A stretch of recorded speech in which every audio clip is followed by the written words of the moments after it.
that help us and help St. Jude provide for a family like ours. St. Jude is like the gold at the end of a rainbow, and we are so grateful and thankful for everything.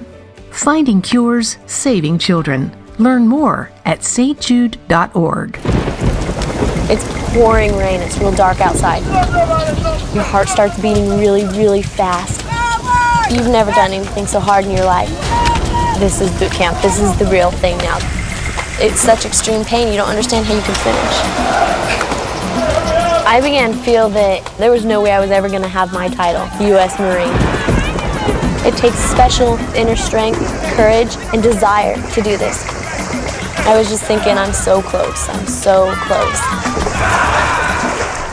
And when I finished, I was like, I'm done. I did it. The moment I will never forget is when this drill instructor that I admire so much comes up to me straight in front of me, put her arm on my shoulder and said, "Good morning, Marine." PFC Summer Volkman became a Marine. Can you? Visit Marines.com or call 1-800-MARINES. The few, the proud, the Marines. Animals are languishing in U.S. shelters, especially dogs who look a certain way. These dogs are just as deserving of loving homes as any type of dog, which is why we decided to help them get out of kennels. Join the thousands of supporters of our mission to help us expand our national reach and proudly place more dogs from kennels into their forever homes. To learn more about our mission, please visit us at kennel2couch.org. When I wake up The best mornings in the morning light, start with Wrangler. I pull on my jeans and I feel alright. Jeans, jackets, and shirts that get your day started. Good mornings make for better days. Wrangler, for the ride of life. It all comes down to this, folks. Yep, the entire season is on the line. But my throat has officially thrown in the towel. Sounds like you need Vick's VapoCool drops. Their max strength and vaporize sore throat pain. Whoa! These VapoCool drops hit fast. Speaking of fast, did you just see that play? Yeah, he vaporized that ball. That pun should have come with a penalty. Vaporize sore throat pain with Vick's VapoCool drops. Use as directed. When I wake up The best mornings in the morning light, start with Wrangler. I pull on my jeans and I feel alright. Jeans, jackets, and shirts that get your day started. Good mornings make for better days. Wrangler, for the ride of life. For all 106.7 The Fan contest rules, log on to thefandc.com/rules. Your income is your most valuable asset. Disability income insurance can protect it if you can't work due to an injury or illness. If you do not have adequate disability insurance, you are playing Russian roulette with your financial future. Don't. A message from the nonprofit Life Foundation. Live from the LindsayCars.com studios in the nation's capital, WJFK FM and WJFK HD1, Manassas, and WPGC HD3, Morningside. Tip, they score! This is your flagship home of the Washington Capitals. Dylan Strome tips and Alex Ovechkin shot! You get a goal! You get a goal! Carlson, a shot, he scores! Sports Radio 106.7, The Fan, an Odyssey sports station. It's the Sports Junkies. Let's talk it out. You can watch the show live or on demand. What are we watching for? As I said, we're not sure. On YouTube.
Happy Tuesday morning, Rickies. We are the Junks. We're coming to you live on 106.7 The Fan, Team 980, 910 The Fan in Richmond.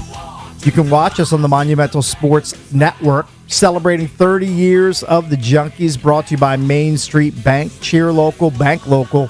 Main Street Bank is a business-focused community bank proudly serving the DMV since 2004. Visit mstreetbank.com to learn how to put their team in your office. Main Street Bank, member FDIC, equal housing opportunity lender. I'm Cakes, at Money Metal Cakes on your Twitter, at Cakes Flops on your Instagram. Joined, sitting directly across from me, Jason Bishop. What's up? What's up? What's going on? And John Paul Flame is here too. What's up, Cakes? Hello. Eric Bickle here. Hey, it's buddy. A full Junks squad. All here. What's late.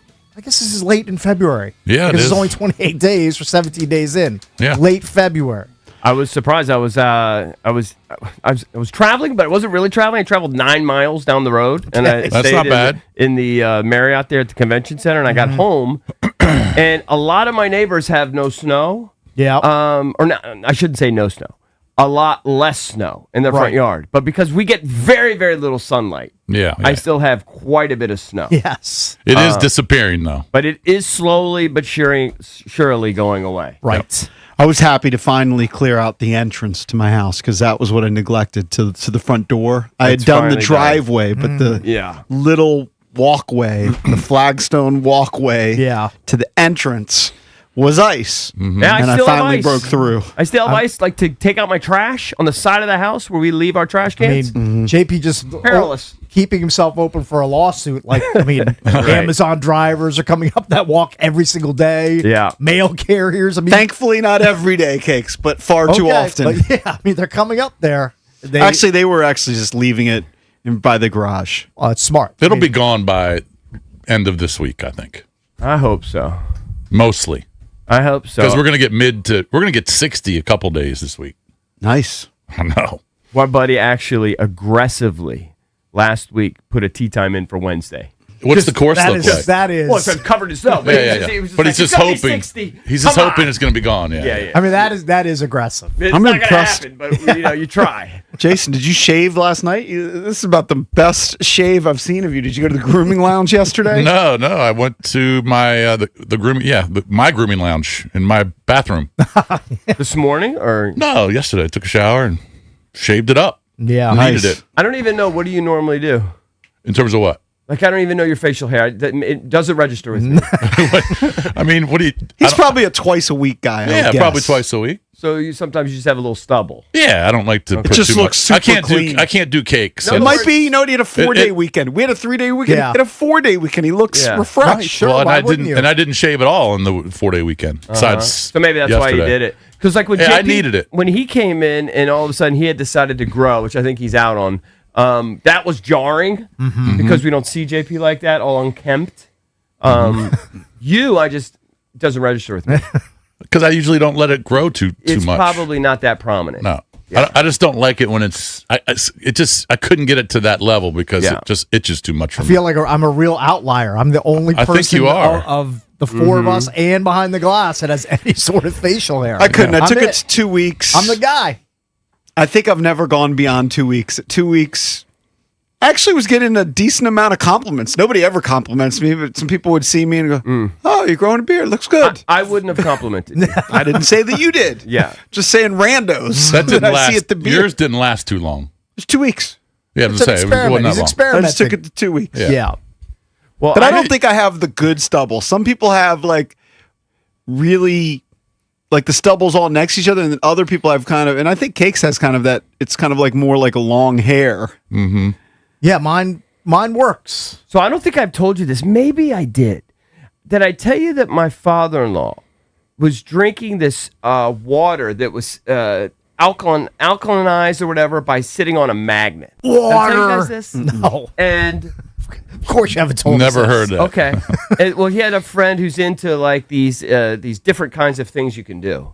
He's got something for his knee pain. He gives him this thing that said really helped his knee pain. He said, "Here, drink this alkaline water. You just put it on a magnet for 24 hours, and you drink the water." All right. He says it will reduce your hair, your color will come back. I'm telling you, half his hair now is dark. Really? So I started experimenting on it. Okay. Drinking battery water? I'm just drinking. You can see in the back of my hair, it's a little darker where it's coming in. Yeah. This is an experiment. Sure, why not? See, I don't think it'll ever get like, and there's no guarantee. If you research it a little bit, it's not going to guarantee to come back to your original color. It just does something to the hair. Right.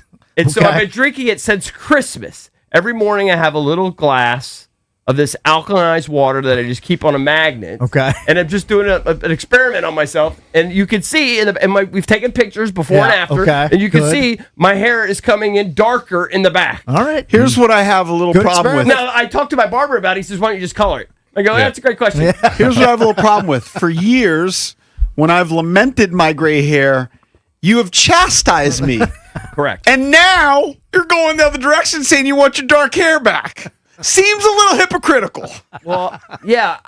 It's just that it's completely white now. Before it was a mix. It was a salt and pepper.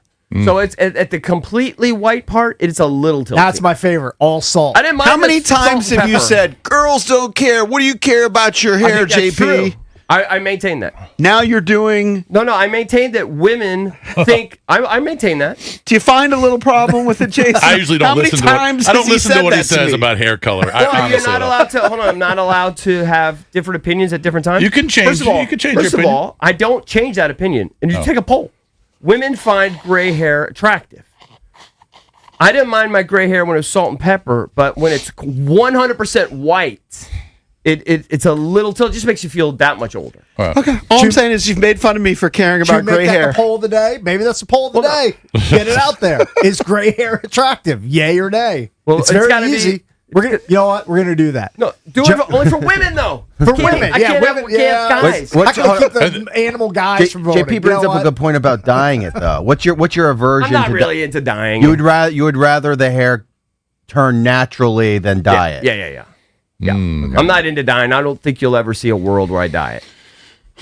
I mean, it is what it is. Because women dye it all the time. It's kind of embarrassing if you dye it. The one You're time a guy we did it and you on the dye your show, I hair. lost a bet one time, and it just looked like green. I lost a bet on the show, right? And I had to dye it for some bet. Yeah, I remember that. Was in Fairfax. I remember that, yeah. Yeah, and it just looked green. I'm like, I'm out on that. Yeah. It's not because how it looked, or just because. Yeah. Well, I'm sure if you had somebody find the right color, it could work better. Yeah, Look it better. also looks weird when you see old guys that are obviously dyeing their hair. You know what I mean? That looks weird. That's fine. I think the workaround of drinking the alkaline water is... It's intriguing, right? It is more intriguing than dyeing it. If you're anti-dyeing... I'm telling you, it's the most incredible thing I've ever seen. My father-in-law, who's in his mid-80s, Wow. has dark hair growing in. Gung-Gung's got dark hair now? Dark hair growing in. It's awesome. Good for If him. I showed it to you, you wouldn't believe it. It's just so. What do you have, like a deer park sitting on a magnet on your nightstand? Essentially, it's a jug. It's a special jug that we have just sitting Now on he loves jugs. He's a fan. On a wooden panel with a magnet in there. Hey, give him some. His hair's Hold on, the magnet's in the like you drop it in the water. No, the magnet is in the wood. So I don't know. The guy that gave it to him put a magnet in a wood like coaster. That would be I'm not doubting its effectiveness, but you understand how weird it sounds. Of course, I think it's weird. The other thing I think that is weird is I don't think it's coming in darker, but it doesn't. It almost looks smoky to me. Is what I've described it to my wife and to my. Yeah, he's drinking the magnet water. Yeah, it doesn't look like a 2-year-old baby's dark hair. It just looks kind of smoky. Smoky. But it's unreal. What's the science behind it? I don't know. My brother-in-law looked it up and said, yeah, there is something to it, but and you can't predict what color it'll come. I don't know. It does I'm begging your hair to like come in red. Yeah. Yeah. No, you can see it's coming in darker in the back. But it's obviously a slow process because here we are middle of February, right? It's also butt boring to just drink plain water. Agreed. So I get up in the morning and I just pound a little bit and then I said, call it for the day. I can't just sit there and pound How many ounces of magnet water do you need to drink a day? I don't know. I don't think it's in that thoroughly analyzed. I think it's just some weird, quirky hack. Probably gives you a third toe or something, something weird, like a third big toe. Yeah, you're gonna get a third. You're gonna get a third eye. Yeah, it probably does something weird to you too. Third eye blind, silly. But I can tell you, this summer. It does do something to your hair color. Right, as a fact. Maybe they should throw a bunch of magnets in the Potomac. Clean up the Potomac because it definitely needs it. Yeah. I don't know. Maybe that's the is there fix. just nothing they could do about it? We just have to just ride it out? I don't know. Trump said something about it yesterday. What did he say? They're just going to put a lot of money into trying to clean it up, trying to filter it out. Yep. Yeah. Yep. It's a big disaster. It is a disaster. So they said it's going to take like 9 months to fix. I bet. When they have those oil spills It's all and over the everything, what place. do? You're just kind of doomed, right? Kills Well, that's all the of clean. I'm talking about like the pipe that burst. Yeah, they have to replace that. So replacing it's going to take 9 months. Oh, right. It seems like a long time to replace a pipe. Wait till the summer. You're going to have stinky poop water. Not great. 90 degrees outside. You think it's going to smell good? Probably not. Spoiler alert. I'm obsessed with the poop water. It's kind of your thing. It's not a political thing, but it's what the heck happened and why is it taking so long? How can we not fix it? And how can we not fix it? 9 months to fix it? Because in my brain, it's the effing Potomac River, right? And like we're not a third world. Third world countries I'll tell you this. have duty in their rivers. My brain is officially we're broken. not a third world country. My brain breaks every time I drive from here to MGM National Harbor and I pass the DC water headquarters. I've never seen a bigger complex to try to make the water clean and drinkable. There's so many pipes and so much machinery. I just drive by how do they work all this? How does it work together? How does the world work? I just don't understand how it works. And then I forget about it, and then I go park my car, and then I go see flops. Something I semi understand because I don't understand that. I think that this is going to happen more often. I'm not saying every year, just because I heard the pipes are very, very old. Right, need to be replaced. Sure, everything breaks. It's like having a beater, water heater in your basement. At some point, it's deteriorates. It's going to blow up. There's going to be water all over your basement. This is a much bigger version of that, but that's kind of what's happening. That's actually a pretty good analogy, right? It's kind of true. You walk downstairs one day in your basement. There's a foot of water. You're like, I'm boned. Yep. I need a new water heater. That happened to me at my house last week. Yeah, it sucks. Water heater broke. Did it really? It was terrible. Yeah, it's awful. But you caught it late? No, we caught it after maybe an hour and a half, but there would have been.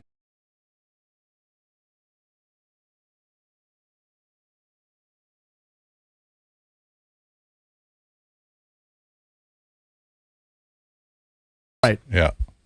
There was a viral video that I'm sure some of you may have seen of a homeowner that rents out homes, and this home wasn't occupied, and they didn't turn off the pipes or whatever. Okay. And the entire it burst, and the entire basement had icicles. Oh. Just inside the basement, in the house, in the I've kitchen. heard a similar story before on this show. Yeah, I know. It's not the same person. I hope it's not the same person. No. Because if that happened to the same person twice in a lifetime, yeah, that's what are the odds? I mean, a complete disaster. That is a disaster. Yeah. All right, coming up later on the Junks on a Tuesday, we got former NFL general manager and ESPN NFL analyst Mike Tannenbaum joining the show at 9:25. He's very high on the Commanders' chances and Jaden Daniels to rebound in 2026. So we will pick his brain coming up at 9:25. When we come back, we'll get into the Junkie Sports page. We'll do that next here on The Fan. DC's FM Sports Talk 106.7 The Fan. B-Mitch here. You know I'm a passionate cyclist, and I'm now proud to be a part of the incredible motorcycle community. Safety will always be my only priority, and I feel better riding knowing that Law Tigers has my back. They've been helping injured riders for over 20 years. Check this out. They partnered with Harley-Davidson of DC to give away a custom Caps Fans Harley, and it's signed by the entire team. Go to capsfansbike.com. The Law Tigers, the motorcycle lawyers. LawTigers.com. Kalfas and Nachman, Olivia Donahue. Hey, it's your boy Bish here for Foley Mechanical. When my HVAC system went down last summer, I needed a team that could handle the cold. I called Foley Mechanical. Dan Foley, that's my guy. This isn't some big corporate outfit. Dan Foley owns the company, and his crew really knows their stuff, especially if you've got an older home or radiator heat. These guys are pros. They did a great job at my house, and Foley Mechanical serves D.C., Maryland, and Virginia. And they proudly install Amana HVAC equipment. When the cold comes at you like a breakaway, you want the right team in net. Call Dan Foley and his team at Foley Mechanical. They're the real deal.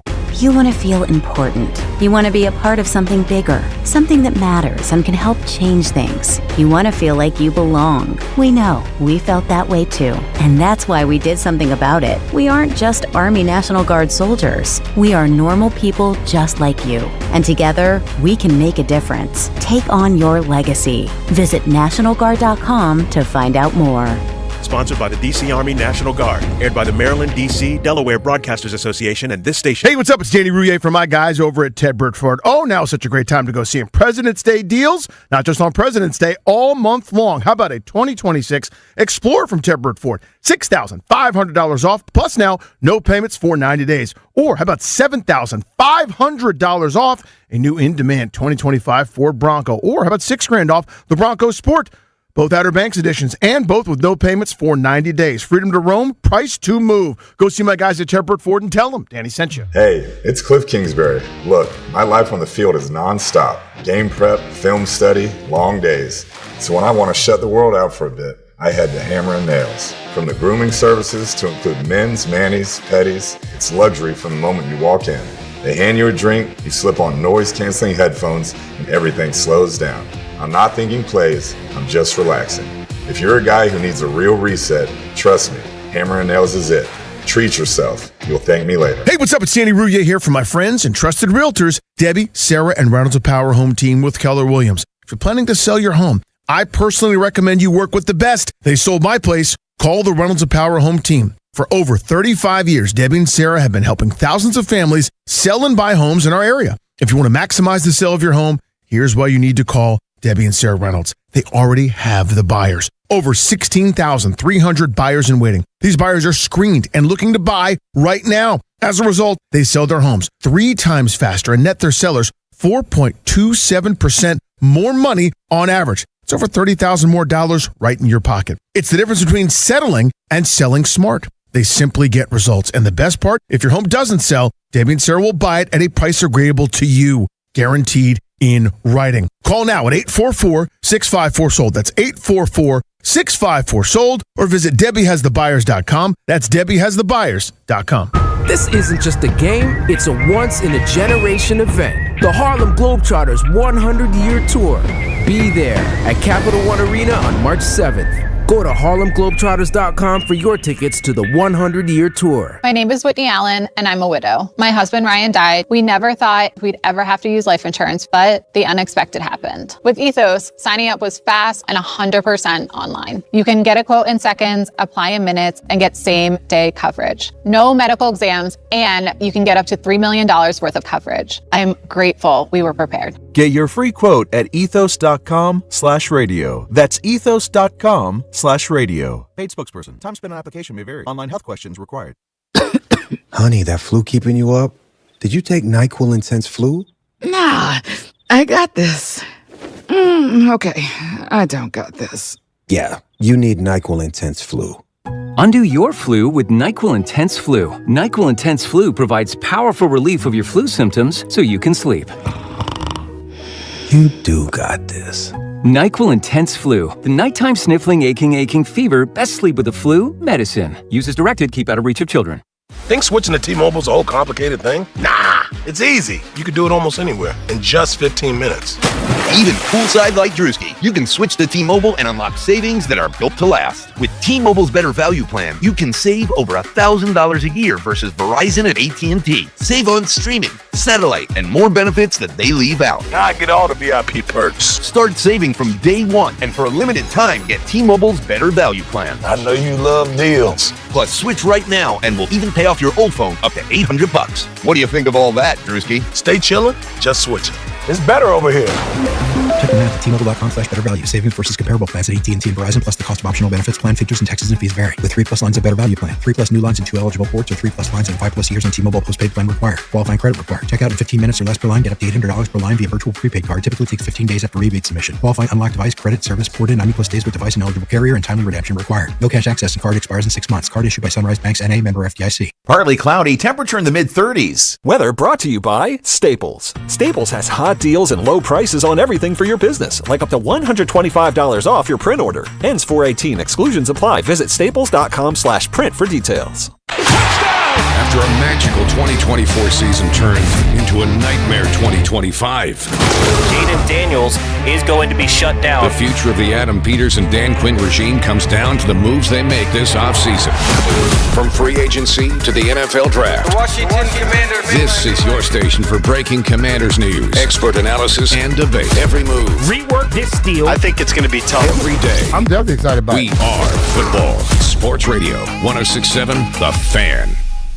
It's the Sports Junkies. I hear what you're saying, and I like it. On 1067 The Fan. And always live on the free Odyssey app.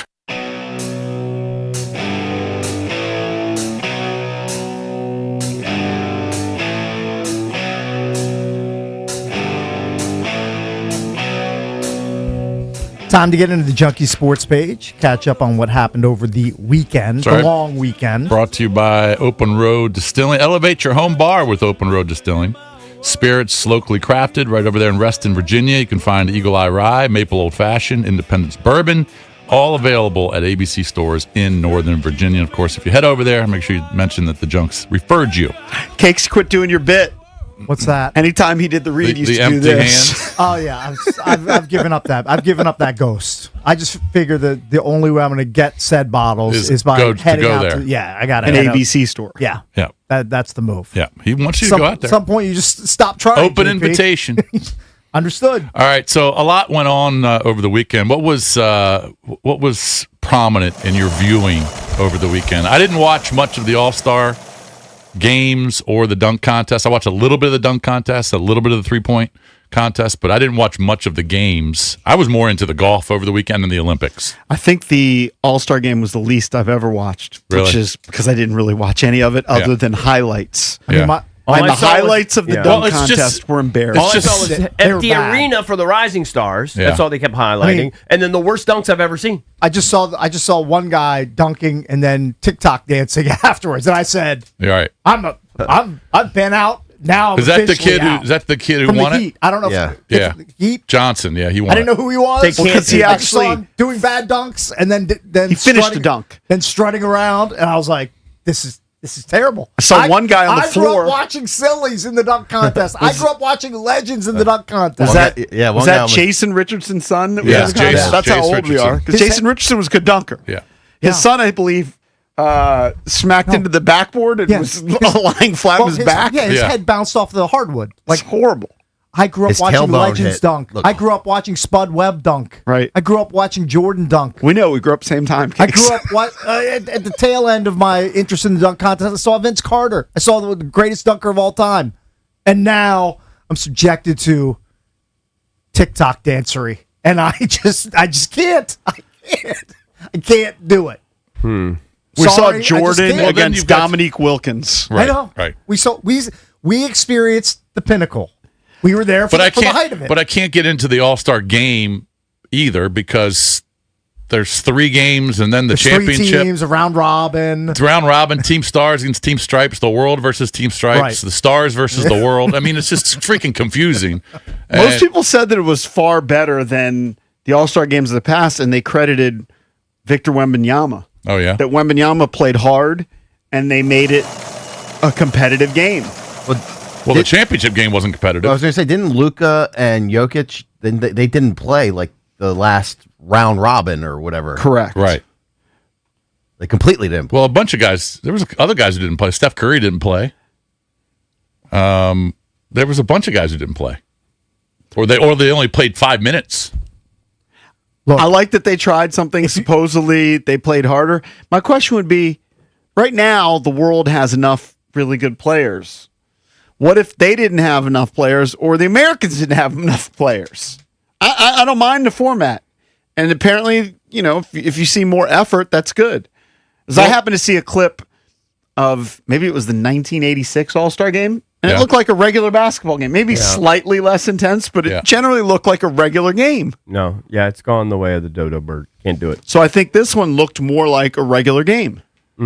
Okay, but the championship was a 26-point game. Okay, well that happens.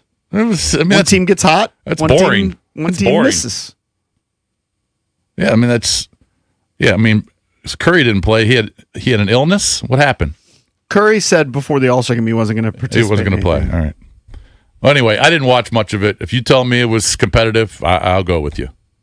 But the dunk contest was totally dunk great. contest done. Yeah, can't do it. Just don't care about Told it. you there are guys, TikTok guys that do it 10 times better. In their defense, there's really not much like you can't jump 50 inches in the air. There's only so much you can do. You've kind of plateaued in terms of what you got to dunks. do is what you have to do now is you have to go between both legs and then do something else. I know, and that's how crazy it's become. But it's impossible because you can't stay in the air that long. Well, there are guys that do it as for a living. Yeah.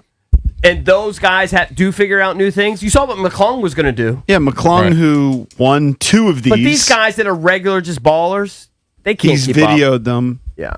I don't think it's terrible if you do dunks that have been done before, as long as you do it with power and force. And it's not. I mean, how many it's times not did we see interesting. people jump from the free throw line? No, the That biggest is not a million even- times. it's not The even biggest really problem interesting is anymore.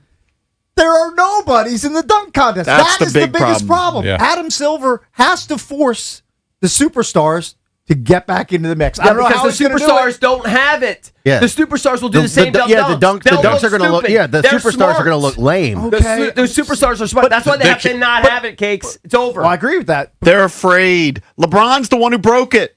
Mm-hmm. I mean, LeBron James should have done dunk But you're right. contests. The superstars can't do it. They Like can't these, do it like the young the guys no that names. do it on Michael Jordan did the dunk contest. Kobe Bryant did the dunk contest. Right. But that was a LeBron different- was the next one who should have done it with his athleticism, size, and he refused to But do it's it. a different era now, and now those guys have been one-upped by the professional dunkers, and you'll just look. that's stupid. fine. Leave it to them then. Yes. Then just I'm telling you. I they've been think one-upped. Cakes is right. If you get the big names and they do it, you're going to be more into it. you'll at least be intrigued by it. Yeah. Nobody's intrigued by Carter Bryant. I understand Carter that Bryant element was in the dunk contest, but none of the big names can do what the professional dunkers do. I know, but nobody's looking at it side by side. I know that you're aware of it, but your It's just average not fan, impressive. your average fan isn't watching the professional dunk league. I don't watch the professional dunk league. I just watch clips that show up on my phone, and you go, "Wow, that's incredible! I've never seen anybody do that." Right. I'd rather see those guys. They're way better. I don't want to just do that. Highlight Then them. SGA get in there. They're and do it. amazing. Yeah. You'd rather see Keshad Johnson? No, I'd rather see the guys off the streets. The guys that are the professional dunkers. Like the YouTube dunkers. The guys who or can whatever. jump 60 yeah, inches. Yeah, do it with those guys. Those guys Fine, are just more no names. incredible. Just more people nobody's heard of. Yeah, but it doesn't. You don't need to hear like you don't know the Gymkhana guys. It's interesting. You don't. You know. You know what I mean. Yeah, but when if you could do something when Blake Griffin if you did do it, you were something- into it. But that was a different era. Yeah. And he brought a little different element. He was jumping over cars. Yeah, you but know beyond what? that, This era sucks. This era pretty much I would sucks. agree with that. I would agree. We're in a terrible era. I'm more interested in the Tankathon game on Thursday when the way more Pacers interesting. play the Wiz. Oh, that's a big one. And the Wiz can't bench any of their guys. They've had a whole week to rest. They're all healthy. When are they? They'll get a sick they'll get virus. fined. All right, they're When all are they sick. reevaluating Trey Young and Anthony Davis? Who It knows? was always going to be after the Well, All-Star At break. the same time, they're reevaluating Alex Sarr. We're not going to see Alex Sarr play against the Pacers. Got to get that hammy right. He better play. It's at least a 2-week injury. He better play or a $500,000 fine from Adam Silver. Alex Sarr? Yeah, they better all play. Alex Sarr's not playing. He's out for like 2 weeks. It's fictitious.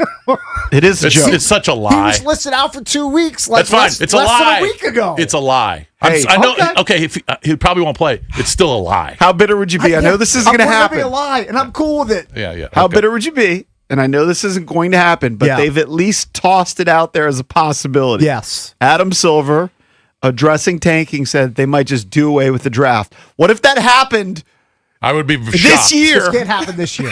You want to do it down the road after the Wizards rebuild is done? Right. Go right ahead. But you can't take this pick away from us, Adam Silver.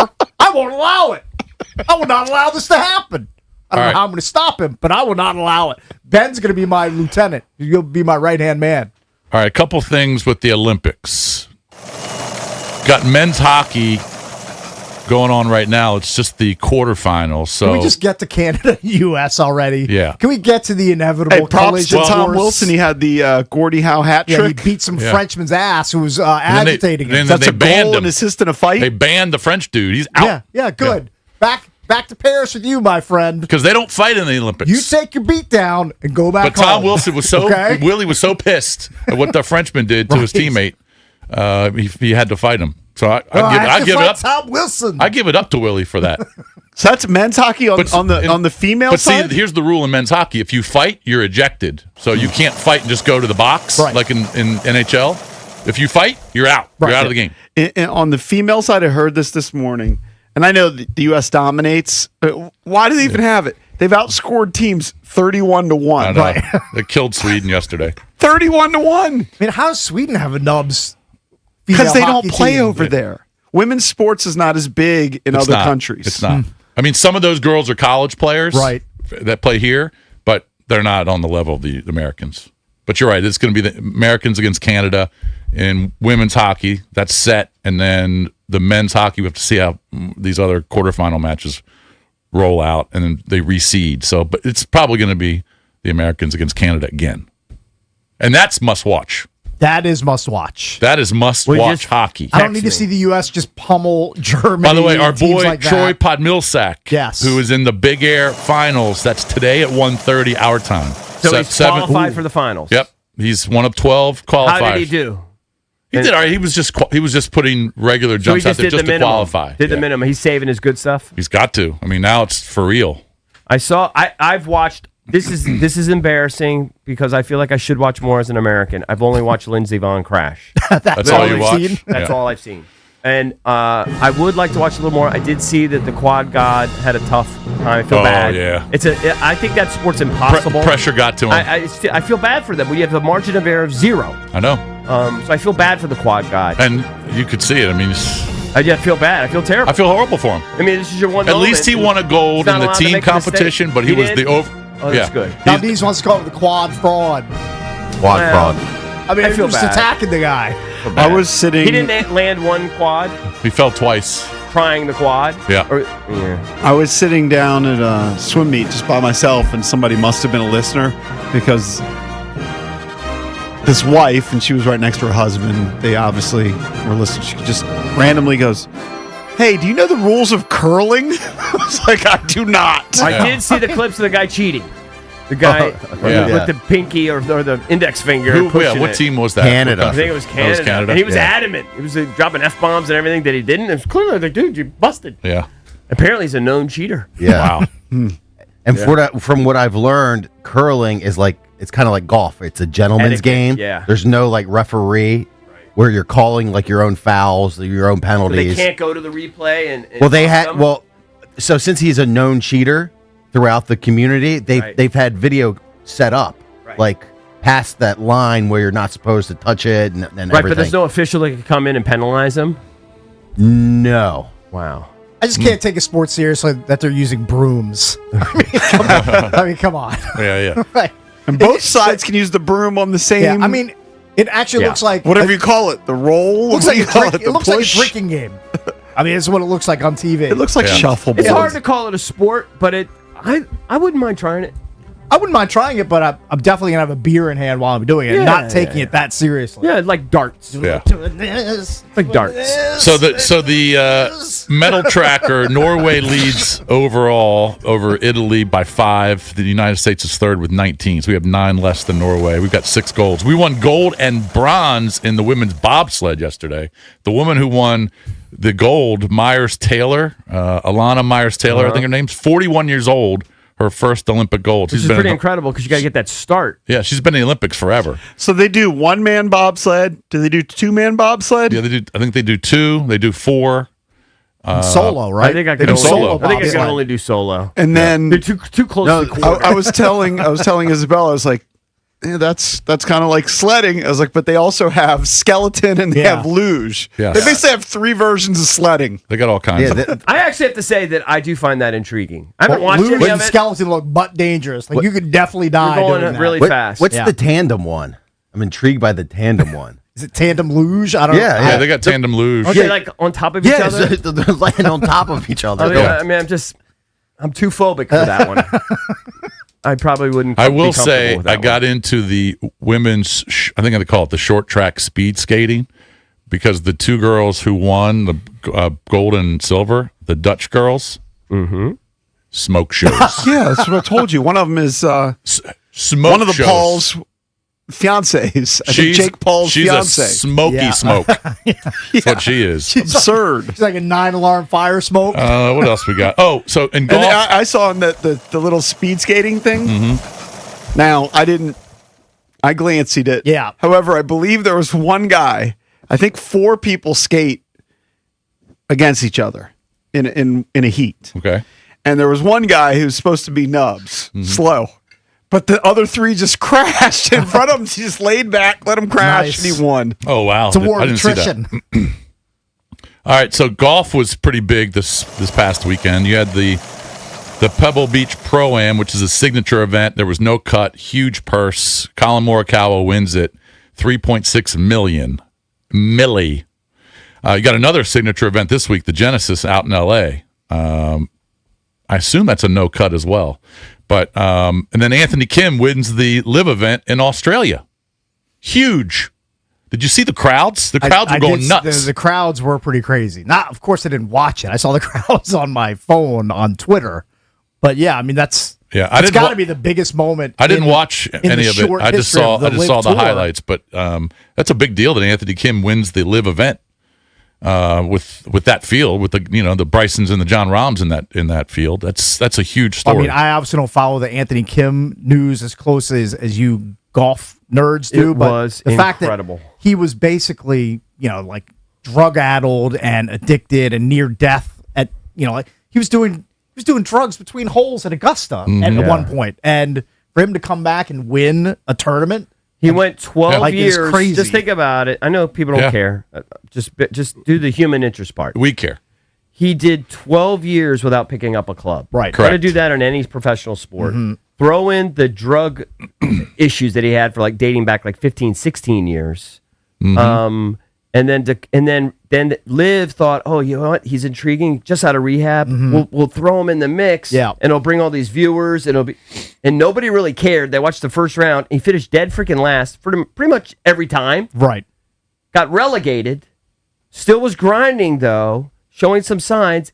Earned his way back, and then in their second event wins it.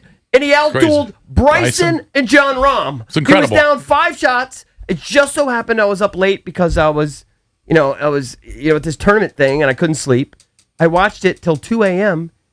He shot 63. It was those. It's an incredible story. It's the most intriguing really is. Liv has ever been. Yeah. By far, I've watched a decent amount of Liv. Mm-hmm. It might actually. People just buried Liv a couple weeks ago, right? When Patrick Reed left, it might actually give them a little bit of life. A little bit. Well, people were talking about it because of the story. It overshadowed what was going on at whatever it was, the State Farm, whatever the hell it was that they were doing on the PGA Tour. In my opinion. You mean Pebble Beach? Yeah, it overshadowed it. I'm not going to go that far. I mean, they played it. I mean, you watched it in the middle of the night. This is anecdotal. No. But the overall story is a great story. The internet was on fire. Yeah. For 12 to 24 I know hours which had more after. traction on Twitter, and it wasn't Pebble Beach. Yeah. And it's a great Even story. on rando Twitter like mine, it's just Anthony. still, Anthony I'm just Kim saying you could live, I'm sure 20,000 people watched it. Right. That's what I'm saying. You could watch Pebble Beach at 3 in the afternoon. Of course. I'm saying the coverage of it and the explosion of it. Yeah. No, it's a great story. It is. I mean, he hadn't won in 16 years. It's the most improbable thing. He gets It's more improbable $4 million. than Tiger winning in 2019. Did he ever win a major on the PGA Tour?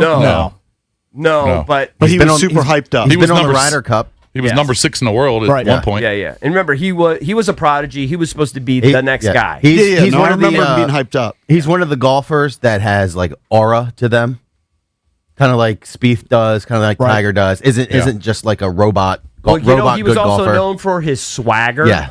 And I know Valdez Was he watched the this big also. belt guy? Yes, he had the belts, Yep. the AK and everything. He had all the flash. I remember He had that. rhinestones in So his now belt. he's all mangled, right? They're all the drug use and everything. His face is disfigured. He's really difficult to look at. And he's really struggled. He's really struggled. All of a sudden, as he started making these putts, I've never seen a guy. It was the closest thing to Tiger I've ever seen. As he started making these putts, all of a sudden that swagger from 2008 came out. Right. Like that the way he was walking. Right. And it was He had transformation in the middle of his ride. It was unbelievable. I hope he doesn't fall back into that hole now that he's successful again. Because they sprayed him, and they, and normally they have a big tradition of spraying you with champagne. Right. He ran away from them, and then DJ said, "It's water. Don't worry, it's water." Yeah. Okay, good. Good. They took those No, steps. it's a great That's story. nice. Yep. I love it. Definitely a great story. I love that we're talking Liv. Yeah, sure. Yeah. And Liv's coming here in May. Yep. Yeah. We gotta be here in the DC do area. something with that. We're the Junks. We'll be right back. From free agency to the NFL draft, this is your station for every move of the Commanders' offseason. The story is... Now let's just focus on the defense. You were right. I was We wrong. are football. Touchdown! Are we good to go? Sports Radio. 106.7 The Fan. That's another amazing run by Team USA. Mom, think I'll be on Team USA one day? Well, I'll take this one. Are you speaking to us? Yes, and to answer your question, anything's possible, especially with Xfinity. So, I can be the best snowboarder ever? Well, I can't guarantee that, but Xfinity can guarantee that your internet price won't change for 5 years. Okay. What if I practice every day? Then maybe you'll be snowboarding for Team USA at the next Olympic Winter Games. And Mom, you'll still be paying the same price for Wi-Fi. Ooh, really stuck the landing there. It's the Xfinity Gold Medal Celebration. Now through February 22nd, get our best price on gig Wi-Fi for 5 years guaranteed, just $50 a month. Plus, get Peacock Premium included for 2 years. That's a $10.99 value per month. Xfinity. Imagine that. Proud partner of Team USA. Restrictions apply. Requires paperless billing and auto pay with stored bank account. Taxes and fees extra. Actual speeds vary. Winter's all about layers. Coats, gloves, boots. At Dulles Kia, the layers are in the lineup. Drive a new Kia K4, just $239 a month. Step up to a new Sorrento, only $379 a month. Or go all in with a Telluride as low as $389 a month. All brand new, all loaded with tech. And now all under one roof at Dulles Kia's sharp new facility. However winter hits, there's a Kia that fits at Dulles Kia in Leesburg or DullesKia.com. Call 703-669-6888 for details about costs and terms. Are you ambitious, results-driven? At the Fine Living Group with my guy, John Leahy, you get leads, expert training, and a guaranteed income to help you scale fast. Ready to lead the market and take charge of your career? Visit joinfineliving.com today. That's joinfineliving.com. Chili temps, hot cards, you know when the hand's right. Cake's here for Lindsay Chevrolet in Woodbridge, where my guy Danny Dimes is absolutely dealing. Silverado, Tahoe, Suburban. The flop, real inventory, silly savings. The turn, aggressive pricing, and the number you see already includes freight. Up front, no late raises either. By the river, you're just grabbing your set of keys. When the chips hit the felt, that's the number. The hand plays straight at Lindsay Chevy. You'll love it at LindsayChevy.com. Together, let's drive. Just a few more things and we should be good. These are a lot of groceries. Are we getting snowed in again? No, just getting enough stuff to watch all the winter events. Don't want to miss any chance to support our athletes. Do you plan on feeding them too? Besides, I'm getting cash back on all this with Upside. Upside? What's that? Upside is a free app that gets you cash back when you shop at gas stations, grocery stores, and restaurants. You get cash back just from things you regularly buy? Yep, and right now they have a $10 bonus when you shop at Giant. All right, I'm getting Upside, and maybe another grocery cart we can fill up. Earn real cash back on your regular shopping. Download the Upside app and use promo code DC1 to get a $10 bonus on your first grocery purchase at Giant. That's promo code DC1 to get a $10 bonus. Use promo code DC1. Offers vary by user and location at participating merchants. Go to upside.com for terms and conditions. Hi, I'm Connie Britton. I support Feeding America because they help provide over 6 billion meals to people in need each year. Learn more at feedingamerica.org. Feeding America, 200 food banks strong. Shopping with your parents can be embarrassing. Why would they sell jeans with holes in them? I'm going to speak to the manager. Mom! That hoodie is giving. You should get it. YOLO. Thanks to the Chase mobile app, your kid can shop independently while you keep an eye on their spending. So you can go from We can be twinsies. To How was shopping? Saw you stayed on budget. Thanks, Mom. freedom for kids, control for parents. That's family banking from Chase. Account subject to approval. Chase mobile app is available for select mobile devices. Message and data rates may apply. JP Morgan Chase Bank N.A. member FDIC. This is the story of the one. As the purchasing manager at a manufacturing plant, she knows the only thing more important than having the right safety gear is having it there when you need it. That's why she partners with Grainger for auto reordering, so her team members can count on her to have cut-resistant gloves on hand, and each shift can run safely and efficiently. Call 1-800-GRAINGER, click Grainger.com, or just stop by. Grainger, for the ones who get it done. Hey everyone, I'm Josh Radner, and I am so excited to tell you about How We Made Your Mother, a rewatch podcast looking back at How I Met Your Mother. And I'm here with Craig Thomas, who co-created the show along with Carter Bays. Hi, Craig. Hey, Josh. Somehow it has been 20 years since the show premiered. I'm going to check the math on that. 10 years since it went off the air, and we thought that made this a perfect time to look back, see what the hell we did, and why the show still seems to resonate with fans around the world today. Follow and listen to How We Made Your Mother wherever you get your podcast. It's the Sports Junkies. Just hear me out. Speaking of fans, let's go to the phones. It's funny. 106.7 The Fan.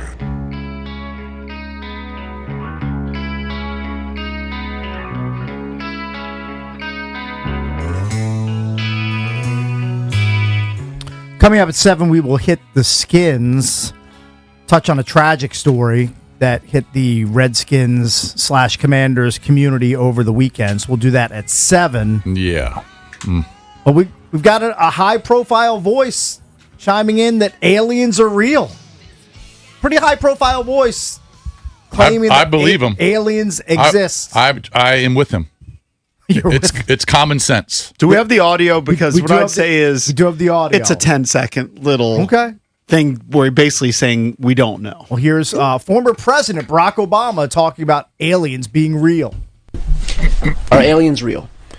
They're real, but I haven't seen them, and they're not being kept in what is it? Area 51. Area 51. There's no underground facility unless there's this enormous conspiracy, and they hid it from the President of the United States.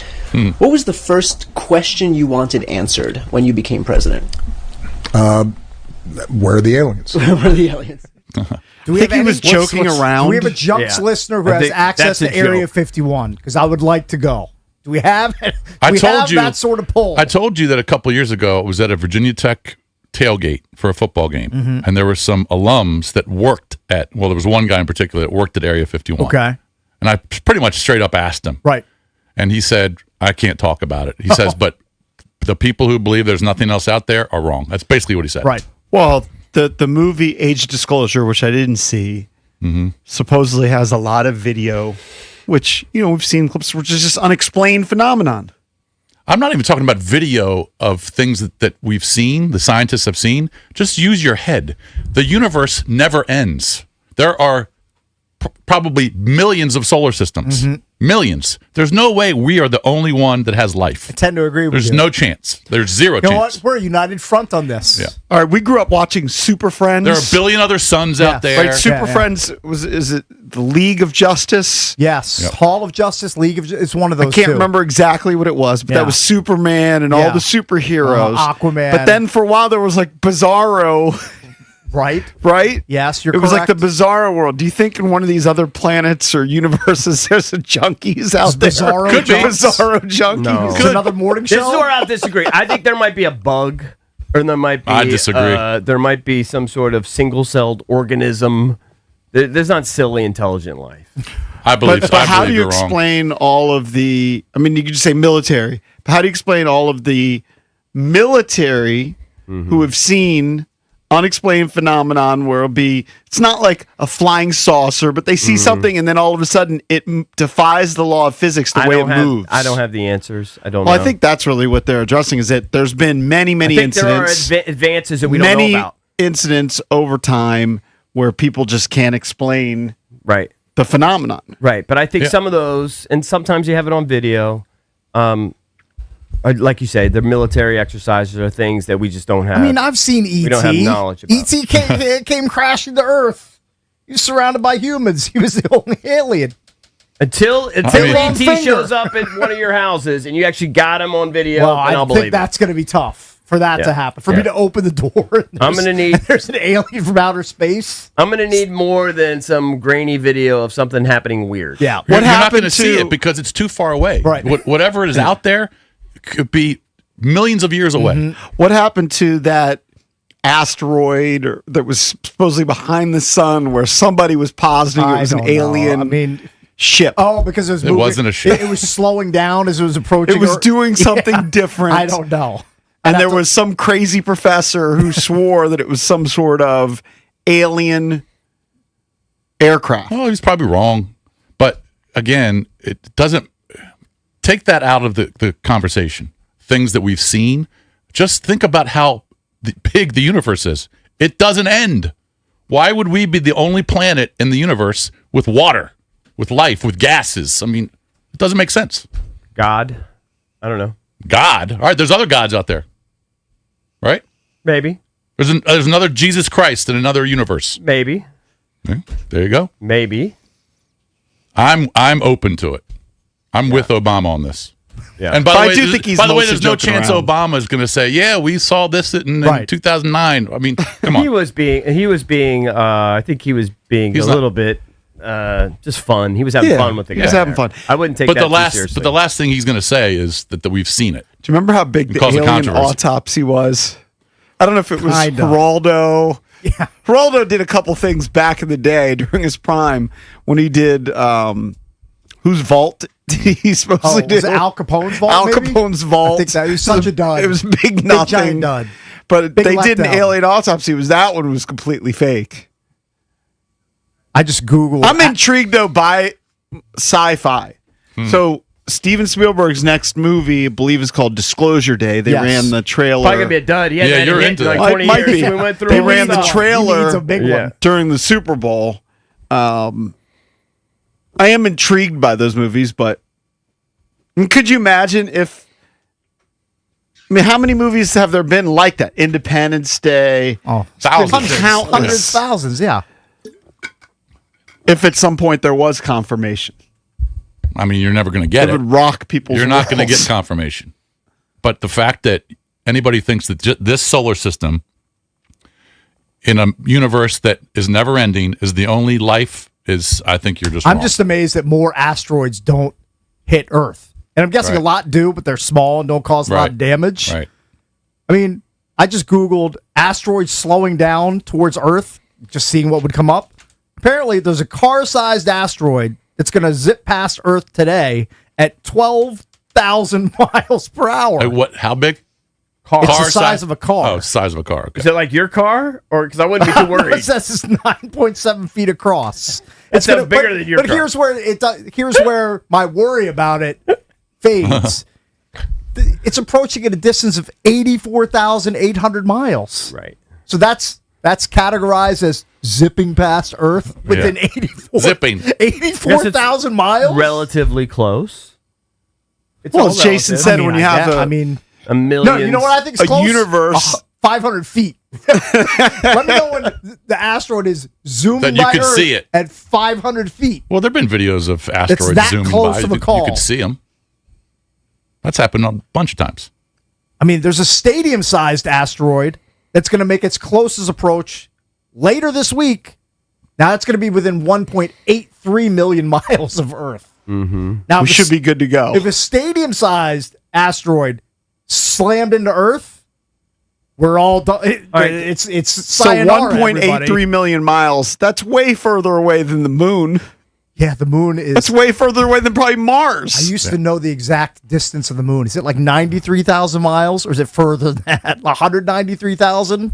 I think that's right. Somewhere in that range. The 93, I think you're thinking of 93 million miles away, Oh, is that- which that's is the the sun. That okay? I think it's like No, I think it's 2,000 250,000 miles You think or it's something. what?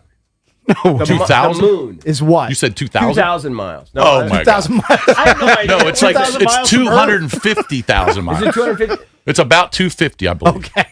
just sound- It's not 2,000 Whatever miles. it is, it makes me know believe what's even less 2,000 that miles we away? got there. 2,000 miles is It's like Phoenix. Denver.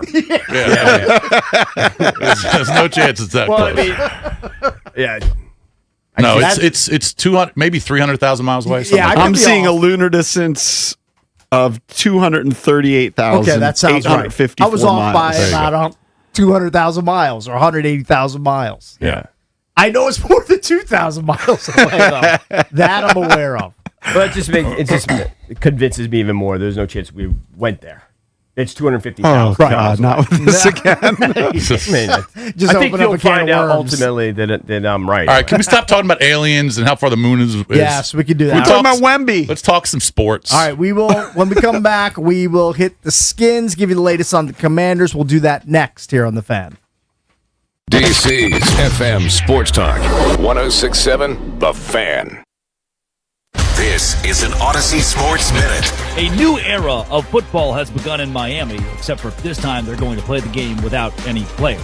They cut Tyreek Hill and Bradley Chubb, except sources are saying instead of Tua Tagovailoa, it might be Kyler Murray as the signal caller in 2026. How do you say bad? This is it. I'm Drake Toll.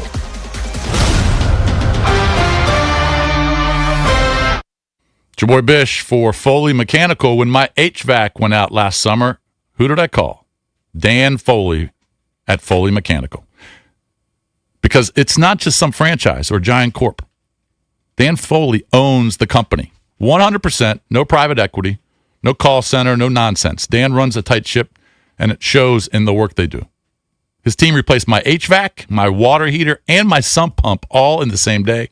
I got to see firsthand how skilled and hardworking these guys are. The crew was great.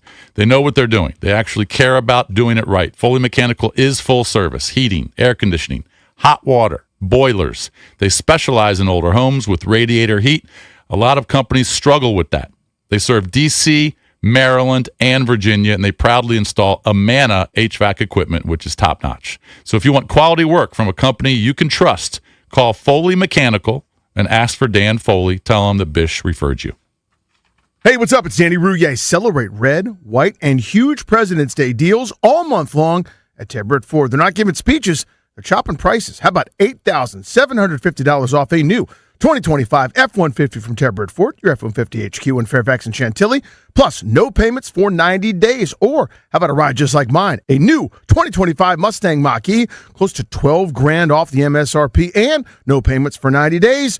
Call it executive level savings, people. Go see them at Ted Britt Ford and please tell them. We all hear the radio ads about the IRS. They tell you to be afraid, to be scared, and they try to frighten you into calling. I'm not here to do that. Tax Relief Advocates is different. TRA is here to tell you that if you owe money to the IRS, whether it's $5,000, $50,000, or $500,000, we have a solution. It doesn't matter if you're sitting in your car, at work, or with your kids. No matter where you are, call now. 800-575-6986. Don't lose hope. TRA can eliminate or reduce what you owe to the IRS. Generous programs are now available that can give you a fresh start. Our passion is taxes and helping individuals fix their IRS problems. We have over 1,000 5-star reviews on Google and an A+ with the Better Business Bureau. You don't need to be afraid of the IRS any longer. End your tax nightmare today by visiting us online at TRA.com or call 800-575-6986. That's 800-575-6986. Tax Relief Advocates. Real solutions for real people. Serving part-time in the Army National Guard has led to a lot of firsts for me. It paid for me to be the first person in my family to go to school. That education got me to the first day at my dream job, which I can still hold while I serve part-time. That job and the home loan benefits I got from the Army National Guard helped me buy my first house. I also know that I will be one of the first to respond if my community ever needs me. Sponsored by the D.C. Army National Guard. Aired by the Maryland, D.C., Delaware Broadcasters Association and this station.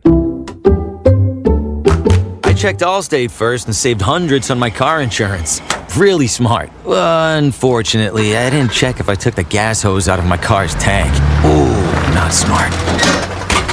And I drove off while still attached to pump number 3.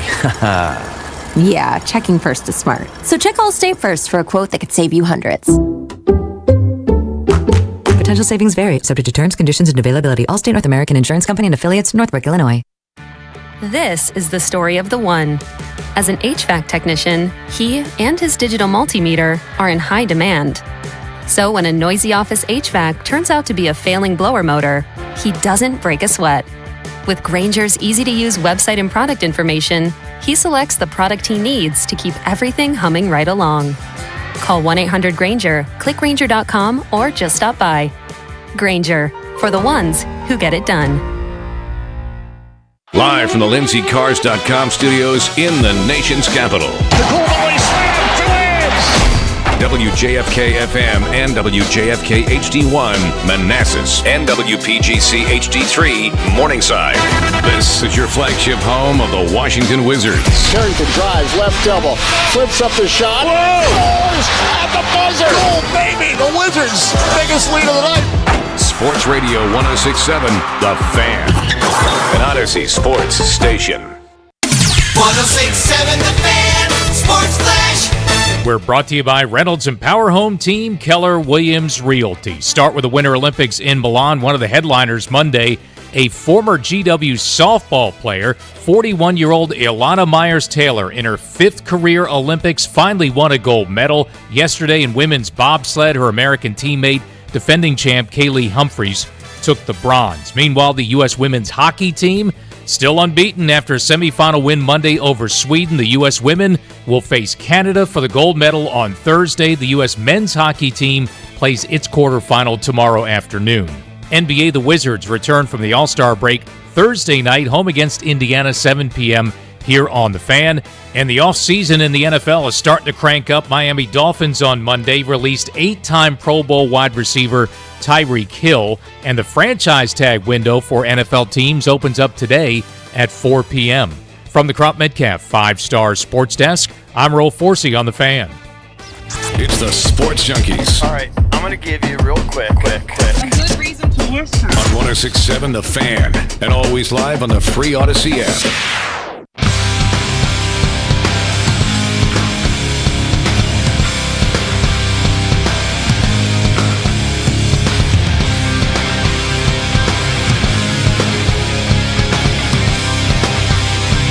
The Junks are celebrating 30 years of being on the air, presented by Main Street Bank. Cheer local bank. Local Main Street Bank is a business-focused community bank proudly serving the DMV since 2004. Visit mstreetbank.com to learn how to put their team in your office. Main Street Bank, member FDIC, equal housing opportunity lender. All right, it's 7:03. That means it's time to hit the skins. What you got? I don't have much for you. Trey Johnson passed away, and that's a nightmare. Sad story. 54 years old. Did we ever have Trey on the show? Yeah. I think we did. Mm-hmm. I was sideswiped by it because I was out to dinner Sunday night, and we had finished eating. I picked up my phone like as I was waiting for the bill to come. I doom scrolling Twitter for 2 minutes, and I see Chick Hernandez's tweet, and it's got Trey Johnson's picture underneath a long tweet, and I was like, that can't be good. It's just, and I saw the news that he passed while he's visiting his son down in Hampton on a family trip to watch him play lacrosse. And I was affected by it because Trey is part of the Magruder sports family because his kids go to Magruder. His daughter played on my daughter's field hockey team that she co-head coaches just this past year. Mm-hmm. She was a freshman this past year. I mean, I've seen his son play lacrosse with my son. You know, I've seen him in the stands 100 times along with his wife, and it's devastating. It's awful, and you know, like if you didn't know that he had played for the Skins in the past, you never would have known it by him coming to the games and supporting his kids. Well, you might have known it by his size. You would have wondered, what did that guy do? But you never would have known it by, like, he was never boisterous. Sure. Like, he was coming there to support his kids and to help them get better. Like, he would chart his son's stats while he's playing goalie, like, up in the stands, not even, like, as part of the team, just to, like, help him improve and get better. And he was just kind of a universally beloved guy. Yeah, I just feel terrible for his wife and his kids. It's awful. Did his wife work for Channel 4? Yes. She did. I think she was a photographer. I see her all the time, too. I just feel awful for it's terrible. her and the kids. And he was a guy who was a standout player, but then it was also standout off the field. He was great with the media. Everyone, it was one of those guys that just everybody loved. I wasn't particularly close to him at all, but everybody just had nice things to say about him. He was always entertaining. And then, just a great family man, as Cakes pointed out. I would see him on the lacrosse fields, when his kids were very, very, very little. Mm-hmm. And I was always impressed that he was a teacher at Landon. Mm-hmm. That's just, you're talking about a Renaissance man. Play in the NFL. That was raised his a second beautiful act family, after and then your retiring. second act being a teacher at a kind of a prestigious school like that. Yeah. Pretty impressive. Really nice guy. Yeah, super nice. The last time I saw him, probably a decade ago, maybe even beyond that, it was at a Planet Fitness. I think he was in Montgomery County a lot. Yeah. And he was just, I was like, Planet Fitness is known, for not necessarily these guys who are huge workout guys. It's supposed to be accessible to everything. And I was like, that's Trey Johnson in here. He was just a normal guy. He was just like a normal dad at Magruder sporting events, lacrosse games, field hockey games. I think one of his older daughters went to Ohio State to play girls lacrosse. Mm-hmm. He's just I was not expecting that news over the weekend. Hit hard. There's also somebody right in our age range, right. too. I mean, he's a year younger than us. Now, they said that he had some issues that had caused him to take a leave of absence from the school. I guess maybe in September some issues had cropped up. I don't have any idea what they are. I don't want to speculate. Yeah, I don't know. So it's just terrible. He was a really good player, too. Yeah. Oh, he's a great. Yeah. Yeah. Made a Pro Bowl. Yeah. Really good player. How long he played? 10 He years? actually only played 9? 7. I thought he only played 7. It was only I thought I heard 7. 9, maybe 8 with the Skins. I'd have to double check his Wikipedia. But it's one of those deals where you always felt like he should have played longer because he was that good. I think it might have been injury or something that maybe, even though the average career is only like 2.5 years, he was good enough that you would think he'd play 15 years. Mm-hmm. Yeah, just terrible story. It kind of rocks you when you hear that. Now, I saw JP Finley pointing out, I don't believe in the deaths in threes stuff, right. but it is interesting that in the last week or so you lost Barry Wilburn, who was part of the Super Bowl winning team here, Sonny, and then Trey. A lot of loss. Death is undefeated, Cakes. You just hate to see it happen when guys are so young. Completely shook me on Sunday night, even into Monday. Yeah, I was think just thinking about it. 9 years. Redskins for the first, call it 7, then with Cleveland for 1 year, and then back to the Redskins. Okay. 2002. Right. I forgot he dipped to Cleveland. He had dipped to Cleveland for a year. I'm trying to think if I have any iconic memories of the guy. But I don't know, the kind of way I would... The one video that JP Finley was showing yesterday on Channel 4 was when Brad Johnson got basically attacked by the defensive lineman for the Detroit Lions, and Trey went to try and protect him, and he hit the ref on the head. Oh, remember that? That had to hurt. He took a swing at the player, but he pummeled the ref on the head. Right. They were showing that yesterday. I don't know. Some of the lead stories, if you want to move on for other things, they're still talking about Tyreek Hill potentially being a target. I did read some articles over the weekend. He was cut. Yeah. So he's out there. They could sign him right now. But the issue is all of the damage, and he is a speed guy. And he's about to turn 32. Yeah. I mean, obviously, if you could sign him to something where you're not responsible for much, right? I don't see how it would hurt you. But a guy like him is going to command some amount of base salary. He's not just going to sign with you for a couple $1 million. Yeah. I'm 1,000% out on a Tyreek Hill signing for the Commanders. You are. He's old. I think he still has another procedure looming on because that was a devastating injury. I don't think he's a Dan Quinn locker room brotherhood type of guy, and I just think they need to get younger. Yeah. They just need to get younger. They don't need to sign an aging, injured Tyreek Hill. He is he's intriguing because of when he's healthy, what he can do. But I understand what you're saying. We just don't know how healthy he's going to be. I just feel like there's a million. Because that was a big time serious injury. Right. But he is intriguing. I mean, of course, I wouldn't give him a lot of money. But it's going to be interesting to see what kind of market he has. Other players that the Dolphins released include Bradley Chubb. I'd probably be more intrigued by Chubb. They're cutting all the big salary guys by Tyreek Hill.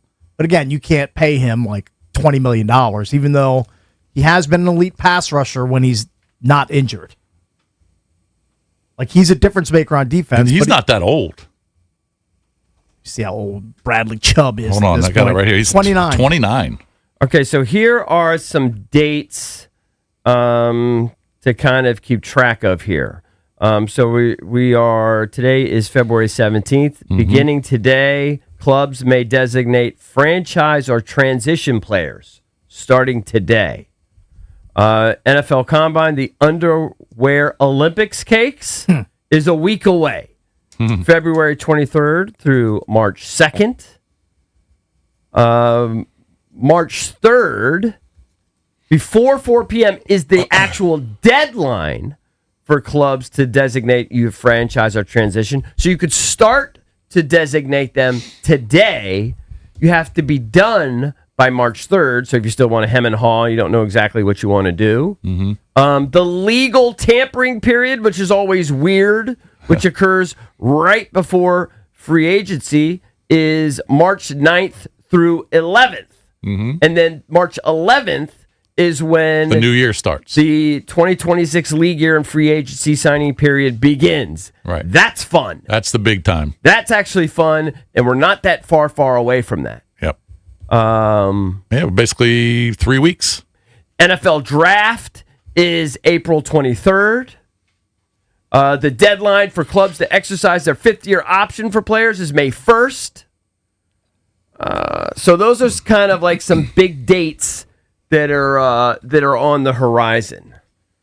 I haven't watched much Olympics, but I usually tune in to watch the friggin' combine. That is always intriguing to me. I just put up our poll of the day, Cakes. I know that you told me to do the gray hair one. I didn't. Our Surfside poll of the day is, would you sign Tyreek Hill? Would you sign Bradley Chubb? Would you sign both, or would you sign neither? So there are 4 options. You can vote at Junks Radio or give us a call at Junks. Give us a call at 1-800-636-1067. You can vote on Twitter at Junks Radio. I think I would sign Tyreek Hill. Like you said, EB, a flyer type. Don't put big money because you don't know. But they need speed. They need a playmaker. You're right. They need to go young. I've advocated drafting a wide receiver, not in the first round. But they can still do that. You can still sign a free agent, an older free agent, but draft a younger one. I agree with that. So I would sign him. Bradley Chubb, I believe, had 8.5 sacks last year. He did. The year before, he didn't play a game. I think he missed. The year before that, he had 11. So he's had 19.5 sacks in the last 2 years that he's been active. I might sign both. I know that doesn't get you younger. I think if I had to, I might sign both. I think that Bradley Chubb would just be replacing Von Miller. You know what I mean? Yeah. He's actually younger than Von Miller. He's younger. Maybe give you similar production. He's substantially He's younger. about 7 years younger. Did you find it? We never talked about it. And we had Vaughn on the show, and he was pretty good with us. There were a couple times where he wasn't amazing, right? That I remember, but he was pretty good. Yeah, he was like Davy Johnson. If you remember, this is old school, but Davy Johnson, some weeks would be the best when he was the manager of the Nationals. Would be the best guest we've ever had, and then the next week would be a dud. He was dud, yeah. Do you remember? Well, there were some times when Vaughn didn't sleep after games. Which is weird. I mean, that's what he said. I mean, I don't know if it's true, but he said, yeah, I haven't slept yet. And also, we're just like randoms to him. Yeah. I mean, he was here for 3 months. Yeah, he doesn't know us. He doesn't know us. And, he had to do this commitment to come on the air with us. But I thought overall he was pretty good. And I certainly rooted for him more than I ever would have. I wanted to see him because I saw how passionate he was about his sack numbers and everything. I kind of got a kick out of that. Yeah. But he talked about how he would love to be here and the brotherhood and how he loved everything. And then, like, the very next day, like after he packed up his locker, I can't remember what team it was. It might have been, I think he was begging for a spot on Denver again. Oh, I think it was Denver, yeah. He was begging for another spot on Denver. He just wants to keep playing, and he wants to keep racking up sacks. Yes. Okay? He wants to keep adding to his legacy. Now, you can't blame the guy. That's also where his heart is. Yes, I'm not going to just completely character assassinate him, but he just went literally from one day, we're clearing out his locker, saying he loves everybody here, and then the next day, I'd love to be back in Denver. You know what he is? You know what he is at this point? He's a football mercenary. He's a mercenary. Yeah. He's a mercenary. He's a hired gun. I know. But I felt a little cheated on. Right. So we wanted to hear from Commanders fans about Tyreek Hill. Now, this is just 25 votes in. I just posted the poll. Everyone's going to be no. 44% sign Bradley Chubb. 16% sign both. 40% stay away from both. Yeah. 0% say just sign Tyreek Hill. I want to hear from people. 1-800-636-1067. Because when he's healthy and he's engaged, he's an unstoppable force.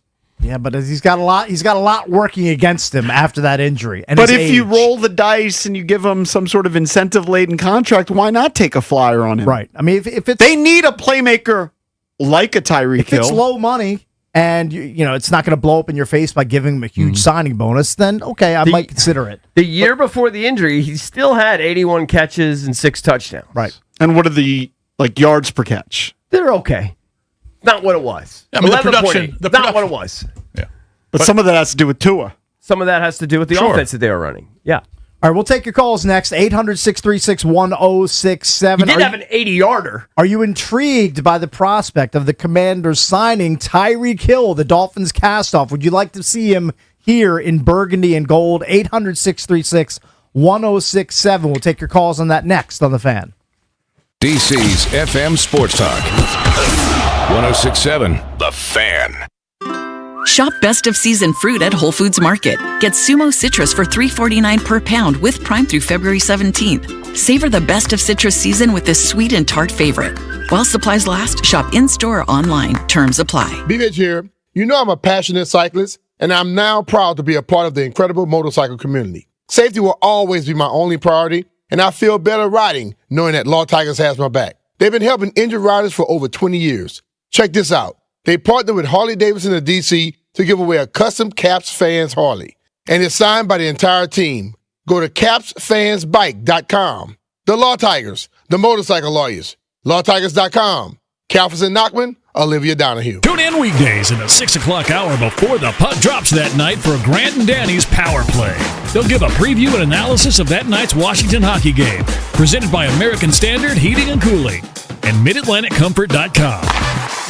Chili temps, hot cards, you know when the hand's right. Cake's here for Lindsay Chevrolet in Woodbridge, where my guy Danny Dimes is absolutely dealing. Silverado, Tahoe, Suburban, the flop, real inventory, silly savings. The turn, aggressive pricing, and the number you see already includes freight. Up front, no late raises either. By the river, you're just grabbing your set of keys. When the chips hit the felt, that's the number. The hand plays straight at Lindsay Chevy. You'll love it at LindsayChevy.com. Together, let's drive. Get more out of every mile when you share.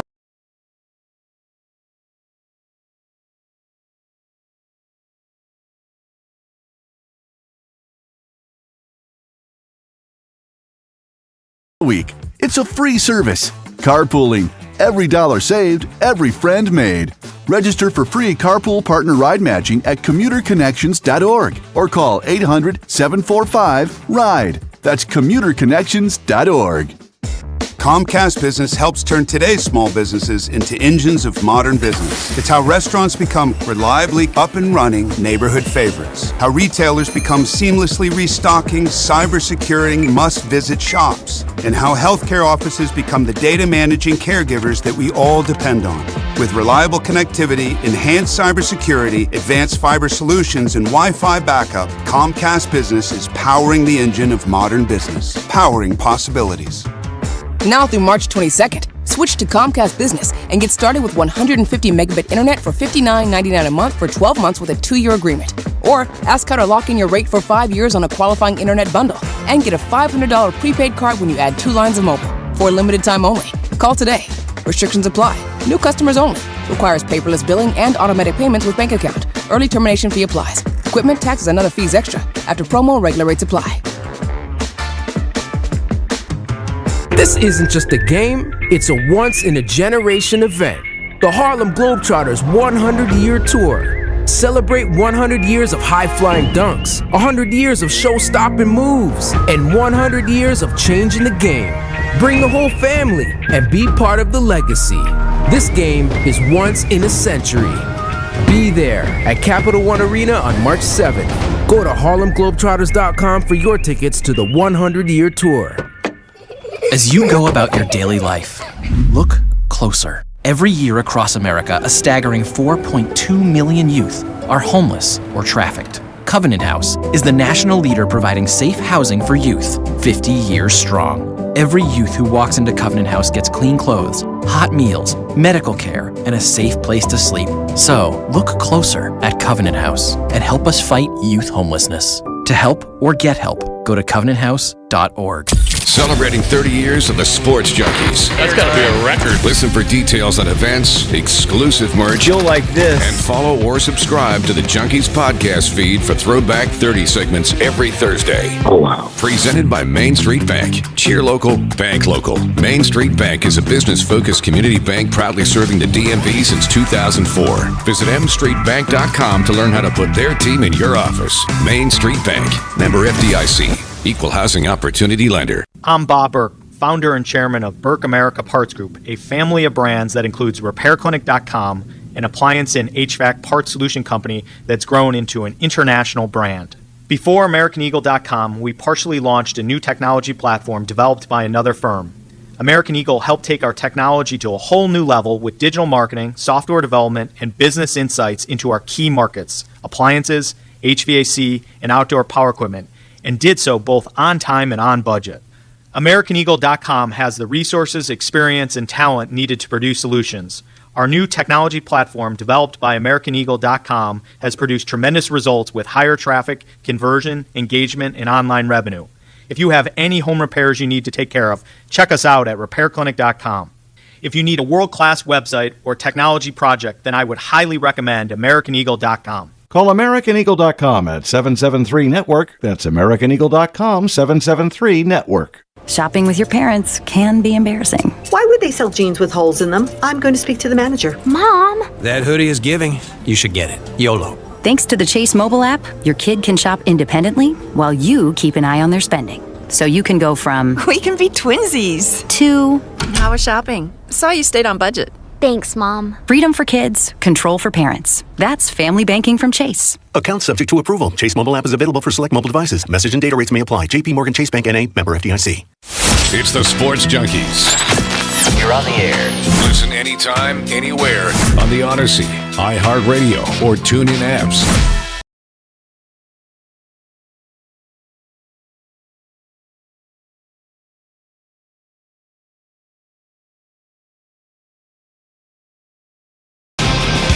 Are you intrigued by the now free agent Tyreek Hill coming here and signing with the Commanders? 800-636-1067 is the number. We'll take your calls, get your opinion on that. It's pretty funny. Earlier in the show, we talked about like beards, not having beards. JP's hanging some more pictures in the hallway. And man, I'm so glad I grew my beard because there's a picture of us posing with Tom Green where I have 100 chins and I don't have any facial hair. And it just makes me glad to have this cover. Is that a reason? Is that a reason to have Ben a beard? asked me, he's like, "Is that the reason why you're growing a beard?" I'm like, "I'm sure it's one of them. I'm sure it's part of the equation." I feel like the Allvilles though it's a beard family. It is a beard. We are bearded. I mean, men, Ross. yes. I guess your brother Ross. Last time I saw him had a beard. Yes, Mark's correct. a beard guy. Your dad was a beard We're all guy. we're bearded guys. It's a family thing. It's just our thing. The family thing. Yeah. What are you gonna do? Yeah. So Ross had the biggest beard. I want to take. Still does. Can Mike Barr? Can you bring the picture of us with Tom Green in here?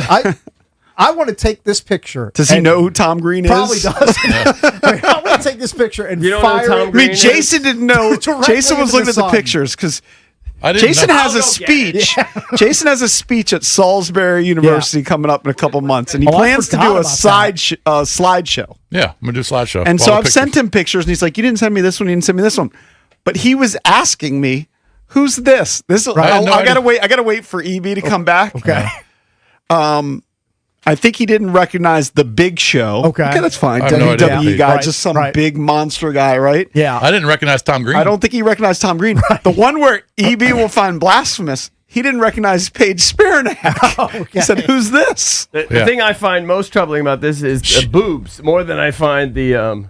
Yeah, I mean, massive. JP, you can't hang this picture, or you'll just have to I'll just Sharpie out my face. You cannot hang this. This is the world's worst. I mean, no beard, 100 chins. The only good thing about this picture is the Pacers T-shirt for Pacers. Big man boobs. JP, I'm banning you from hanging this picture. Look, All right, get rid of it. Get rid of it. Fat turd. You just cannot hang But it's Tom Green. Here's the problem: is that we don't dress up for work, right? We started working in radio. All of a sudden, everything's on video. What's going on? We want to work in radio, and then We take pictures if somebody does come in. We didn't dress appropriately for That's it. the old studio, too, so we're really crammed in. That's in Lanham, I believe. Well, that doesn't bother me. Man. I mean, we're taking a picture together. Is that Lanham? Yeah, it is. But like that Wizards shirt is a shirt I sleep in. Just so you know. So I'm literally wearing Black pajamas. is slimming, though. I'm wearing pajamas. That picture just stopped me in my tracks when I saw JP about to hang it. By the way, I'm gonna put my foot down. I need to maybe apologize to Dave Johnson from the Wizards broadcast. Yes. I think he does a fantastic job. Of course he does. I get a call from him. Okay. Now, I was at a swim meet. I couldn't answer it, but then I called him back, and I never received a call from Dave Johnson. So I was like, well, what the heck is going on?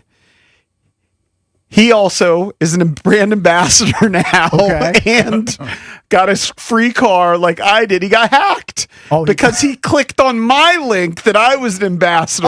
So that's what's happening. What was he doing? And I saw that Michael Jenkins is another I guy. saw Jenks. Yeah. So Dave reached out to me. He's like, how did you get back on Twitter? And I put him in touch with one of our loyal listeners, Alex, who put me in touch with some people over at Twitter.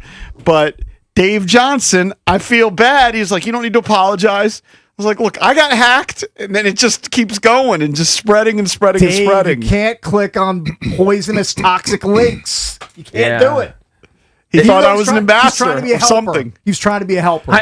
But he's got the same tweets with the car and the bow. I saw your fake ass, I'm an ambassador for my community in my direct message, and I said, this isn't JP. JP's been taken over by an imposter. I didn't even this give is a it 2 bot. seconds of thought. I said, he's whatever. He's been hacked. He's been compromised. He's been completely compromised. No, you haven't been hacked by like a human. It's some sort of bot thing. Yeah. I'm sure. Yeah. It's just some sort of thing. You've been compromised, and I just moved on. I didn't care. It's going around. Well, I apologize if I'm responsible for Dave Johnson my going God. down. I'm going to be so distraught if I open my Twitter one day and I'm bragging about my crypto gains and the fact that I just bought a $90,000 Well, I think new you can SUV. mitigate it by doing some of that two-factor stuff. I know everyone hates doing it, and you always say no. But if you do that, it will help it to some Two-factor extent. authentication. Yes. Gotta There's a do it. variety of different ways you can do it. Well, right now on the Junkies poll a day, most people aren't going for the two factors. They only who- want Yeah, Chubb. they're going for if zero any of the two. factors. It seems like What's Chubb's age? Brad? 29, yeah. It's not that old. All It's not right. that old. Yeah, but he has had the injury. You can vote at Junks Radio or give us a call at 1-800-636-1067. So we've hit over 100 votes now. It's only been up for a few minutes. 4% say sign Tyreek Hill. People Yeah, want they nothing don't to want do him. with it. Now 12% say sign both. So if you wanted to say 16% Yeah. or that for counts. Tyreek Hill. That counts. I think so. I think you need to put it. But 50% say stay away from both. But They I mean, don't want Dolphins trash. Does Tyreek Hill strike you as a guy who would fit into a DQ Not locker really. room? Not I just really. don't see that. I don't know if he'd fit into any locker room, but he's talented. Well, you're not going to have even though those guys everyone likes him. There's going to be some outliers. By the way, physically, There's gonna be he can fit into any locker room. Right. Yeah. because he's small. Yeah. But yeah, it doesn't make sense to bring that I just kind of a. I But think the they idea need to is shake just up- not explosive players. That's the idea. They need to shake up the locker room to an But that's extent. the problem. Like, how explosive is he going to be after a devastating Well, knee we don't injury know. like that? That's what I'd be the most concerned about, even more than his character and If the I fact had that to he's not a fit. guess, eventually, pretty explosive. Relative. It's not going to be peak I don't know. 25-year-old Tyreek, but I have concerns about that. he Big has a little concerns. extra to spare. Okay, but age coupled with the fact that it's a devastating injury. Depends how committed he is to I'm his going to rehab. let somebody else get into the Tyreek Hill sweepstakes if I'm Adam Peters. Yeah, I can see that. I don't think that they'll go after him. I think I don't they think want so to be either. committed to be a little younger. Yeah. But I wouldn't hate him if he showed up and kicked the tires on him. But I might have a semi-Chubb for Chubb because if he can come in and give you 8, 10, 11 sacks, there aren't a lot of guys on this roster currently that fit that profile. Well, the problem is we just had a guy come in and give us 8 or 9 sacks, and they were the most inconsequential sacks I've ever seen. Mm-hmm. And I'm talking about Bonds. I know. They were, it weren't like they were jumping on the pile. They were legit sacks, but they were just Inconsequential. They didn't matter to the game. Nope. Yeah. Now they will get Dorrance Armstrong right back healthy, And Dietrich Wise, who everybody like seems him. into, guy I like played a him. game and a half here. And again, now I can already see you're setting up next year to make fun of Dietrich Wise because you're setting it up. You don't even realize you're setting it up. You're setting it up.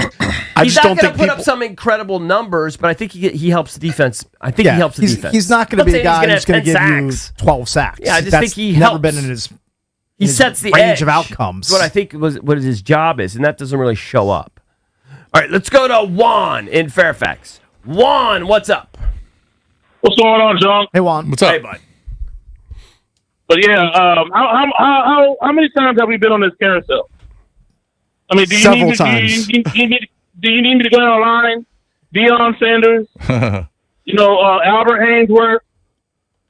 I mean, come on. This is no. I mean, So you're out on Tyreek. We cannot keep on doing. No, we're not going to keep on. Everything that glitters is not gold. No.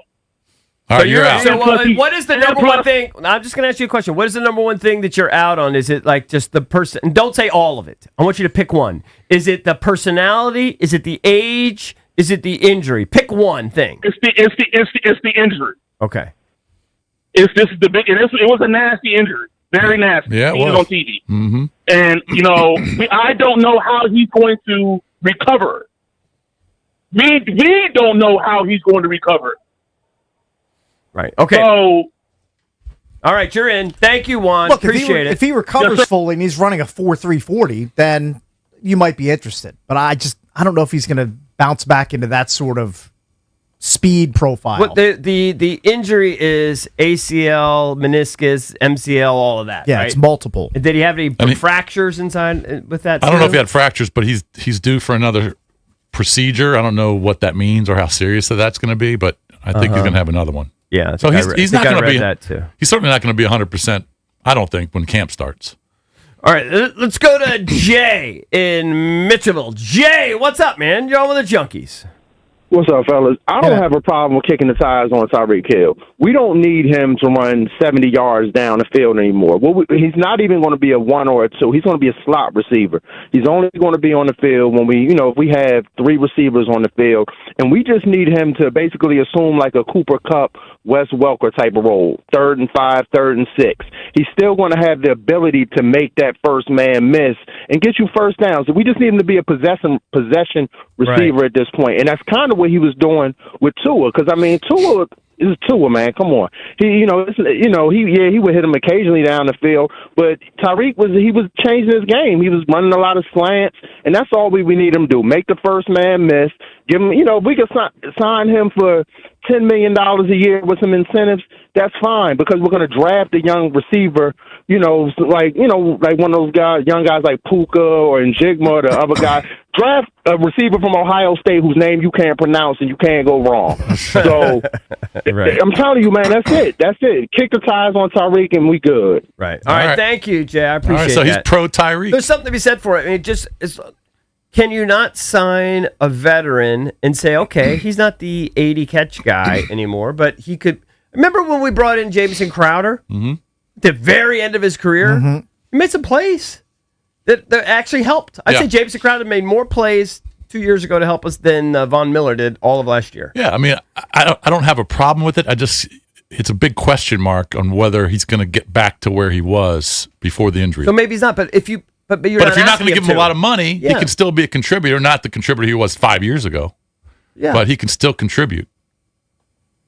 I mean, but what would you have? Would you rather have Debo or Tyreek if you decided to bring Debo back? I'd probably rather have the two. I'd probably rather have Debo I'd because probably rather have Debo because he I know doesn't have proven. a serious injury. He's proven what he can do. I think I'd rather roll the dice with Tyreek. The upside Can I pick neither? is bigger. Well, the ceiling is higher. I want a 23-year-old wideout. No, I don't want an I know, you don't have room 30-plus for a year veteran. guy. I'm saying you don't have a room you for can get a another veteran? 23-year-old wideout too. I'm not saying this would be the only receiver that you sign. I'm just saying, do you want another veteran out there with Terry, or do you want to go all young? I'd rather go younger, but I just don't think there's a big crop of young free agent wideouts. Like they'd have to hit it in the draft most likely. They only have so many draft picks too. I know they don't have that 6 many draft picks currently. Hopefully by the time draft day rolls around, they wheel and deal and add a few more. By the way, if you want to get more cap space, Rigo's Rag did a piece, I never got to it, where if they cut Nick Allegretti, that would save them another $3.5 million. We know they're going to cut Marshawn Lattimore, right? So they haven't done that yet, but that would save them $18.5 million. So right now they're at like $75 million. So that's going to go up to like 82, 83. Then if you cut Allegretti, that's like 86. By the way, did you see the so near 90 million? That's the police video of the Lattimore pullover for his arrest? No, I read the summary of it.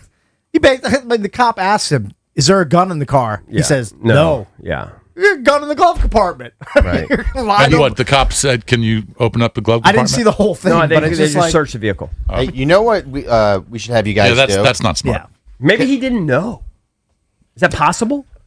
Sometimes guys walk I through don't the think so. mags, and if you believe them, and I think I do, they didn't realize they had their Was gun he with the them. only one in the car? I believe he was a passenger. Oh, okay. What were you going to say, Valdez? Hey, if I give you guys a homework assignment, Yes. tonight, do you think you could? Depends take on care what of the it? assignment is. So I'm not agreeing to anything blind. So everyone is in love with this Skip to the Model website, where you are basically you play GM for the year. Okay. And you guys can play GM for the Commanders, where you're cutting or re-signing players All on right. your current team. Yeah. You have That's the name of the website? Yeah, so you can sign free agents and contracts. So I can be Cakes Peters? Yeah, your psyched. draft. They have a mock draft with it as stick well. to the model. Okay. What did I say? You said skip. Oh, Stick to yeah, the model? Yes. And then you guys can be Adam Peters. Yep. You do it tonight. You come in with your free agent signings, who you're cutting from the team. I'm happy to do it, but I've always maintained that I would be terrible at it. I've never said I kind of would like to see We your can check out each other's GM chops. Yeah, and then I believe the website will grade your GM chops. All right, I would do it. I'm in. And we can show everybody's. Are we certain pickups. that we can do this within a reasonable time frame? I don't want to spend 8 hours doing this. I'm willing to spend an hour Probably or two, do but it I'm not. in 10 minutes. This looks so complicated. It does look complicated. I'm guessing you'll be able to handle it. We'll figure it out. But I'm in. Don't send the link via email, though, because Yeah, nobody don't do else that. checks email but me. Don't do that. Go to sticktothemodel.com. That's all you got to do. That's all you got to do. No, but you probably will need a reminder. I'll just leave it open on my computer. I'm at it right now. Just send me a text. I love having a million windows open. I'm like, I wonder why my computer's slow, because I have 100 windows open. They're all just trying to stay open. Yeah. What I like about it, it has smart suggestions. So in other words, it'll give you some. Sure. It'll give you some. Give some breadcrumbs along the way, which helps. Yeah, I'll cut Tyler Ott. Why not? I'm going to cut a bunch of I'm going to guys. cut a lot of guys. He's going to cut It's everybody. It's going to be a bloodbath when I'm doing it. Yeah, we'll go over your guys' cuts and acquisitions and everything. I might cut we'll discuss your grades. I might cut a guy whose name rhymes with Shmaron Shmaine. That'll save a lot. That'll save a lot, because that defense stunk with him. I can save a lot of money and stink without him. So I'm gonna. If you cut him, you would save $16 million. But does that mean you'd have $9 million dead? I don't know. I have to go on the website and figure it out. I have to figure out how much money I have to play with. Hey, when it's time to upgrade your office, make the winning call with PVI Office Furniture. Their expert furniture consultants help design your space, deliver fast, and they handle professional installation start to finish. From private offices and conference rooms to seating built for long days, PVI has solutions for every space and every budget, too. Plus, you can see it all at their massive showroom and warehouse in Frederick. Make the winning move for your business. Visit PVIPVI.com and put PVI Office Furniture to work for you. This is your flagship home of the Washington Capitals. Shooting, he scores! It's a power play goal! And DC Sports Talk all day. Sports Radio, 106.7 The Fan. That's another amazing run by Team USA. Mom, think I'll be on Team USA one day? Well, I'll take this one. What? Are you speaking to us? Yes, and to answer your question, anything's possible, especially with Xfinity. So, I can be the best snowboarder ever? Well, I can't guarantee that, but Xfinity can guarantee that your internet price won't change for 5 years. Okay. What if I practice every day? Then maybe you'll be snowboarding for Team USA at the next Olympic Winter Games. And Mom, you'll still be paying the same price for Wi-Fi. Ooh, really stuck the landing there. It's the Xfinity Gold Medal Celebration. Now through February 22nd, get our best price on gig Wi-Fi for 5 years guaranteed, just $50 a month. Plus, get Peacock Premium included for 2 years. That's a $10.99 value per month. Xfinity. Imagine that. Proud partner of Team USA. Restrictions apply. Requires paperless billing and auto pay with stored bank account. Taxes and fees extra. Actual speeds vary. Hey guys, EB here. If you're planning to sell your home, I've got many great reasons why you should call my friends, the Realtor Rockstars, Debbie, Sarah, and Reynolds and Power Room team with Keller Williams today. Debbie and Sarah net their sellers over $30,000 more on average. Plus, Debbie and Sarah sell their homes 3 times faster than the average agent. How do they do it? Well, Debbie and Sarah already have the buyers, people. Over 16,300 ready buyers in their exclusive database looking to buy right now. This is why many of Debbie and Sarah's homes are sold even before they hit the market, and how their sellers are more likely to receive multiple offers. Anyone can list a home, but not everyone can sell it right. Debbie and Sarah are so confident in their abilities to get the job done that if your home doesn't sell, they will buy it at a price agreeable to you, guaranteed in writing. So take it from me. Call right now, 844-654-SOLD. That's 844-654-SOLD, or visit DebbieHasTheBuyers.com. That's DebbieHasTheBuyers.com. Just a few more things and we should be good. These are a lot of groceries. Are we getting snowed in again? No, just getting enough stuff to watch all the winter events. Don't want to miss any chance to support our athletes. Do you plan on feeding them too? Besides, I'm getting cash back on all this with Upside. Upside? What's that? Upside is a free app that gets you cash back when you shop at gas stations, grocery stores, and restaurants. You get cash back just from things you regularly buy? Yep, and right now they have a $10 bonus when you shop at Giant. All right, I'm getting Upside, and maybe another grocery cart we can fill up. Earn real cash back on your regular shopping. Download the Upside app and use promo code DC1 to get a $10 bonus on your first grocery purchase at Giant. That's promo code DC1 to get a $10 bonus. Use promo code DC1.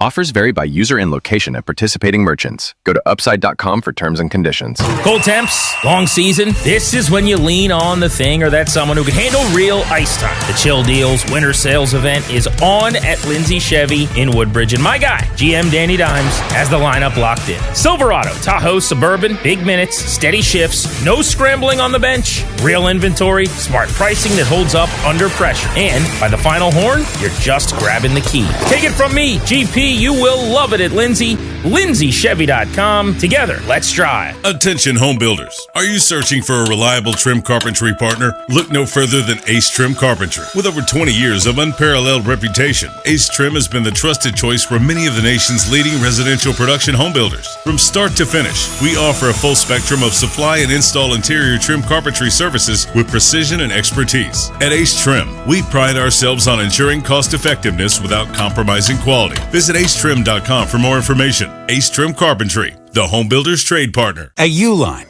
the prevailing opinion is, if you don't live it, you don't believe it. The people at Uline believe in hard work, and they live it by being there 24/7 to answer your call, having 41,000 items in stock, and offering same-day shipping from 12 locations across North America. Business owners, sellers, buyers, shippers, and packers believe it. Uline is the hard-working, dependable source for your shipping and industrial supplies. Visit uline.com. Are you 50 or older? This news is for you. The CDC recommends you get vaccinated against pneumococcal pneumonia. Even if you're healthy, your age puts you at risk. People 50 or older are over 6 times more likely to be hospitalized with pneumococcal pneumonia compared to adults 18 to 49. Just one shot can help protect you. Learn more and schedule at vaxassist.com. That's VAXassist.com. Sponsored by Pfizer. It's the Sports Junkies on 106.7 The Fan. Man, these guys are so classy, you know? Pretty damn good. And always live on the free Odyssey app.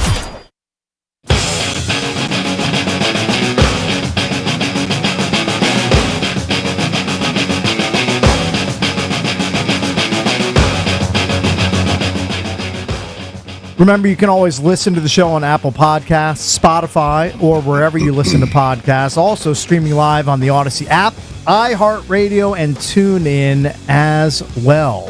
What you guys make of the Michael Jordan video that's gone viral? My understanding is that there was somebody put ice in the kids, and so he was flicking at the ice.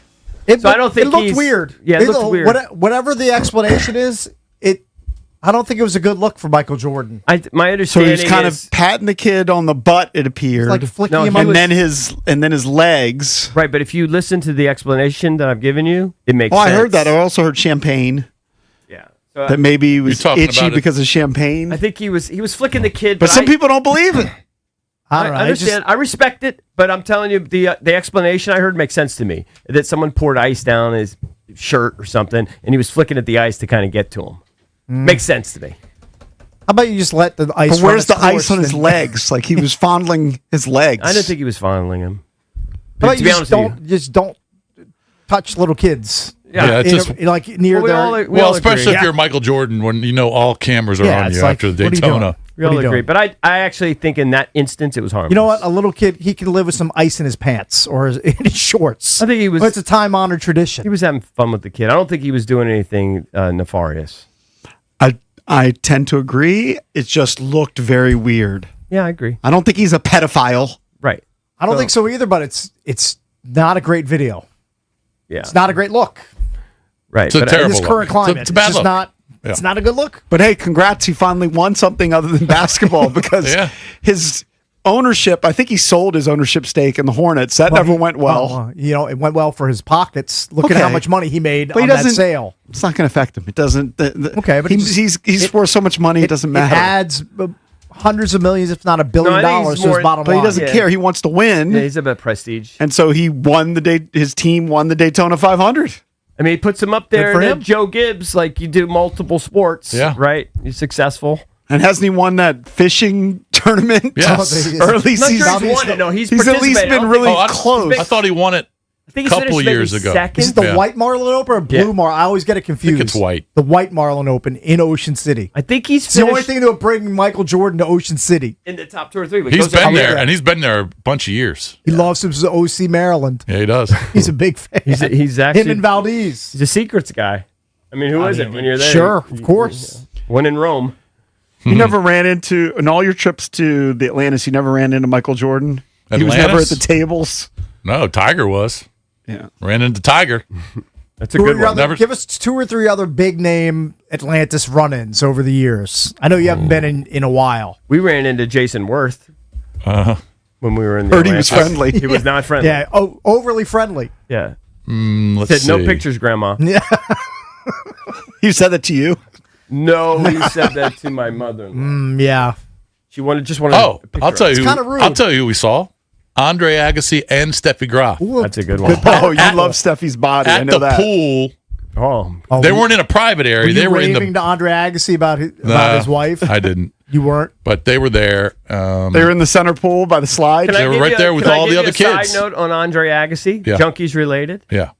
Do you know who his business manager is now? Andre Agassi's biz manager. I don't. No. Justin Gimelstob. Really? Is it really? Yeah, and so Justin's always photographed with him, and I didn't put 2 and 2 together until at some point I read on one of the things. It was like, yeah. So he's. I got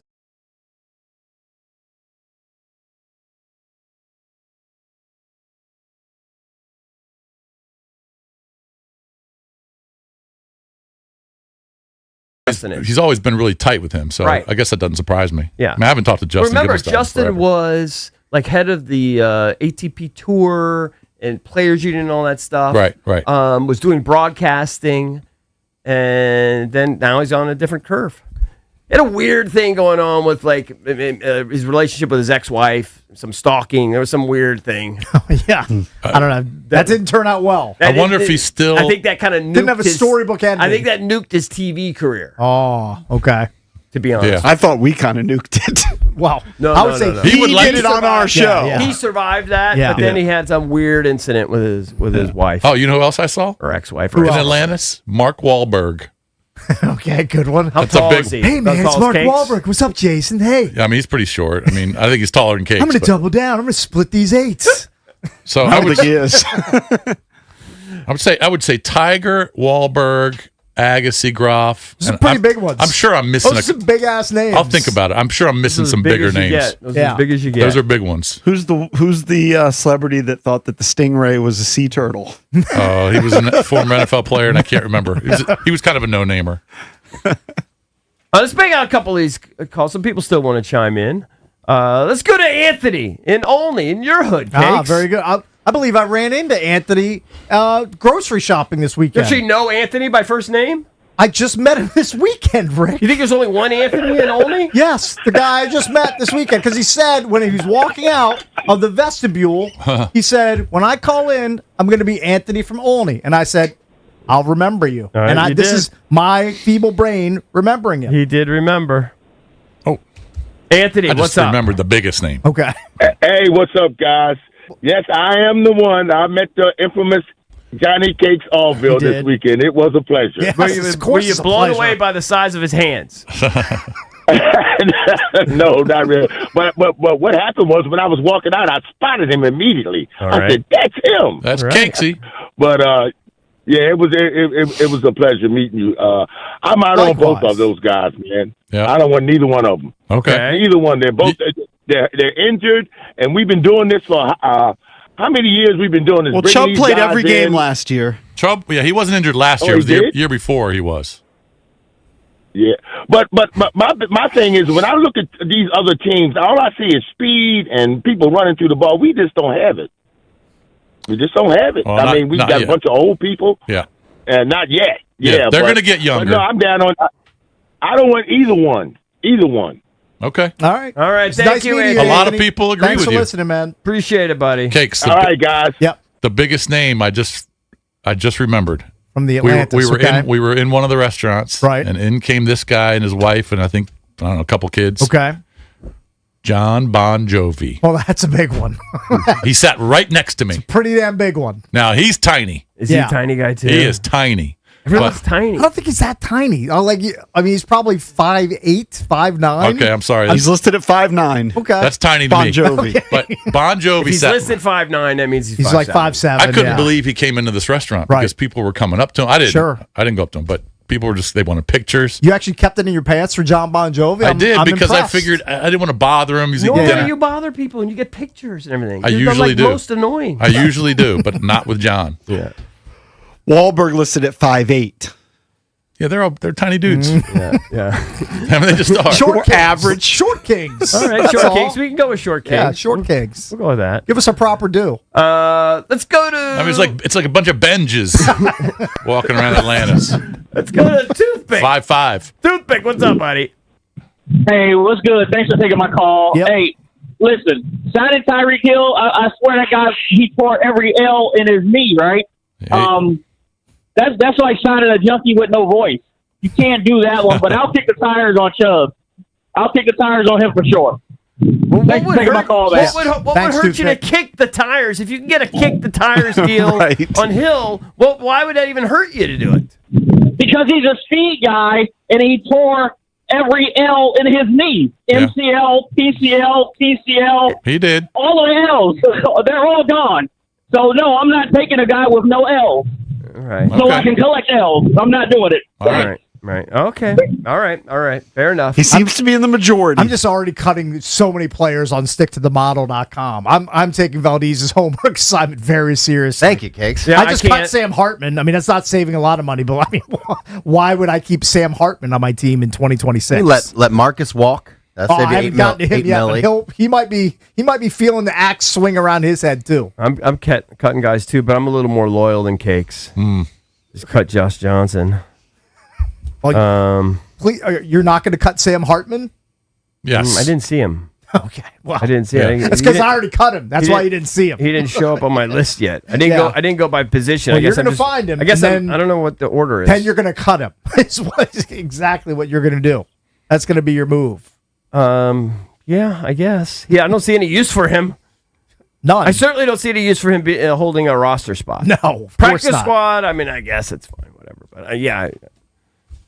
All right, don't forget, coming up a bit later in the show, Mike Tannenbaum, former NFL GM, now ESPN NFL analyst. He is super high on the Commanders' bouncing back in 2026. Same with Jaden Daniels. He'll join us coming up at 9:25 here on the Junks.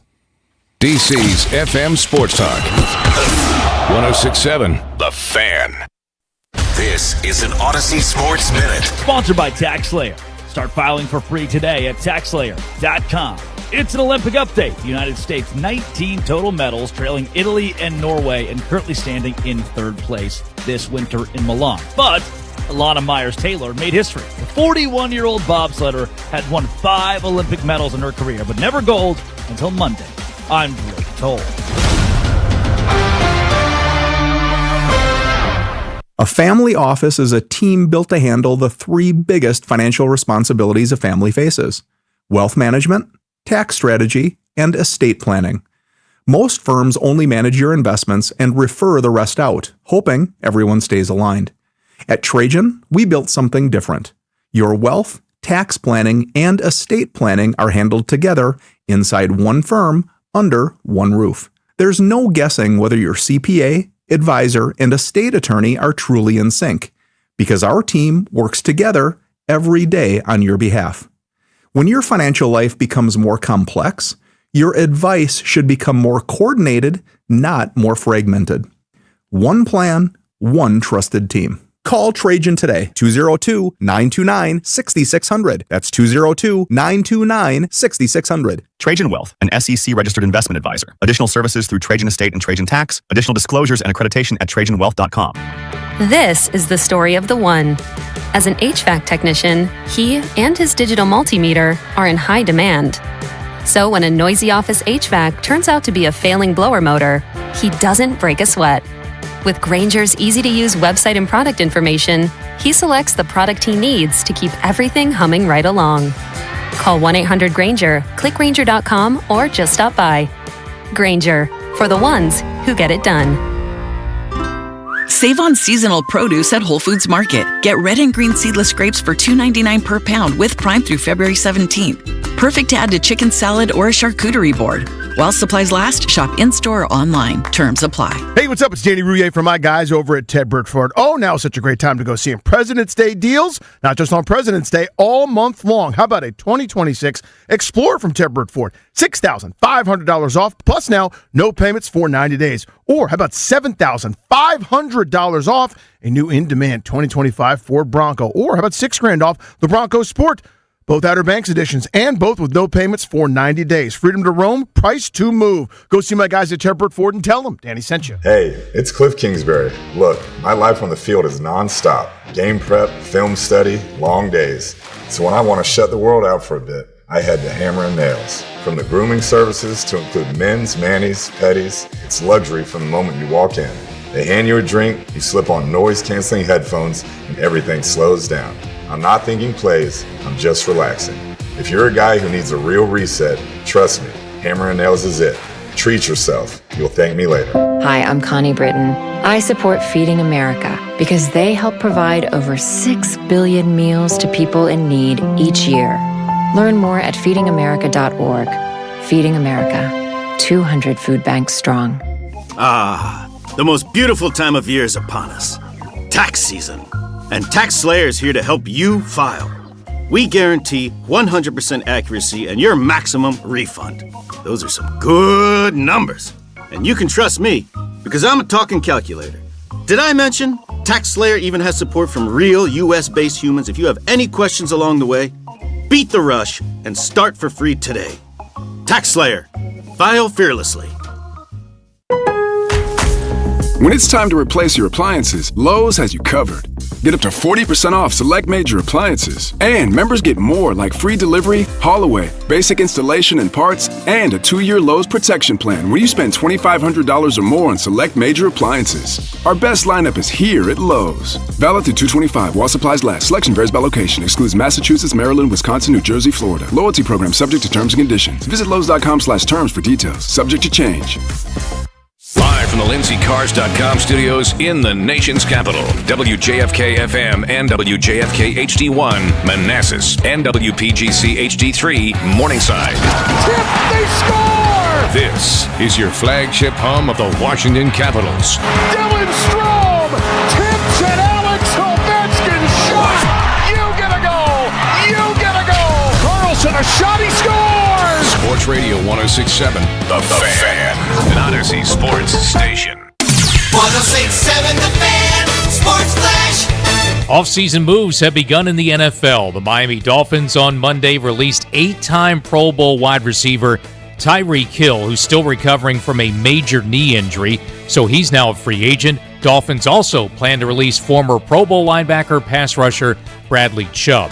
Franchise tag window opens in the NFL today at 4 p.m., and free agency is only 3 weeks away now, with the legal negotiating period beginning Monday, March 9th. The Commanders right now project to have $74.5 million in cap room. That's the fifth most in the NFL. Winter Olympics in Milan, the U.S. women's ice hockey team still unbeaten after a 5-0 semifinal win Monday over Sweden. So that sets up another showdown against Canada for the gold medal on Thursday afternoon.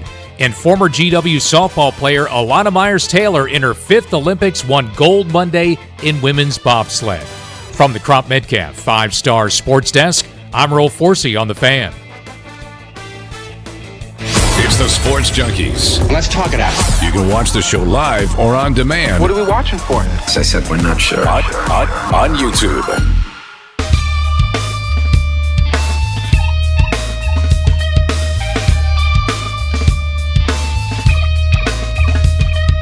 Something takes a part of me. We're celebrating 30 years of the Junks, brought to you by Main Street Bank. Cheer local, bank local. Main Street Bank is a business-focused community bank proudly serving the DMV since 2004. Visit mstreetbank.com to learn how to put their team in your office. Main Street Bank, member FDIC, equal housing opportunity lender. Let me say this. I've been grinding this while we've been doing the show, during the commercial breaks, all of it. Mm-hmm. I'm not sure I'm going to be able to turn in my homework tomorrow. This is a big ask. It's fun though. It's kind of fun. It's fun. I'm not saying that I'm not enjoying it. I'm just not sure my homework will be finished. I made a lot of cuts already. Just not. But you've got to sign up for an account on this site. Yeah, it's easy for it to save. I think so. You can't just if you want to save it, and you give come your back email. to Give your email or what do I care? I have 100,000 emails in my inbox. You think I care if I get more spam from another? Now, does this site? Account? Do we have to decide how much money we're giving for agents, or just which site? It's got it all figured out. You pick it's already got the money. It's got the money, sort of what they would earn. And you say if it's 1 year, 2 year, 3 year, whatever. It's too much. I would hate this job. I want to vomit. Well, that's why you hire staff to help you take care of. But that's you why don't do it all. Adam Peters isn't doing all of the heavy lifting himself. Yeah, I understand. He's got numbers crunchers. Somebody's doing it. Salary cap experts. Right. But somebody's doing this, and whoever that somebody is, I would not want to be. Right. Too much work. It's too much. It's too much work. Too much legwork. It's making my head spin. You want to go to Ashburn at 6 a.m. and stay till 9 at night and just try to figure out this? You could literally have a billion players. I mean, it's infinite. Yep. And putting a roster together, everyone thinks it's so easy. Oh, it's not easy. Nope. We're going to figure that out tonight. They don't do that. They don't do it in a day. I already know this is butt hard, and my team will be terrible. Right. Well, you know what? Speaking of terrible teams, that leads us to our next topic. Adam Silver, apparently, we know that he wants to basically punish teams that are tanking. He knows it's not good for the integrity of the league. We talked about this heavily last week. They fined the Utah Jazz. Yep. Yeah, they did. They fined somebody else, too. Not the Wizards, though. The Wizards have not been fined. I don't know how they could justify that. I mean, teams are obviously tanking. How can you say you're not and you are? Well, he fined the Jazz for a game that they wound up winning. I saw the owner was tweeting about it. He's like, "What?" He's like, "What's going on here? We won the game. Yeah, terrible. Why are you fining us? Because they benched their stars for the fourth quarter. Whatever, but they wound up winning the game. That's not weird to you that they won the game. It is weird. I mean, if you're up 6 figures, if you're up 15 or 20 with 4 minutes left or 8 minutes left, whenever you decide to bench them, how can you get fined for that? If you're winning, and I don't know what the score was when they took the starters out, but I mean that happens. I think it's because they admitted that happens afterwards. in every sport. They essentially admitted it afterwards. So the story is The Athletic's Joe Varden reported that Silver and his advisors are, quote, seriously considering getting rid of the traditional rookie draft and instead opening the new players up to a free agency market that levels the playing field for all teams. Silver notably explained that, quote, every possible remedy unquote, is on the table when it comes to preventing teams from tanking. I kind of like it. I get that this year you're tanking.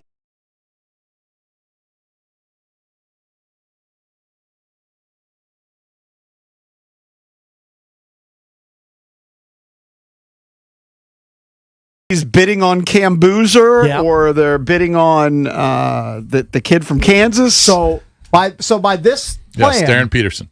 Any team could bid on them? Sure. Or just the teams that are like at Why the not? bottom If of the there's a league? salary cap, people got to fit them in. I think it'd be intriguing. So How the much money? Like Cooper Flagg would come out of the gates, right? And the Lakers would be offering him $60 million, right? And it could backfire on them because they could be a dud. Yep. How much are teams willing to bid on for a rookie? It is kind of intriguing. I actually think it has a lot of merit I don't want it to happen until after this upcoming draft because we've been busy the tanking. die's already been cast. Yeah, the Wizards have been hard at tanking for the entire season. You can't just steal that away from them a few months away from the draft. But teams would be bitter if, let's go back when there's a LeBron James type that comes out of the draft. Well, every team is going to bid on him, and if one of the top teams lands that player, that's where people are going to be upset. Right. So maybe we can think this out loud. You modify it and just say the teams that miss the playoffs can bid, can all be open to bid on the top players. So the best teams in the league are exempt. They can't. I guess. I'm not sure how that would work. Then I think everybody has a fair shot at it. Yeah, I think everybody's got to be. I don't think it's just the teams. It just has a salary cap that limits you all. Because then everybody's going to be racing to be one of the teams that's not in the playoff mix. So they have a shot at one of those guys. So there's still some sort of tank going on. No. To eliminate the tank, every team's available. Correct me if I'm wrong, but like in the Premier League, do they have drafts? I don't even know. They have drafts in the Premier League? I don't know, but I don't think so. They just sign kids like when they're 13 years old? Yeah, I think they just sign players. Yeah, so just and then there's trade. no draft. It's just all pure They sell free players. agency. Yeah. Why doesn't that work? I think it would work. If everyone has the same... If there's a cap. Have to have a cap. Yeah. You can't just have a team like the Yankees. Yeah, because everyone $2 billion. Right, because all the players would want to go to certain markets. You can't do that. But if there's a hard cap, yeah, I think it works. It eliminates the tank. Now, the Premier Leagues and most of those leagues, and I'm certainly not an expert, I barely know anything about it, they also relegate teams. Yeah. I don't think that's going to work here. That's not going to work. With the teams are too valuable. You're not going to relegate. Right. Plus, you have to have a viable second division. Like There's no in place those to regulate. countries, relegate them. people watch second division games. I'm being honest. I'd be kind of intrigued if the NBA relegated a team or two down into the G League. Understood. They said, you guys are so bad. The Right. Pacers, welcome to the G League. But if you or were an the next NBA season. owner, you're not going to say you could take my $1 billion franchise and make it a and G tank League it. team. Right. But it's But just tank not its realistic. value. But if I'm a player, why would I want to go to the Utah Jazz or Sacramento? Yeah.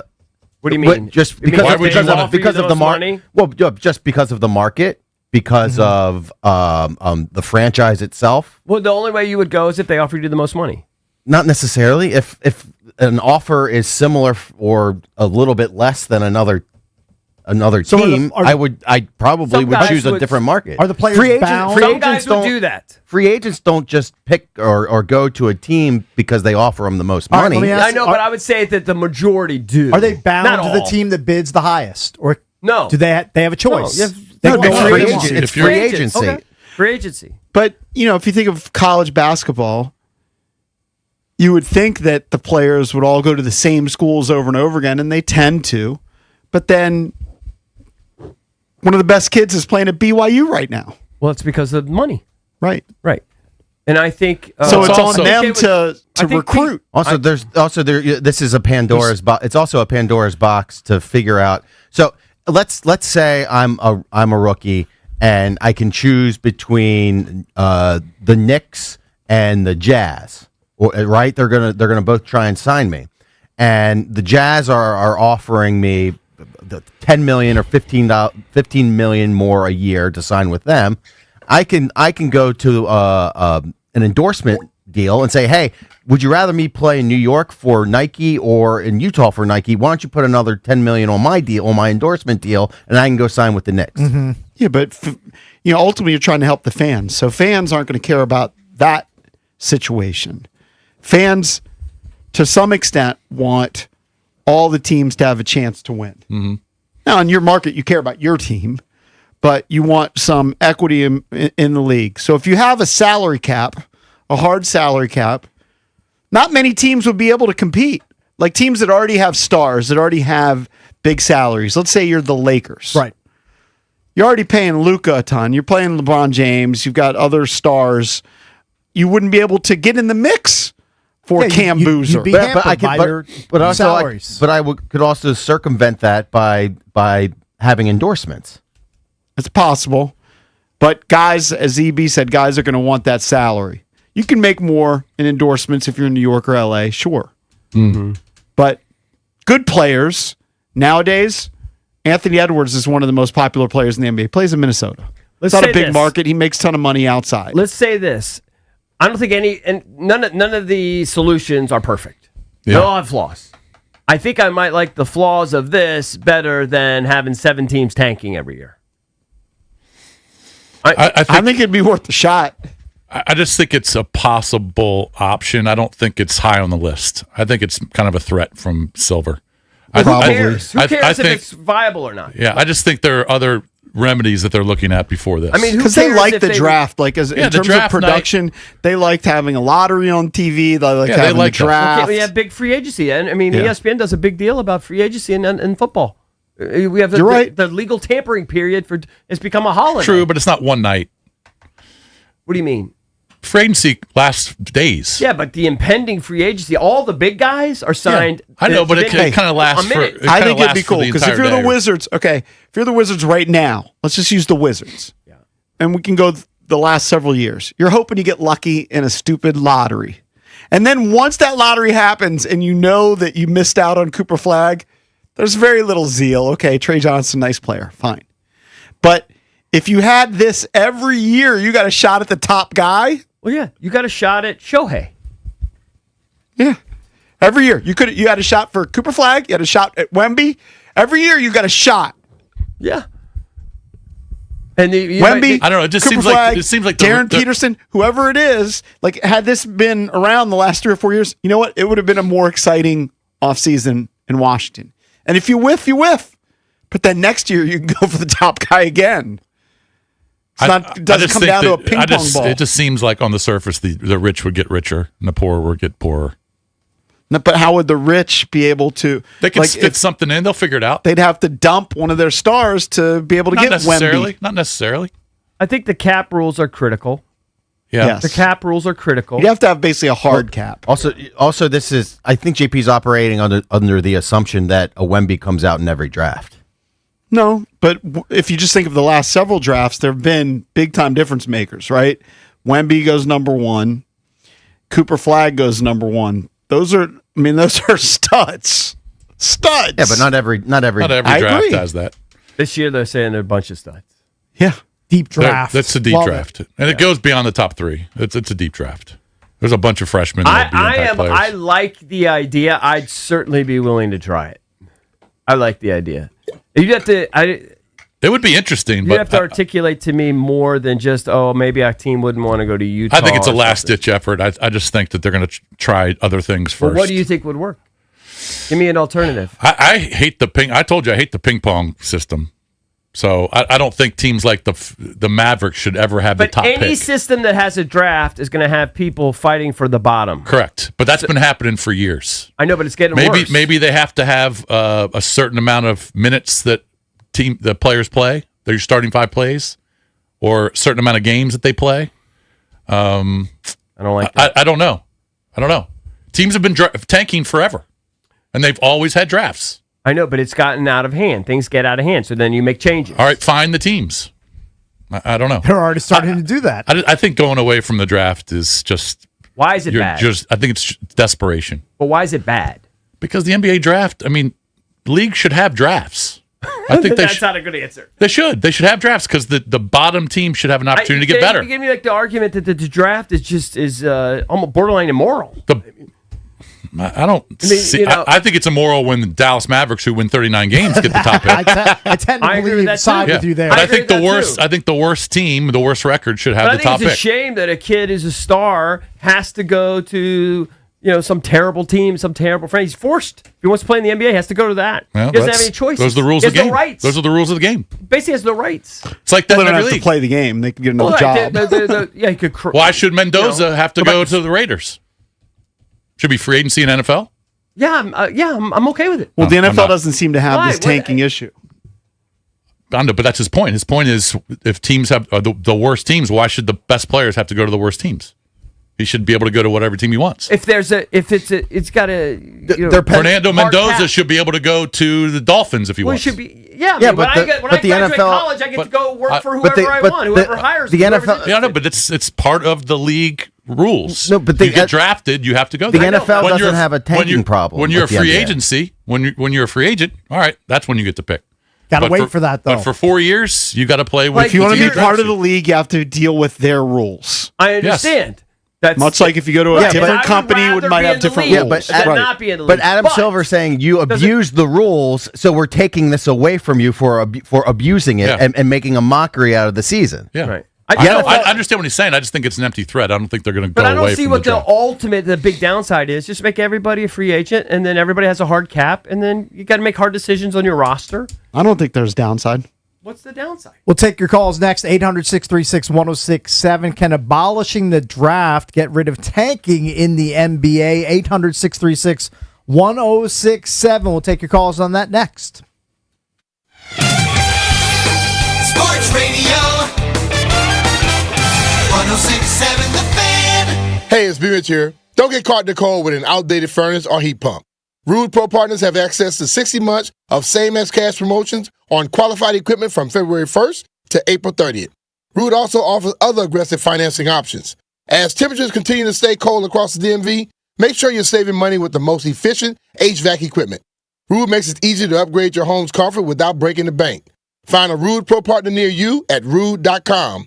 And remember, if it ain't rude, it ain't right. Cold temps, long season. This is when you lean on the thing or that someone who can handle real ice time. The Chill Deals Winter Sales event is on at Lindsay Chevy in Woodbridge. And my guy, GM Danny Dimes, has the lineup locked in. Silverado, Tahoe, Suburban, big minutes, steady shifts, no scrambling on the bench, real inventory, smart pricing that holds up under pressure. And by the final horn, you're just grabbing the key. Take it from me, GP, you will love it at Lindsay. LindsayChevy.com. Together, let's drive. Coach Wooten's Basketball Camp, the world's #1 teaching basketball camp since 1961. Your child will learn the game, play the game, have fun, and get an experience of a lifetime at Coach Wooten's Camp. Let your kid be a kid. Down the screen and go do what we do. Let's go shoot some hoops. Early registration discounts available. CoachWooten.com. Hey, it's JP from the Junkies. Did you know Verizon Home Internet covers more homes with faster speeds across the country than any other provider? Now you can get award-winning Fios Internet for just $20 a month for 3 years. Switch today and enjoy savings you can count on. Verizon Home Internet consists of Fios and 5G Home.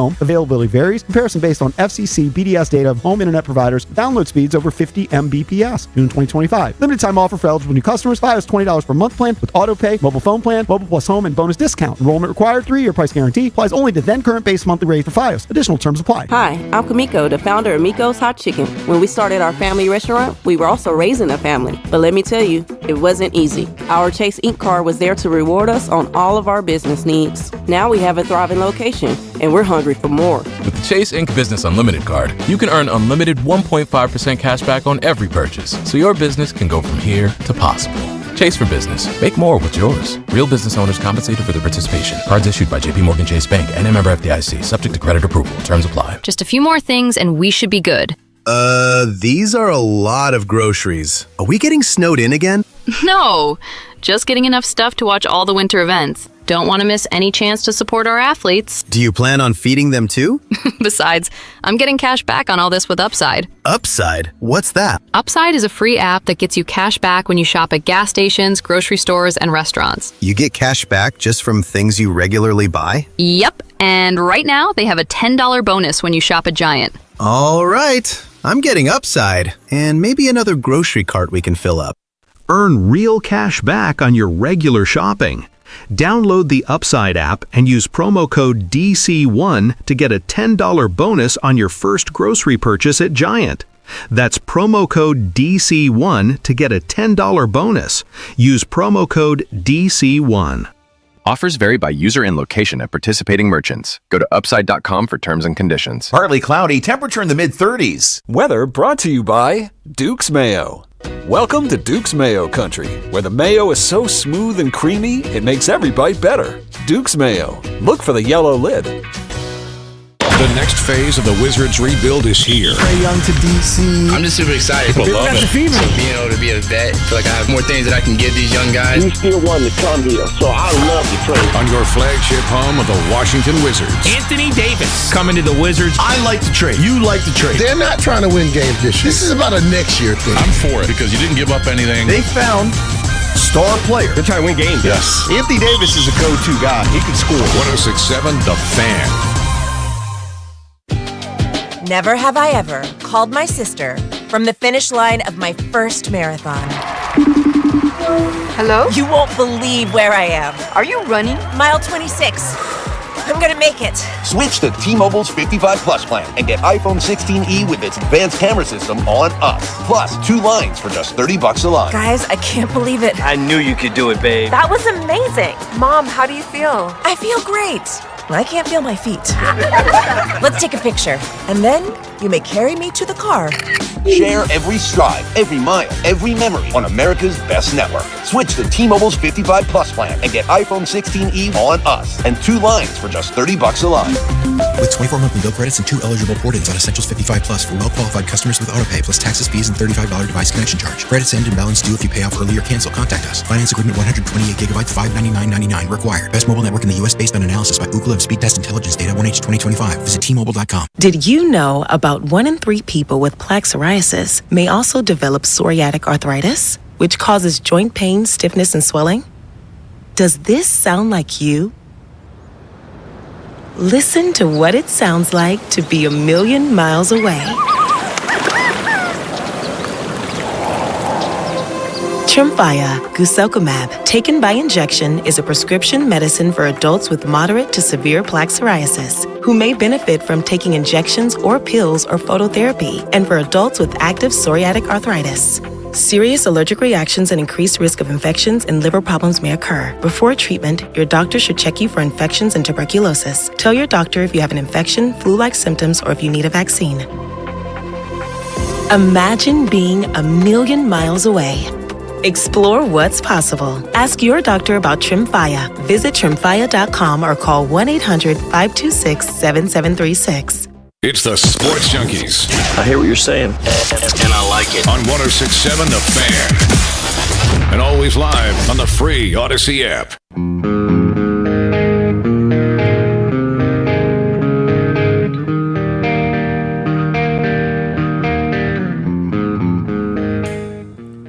Should the powers that be in the NBA abolish the draft and just adopt free agency for incoming rookies to prevent tanking going forward? 800-636-1067 is the number.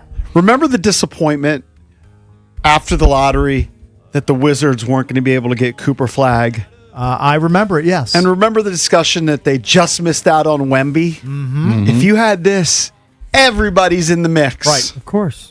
And by the way, except for teams that have salary cap issues. Yeah. So it's a whole nother thing to plan for. And the really good teams probably would be at the top in terms of salaries.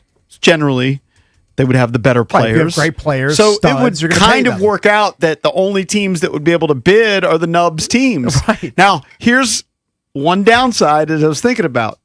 So now you have teams tanking so that they have a chance in the lottery. Here's what would happen is if they knew it was a generational player coming out like Wemby, like Cooper Flagg, go back to LeBron James, people would start dumping their free agents or dumping their players in anticipation they would during the season. Free up salary cap space. Yes. Which is smart. Which is going to be tanking. Okay, it's... Like you have a high-priced guy. I mean, it already happens. No system. You have a high-priced guy. You're going to dump them in the middle of the season Any if you know you're not going anywhere. Is going to have flaws. Yeah. Obviously, the current system has flaws. If you just implemented free agency, that's going to have its warts too. Like, nothing's going to be perfect. You just have to build that in. But I'd be willing to go for it. I'd be willing to abolish a draft and try free agency. After this year, though. You can't just do it midstream and just tell teams after they've been actively trying to lose games. Well, they probably can't do it for many years because teams have traded picks and swapped picks. Yeah, let's just pump the brakes on getting it done like with the quickness. I mean, the Wizards you want to do it 3 or 5 years from now? Go right ahead. Didn't the Wizards just trade like a 2030 first-round pick? Yes. Mm-hmm. In the Anthony Davis deal. So the biggest downside you have is that it would create its own kind of tanking because they'd have to create the cap space. Yeah, if you were a team that you thought was competitive, but somewhere during the season. Do you have to do it at mid-season? Can't you do it at the end of the season? Cut guys? Why do you have to do it mid-season? I'm asking a question. Yeah, I'm just thinking because of the way the current trading deadline is. Mm-hmm. But if you have a trading deadline, but you don't have to. You can scrap it all. But I'm just saying that right now, like, let's say you were a team you thought you could compete for a championship, and you decide, you know what, we're just not going to be able to compete for a championship. I'll use the Lakers again. Mm-hmm. Most people don't think the Lakers are realistically going to have a chance to win a championship this year. So they want to keep Luka. They would just dump LeBron for his salary cap space during the season, so that they would have that space to get. That's fine. Darren Peterson. Yeah, you're going to trade him? You can just cut him. You can't just cut him. Trade him, I guess. Well, then that salary goes to somebody else. That's if you have this current system where you don't have the to NBA owners have to approve this? Sure. Yeah, of course. Yeah. Why would the NBA owners approve this? They might not. I mean, certain ones would probably. I mean, the big market owners probably would. Yeah, but why would the owner of the Sacramento Kings approve because it? You could say it takes the luck out of the equation. It takes skill if you have the better front office. Marketing and I mean, the bad teams that want to get better. San Antonio wanted to get better. If Wemby was a free agent, he's not signing with San Antonio. So it helped them that they got the number 1 pick. He might, if they could offer him more money than everybody else. You don't think he would? No. I think. How much more money is they going to be able to offer? I don't know. But I mean, I don't. If they're smart with their salary cap, there's no way that more. There's no way Wemby is going to sign with the Spurs if every team is after him, especially when you consider endorsements. Right, he's probably going to go to a big market. Yeah, but every team can't be after him if they're nudging up against the salary cap. Right. Yeah, but if they have good front offices, they'll figure that part out. Well, I don't know. I think there's some legitimacy to it. Now you're basically there's no way Wemby is signing with the Spurs if he's a free agent. Well, who cares? I don't care what team he signs for.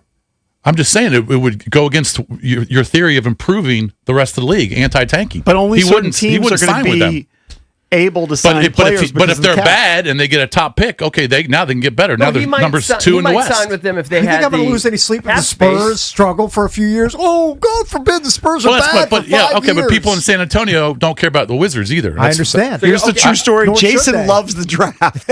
Turns out he loves the draft. No, I just think I think it's just a hot take to say let's just abolish the draft. I don't think the draft we didn't make it up.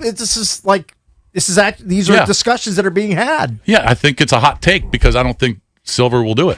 I know he threw it out there. I think it's a threat. I think it's an empty threat. Be. I don't think Jason loves the draft as much as he hates change. He doesn't like change. That's for sure. I just think that I don't like. I just think this is either. drastic.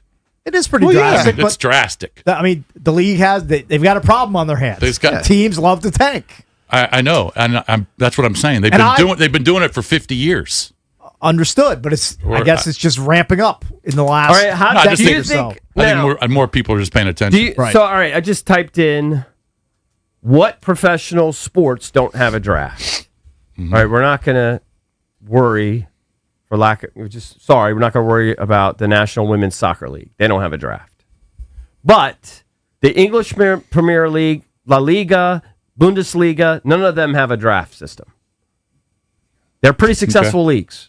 They're maybe arguably the most successful leagues. I mean, I don't pay attention to soccer. I have no idea. Okay, but they don't have drafts. He's not making it up. Right, it works. I got it. It works. And they billions. The most expensive players in the world play that sport.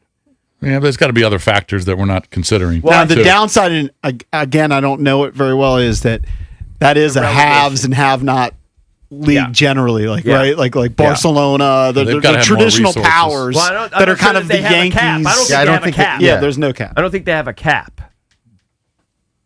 But I have you can't say that it wouldn't.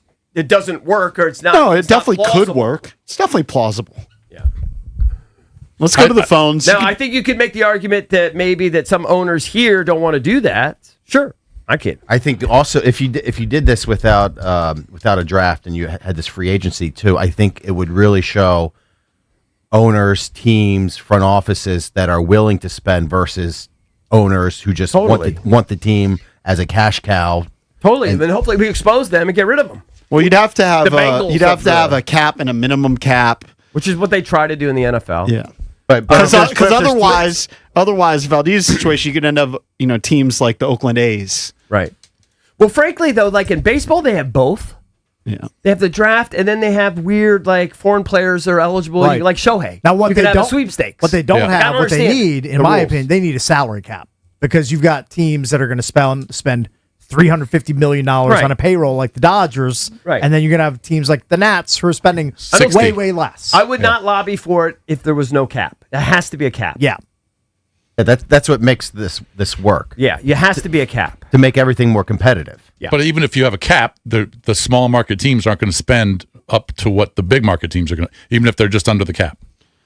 Well, if you have the TV smaller market revenue, teams, that might be the case, but the smaller market teams aren't if you going to have spend a cap, then you're also going to have a spending floor, which you must hit. Yeah. So I just feel like it's going to make MLB more competitive. They're going to be less. There's going to be years where if you have 5 or 6 teams that can win a World Series, it seems like it's every year now. Yeah, because and every other team is just. Yeah, I mean Pittsburgh's never going to win. They're just playing to bring people into the stands and get through their season. They have no realistic shot at winning. Yeah, and after about 40 games, no one goes to the games. I mean, you have your outliers like the Rays have been able to do it, but for the most part, if you're spending $150 million less than other teams, you're not going to be able to compete. Yeah.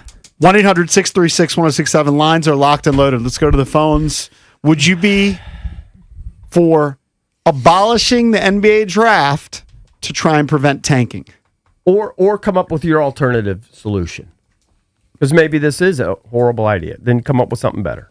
Because I think the current system blows. There's no way the callers are coming up with anything better in the next 6 minutes. I guarantee that. Right. Let's Ye go of little faith. Well, go to JC. Let's just wait. JC, what's up? Hello and happy Tuesday, gentlemen. What's Hope up? all is well. Yeah. So, 100% get rid of it. What they should do is have different tiers of offering a max salary and guaranteed years. So the teams at the bottom end will have, for example, can offer a 5-year, $100 million deal versus the mid-tier, 3 years, $60 million, et cetera, et cetera. So if I'm a player, I will say, do I want to go to a guaranteed max salary for the bad teams, or do I want to risk it, play 3 years in a mid-tier team and make more money? I see something. I see what you're saying. I like it. I think that that's the a teams have a possibility. risk, though. So if these teams think Cooper Flagg is the next great thing, right, and they bid all this money and one team lands him, now they can't land other free agents because they've spent all this money on Cooper Flagg, he could be a bust. These are unproven players. Of course. It's totally risky. Totally. But I like the the players union's not going to agree to a rule like that. Players unions they're going to agree to a free agent tier salary system. They might not. They're not going to agree to that. I mean, why would they? The players would be losing money if they're signing with a better team. Yeah, that's It's up probably to you, not going though. to fly. It's up to you. Right, but It's your choice, though. the union's not going to agree to that structure. Sorry, buddy, it's not going to happen. Okay, take care, guys. All right. I don't know. I have to think about it. Because if you're getting offers from all three, So if only the Pacers can offer you 5 years, $100 million versus the Knicks at 3 years, $60 million. Mm-hmm. Why would the players agree to that system? well, some people like the shorter term deals. Not everybody wants a longer term. But these deal. deals are huge. They're not they're massive deals. Yeah. They're not 3 years, 60. Jason, Those are for guys all who I are. can tell you is that it works in the biggest sports league in the world. Actually, bigger than the NFL. I know, but we don't pay attention to that league. Okay, we don't, I understand. There's got to be other factors that we're not Well, considering. they have relegation, and there are some. I mean, like you said, downsides. the bigger markets or the better teams always win, don't they? But that's also without a cap. Generally speaking, that's So- why it was like a crazy story when, and I'm forgetting the team that rose through the ranks and won. But yes, usually your Manchester Uniteds and the Barcelonas are the top teams. Yeah. Well, you can argue The that bigger baseball's names. already that way. Yeah. Basketball, maybe you can even make that argument. I don't even know. Let's go to Gus in Arlington. Gus, what's up? Hey guys, I think the issue is what we sort of dealt with here as Wizards fans is that I don't mind 1 year tanking, but it's the 4 years of tanking that really gets to me. And so I think there needs to be something to be done about that in terms of you can't have like a top 10 pick in consecutive years. Which is what Now baseball you're does. forced to- yeah, and I think hockey does to some extent too. So I think that's the issue because I haven't even tuned into a Wizards game for like 4 or 5 years now. I think it's time to tune in though, because they're getting better. They Start have to some assemble talent. some pieces. It's time to start tuning in. I must say. Sometimes it's tanking, sometimes it's unintentional. Yeah, sometimes you just make bad decisions and acquire bad players. Ever since the Nationals won the World Series, they've had losing season after losing season. Now they're in a second rebuild. All right, let's go to John in McLean. John, what's up, buddy? You're on with the Junkies. Hey guys, how you doing? Hey. So, my first option is not realistic, but I'll throw it out there anyways. If you fail to make the playoffs, say 3 years in a row, you get relegated to G League. Right, but no owner's going to agree to that. No owner's going to agree to that. I understand. That's why I said it's not realistic. Yeah. The other one is perhaps a little more realistic.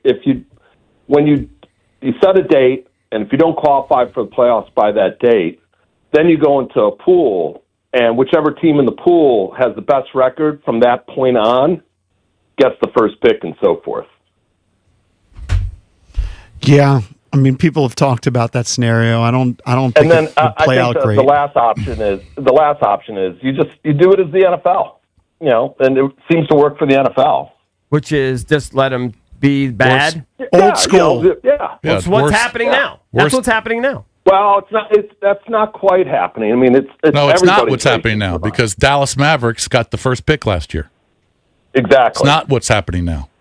Right. The worst team did not get the top pick. The lottery's too big. I think when they did it with Patrick Ewing, which was the first year, right? Mm-hmm. Where they had the lottery and then the draft, I feel like it was just 7 envelopes. And now there's like 13, 14 teams If you in the abolish the lottery, which everyone agrees stinks, that's not going to decrease the tanking. It might even increase it. Because there's more. Because you're going to have a higher than. You're going to have a 100% chance of getting the first pick. You mean it'd be a bigger race to the bottom? There'll be more teams that tanked. Right, but only a couple teams really have a chance. Even more teams that tank. Only a couple teams really have a chance to race to the bottom. Yeah, I mean, if you're bad, you're bad. Here you've got 14 teams. Or when the Spurs many got Wembanyama, they weren't the worst team in the league. Right, understood. Right, they defied the odds. We can all agree that the lottery is bad. I think we start with that. We can all agree it's bad, but if you get rid of it, you're going to have more teams tanking. Is my argument. It's going to be just like any other year in the NBA. You're right. When we come back, we'll continue to take your calls about the NBA's future when it comes to tanking. Do you implement a free agency system for rookies? 800-636-1067. We'll take more of your calls next. This is your flagship home of the Washington Wizards. The ball slam to wins. And DC Sports Talk all day. Puts up the shot. Scores at the buzzer. Sports Radio 106.7, The Fan.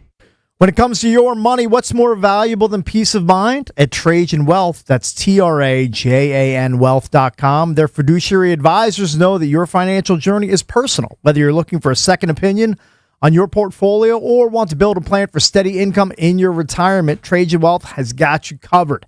CEO Jeff Jr., a Marine Corps veteran who knows the meaning of true independence, founded Trajan Wealth so their advisors could always put your interests first. Turn to the pros at Trajan Wealth for a custom-tailored plan to reach your goals on your timeline. Schedule your complimentary introductory meeting today at trajanwealth.com and start working toward the retirement you've always imagined for yourself. That's trajanwealth.com. You owe it to yourself to get a second opinion on your financial future. Don't leave your retirement to chance. Call Trajan Wealth today, 202-929-6600. That's 202-929-6600, trajanwealth.com. Advisory services through Trajan Wealth LLC, SEC registered investment advisor, client paid advertisement. Additional disclosures at trajanwealth.com. Imagine never having to worry about your home again. No surprise breakdowns, no stressful who do I call moments. Just the comfort of knowing it's all taken care of. That's what a Crop Metcalf membership gives you. Our expert technicians handle everything from routine maintenance to worry-free repairs, so your home runs exactly the way it should. No DIY disasters. No taking your chances on some guy with a 2-star review. Just year-round peace of mind. Stop worrying about home care and start enjoying your home again with Crop Metcalf membership starting at just $15 a month. Don't waste time trying to get rid of your old or broken car. Cars for Kids is the easiest and fastest way to donate your car and get a tax deduction. Go to carsforkids.org today. That's cars with a K. Chili temps, hot cards, you know when the hand's right. Cake's here for Lindsay Chevrolet in Woodbridge, where my guy Danny Dimes is absolutely dealing. Silverado, Tahoe, Suburban. The flop, real inventory, silly savings. The turn, aggressive pricing, and the number you see already includes freight. Up front, no late raises either. By the river, you're just grabbing your set of keys. When the chips hit the felt, that's the number. The hand plays straight at Lindsay Chevy. You'll love it at lindsaychevy.com. Together, let's drive. Hey guys, EB here. Are you thinking about selling your home? Then call the only team I would trust to sell my home. That's Debbie, Sarah Reynolds, and Power Home Team with Keller Williams. You will absolutely love working with Debbie and Sarah Reynolds. Their results are incredible. They sold over 790 homes this past year, and they're once again ranked #1 for families served in the D.C. area by the Wall Street Journal. Call Debbie and Sarah now. They'll sit down and show you exactly how they get homes sold for top dollar using their exclusive database of over 16,300 buyers who are ready to buy right now. They'll walk you through the process step by step from start to sold. And get this, if your home doesn't sell, Sarah and Debbie will buy it at a price agreeable to you, guaranteed in writing. You got nothing to lose. That's how confident Sarah and Debbie Reynolds are in getting their clients top dollar and a faster sale. So call now at 844-654-SOLD. That's 844-654-SOLD, or visit DebbieAsTheBuyers.com. That's DebbieAsTheBuyers.com. Brian Mitchell here for Paul Henry's Window Installation. All month long, get $100 off each window with the 5-window minimum and $500 off each door. Book your no-pressure free estimate today and tell them B-Mint sent you. PaulHenrysWindows.com. Your clear home improvement choice. So, what's the asking price on this house? You'd probably be more comfortable living somewhere else. How long is the lease? Sure, you can afford to live here, but... How about the schools? We have twins. This neighborhood probably wouldn't be right for your kids. If a real estate or rental agent says anything like this, you are being discriminated against, and it is illegal. If you experience housing discrimination, go to HUD.gov/fair housing and report it. Fair housing. The law is on your side. A message from HUD in partnership with the National Fair Housing Alliance. Diabetes, high blood pressure, anxiety meds, everyone's on them. If you're a 50-year-old male, maybe a bit porky, and you may even have type 2 diabetes, $1 million of term insurance may only cost you about $200 a month. Call Term Provider. Speak with Big Lou at 800-700-6898. Big Lou will find a term life policy for you even if you have type 2 diabetes, are overweight, or have high blood pressure. Term Provider has helped thousands of people like you who think they can't afford term life insurance. To buy $1 million of affordable term life for you, all you need to do is call Big Lou at 800-700-6898. Lou will make sure the scales are tipped in your favor. Call 800-700-6898. Big Lou will answer your call and work to fit you into a term life policy that you can afford. Remember, Big Lou's like you. He's on meds too. Call 800-700-6898 or biglou.com. It's the Sports Junkies. Just hear me out. Speaking of fans, let's go to the phones. It's funny. 106.7 The Fan.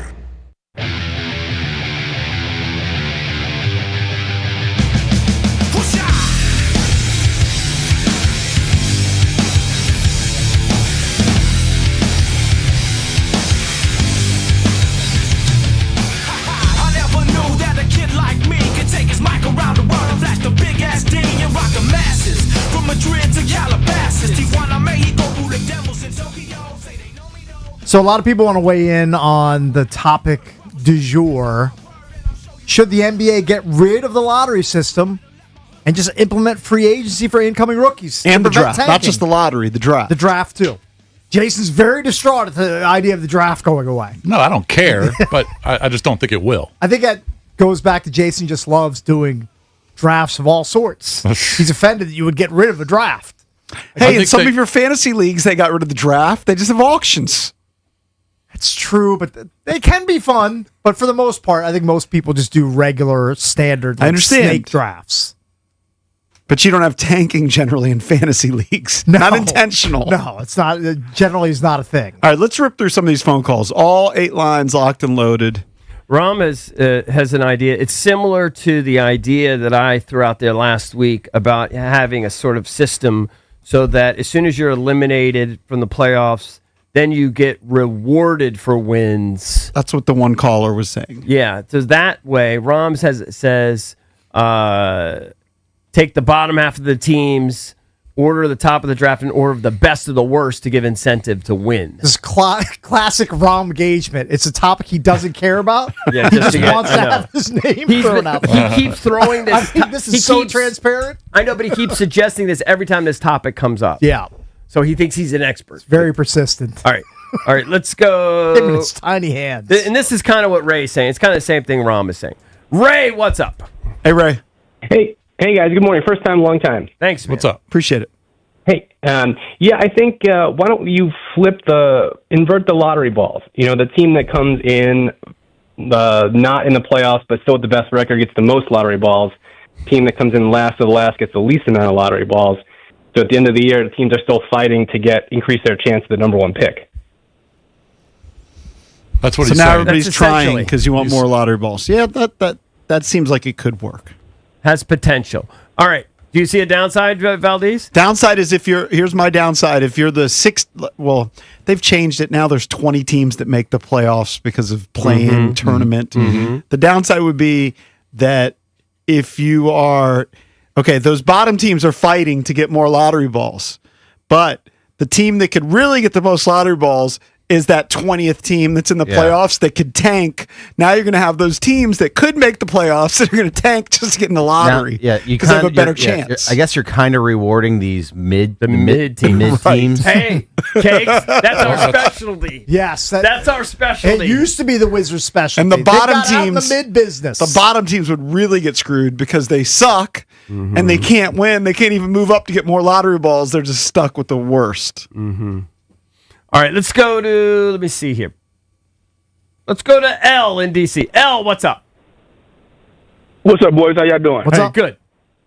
Well, as I was sitting here thinking, right, I think let's do this. Like, if you have any one of these major superstars, you're automatically disqualified for the lottery, right? That's number one. Number two, if you are one of the 9 teams that make the playoffs, so that's 18 teams, you're disqualified. The lottery should be smart. I think one of your guys said it. Put about three to four teams in there. That means you're guaranteeing that the worst teams get the best pick, and then let the chips fall where they may. And then I think you have to penalize these teams for tanking. Charge them money. Well, that's what Silver's trying to do now with just these fines. I don't know how you can prove that they're tanking. I don't know how you can prove that teams aren't tanking. I don't get it. It seems like the Wizards, if the Jazz are going to get fined, it seems like the Wizards should have. How could you not find the Wizards? Of course. Right. It makes no sense. And by the way, generally speaking, you know who's the top player, but sometimes the 5th player drafted is better than the 1st player drafted. That's the other part of the equation. This is all under the assumption that every draft has a Wemby, has a flag. Mm-hmm. And the best player is always number one. And that every draft you have a generational talent. Right. And that's not always the case. Right. And I've always argued that's why I just draft better. The NBA does seem to be a little bit of an outlier, but George, what's up? What's up, boys? How y'all doing? Hey, good. You definitely create the free market, but you guys are overthinking it. You still maintain the rookie salary structure. Like, I think Cooper Flag makes like 11, 12 million this year. So, like, you create the free market, but that's the maximum that you can offer out there. You know what I mean? And then you create defined rules for what a max player is. Like, just because you're the best player in the Wizards doesn't make you a max player, so that you set an expectation of how to be better in the future. That make sense? Yeah, but doesn't that also? It doesn't really resolve Jason's point about like who would want to go to some crappy market. Well, it doesn't matter at that point because if you're the Lakers, you can't offer $12 million to Cooper Flag because you don't have it under the current salary structure. You maintain the current salary cap structure. It's very limiting in the NBA. Yeah, you have to have this. There's no question about it. You have to have a cap to make it potentially work. The Knicks, the Lakers, these great teams right now, they don't have the fluctuation in their salary cap to offer $12 million to a rookie right now. Right. And if they did, like if you're the Lakers, are you really going to salary dump LeBron? Like, how's that going to look? So, and if you might if he's 40-something years old. Now the Wizards have the opportunity to get LeBron, so that's even better. No, we don't want LeBron at this point. I don't want LeBron. No, I'm just saying. Would you rather have Tyreek Hill or LeBron? Tyreek, for sure. All right, thank you, George. Thanks, Bud. I do think there's something to be said for it. Look, so many people are calling because the system sucks. The current system sucks. They have to do something. Yeah. Let's go to Ellis in DC. Ellis, what's up? What's up, guys? I got a solution. So my solution would be every team has a chance to pick number one. You just rotate. 1 year you're picking number one. The next year you pick so number two. So you got to wait 30 years? Nope. Because if you make the finals, so the top 4 teams automatically go to the back of the line, right? So if you're bad, like you might have to wait 10 years or 8 years or 26 years. Dead. No. This is craziness. Too long. It's madness. I like the out of the box thinking. So this year's now, I guess you wouldn't have to wait 26 years unless it was the exact same 4 teams in the Western Conference Finals and Eastern Conference Finals and NBA Finals every year. Mm-hmm. He's saying that boom, once you're in those 4, you get to the bottom. Right. What about, all right, this is out of the box. What about you keep a lottery of 8 teams, so the worst 8 in the NBA, and then you have a round table where they have to argue their case to get number one. And then who's the judge? I don't know. An arbiter. You'll have an arbiter of three judges, and then they pick who gets number one. And you say, we've been so pathetic. Yeah. You go to the table. You have to tell how pathetic of a franchise you are. We haven't won a title since the late 70s. That would be my lead. You argue it, and you have 3 people. They select who should be number one from there, and then everyone else they pick based off of their record. Who was our GM that we had for like 15 years? We had Ernie. Well, John Nash. You'd go to the table and be like, it's going way back. You go to the table and be like, we could have drafted Steph Curry. Okay?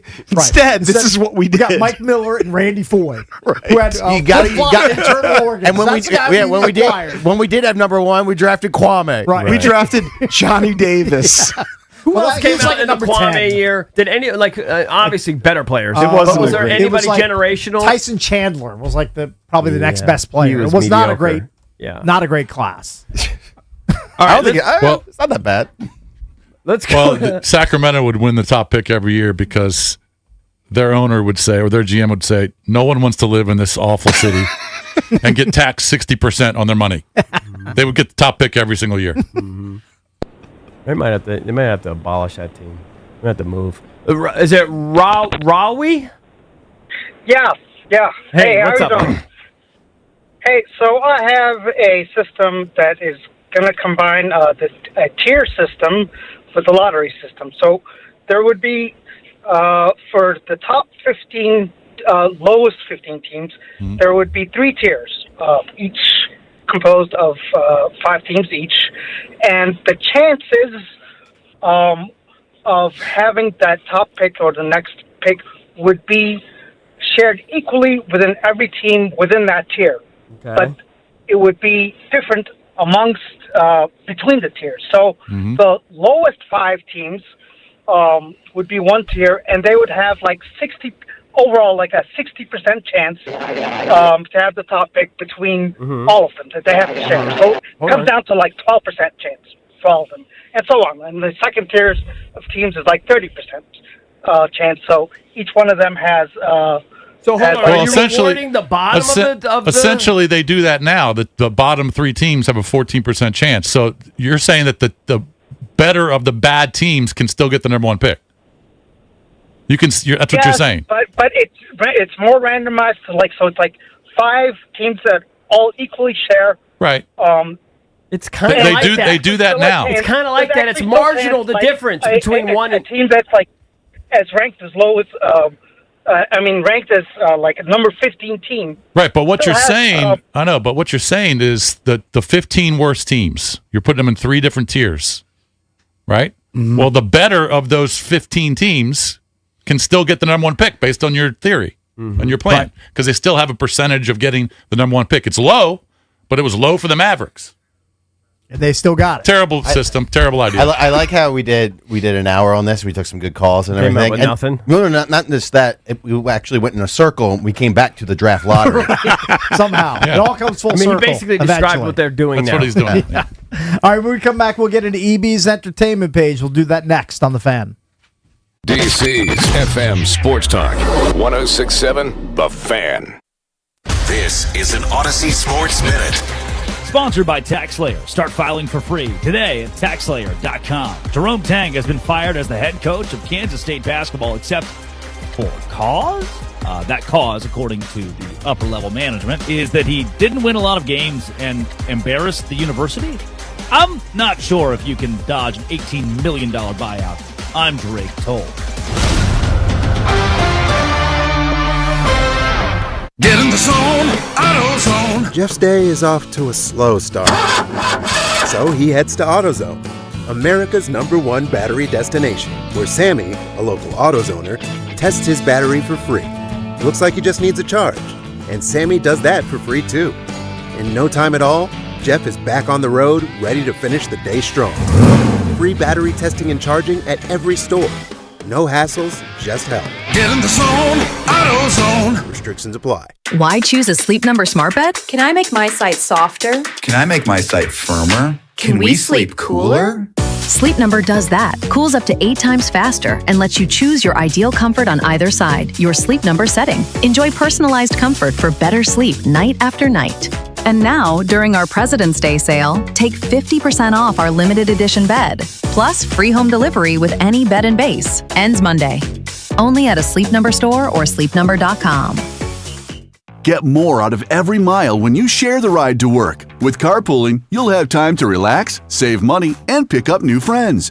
Commuter Connections can help you find carpool partners who live and work near you, even if you're commuting just a few days a week. It's a free service. Carpooling. Every dollar saved, every friend made. Register for free carpool partner ride matching at commuterconnections.org or call 800-745-RIDE. That's commuterconnections.org. That's another amazing run by Team USA. Mom, think I'll be on Team USA one day? Well, I'll take this one. What? Are you speaking to us? Yes, and to answer your question, anything's possible, especially with Xfinity. So, I can be the best snowboarder ever?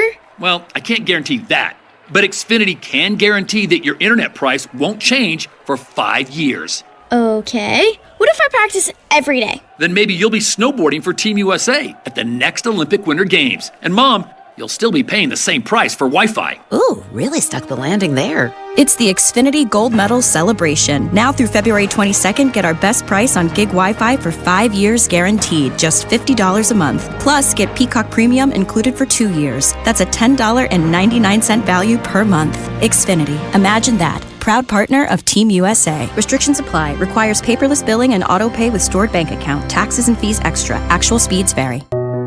Latrell spent more than 8 years in foster care. His world changed when he was adopted at 15 with help from the Dave Thomas Foundation for Adoption. I think about how much we love him, and I wish we could have had him for his entire childhood. The foundation is changing the lives of thousands of teens waiting in foster care. You can help. Learn more at davethomasfoundation.org. This is the story of the one. As the purchasing manager at a manufacturing plant, she knows the only thing more important than having the right safety gear is having it there when you need it. That's why she partners with Grainger for auto reordering, so her team members can count on her to have cut-resistant gloves on hand, and each shift can run safely and efficiently. Call 1-800-GRAINGER, click Grainger.com, or just stop by. Grainger, for the ones who get it done.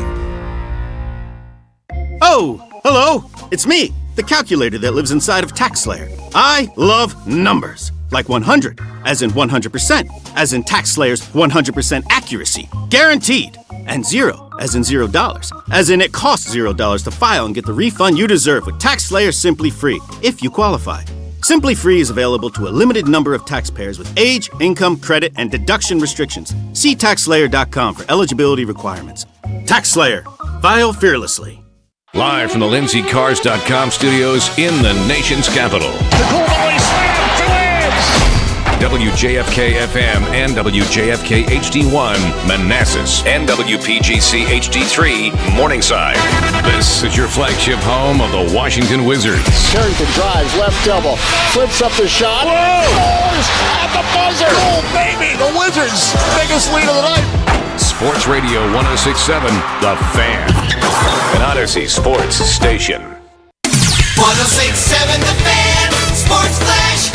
An exciting Monday at the Winter Olympics. 41-year-old Alana Myers-Taylor, former softball player at GW, won gold for the U.S. in women's bobsled. It's her first ever gold in her 5th career Olympics.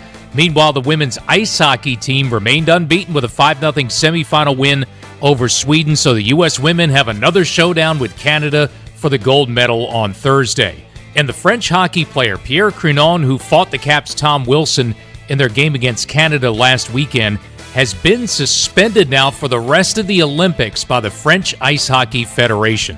All-season moves have begun in the NFL. Miami Dolphins Monday released 8-time Pro Bowl wide receiver Tyreek Hill. And baseball is back. The Nationals had their first full team workout Monday in West Palm Beach. Our first spring training broadcast coming up this weekend. Nats and Marlins Sunday 1 p.m. here on The Fan. From the Crop Metcalf 5-Star Sports Desk, I'm Earl Forsey on The Fan. It's the Sports Junkies. All right, I'm going to give you real quick. A good reason to listen. On 106.7 The Fan. And always live on the free Odyssey app.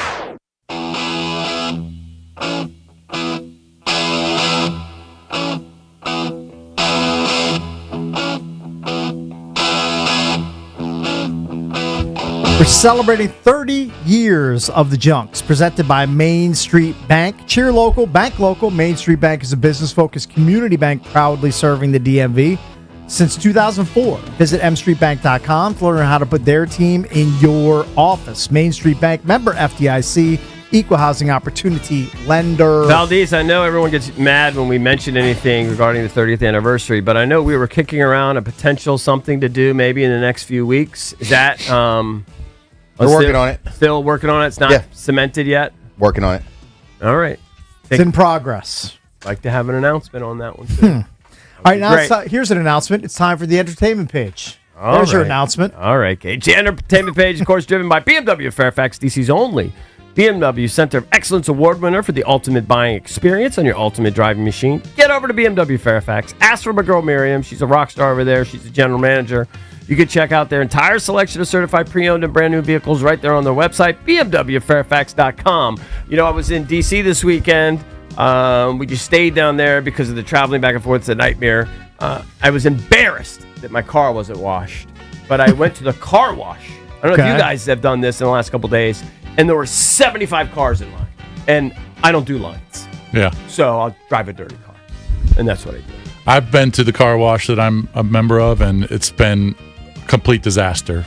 Right. Depending on the day and time. Complete disaster. Yeah. I mean, it took me like 30 minutes to go through it. By the way, if you saw my Instagram, which I'm sure you didn't, Jason, but some did, there were 125 courts, which is not that unusual at these big tournaments. Yeah. 10,000 players. It's like 9,965 players. Something like 40,000 expected visitors to DC this past weekend. It's a good influx of cash. It's wild. Wow. Yeah. It's wild. And it's kind of like that at these big, we're going to be in Orlando events in 2 weeks. It'll be even bigger. Right. It's wild. And it's actually a fun time. And somebody said to me when I sent the video, they said nightmare fuel. And I just don't understand that. But you stayed in a hotel near the... connected to the convention center, right. But somebody said nightmare fuel. And... on one hand, I get it because you're kind of stuck in a convention center, but you're with your kids. You know how fleeting it is? You know, you're watching your kids compete. Well, yeah. I mean, you got to take advantage of that because next thing you know, you're going to be just sitting in your house. Those days will be over soon. Right, I saw statistics recently. Said this before. Exactly. The time you spend with kids, 80% of it is by the time they're 12. Right. 18 is 90%. Yeah. Right. You know, like my son stopped by. He's at Maryland. He stopped by to pick up a 70. I told him he was heading to Top Golf with a friend of his. I said, "Oh, I got a $75 gift card. I can give it to you." Right. He stopped by for 15 minutes, and I probably won't see him for another week. Yeah. Right. And I'm lucky because he's at the University of Maryland. He's close. You know what breaks that mold a little bit? It changes the math on it. Is if you raise your kid to play golf, because then you spend a lot of time. And then if you play with them later as they, in your 20s, 30s, and 40s, you get. Well, that's a lot still of only time. 4 or 5 hours at a time. Yeah, but it's more than You'll if you take didn't. it. Yeah, it's more than if you didn't. All right, so sad news. Another death. A lot of death. Death is undefeated, Cakes. Yeah, I know. It sucks. Former Junkies guest. Yes, Really? That's a fact. Is it Robert Duvall? Robert Duvall. He was on our show. I don't recall We Duvall. had him one time call in. Really? Yes, he was promoting a movie or Because he something. was local, too. Yes. He lived in He Middleburg. lived in Middleburg. He called in Horse one country. time. Yeah. I can't remember what for, and it was a thrill. What was it for? 15 years ago. He 20 did years ago. heavyweight roles, amazing movies. yeah. 95 But years my old. favorite Robert Duvall role is in Kicking and Screaming with Will Ferrell. That's your favorite Robert Duvall role. I mean, this guy's been in The Godfather. It's classic. He's been in Apocalypse Now. He's allowed to have his favorite cake. That's true. Are you telling me Kicking and Screaming when he plays the crazy obsessed dad? He's chastising his son, Will Ferrell, throughout. I mean, for that to be the movie that you pick. I understand there are is a better little roles, odd, but I said my favorite. Sure, It's okay. funny. You can have your It's favorite. because he usually plays heavyweight. I was very partial to him in two roles: Colors and Falling Down, where he's the retired policeman trying to track down Michael Douglas, who's becoming unhinged. Hey, I forgot that he was in that. So good. He's so good. He's been in a ton of movies, all of them. He acted over 7 different decades. Yes. Like the guy's a legend. But The you're right. I Hollywood mean, legend. he was a horse guy, and he had a great property out in Middleburg, Right. which is 30 minutes west of Ashburn. Mhm. It's a great town. If you've never been to Middleburg, it's a great town. I'm trying to remember what why all those celebs great live out there, restaurants. It's just it's a cool spot. What would he have called our show to promote? I can't. It was I can't some recall. movie. But do you remember it? Am I the only person that remembers it? No, I think we were chasing Yeah, I him don't for a remember while it. because we found out he was local, and I think we were able to get him on. We were able to get him. And I don't know can't that it was remember to why. promote a movie. I feel like we were chasing him down because we found out that he lived in Middleburg. He was also in Deep Impact. Sleep on that. Was That he in might be true. Armageddon? You might be. Is he you also might in be right. Armageddon? Or am I getting my actors mixed up? Well, he's definitely in Armageddon, and I think JP's right. I think we we just found tracked him down. I think we found out. we found out like he was local, living in Virginia. Maybe we found his agent, or and something. then like I think we became obsessed, or the show became I think he had obsessed with trying to get some him reason. on. I think there was like an article or like I'm picturing a picture with his wife or something. Yeah, I understand, but how did we actually connect him? Yeah, I don't know. I don't know, just probably went through his agent. 95 though, good run. Probably somebody- 95 is strong. Somebody that listened to the show probably connected us. Now I want to know. Days of Thunder, silly. Days of Thunder, so good. I mean, that's elite. Anyway, pour some out for Robert Duvall. Hey, You know what slept on? 4 Christmases. Oh, that's another great one. It's not bad. He's so funny in that. That dude had Ja- range. Jason, what's your favorite? Out of all of those, Just all of his movies. Don't ask me. I'm Hold on. bad at this. I'm just Didn't kind plan of on it. I'm just kind of looking at him. You know what? I'm a big Natural fan. I'm going to say The Natural. All right, remind me what his role was. He the manager or something? Like, You know, what was his role? No, The Natural. He was the beat reporter. He was the beat reporter? Yeah, he was the he wrote for whatever the local paper was. Uh-huh. I love Roy Hobbs. Oh, that's a great movie. Do you think it would hold up if you watched it today? It Yeah, does it's does good. for me. It would? I think Does so. for me. Yeah. All right, so this is intriguing to me because I used to collect cards and I still it's funny I still have a lot of these cards. A lot of them worthless, but I watched this show on Netflix where this collector guy, and this was a storyline part of it where Logan Paul, he owns that Pokemon card, and part of the show on Netflix is he agrees to sell it with this card broker. Okay. Well, they actually had their whatever you call it, auction on Sunday night. And do you know how much his Pokemon card? I think I saw the number. I think was it $15 million? $16.4 million. It is the officially most expensive card collectible in the history of cards. It's more expensive than a Honus Wagner, than a Mickey Mantle, than some weird Jordan card. Anything you can think of. This Pokemon card, which is apparently the only 10 gem mint PSA graded, whatever Pikachu, whatever the hell it is. Pikachu Illustrator card. Yes. There's been 52 graded. There have been some that have been graded at a 9. It's the only one that's literally perfect. Now, I challenge an average person to find a flaw in a 9 versus a 10. Right. So I'm not sure you could. But this one is the only one rated as a 10. And I can't remember. I'm not sure it's public knowledge what he paid for it. But I feel like the range was maybe in $5 million-ish. Maybe that's what they thought it was worth. Something like that. But to turn it around and now sell it for $16.4 million is unbelievable. Who's buying that? You know who bought it, actually? Former White House Communications Director's son, Anthony Scaramucci. I don't know how he did it. Where's that money? His son, AJ, somehow bought it. AJ Scaramucci can spend $17 million on a card. Yeah, I'm sure he's got a team of investors. Yeah, I'm sure maybe that's what it is. But just kind of staggering. And then those of us that are just like normal card collectors that might have like a Joe Montana card, that, you know what I'm saying? Yeah. I don't have any cards left. Actually, I got a few, but they thought that was worth not something. like that. If you have a few, what are they? Like, why did you keep these few? I didn't keep them. Dwight Evans or something? My buddy gave them to me. I mean, I think I have a Juan Soto, maybe rookie Juan Soto. Gotcha. It's probably worth something. I don't know. I think you'd be surprised. It has to get a very, very high rating for it to be worth anything that you care about. Yeah. And it costs money to get them rated. Most of them are just I probably only have about 10 cards. That's all you have, about 10? Yeah. But I mean, I used to collect like you did. By the way, this Scaramucci dude, he's a little bit of a wacky. His quote is, "My ambition for the card is just a small story. The real story is that I'm on a planetary treasure hunt. I'm planning to buy a T-Rex dinosaur fossil, the Declaration of Independence, and I'm not stopping there. This is only the beginning." What? How can you buy the Declaration of Independence? Like, is that for sale? Like, I mean, how would you buy such a thing? Are there multiple copies of it? Not that I know of. As far as I know, there's one silly. I think some of those famous documents. I don't know whether they had a Xerox machine back in the day. They didn't have a Xerox machine, but I think they might have had multiple copies. So some guy was there with his feather, is dipping in the quill, and just did it a couple times. Google says there's only one official signed Declaration of Independence. Yes. How would he acquire that? Although there are like 200 copies of it. Dude, he watched Nicolas Cage in National Treasure.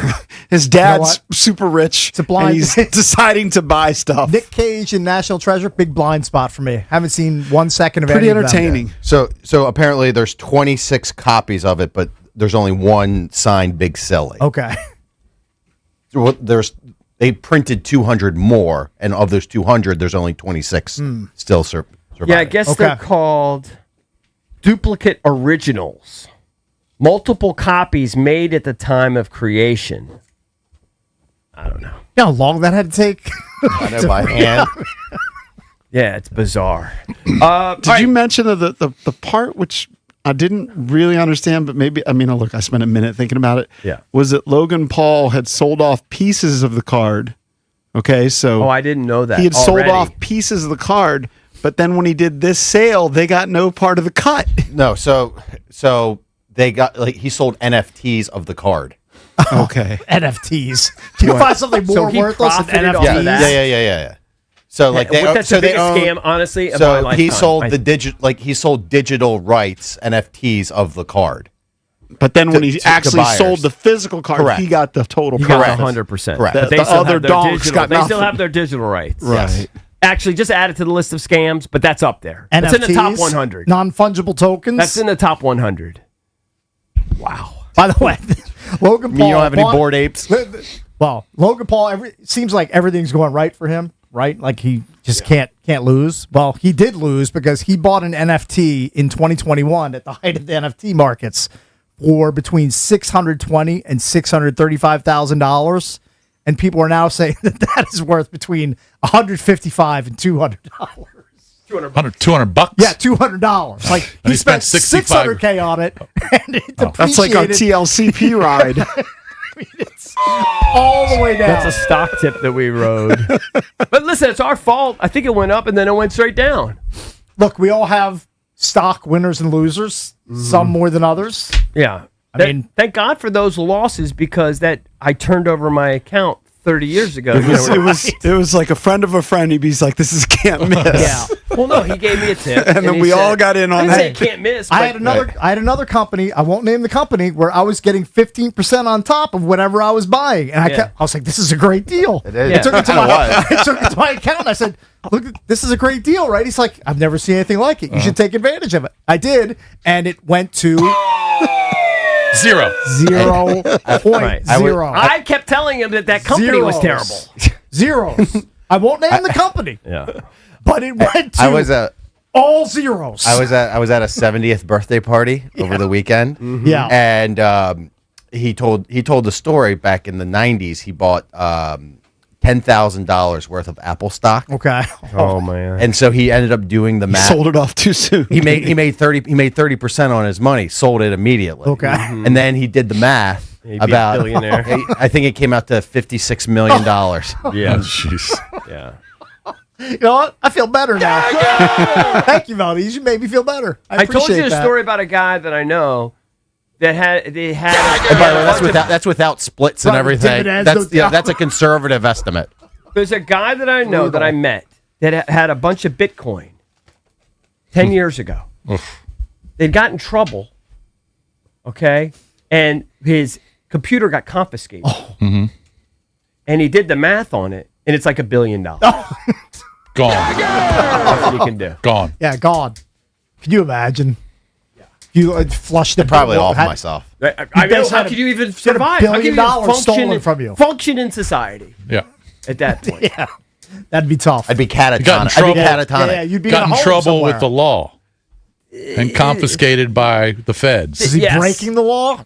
Probably was. Sounds like yes. Yes. Yeah. It wasn't anything like horrific, but it was breaking the law. Mm-hmm. Yeah. And they took his computer and confiscated it, and he got boned. It's a valuable computer. With the biggest bone in all Do of we know Dynamite. this person? T-Rex bone. No, I do. No. All right, coming up next, we will be joined by Mike Tannenbaum, former NFL GM, ESPN NFL analyst. He's very high on the Commanders in 2026. We'll ask him why next here on The Fan. DC's FM Sports Talk 106.7 The Fan. All right, guys. You want to know why betting the winter games on FanDuel makes sense? Well, from game lines to medal counts to finding your angle on the events you care about most, FanDuel gives you more ways to stay connected to the action. The winter games are on. I know you're watching. There's no better way to follow than with a bet on FanDuel. You can watch the curling matches, the bobsled, the luge, the skiing, speed skating, hockey games, so much more. All you got to do, it's very important, visit FanDuel.com/EB to get started. That's FanDuel.com/EB. Make sure you use my promo code. FanDuel, play your game. FanDuel Sportsbook is the official sportsbook of 106.7 The Fan. You must be 18 and over, present in D.C. Gambling problem? Call, text 1-800-GAMBLER.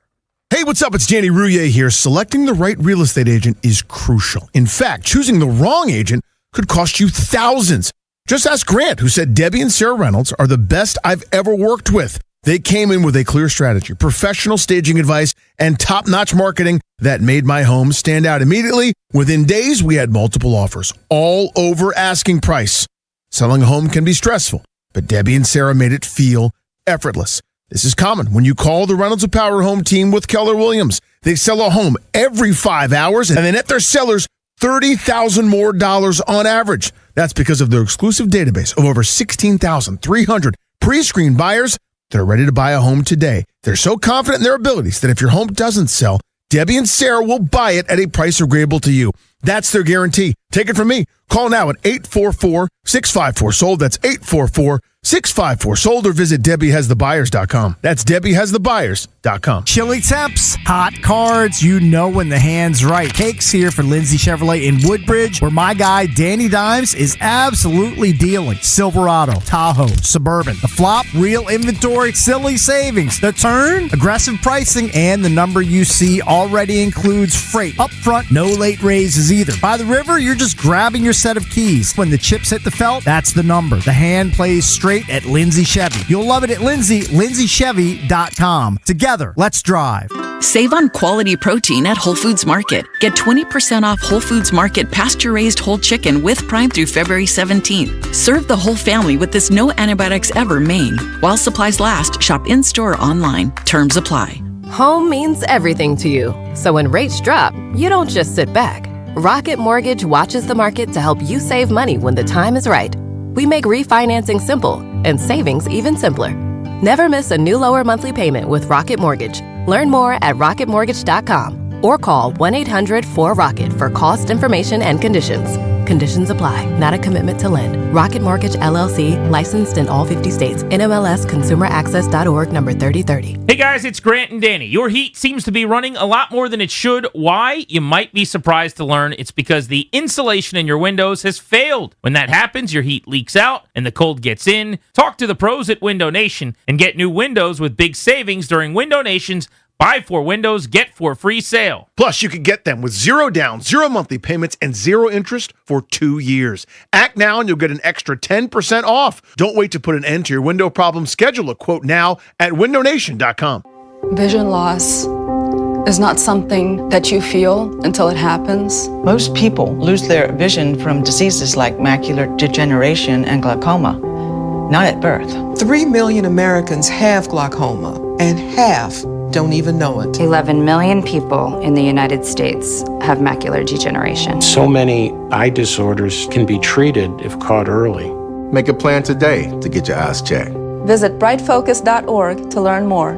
At National Geographic Society, we believe in the power of wonder. We're supporting a new generation of explorers to ask questions, make breakthroughs, and bring the future closer. Wonder awaits. Will you join us? Visit natgeo.org/wonder.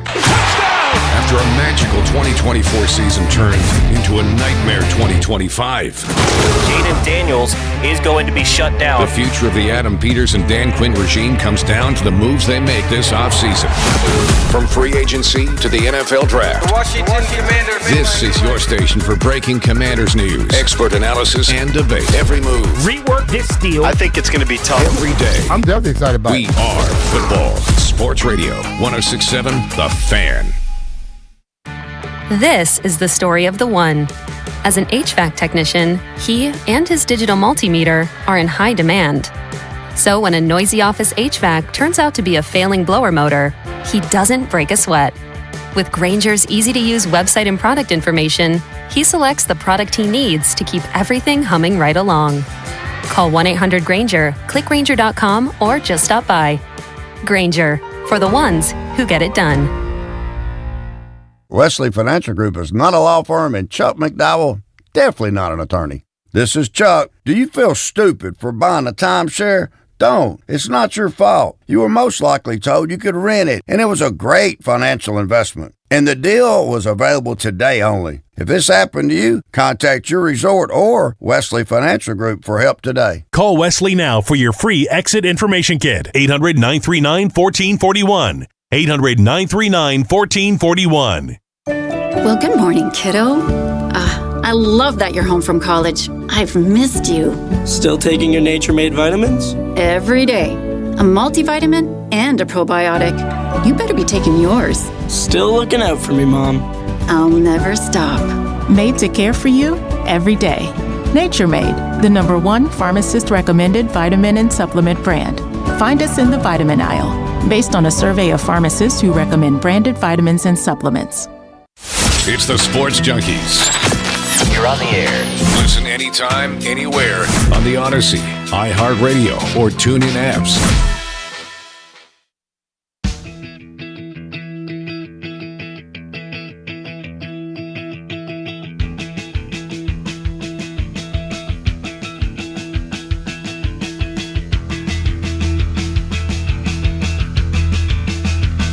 Mike Tannenbaum, former NFL GM, ESPN NFL analyst, he's going to join us at 9:30. He'll be on the show in just about 5 minutes. He's a smart dude. He was GM with the Jets, and he was the similar job with the Dolphins. I don't know what his title was, but went to Tulane for law school. Mm-hmm. It's a pretty good school. And I think he's been an agent too, right? I'd have to look him up, but I'm swapping out my old Pupatella card with my new Pupatella card. Very good. Yeah, they just dropped off the new ones. Good thing. Thank you. Might have to use it this week. That's great. Right? So this one is cooked now. This is a relic. I think he said just hold on in case you lose one. It would still work. And you love holding on to additional cards, so it shouldn't be an issue. All right. So just hold on to it. The newer one, I'm 102. Who's 101? I don't know. Not me. I think I might be 101. I think I'm 103. 102.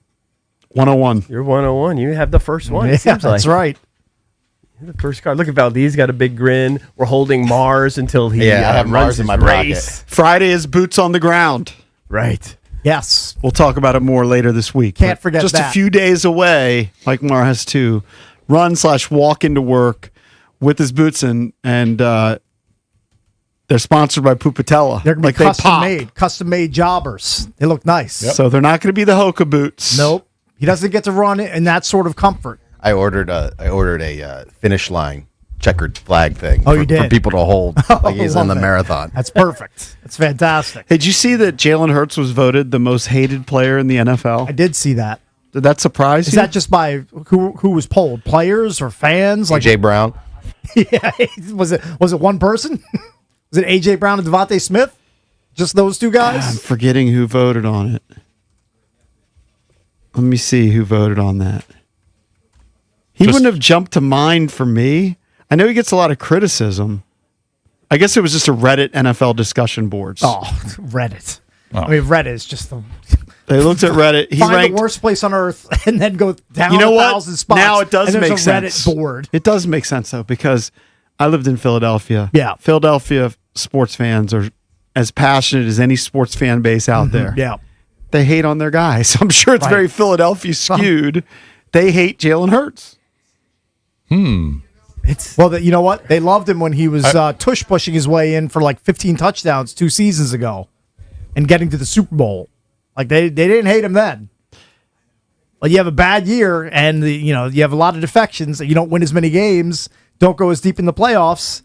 That's when the hate ramps up. The crazy thing about it is, so the article that I read said part of the reason there's hate for Jalen Hurts beyond Philadelphia fans hating on him is the tush push. Right. Okay, he scores in the tush push. But that he's had no off-the-field problems. He's kind of like the model citizen, the type of guy that you would want, and yet he's hated upon. Strong word for someone who just scores 15 touchdowns on a tush push. Most hated? Most disliked player in the NFL. That's... I find that hard to believe. I don't know. It's just a bunch of idiots voting for that. It's just dumb. I mean, we're taking this from a Reddit board. Right. From like a subreddit message board. Like, right. I don't know how seriously I can take that. Well, you don't have to take it that seriously, but there might be some truth to it. Right. That's all. You don't take it as gospel. Who do the junks hate? What do you mean? Yeah, in the NFL, who do you hate? Player do you actively root against? Did I actively root against? That's a good question. I would think Aaron Rodgers would be up there as just polarizing. I tend to root for the old guys. So who do I hate? Tom Brady's out of the league now. Yeah, I was definitely a Tom Brady guy. Peyton Manning foil is a guy that's JP a great question. I'm surprised you're not saying Drake May. Yeah, I don't hate Drake May. I just don't want him to zoom past Jaden Daniels. That's all. I need a list to tell you if I hate them. The current players. Anybody on the Cowboys you hate? You got any CD Lamb hate out there? You should, like in theory, you should be hating a Cowboy, an Eagle, or a Giant. Listen, if you're great, I don't hate you. I'm gonna hate you if your behavior is boorish. If you're, like there's something about LeBron that's just so annoying. A lot of people hate LeBron, but he's great.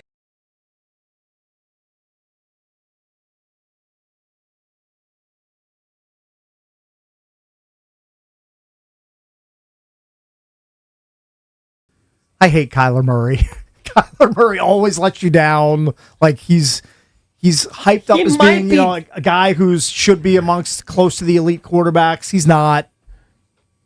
Hate's a strong word, but not a big Kyler Murray guy. Oh, you know what?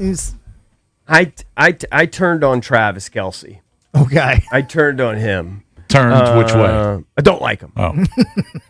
Because he's with Taylor Swift? For a lot of reasons. For a lot of reasons. I know. Yeah. I'll tell you exactly why during a break.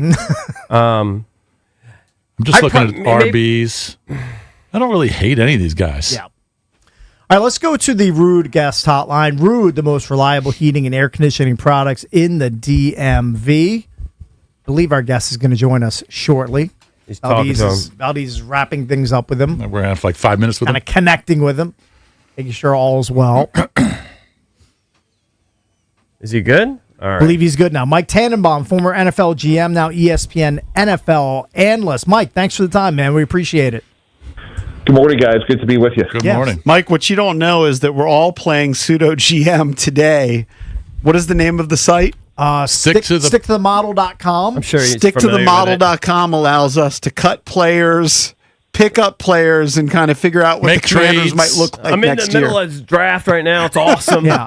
It's really hard, though. I got to be honest with you. I would never want to be a GM. I'd be terrible at it. Yeah, a lot of people said the same about me. So we had you on because you had some, I don't know if it was a bold prediction, but some really positive things to say about the Commanders next season. It's been a yo-yo, right? So Jaden Daniels' rookie season, make NFC Championship game, all the expectations were raised. Then this year he gets hurt a lot. Team has a terrible, dreadful season. How do you see it being a bounce back next year?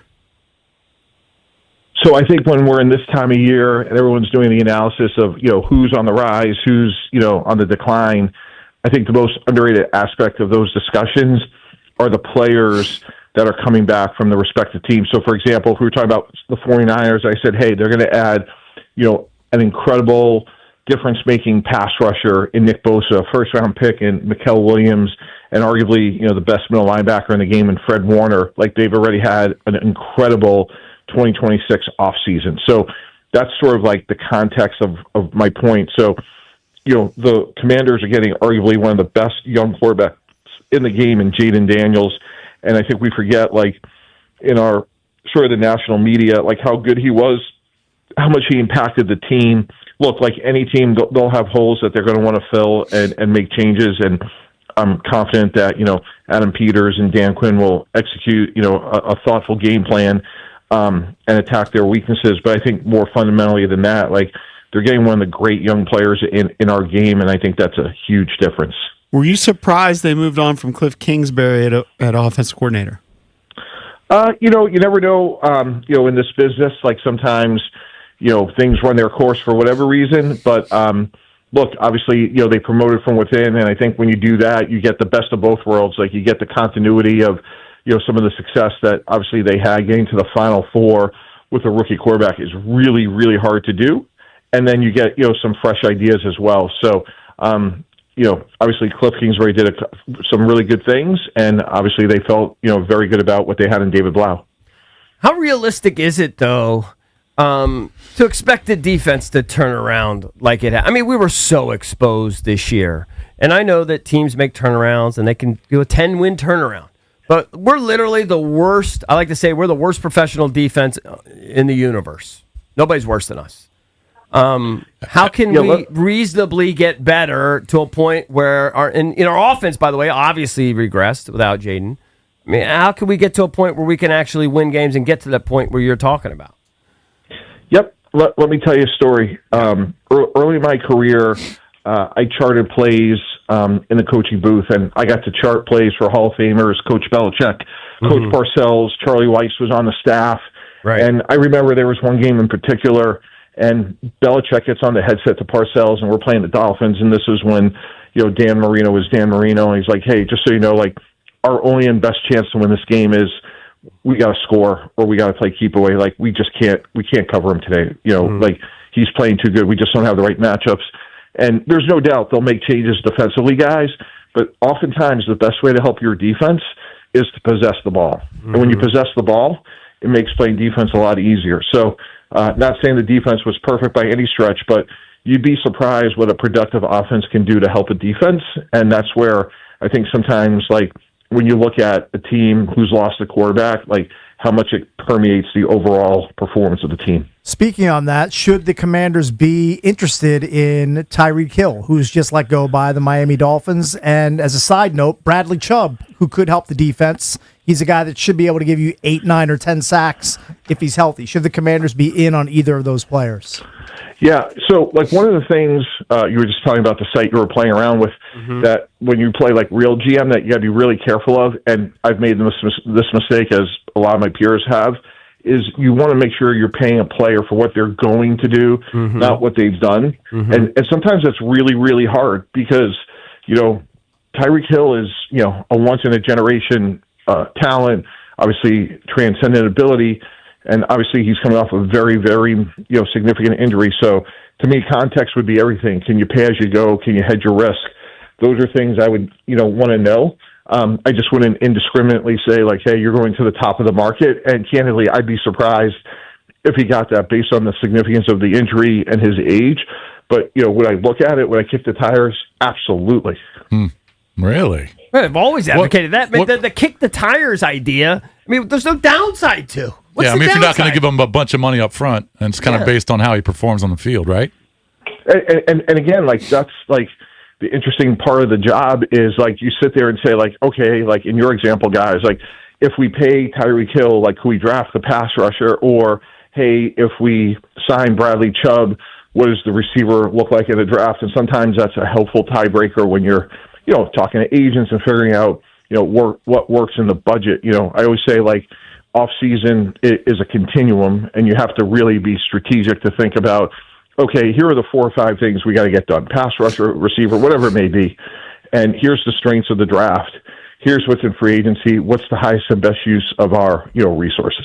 Mike, where do you stand on sort of like character, culture? They make a big deal about that here.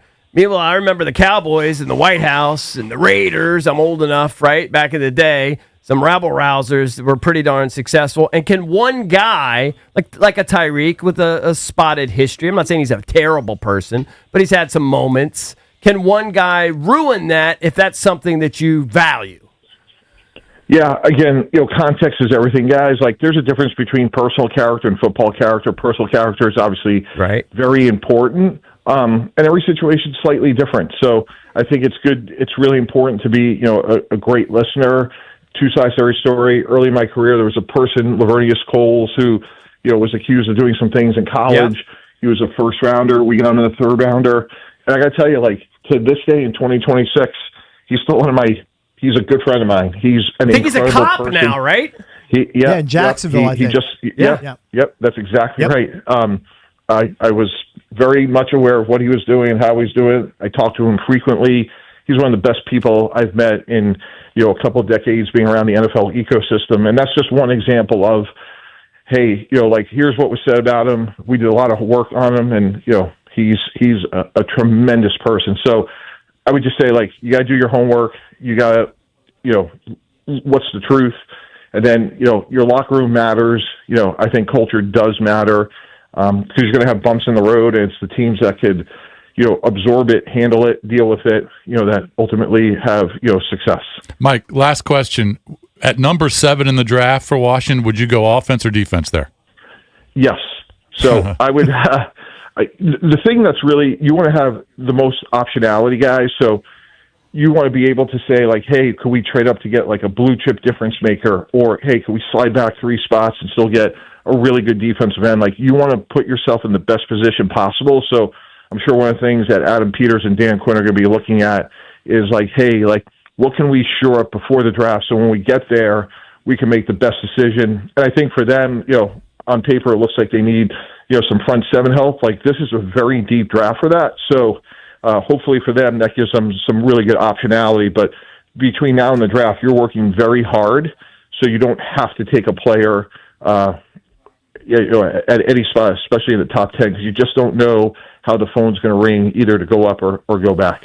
Mike, I know the Commanders fans hope that your prediction comes true, that they outduel the Bills in the Super Bowl. Thanks for your time, man. We appreciate it.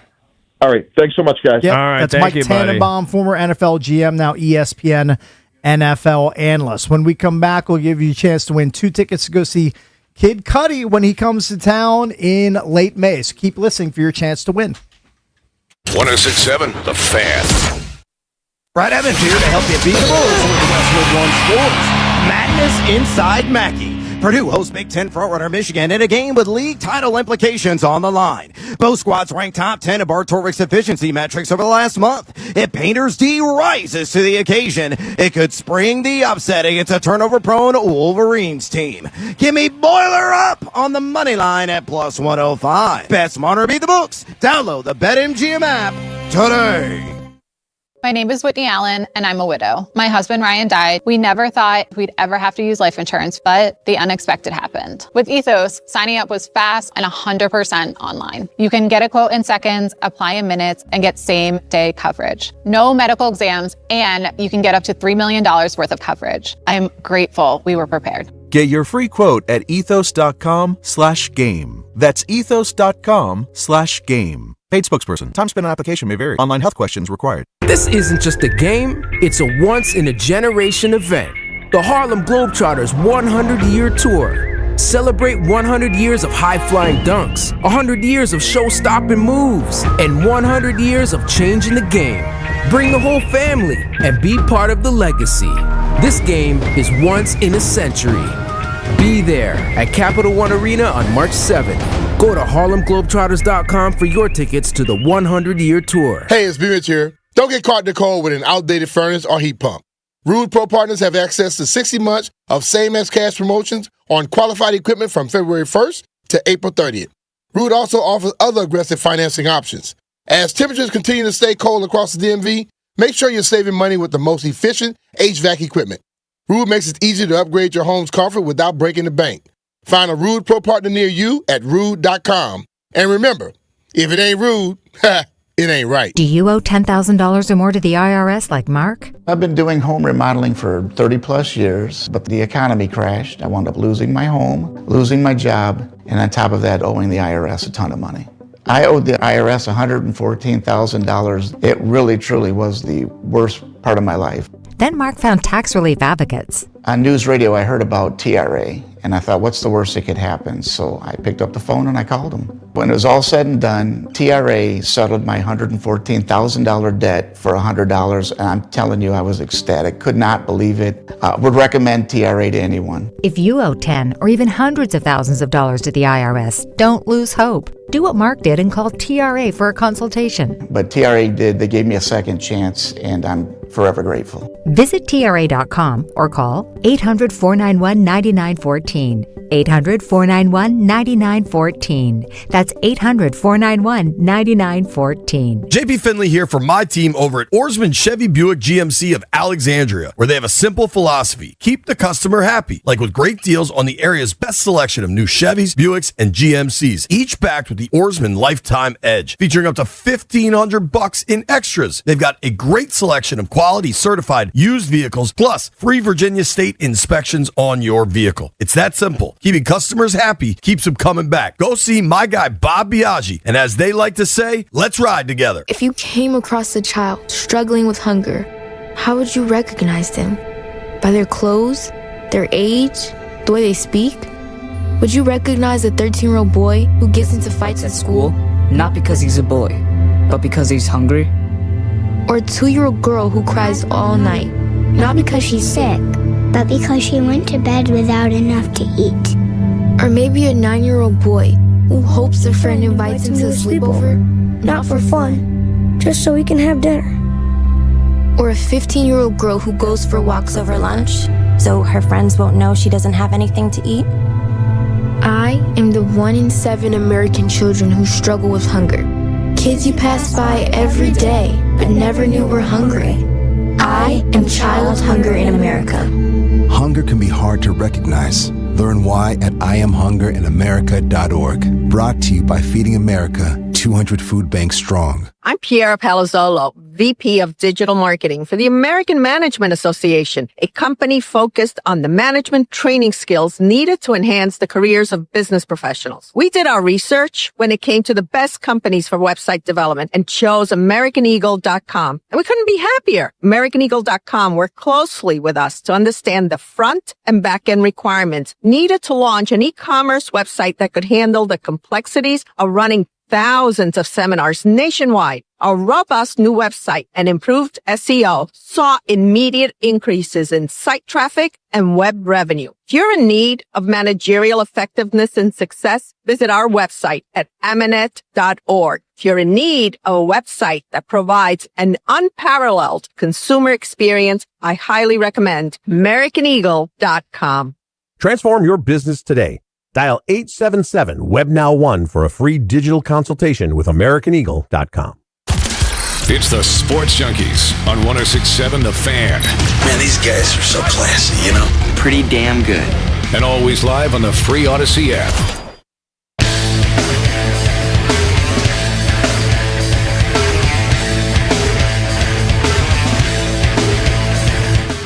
Tenth caller right now at 800-636-1067. You're going to score 2 tickets to see Kid Cudi, the Rebel Ragers tour with special guests MIA, Big Boy, and A-Track Friday, May 29th at Jiffy Lube Live. For tickets and more event info, go to thefandc.com.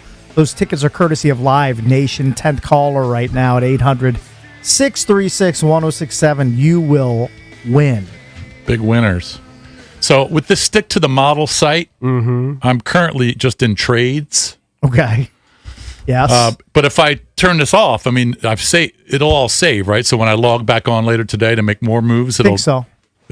Believe so. Believe that's right. It'll have all my updated moves. Yeah. I'm in the middle of the draft. We're playing GM. So you already did your trades and cap management and I everything? have $13 million in cap room to manage throughout the season. You spent a good chunk of your cap money. Oh, because you already did the free agency. Yeah, I mean, I didn't do the most thorough job, but I tried my best. I'm not going to do a thorough job either. I tried my best. What's your biggest spend in free agency, if you don't mind? Ooh, I'm in the middle of my draft case. Okay. I don't know if I can tell you. I don't want to disturb a GM. So far, Keep his I will eye tell on the you, ball. So far, I drafted Ruben Bain. Okay, like fell it. to me at 7. I drafted the second best safety in the draft. With my second pick, At 71. Yeah. Yes, he was a safety from USC, and then I just drafted that receiver from Miami that played at Liberty. Remember that kid? He's played at 3 different programs. Yeah. He's a big play guy. It's a little bit of a grasper, but I like the big play potential. I'm going to have to go back and redo mine because I got over my skis. I accepted a trade offer from the Seattle Seahawks. I traded for Lattimore? No. I cut Lattimore. I mean, the easiest move I'm going to make is cutting Lattimore. Well, yeah, but they give you an option. Lattimore is wanted by multiple teams. Oh, well, I didn't see that. And option. I got the number 49 pick for him. Oh, well, my goodness. You know what? Then that's unbelievable. How did you not see that? I'm glad I'm going to go. I don't know. That's faulty AI. No, I think it all works. Nobody's giving up a second-round pick for him. I don't care if it's AI. It's on the site. No, it's going to offer. But it's definitely fake. It's going to offer multiple picks or trades to different people as they go through. It's not offering all of us the same exact options. So what was my point? Oh, I traded for Zach Charbonnet, and then I got overzealous, and I signed Kenneth Walker in free agency. You have both. So I got all the Seahawks Super Bowl winning running backs. I mean, we're letting the cat out of the bag with all your big moves. No. I just said I need to go. I'm going to go back and restart. I'm going to go back from the very beginning because I can't trade for Charbonnet and sign Kenneth Walker in free agency. No, you can't. That's lunacy. The only thing I want to do as a GM is the draft. I don't want to do any of the other stuff. I traded with Atlanta, Marshawn Lattimore. I believe that you did it. For the 48th pick. I just don't believe it's a believable deal. Of course it's not. It's believable for the site. It's a website. If any of us get offered a second-round pick for Marshawn Lattimore, we should get Fs if we don't accept it. I don't think I was offered that. I think I would have seen that. Right. I don't know how you didn't see it. I don't think I was offered that. You might not have been. Yeah. Like I don't get it. I don't know that it's all we're all getting the same, right? Probably not unique. Huh? Each one's unique. Each one should be unique, I would think. Maybe based on the cap management decisions you made. I don't know. It's a good question. I'm going to eat But lunch. it's right there. I'm going to eat lunch and plan the entire Commanders 2026 offseason in about an hour and a half. Mm-hmm. I'm going to have the whole master plan mapped out. Don't forget, my buddy's kid, T-Pod, Troy Pod Millsack, skis at 1:30 today in the finals of the Big Air competition. All right, will you text me? I'm serious. Yeah, I'm going to text you right now. No, I might just be waking up, doing this, waking up, and turn it on at 1:30. That's pretty good timing. Yeah. Speaking of eating lunch, I ate lunch in Cakes' Hood 2 days in a row at the spot where your son used to work. Okay, very good. Sisters and such. Yeah. Really good. And I think he's the owner. He just started talking to me. He's a big junkies, Mark. Ah, very good. Excellent. I told him, I said... Telling you like gift cards? No. He actually said, he goes, I'd love to bring you guys some food. I think they have a location in Bethesda now, too. Ah, good. But then he lamented that we're too far away. Yeah. I said, well, Cakes could pick it up. You pick it up. I could do that. Sure. And then there's a Pupatella in Capitol Hill. Is that true? Yes. Yeah. That is true. I didn't know that. I didn't. Well, I mean, honestly, now you know. I mean, is that a new spot? No, it's been there for a while. I think it's been there a while, yeah. It's been 2 years? Yeah. I've been to the Virginia spots. I just know there's one in Leesburg. That's all I think I've been to, I've been to all of them. That's my go-to. Yeah. By the way, we're not giving this story its proper due because we're almost out of show. There's nothing more terrifying than your house blowing up because there's a natural gas leak and you probably only have minutes to know it's Did that happen? Was that Centerville? Happened in Centerville over the weekend. I saw the story. I just didn't pay Remarkably, attention. there was a person in the house escaped with just minor injuries. Wow. Do you know the house blew up? It was engulfed in flames when the fire department showed up. You know, we've had a gas leak before. My wife sniffed it out. Well, that's good. And they had to dig out my driveway. Oh. Yeah, glad she caught it. It could have been blown to smithereens. I mean, you didn't smell it. She was the first to smell it. I wouldn't have paid 2 cents. I wouldn't have paid any attention You would. to it. Your sniffer smells natural gas. You're not going to be. Yeah, I think you would. It's not you would something know I would something even was think up. about. I just wouldn't. I'm telling you, just trust me. I would have been unaware. I know myself. I wouldn't have thought natural about gas it. just has like that it has an odor, scent. I mean, like, it's got to it, that like odor you- that you like got to you- do I would something. have thought, oh, maybe somebody It's spilled abnormal. gas. Maybe somebody spilled gas, like you were in You a gas can't tell station when you spilling leave the it. oven on. I don't leave the oven on. I'm sure it's kinda happened in the guilty of house leaving- before. Sometimes I'll leave the oven on, not like overnight, but sometimes I don't we know. cook something and I actually don't think I would. 2 hours later I see the red light is still on in the oven. Right. Like, what am I Or you doing? smell something. No, I don't generally smell anything. I just know I see the red light. I'm telling you, I don't think I would smell it. And if I did, I don't even think I would think too much about it. And I'm definitely scared of my house blowing up. Don't think I'm not. Oh, I'm But scared. it's not at the top of my I'm mind. officially scared now. Because Because it happens like every 2 or 3 years. It's just a rando house just blows up. It's just blown to smithereens. You know what? Because of a natural gas That's leak. a great question for Grok. How often does someone's house blow up? I saw this thing online recently, and I'm paraphrasing. I don't have the numbers in front of me, but it made me think of you guys because it was one of the secrets to living longer is to not worry about things that are unlikely to happen. Ooh, I'm not gonna And live the long, man. statistics are that people worry about things. 80 to 90% of the things never happen. Yeah. So it's a waste of your time That's and good stress if and you get- energy to worry about That's those good, things. but do you think you should never worry then? I'm not really What going do to you worry do- about my house blowing up. Yeah, okay, I'm not. but what things do you got to pick? Everyone just has a different threshold of what they worry about. Traffic. No one. Realistic doesn't worry. Taxes. Taxes. Yeah, I'll worry about realistic things, not my house blowing up. You know what I'm worried about? I worry. Drafting a bad team on sticktothemodel.com for the Commanders in Natural 2026. gas ignites 4,200 home fires. That's a lot. Seems like a lot. 286 explosions a year. All right, we have to get out of here. We're done for the day. B. Mitch and Finley, they're coming up next. This is an Odyssey Sports Minute. This Westwood One Sports Minute is sponsored by TaxSlayer. Start filing for free today at TaxSlayer.com. It feels crazy to say, but people are sleeping right now on Duke in college basketball. I know it's Duke, but no one's talking about Duke as a national championship contender. Have the player of the year in Cam Boozer, have a great coach. Don't be surprised if Duke wins the national championship this season. I'm Nick Costos.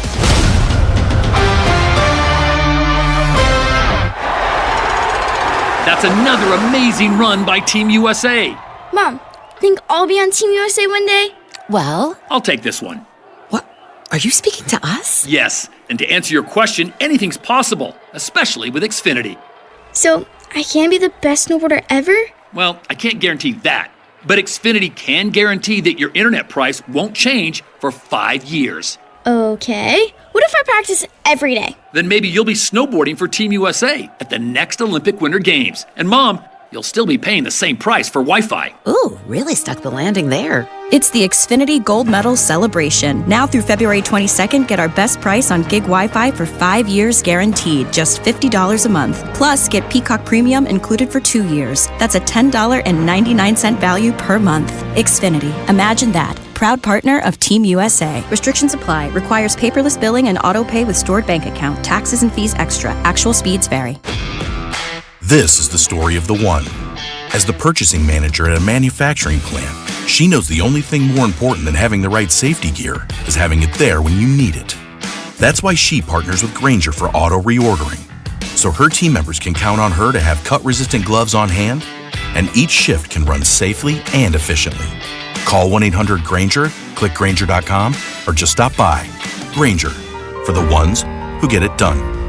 Hey, what's up? It's Danny Rouillet here from my friends and trusted realtors, Debbie, Sarah, and Reynolds of Power Home Team with Keller Williams. If you're planning to sell your home, I personally recommend you work with the best. They sold my place. Call the Reynolds of Power Home Team. For over 35 years, Debbie and Sarah have been helping thousands of families sell and buy homes in our area. If you want to maximize the sale of your home, here's why you need to call Debbie and Sarah Reynolds. They already have the buyers. Over 16,300 buyers in waiting. These buyers are screened and looking to buy right now. As a result, they sell their homes 3 times faster and net their sellers 4.27% more money on average. It's over $30,000 more dollars right in your pocket. It's the difference between settling and selling smart. They simply get results. And the best part, if your home doesn't sell, Debbie and Sarah will buy it at a price agreeable to you. Guaranteed in writing. Call now at 844-654-SOLD. That's 844-654-SOLD. Or visit DebbieHasTheBuyers.com. That's DebbieHasTheBuyers.com. Standing at the edge of a rocky shore,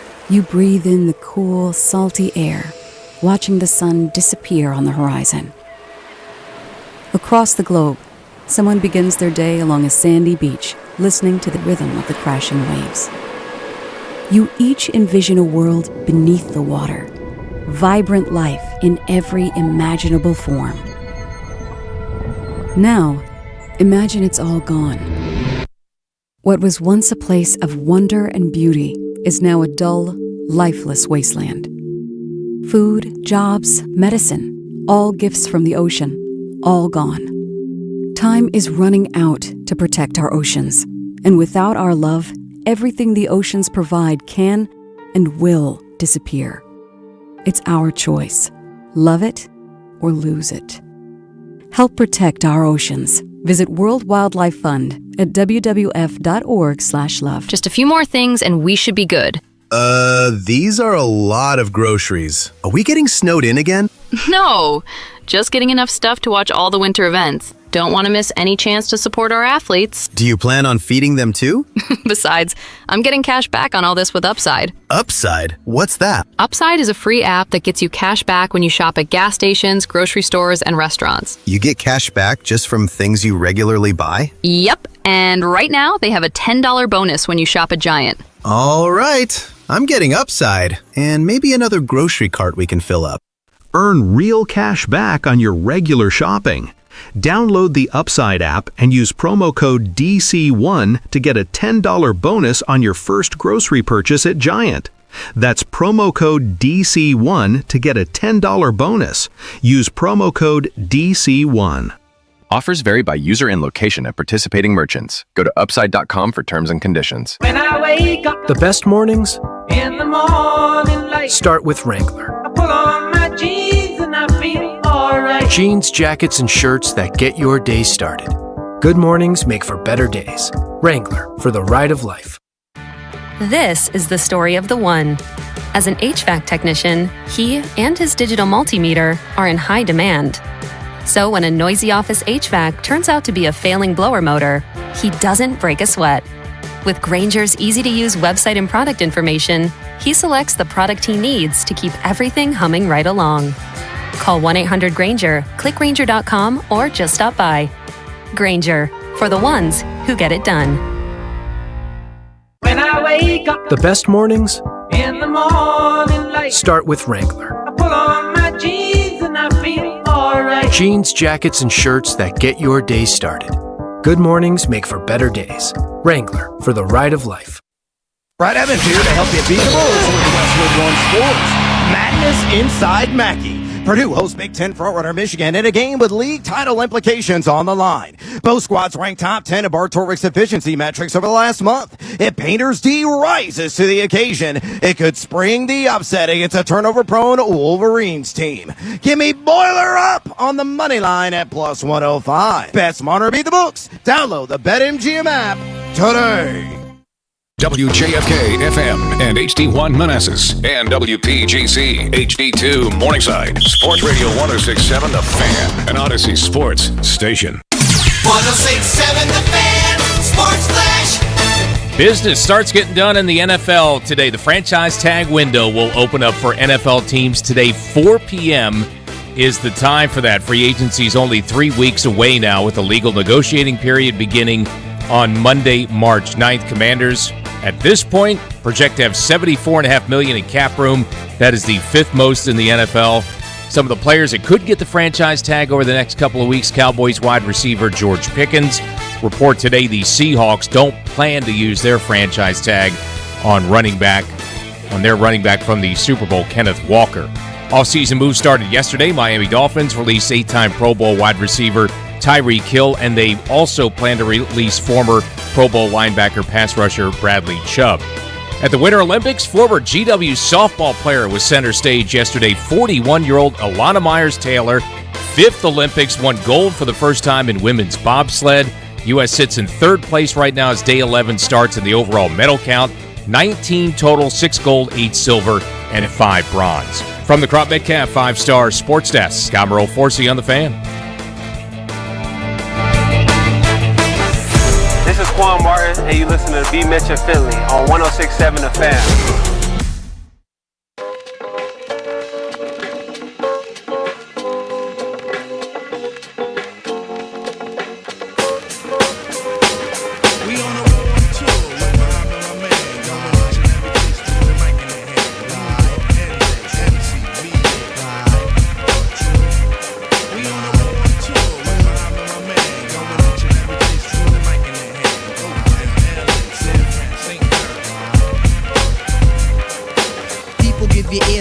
Sublime. It's enjoyable to know you in the concubines. Take off your coats, ladies act like gems. Sit down, Indian styles, you recite these hymns. See, lyrically, I'm Mario Andretti on the moment. What up, everybody? It is 10 a.m. in the District of Columbia. Points north, south, east, and west. You're listening to B. Mitch and Finley. Yeah. Watching us on Monumental Sports Network, hanging with us on the YouTube stream. We appreciate you wherever you are. Good morning, Brian. How was your weekend? My weekend was good. Had a good one. You got the Valentine's Day and wedding anniversary back to back. How'd you hold up? I was trying to get to North Carolina to hang out with the grandkids, and somebody else had other plans. So, I was a chef on, I went to a concert on Friday. I went to... Yeah, how was the concert? Did was Jeff go too? Nah. Okay. Jeff Mom went. Okay. Saturday, I was a chef. So my daughter, I cooked for my daughters and one of them's boyfriend, steaks. Damn, you cooked for your daughter's boyfriend on Valentine's Day? Talk about letting the dude off the hook. Hey, man. Nah, listen, she was like, Dad, you cooking?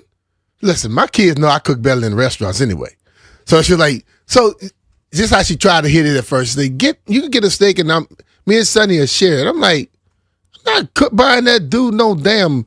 giving him half of no damn steak. I'm gonna get him his whole steak. Sounds like a man after my own heart trying to share steaks. We need to make sharing steak socially acceptable. Nah, nobody needs 20 ounces of steak. Hold on, Jay. 10. Hold on.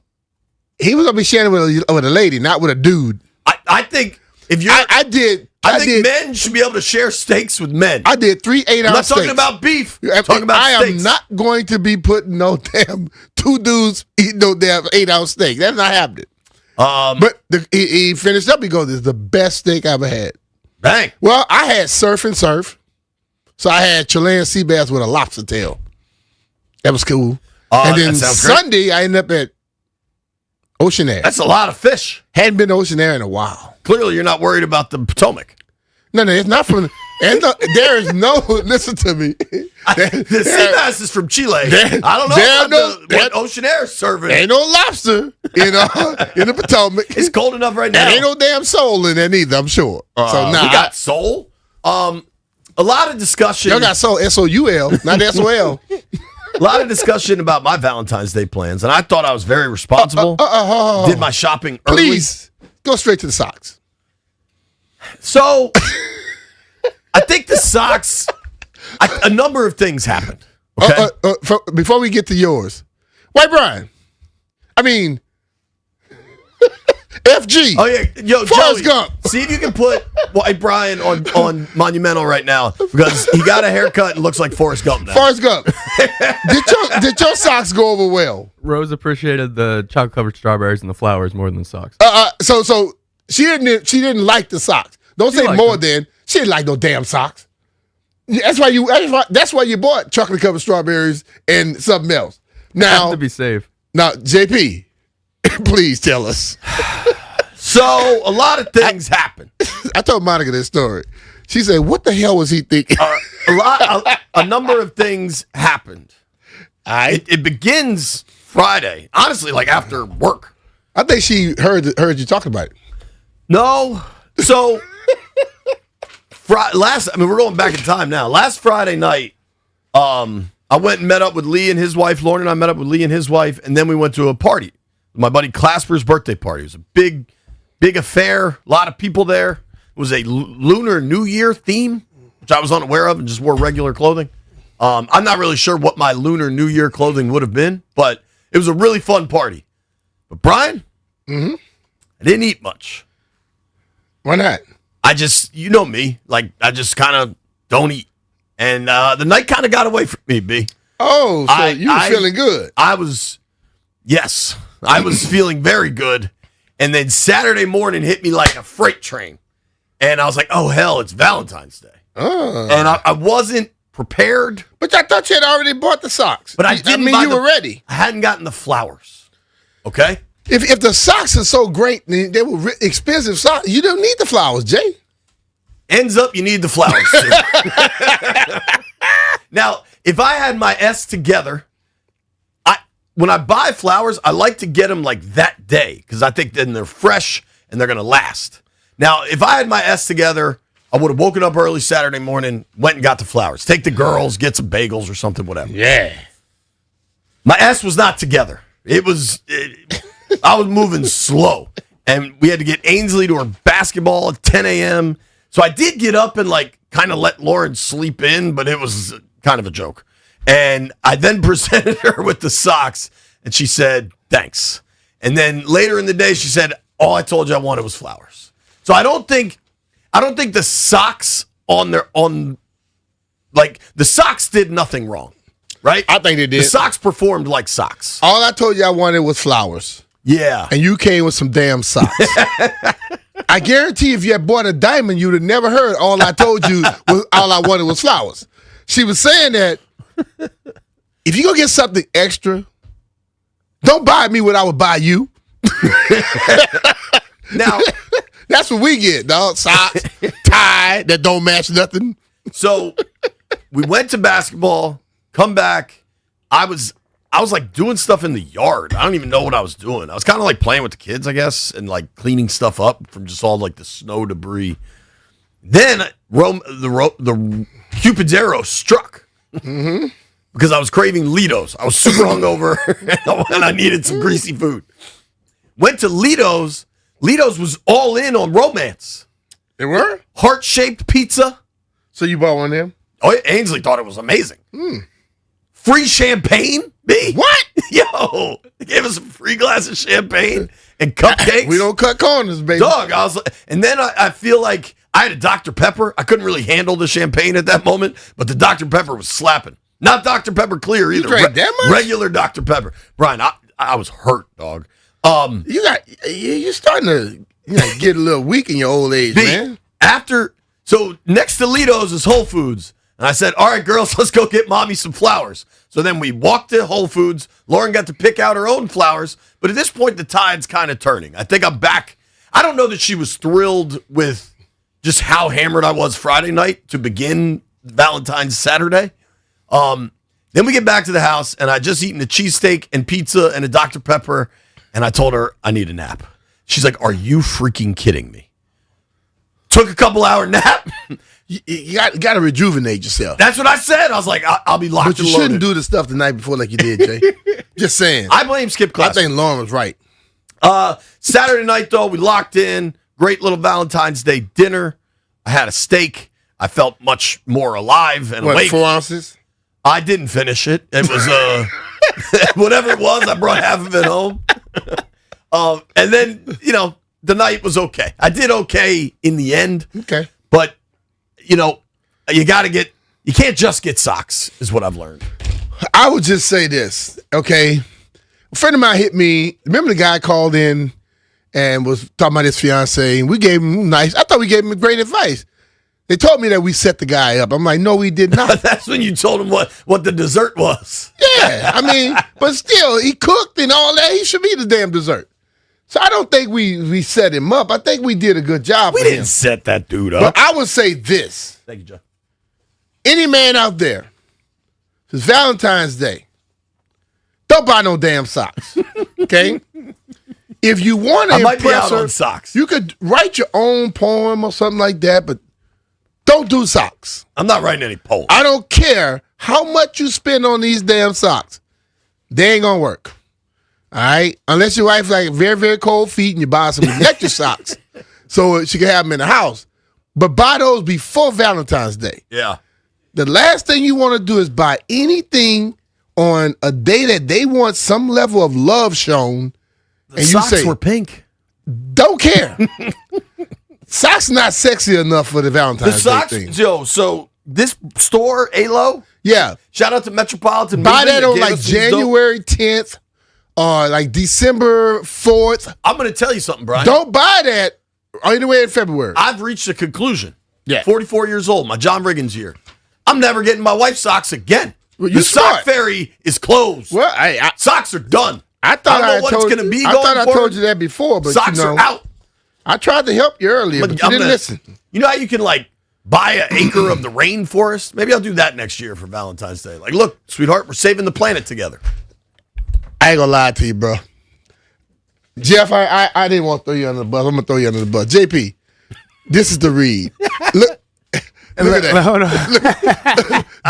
Jeff, hold on. Jeff didn't take nothing out of it. I noticed. What in the hell?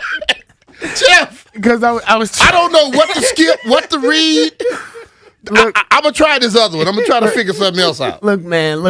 I don't have my the login yet, so I had to pull it from the actual summary. I'm going to find the email. But you understand it. No, I got one. I got one over here that will work. I noticed that too. What in Jeff the hands us hell? a read that's 4 pages long with like coding on it. It's joints in binary code. You know, like zeros and ones. if anybody has ever done a commercial or a movie thing or whatever, where most people haven't. Where they have the producer stuff, The notes. Yeah. That's basically what Jeff just gave us.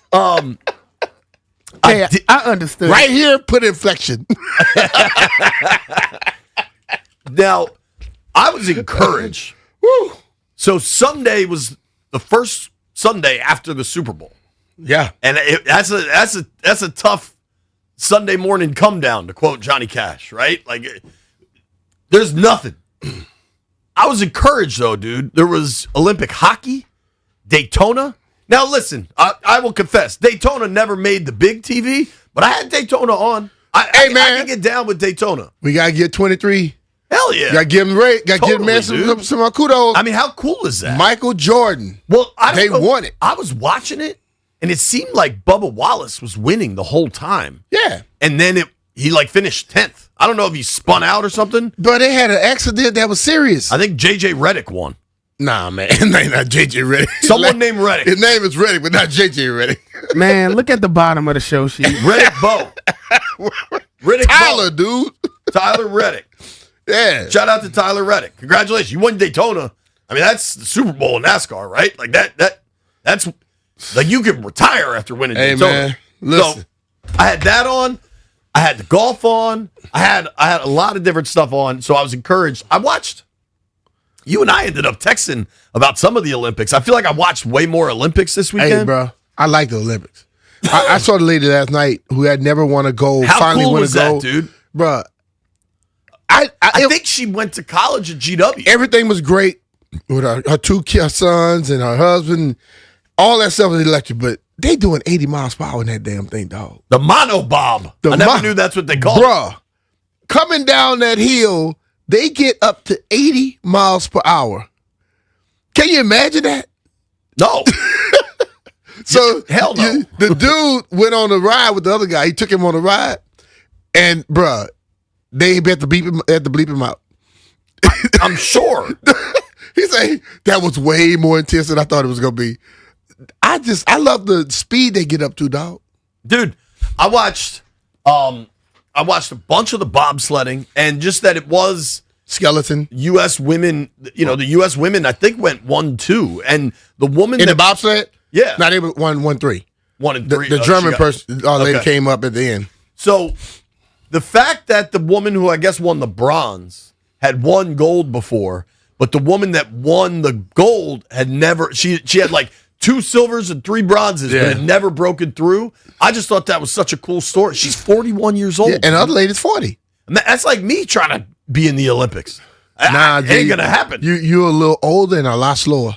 Sure. Bro, when they take off running, they were getting it. Totally, man. It was... the other young lady from America that's finished 6th or 7th, was that the woman from Virginia? She was faster than all of them. She just started sliding out late. Was that the young woman from Virginia? I think she was. She was. Maybe that was skeleton and not bobsled. But there was a young woman from Virginia that you and I texted, Monique something. That was skeleton. Yeah. She was flying. I'll be honest with you. Skeleton, they could have that. that bobsled, you at least covered. That skeleton, you just land on top of a damn board. Would you rather do skeleton or luge? They basically the same. One you're on your back you're going face and first, one your face first. I don't want either one of them. Give me the damn bobsled. Did you? I don't know how I'm going to phrase this. This is me trying to be cautious, okay? Did you happen to see the men's double skeleton? The one where they lay it like on top of each other? Yeah. That's what I asked you the other day when I was looking at it. How do you get into that? I said, what is this? How do you get recruited to men's double skeleton? I mean, like, I can't make it in the singles. We're gonna no. You're doing the skeleton real good. The other person, and they say, hey, you two should work together. So you lay on top of him. Nah, I don't know if I won't do that one. It's a little. It seems like a little awkward. There's not a lot of space. You know what I'm saying? Like the little board is pretty small. You're trying to balance on top of each other. I guess it's kind of like becoming a quarterback. Hey, you know better than me. But you can put your hand back. You don't need to be underneath there. Got to hold it back a little far. You know what was awesome to watch? So my thing with the Olympics, I very much prefer like results that are won. Like something like it's a race and that dude won. Yeah. Or it's a who could jump the highest and this woman won. Yeah. Rather than the judging stuff. Because it's just so subjective and there's always I don't think the judging is subjective, bro. You got to hit certain levels of Sure, but there's always controversy. Like if somebody just wins a race, you win the race. When I watched the figure skating, I know who won.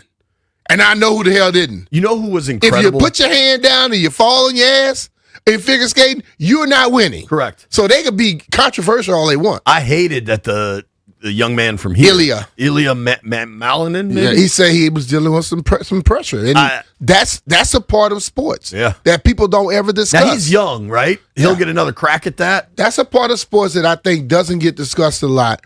The pressure that are on people. I don't care Olympics, college basketball at a high level, only college 21, sports, yeah. Or even in when you get to the professional ranks, to be able to get to the moment where you do that stuff like it's nothing. Because like I watched who were they from?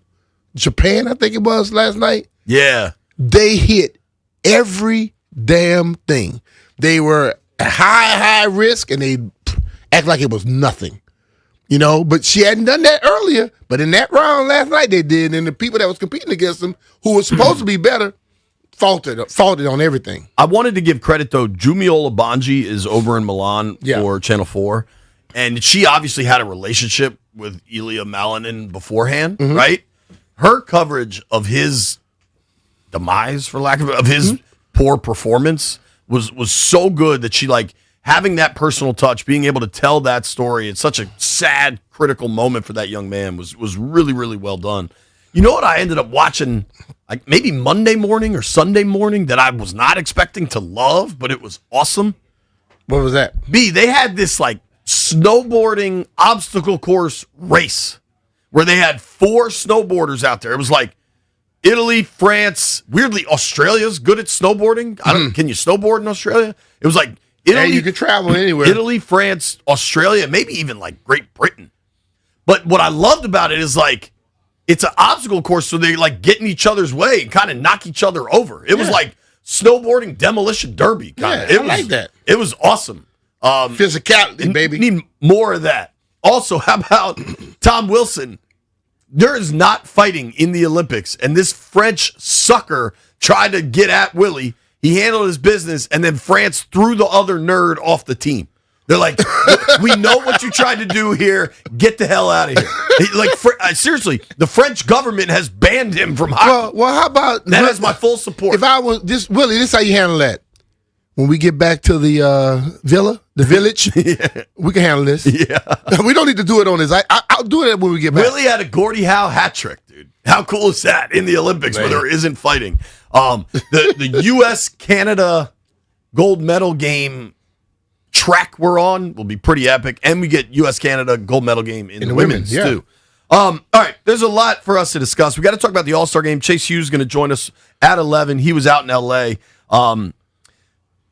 When we come back, though, there was really sad news over the weekend that, Brian, it affected you personally. So we're going to talk about Trey Johnson's tragic passing when we return. You're listening to B. Mitch and Finley.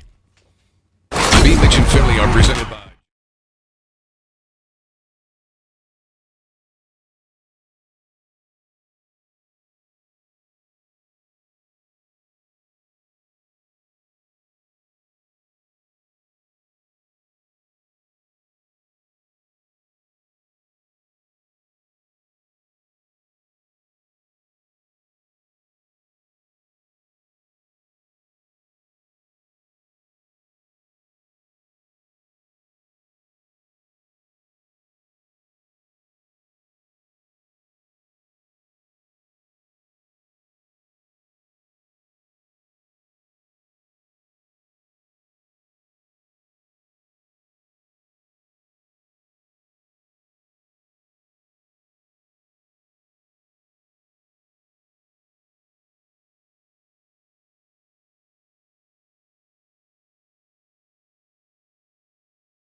this way. In the club on a late night, feeling right, looking, trying to spot something real nice. Looking for a little When shorty Nelly I can first take hit, home, I can take home. late 90s, 2000, it was so different that it was awesome. Like when Nelly first emerged, it was a very different sound. Yeah, it was fun. All right, B. Okay. Really sad news over the weekend. You called me. Yeah. Saturday? Was it Saturday, I believe? I think it was. Maybe it was Sunday.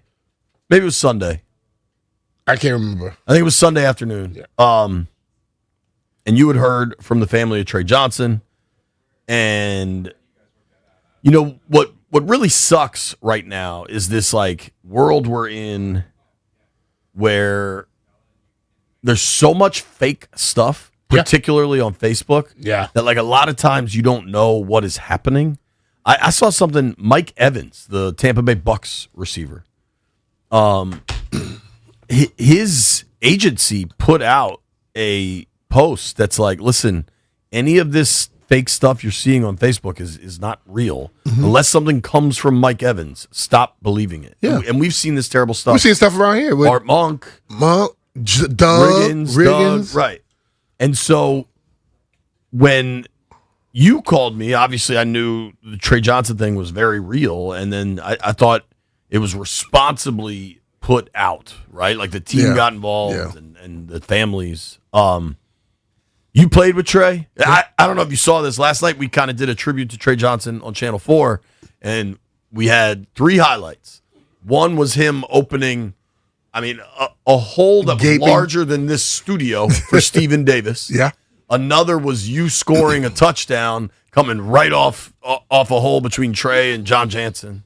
And then the fight in the wild card game when he was protecting Brad. That 99 team was the best non-Joe Gibbs team of the last 40 years until Jaden Daniels' 24 season. Yep. That 99 team was good. And Trey was a huge part of it. Second round pick in 1994, played with the Skins for 8 seasons, built his family here, built his life here, much like you did. Yeah. And I'm just curious, what that meant to you. It hit me. I had been hearing little things, and Leslie Shep and Trey went to college together, and Shep and I just kind of stayed in touch. Shep always knew stuff I would find out, and then a friend of my family, she started working with his wife, so I would get more information and things like that. But when you never expect this, so she had sent out a text to me and Big Ray Brown, and I had a lot of return yards, and I would promise you look when I ran behind Trey, because Trey was one of we didn't have a wedge. We had 2 guys and 1 lead blocker, and it was Trey. And whoever else you put with him, didn't matter. He could keep up with them. He would open up holes. But what I liked about Trey so much, he was a football player who just played football. It wasn't his life. Right. The guy came here with a master's degree. He was teaching over at, I think it's Landon. Landon. He was teaching at Landon.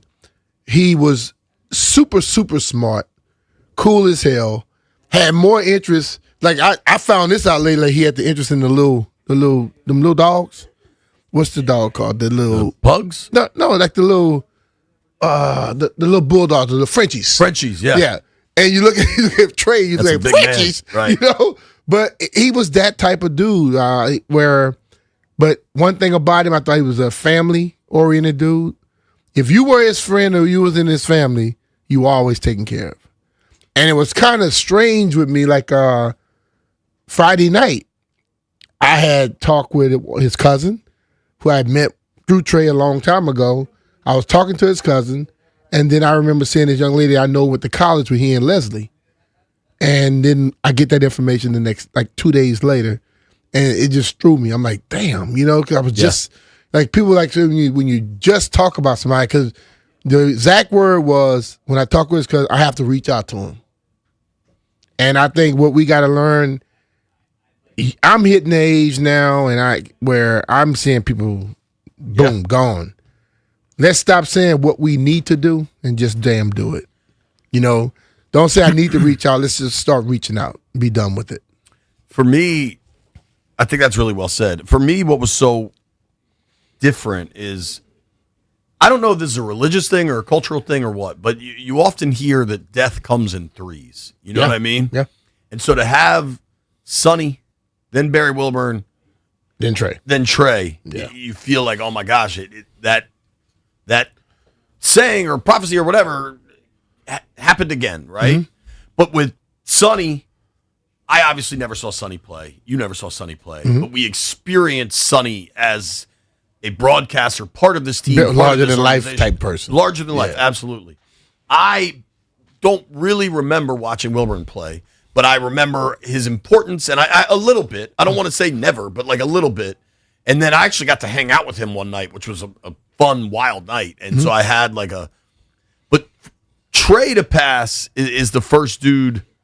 I watched his whole career. I remember when he was drafted. I remember those really frustrating Norv teams where it was like you start hot, then you fall apart late. And then I remember that 99 team. Like I remember that fight. You know what I mean? And Trey passing was just like, whoa, like this is something that I think for a lot of people my age, maybe a little younger, maybe a little older, that really didn't get to experience the glory days of when the organization was at its best. Like I got to catch the 91 season, and that changed my life, right? But for a lot of people my age, it was a lot of ups and downs, and more downs than ups. And Trey Johnson was an absolute fan favorite. Yeah, well, I tell you, I normally don't look at replies. Yeah. Whenever I post something, but I posted something, and then I posted what I felt. Then I posted something his wife had put out, and I went back and I looked at those replies. Out of, I would say, well over 1,300 replies, one was idiotic. Some dumbass Dallas Cowboy fan put something up when they don't know when to not be stupid. But everything else that you will see when you say fan favorite, yes, took his time with people, was courteous, with people. Yeah. And people, there are a lot of people who knew of his mindset too. Wasn't just a football player. Totally. It was far more than that. So it made me smile to see how many people that he touched and impacted. Well, to that point, David Duber, friend of the program, good buddy of ours, Duber texted me, and a number of these guys a number of Landon guys I know reached out about, Trey Johnson was their history teacher. Wow. And the Landon School put out a post. And so I'm just going to read Duber's text. He said, "This is devastating. If you hear of any funeral info, let me know. Taught and coached me at Landon. Legend." Wow. And I don't know. I don't know how the coaching stuff went, because somebody was telling me that at least while they were at Landon, Trey didn't want to coach football. He just thought, I'm going to be a teacher. Like, I'm going to do something different here. But undoubtedly just a sad story, Totally. Down in Virginia for one of his children's lacrosse games. Somebody was telling me that he got all of his kids into lacrosse, which if you grow up in this area, is a great area to do it. Totally. Just one of those things that's like, damn, where does the time go? How do these things just keep stacking up? Yeah. And I knew that's what you called him, Big Banger? Big Banger.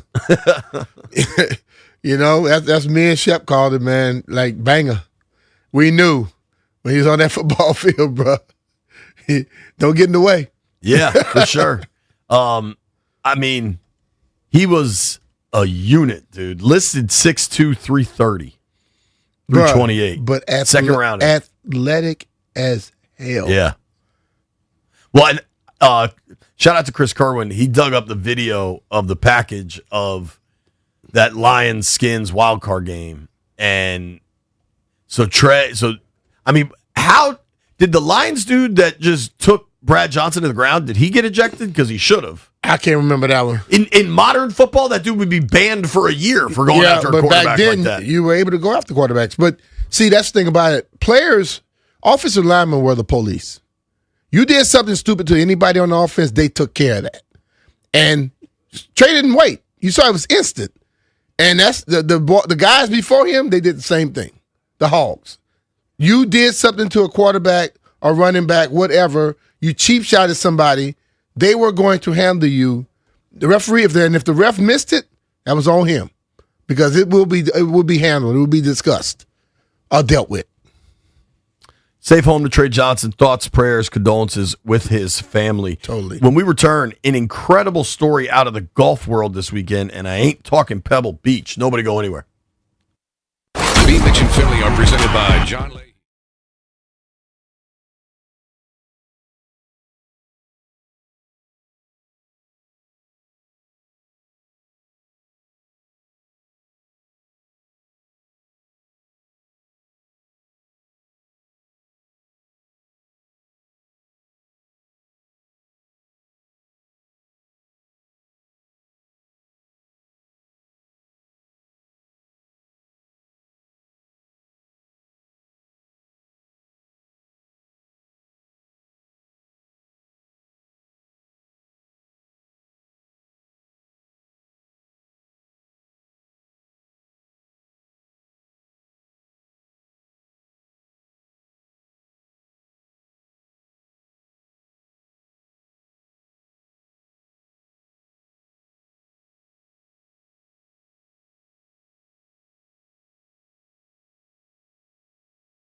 1067 The Fan. Shout out to everybody hanging with us on the YouTube stream. How's the YouTube chat behaving these days, White Brian? It gets wild in there. Yeah, they're still crazy. They still talking about... Are they saying you look like Forrest Gump? No, they might not be able to see him. They can't see you? You need to let them see the new cut, dog. I think the YouTube stream is just you and I. I don't think they get producer cam on that, do they? Mm-hmm. That's just the good folks on Monumental to get to see White Brian's fresh haircut. So fresh and so clean? So, B, I'm going to go left hand up on this.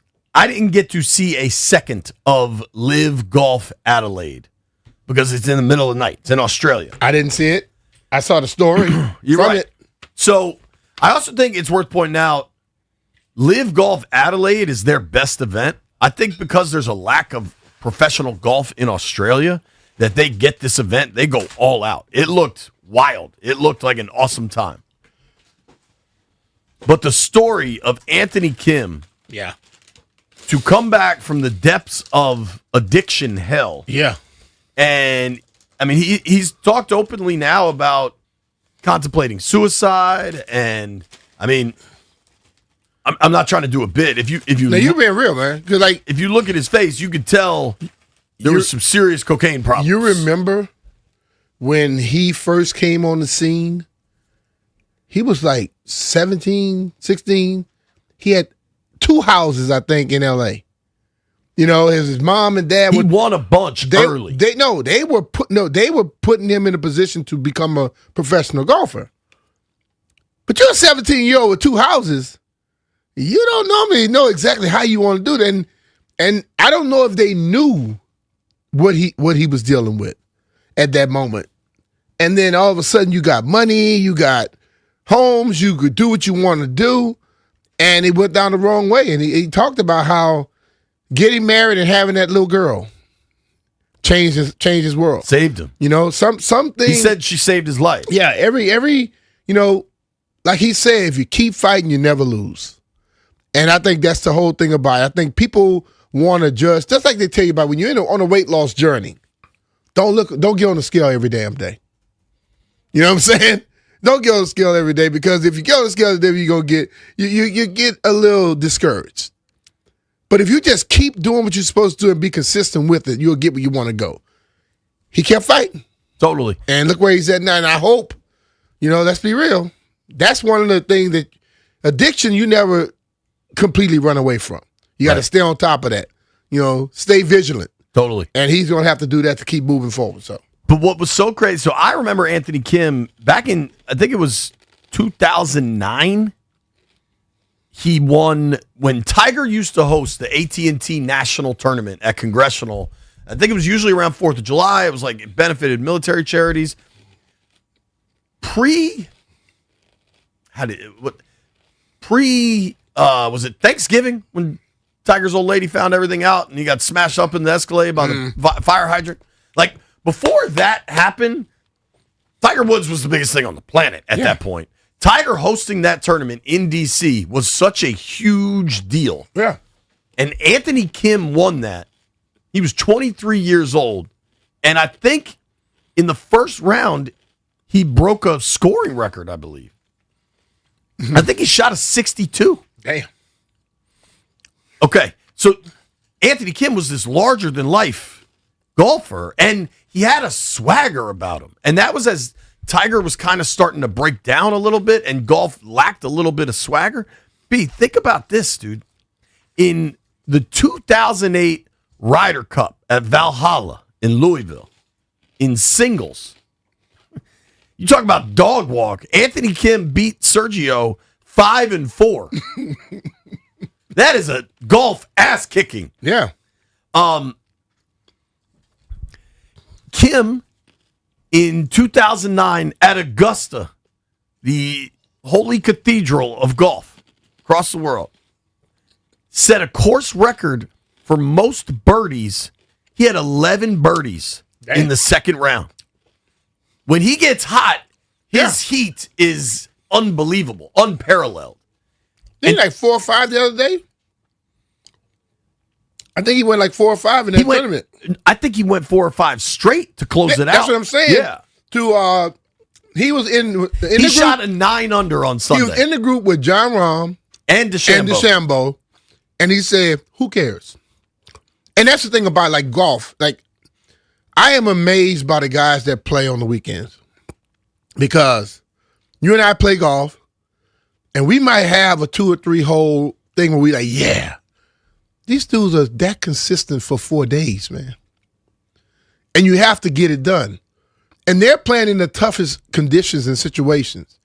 For Scheffler, he also was I think he was 3 shots back of Rahm. So he came he into was 3 shots Sunday back of morning. Rahm, and I think he was behind DeChambeau. DeChambeau, like Whitcomb, and he sucked. He just swallowed that up, went on and took care of it.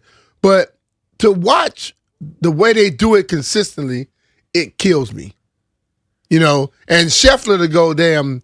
Oh yeah, Pebble was incredible to too. shoot. We can talk about 62 Pebble. there. That was crazy, man. But I just think the Anthony Kim story. He hadn't played golf in 12 years. He's 40. You know what I mean? Like, he's not a young guy. And they said when he first came back, he didn't know how to use a TrackMan. Like, so much had changed in golf that he didn't even know about it. And nobody knows what tomorrow brings for any of us. Certainly, he's dealt serious demons.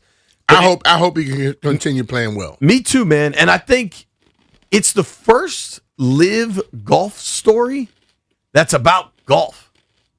Like, it has nothing to do with who's on what tour and who's fighting and how much money. It's like, yo, there's this incredible golf story.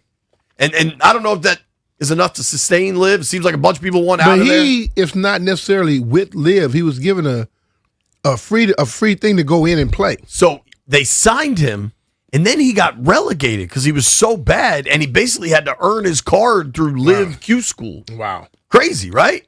Just an incredible story of perseverance, and perseverance is something I believe very strongly in. When we return, Chase Hughes joins the program.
His palms are sweaty, knees weak, arms are heavy. There's vomit on his sweater already. Mom's spaghetti, he's nervous, but on the surface he looks calm and ready to drop bombs.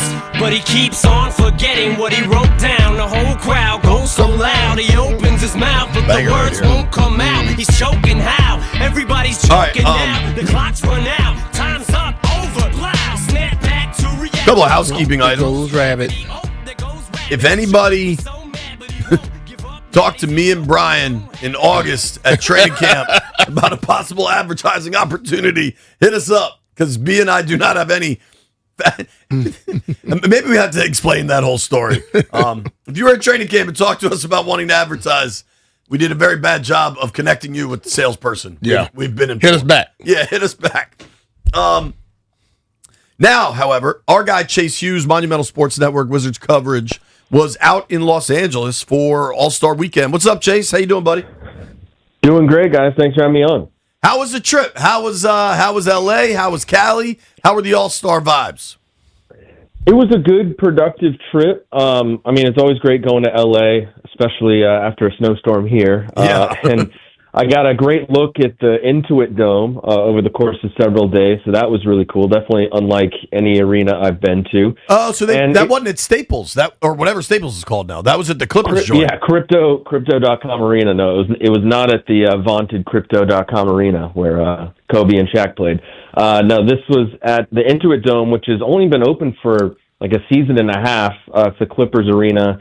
And it's like basically the crown jewel of the NBA right now in terms of NBA arenas. I will say until Capital One Arena's renovation is done, of course. But yeah, it was a good weekend. You know, I've covered a lot of All-Star weekends for the Wizards, and I feel like this was probably the most eventful and the most entertaining because they had a bunch of guys in Rising Stars, and they all kind of had their own moments. So it was a fun weekend for the Wizards for sure. Well, dude, one more about the arena.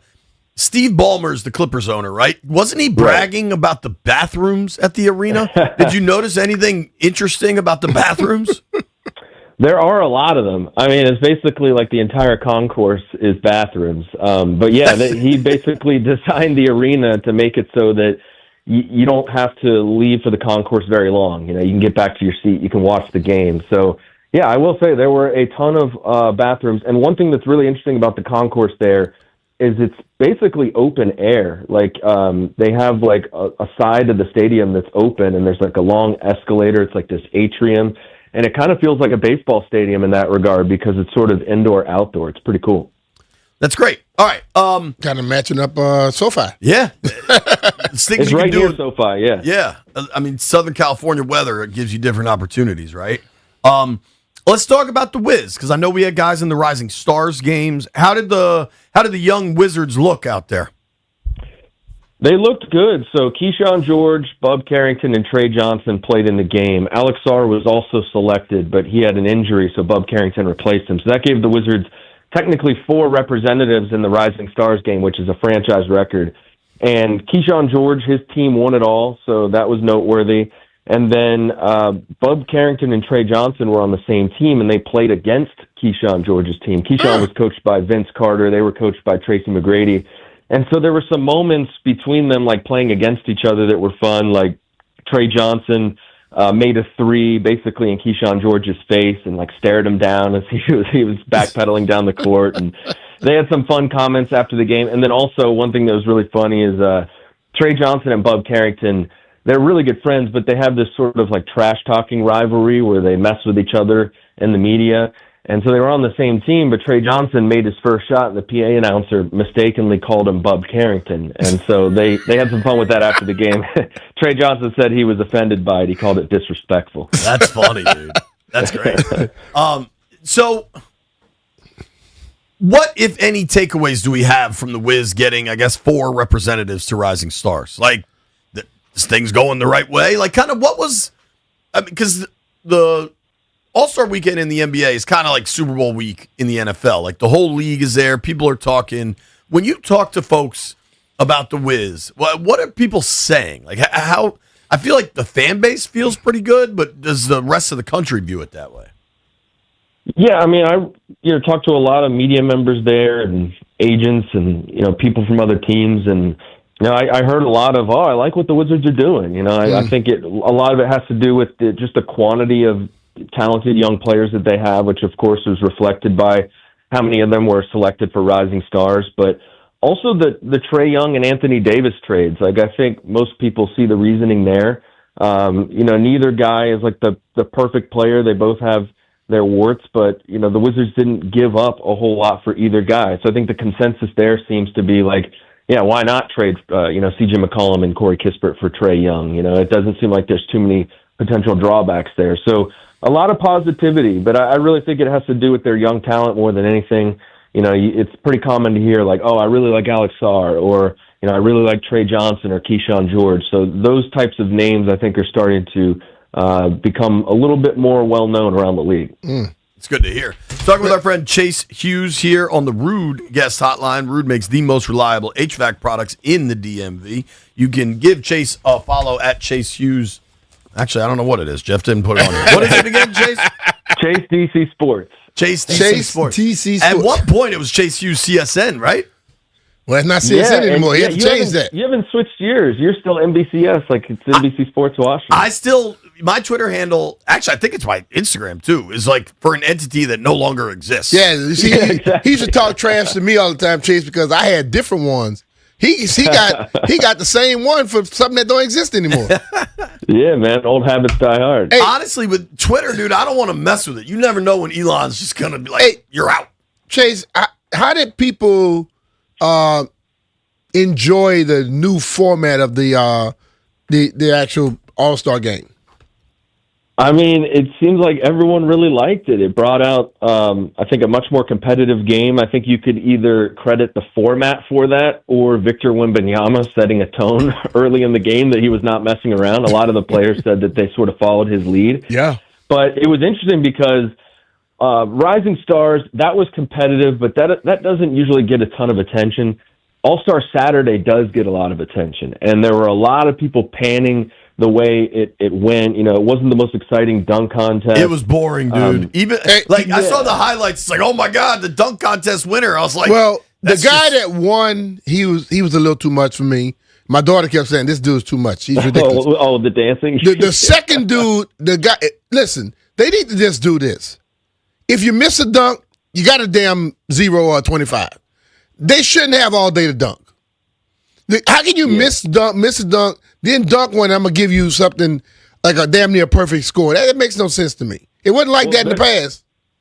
You're right, and I think there's a lot of changes that people would like to see happen with the dunk contest, particularly after Saturday. And it was in the afternoon because it's on NBC, and they didn't want to bump up against the Olympics, so the whole experience was panned, and it seemed like everyone was just waiting to jump on the NBA for having a bad All-Star game.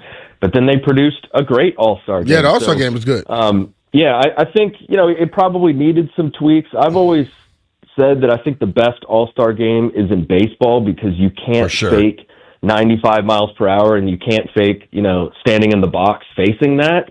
So they needed to do something to make the All-Star game more competitive. And I think shortening it to basically quarter-length long games helped because there was no, all right, let's try in the fourth quarter. It was like everything was do or die.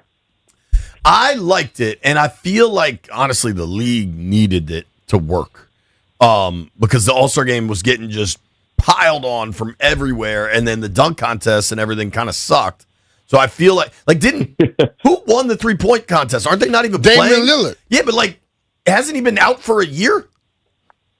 Yeah, he's got a torn Achilles. His wrist still good. That's crazy. Yeah, right. His wrist. I just don't know why, he's in it. You know what I mean? The dude that keeps winning the dunk contest, Mac McClung, finally didn't join it because he wants to be known as he wanted to give somebody else a chance. Yeah, that's what he said. He wanted to do it, and he actually released videos of the dunks that he would have done, and they were way better than the dunks that were in the dunk contest. I think he should be able to go as long as he winning it.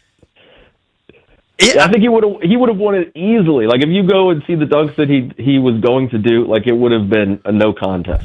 I almost wonder if the NBA couldn't do this because I'm guessing on YouTube and Instagram and stuff there are countless, 10, 20, 100 dudes that just dunk, content creators that have sick dunks. I think the NBA would be better off doing a content creator versus NBA player. A lot of NBA players wouldn't do it. Yeah, hey, right. you guys should look up this guy. His name's Jordan Kilgannon. He's like this Canadian dude who's like probably 6 feet tall, a white guy, like not. But he's Is that the one that shorter. dunks in his jeans? Yeah, I mean he's got like blue hair, like he always dyes his hair. He's probably the best dunker I've ever seen, and he's like a 6 foot white guy, and he wins like they have these other dunk contests that aren't sanctioned by the NBA, and I think he's the GOAT. All right, see, that's what they need. But to that point, I think everybody was ready to kind of rip the All-Star game, and you know what happened?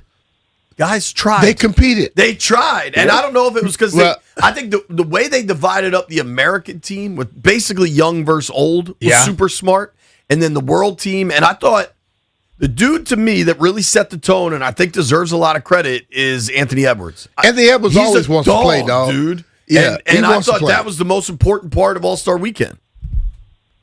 Yeah, and he won the MVP, and it was basically him and Victor Wembanyama, I think, that really let the rest of the All-Stars know early in the game that they were actually going to be trying. And so that was great to see. Those are two of the best young players in the league, and I think if you forecast, the league past the LeBron, Steph Curry, Kevin Durant era, those guys are on the short list of who could sort of take the crown as the face of the league. So that was great to see. I think Wemby, we expected that, and we all know that Anthony Edwards is very competitive, but, he also had comments before the All-Star game. Someone was like, hey, are you going to try to compete harder, or is it, it is what it is? And he was like, it is what it is. So he kind of signaled he wasn't going to try very hard, but then did, and so that made for a great All-Star But I think Anthony Edwards always tries to go at it.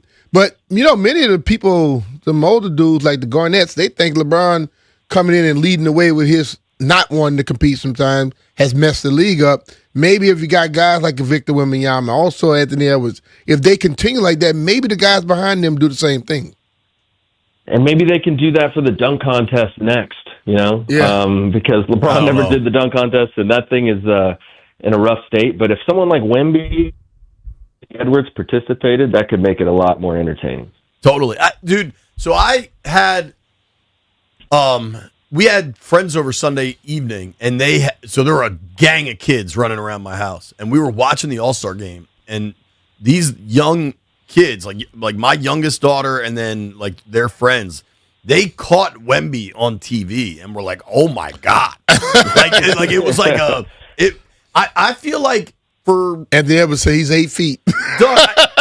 Not that obviously Wembanyama has a massive audience. Like everybody knows who that dude is. But I do think more casual NBA people, because he hasn't had a deep playoff run yet. And you know what I mean? Like if you're a more casual basketball fan, you're not as aware. Like maybe you've seen pictures and he's 7'5" and he's so tall. But watching him in that All-Star game and his ball handling and just the type of complete player he is, I think that's going to open a lot of eyes in what is a very big platform on national broadcast television, and I think because it was Sunday with the Olympics, you had a lot of people that watch the Olympics aren't tuning in for Spurs Heat on a Tuesday night. You know what I mean? But they probably just left the TV on and they're like, oh, look, here's the NBA All-Star game. And Wemby's the type of dude that blows your mind. Totally. Absolutely, and this could be the year where he has that deep playoff run. Right. The Spurs are second in the West at the All-Star break, so they've got a loaded team. I mean, as long as he's healthy, they've got a chance. So I think if they went on a deep playoff run, it could be the year where he really becomes a household name. Dude, so the one other thing I wanted to ask you about, and I forget, I think it was Ryan Russillo's podcast. I was listening to this maybe last week. He was saying how L.A. is still not really a LeBron town, that people still love Kobe more. And granted, this game was at the Clippers Stadium and not the Lakers Stadium. Kobe won 5 championships there. LeBron won 1 in the bubble. In the bubble year. Right. Come on. He should still be. I agree with you, but I'm just curious what you felt being there, All-Star Weekend, L.A. There's at least rumors if LeBron might retire this year. Did it feel like a LeBron celebration, or was he just kind of one of the dudes there? I would say more like the latter, but it's interesting you bring that up because I was in LA and somehow it came up. I was in an Uber and the Uber driver was saying he was a big Lakers fan and that he did not feel like LeBron is a true Laker. It's still Kobe's town. And, he just, his reasoning was, it never seemed like LeBron really embraced the city like Kobe did. He had issues with Bronny. I don't know. I mean, how are you supposed to top Kobe's legacy? Maybe it's just a tough act to follow. But it didn't seem like that for LeBron. And I would say that maybe a month or two ago, I was seeing a lot more about this could be LeBron's last year, when he came to D.C. Is this the last time? But he had some comments in L.A. that made me feel like maybe he's coming back for another season. Whether it's with the Lakers or not, we'll see. But he says that he truly doesn't know at this point, so we'll see. I mean, the thing about it is, listen, I can understand people believe LeBron is a damn great NBA player. But what is it, Cleveland? Is it L.A.? Is it Miami? What is it? The only place he's jumped around too damn much for people to say he's a real Laker. It's a LeBron town. I don't see him close. I think the only place he gets the love that he so clearly wants is going back to Cleveland because he's from Ohio. He brought a title there. I'm not even doing a bit. Has any other Cleveland professional sports team won a title? The Browns have never won a Super Bowl. Have the Indians or the Guardians they've been close? I know they've been close, but have they won one? Not in a long time. I don't know. Maybe 100 years ago. I'm sure the Browns maybe won titles, pre-Super Bowl days when there were 8 teams or whatever. But that might be, at least in my lifetime, that's Cleveland's only professional sports championship. Maybe LeBron gets the treatment he wants going back to Cleveland, but does he want to go back to Cleveland? He seems like a pretty Hollywood guy these days. They're pretty good. They'd give him a chance to win. They just traded for James Harden. They're like 4th or 5th in the East, but they've got a pretty easy schedule moving forward. He likes joining teams that are already good. Right. I feel like LeBron and James Harden can't play together. Yeah, there's a fair question there. All right, dude. So when is the NBA back on? When can I watch The Wiz? And frankly, I've been really enjoying watching The Wiz this year because I really like all the young players. I gotta have a feeling I'm not going to be seeing much of them after the All-Star break. Well, they pick back up on Thursday. They got the Pacers in a back-to-back, both home games, and then they're home on Sunday as well against the Charlotte Hornets. So probably an opportunity for, at a minimum, some competitive games, maybe some wins. The Hornets are better this year, but the Pacers are, one of the worst teams in the league. And speaking of the young players, we might see some Trey Young and Anthony Davis after the All-Star break, but I would also expect a lot more minutes for the young players. Maybe a guy like Will Riley, who hasn't played a whole lot this season, but lately those minutes have been going up. He was the Wizards' second first-round pick this past June after Trey Johnson. I think we're going to see a lot of him in the second half, too. I don't think we're seeing Trey Young or Anthony Davis. I know they're saying maybe, but You may see him. On the bench. That's street close. They're not trying to win games.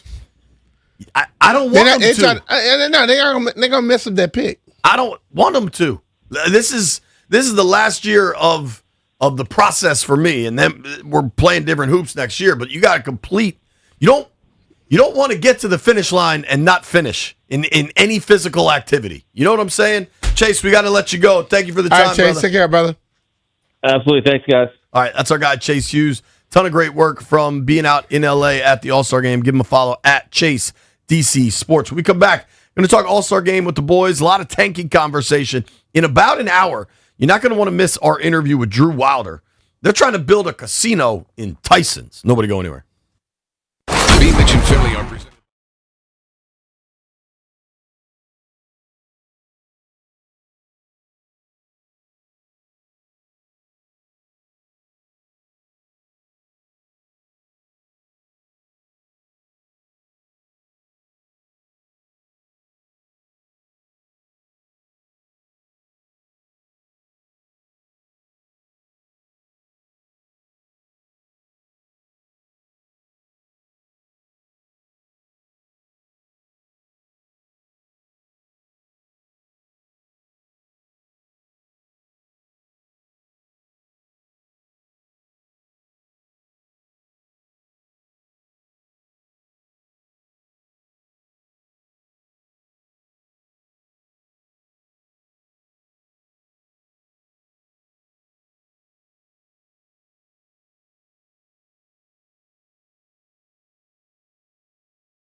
Flip mode. 9-7. Bust a bus. Hot. Check it out. Hit you with no delay into what you saying, yo. Silly with your ice grilly with the duty, yo. When I be on the mic, it's I do All my right. duty, yo. B. Mitch and Finley, 106.7 The Fan. Great conversation with Chase Hughes. If you missed any of that, get on the Odyssey app or wherever you get your podcasts, Spotify, Apple Pods.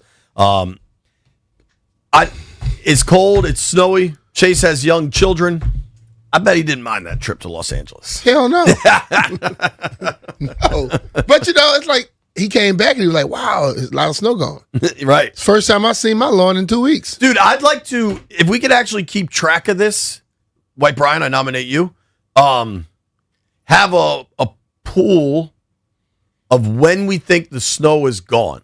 And we have to pick like one location that we all see. I mean, what do you mean when it's gone? Like, when do you think? Completely? Yes, gone. But like, I mean. And maybe we pick like out front of the office. But you got to realize the parts that they stacked up. Right. It's going to take that forever to leave because it was stacked up. But that's what I'm talking about. When is like the giant pile of snow gone? But how about where it was just like on top of stuff? Because that's about gone everywhere. Still on my street. Shout out to Montgomery County. You need to talk to your people over there, man. They do a terrible job. Please come move to Montgomery County. The taxes are outrageous and the services kind of stink. Today is Tuesday. Friday, I was still seeing snow. This morning, I can see my grass. I still have snow on my grass, dude. It disappeared, man. Let's figure out a way. Maybe an enterprising listener has an idea. I'm open to when will the snow be gone? Doug come up with smart stuff. Doug Smart. You know. They got Doug working. Doing that Olympic show every night. Hey, he need to work. All right, I want to.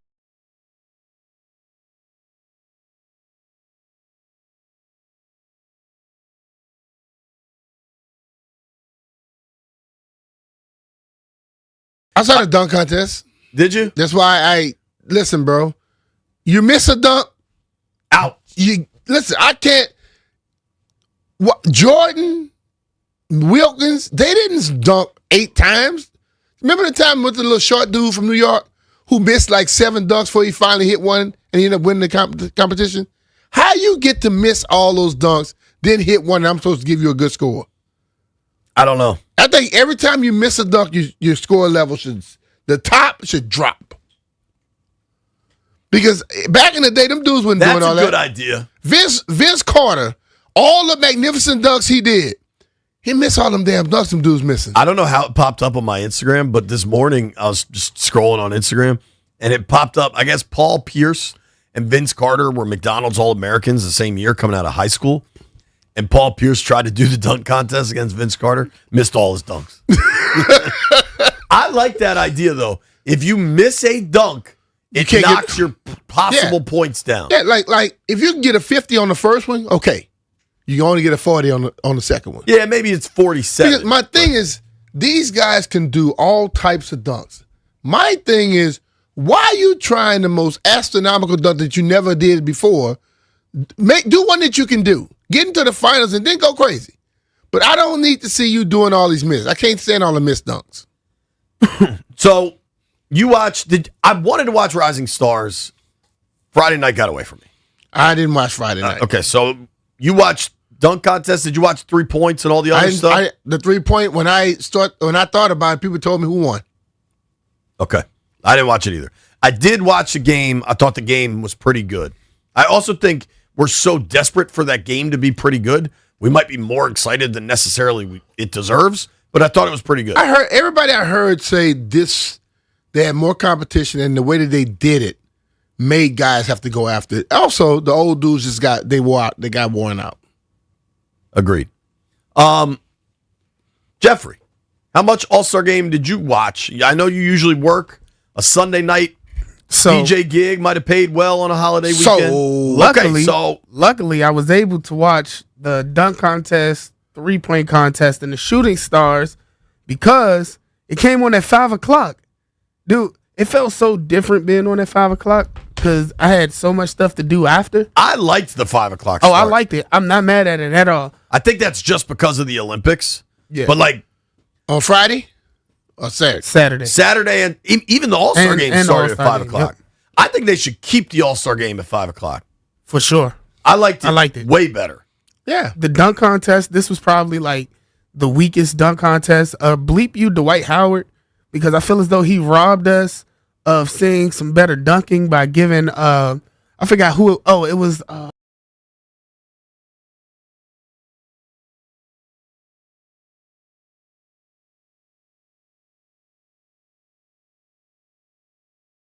to the next round. It was like, dude, the dude that lost, he would have gave us way more better dunks, even though he fell on the ground and hit his head. He had a concussion. He couldn't go on. Yeah, dude got a concussion in the dunk contest. He got hung. Well, he kept participating, but he got hung and he hit his head pretty hard. Dwight Howard just a little weird, man. We know that. You know that. Yeah, but Dame Lillard shot lights out. In Shelby's basketball game over the weekend, this little girl fell hard on the other team, and they made her go out of the game for a concussion review. Yeah, she needs to. I'm glad they have it, but I had never seen that in all my. Anytime you hit your head or your neck snap, you need to go out the game, especially if you're a little kid like that. All right, oh, damn, that dude did hit his head hard. Yeah, but he was dunking better than the other dude. But he probably couldn't see no more, Jeff. I mean, and I put that on the passer too. Like these guys, when they come out here for this dunk contest, who is that passer? Dude's wearing jeans and a jacket. Yeah, they need better guys to do that. Well, that's their why fault he for couldn't just land it. pulling the guys. Say, do this. Have a guy work out with you. White Brian, how much of it did you watch this weekend? I watched the first half of the celebrity game, and then the celebrity game, 2 games of the All-Star game. Can you imagine the people figure skating just say, "Hey, you come on out here and I'm a twist and you throw me." You shouldn't go get no amateur dude out the stands that can't do what the hell you want him to do. Who was on? All right, let's be real. How many of these people do we know? The MVP of the celebrity game, someone named Rome Flynn. I can tell you, like I said, all I heard about on my college text thread was Glorilla. It was like, man, them shorts not tight enough. That's all I heard. Taco Fall? Was that like the 8-foot dude? Taco Fall, the big tall dude, yeah. That's a hell of a name. Yeah. Apparently Amon-Ra St. Brown was on the celebrity team. Did he score? I don't know. I don't think so. Keenan Allen was better than Amon-Ra. Oh, Keenan Allen played too? Keenan Allen probably played basketball at one point or another. Yeah, he's an athlete. Well, they're both athletes. Yeah, Omar Ra. But Keenan Allen's taller. Looking at Omar Ra, I don't think he played no basketball. He kind of had that weightlifter meathead walk. His old man's like a Mr. Universe type. Yeah. Apparently, I don't know how red and blue, was that how they divided them up? The blue team, I don't even know if this is, I'm just going to call them a person. The blue team had a person called Mustard.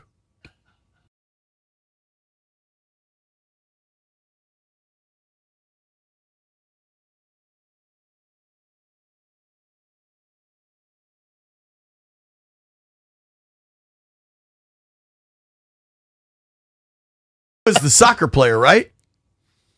CAFU? I don't know. Shams played in the game? He was terrible. Seems like a slight conflict of interest. Matt Ishbia played in the game? Yeah. Isn't he an owner? Yeah, I guess Mark Cuban used to play in it. Some owners are cool, some of them are just dorks. Come on, man. All right, B, tell me what you got on any of these 4 people. Jenna Bandy. Never heard of. I'm not going to lie. Jenna, just the name kind of sounds like a 90s porn star. Oh, Jenna Bandy's got a new Jenna video. Bandy sound like an influencer to me. Rick Schnall.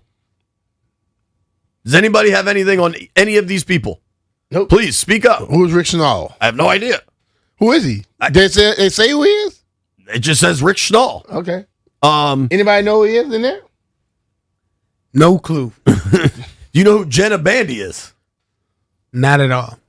Does my description of her sound accurate? Taylor Frankie Paul. That's too many names. I've heard the name Andre. Is that one of the Paul? Is that the new Paul brothers? We wouldn't know Rick Schnall. He's the Hornets co-chairman. Okay. Why would I know that info? Who's Jenna Bandy? Because this is the celebrity game. Generally, celebrity implies people we've heard of. Are they trying to get people involved that they think won't be having issue with them or something? Because you got an owner and you got a damn chairman. Question for you. Rome Flynn was MVP. Man or woman? Rome Flynn. Man. 5'7", but apparently can hoop a little bit. How many points you had? I don't know. He was named MVP, though. I didn't watch a second. Hey, it could be like some of your little daughter's game. You say the leading scorer scored 5 points. Right. Who's Andre DeGrassi? I've heard of that. Maybe this shows just how up to date we are on pop culture, Brian. But none of the boys in the aquarium seem to know anything. If they don't know, then it's not. They're not very up to date. Canadian sprinter. Okay. Who? Andre DeGrassi. Andre DeGrassi is a Canadian That name sprinter. sounds familiar. But who's the Jenna girl? She does trick shots on TikTok. Trick shots and doing what? Wait. Trick shots like what I implied, or huh? No, like Dude Perfect, like basketball. Basketball trick shots. Okay. Who's Glorilla? Glorilla? You don't know who Glorilla is? Rapper. Okay. That's what I just said that my boys were like shorts wasn't tight enough. In essence, they were too tight. Okay. You really don't know who Glorilla is? Play a song when we come back. Maybe I'll recognize it. All right. I don't know who most. She raps kind of hard. Like it's not my flow. Dylan Wang, but I know who Glow is. What's your file on Dylan Wang? I don't have no file on other Wangs. Say it straight We up. got a break. B. Mitch and Philly are presented by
got me. Let's go. I'm about to show my these love freak how to is that your man? If he right here with me, turned up with my, turned up with my, turned up in my shows, yeah. Cause I got that blick. 60,000 fans came. I've heard this like at practice when they're playing music. All right, shout out to Glorilla. How about this? Do you know what Glorilla's government name is? No. Gloria. And her middle name is Hallelujah. So she kind of combined. Her name is Gloria Hallelujah? According to the internet, her name is Gloria Hallelujah Woods, who goes by Glorilla. She ain't follow that. Do you know what her Instagram handle is? No. Glorilla Pimp. She seems like a confident young woman. Yeah. And I would add, quite attractive. This Instagram account, probably, Joey, don't put my computer on Monumental, dog. This is, Glorilla's provocative, I would say. Glow Pimp? Glorilla Pimp. She has 7 million followers. Yeah. She says she's young, wealthy, and ratchet, a ghetto philosopher. All right. Jeff, explain ratchet for the folks. Glorilla. Sexy red. I've heard of Sexy Red. Now I've heard I bet Glorilla. you have, JP. We're all learning something new today. I wanted to take a minute to talk about Pebble Beach. Probably the first time ever in our career that we talked more about the LIV tournament than the PGA tournament over the weekend. Oh, we're about to change that right now. I watched a lot of Pebble over the weekend to the point where my little girl was coming up to me. She's like, Daddy, you should watch the Olympics, not golf. And I was like, I'll watch some Olympics. Let me tell you like this, bro. Pebble Beach can be 3 different places in one round of golf. The wind got crazy. Bruh. I have hit 6-iron on number 7, and I've also hit a punch lob wedge on 7. Wow. Just as the wind's with you. I've hit the ball out over the water for it to come back onto the green. I've also hit it out over that hill for it to come back to the green. It's like every time you play that damn hole, it's a different shot. It was awesome to watch. It was a really good leaderboard. And Morikawa goes nuts Saturday afternoon to get in the running. Morikawa had been struggling for a while. And then Sunday, Scotty's way back and just goes bananas. Scotty went Glorilla. He went ratchet. And for Scotty to have a tap-in eagle on 18, so they're having the U.S. Open there next year. And I recognize that Pebble has distance constraints because it's on the ocean. Like, you can only build so many new tee boxes when, if you go back any further, it's the ocean, right? Mm-hmm. And I know in the summer for the U.S. Open, you probably have firmer fairways and you grow the rough up. But it's crazy to think that this, like, classic American golf course, I mean, Pebble's one of the best 10 golf courses in the world, probably. And these dudes just carve it up, man. Well, Jay, I'm going to be honest with you.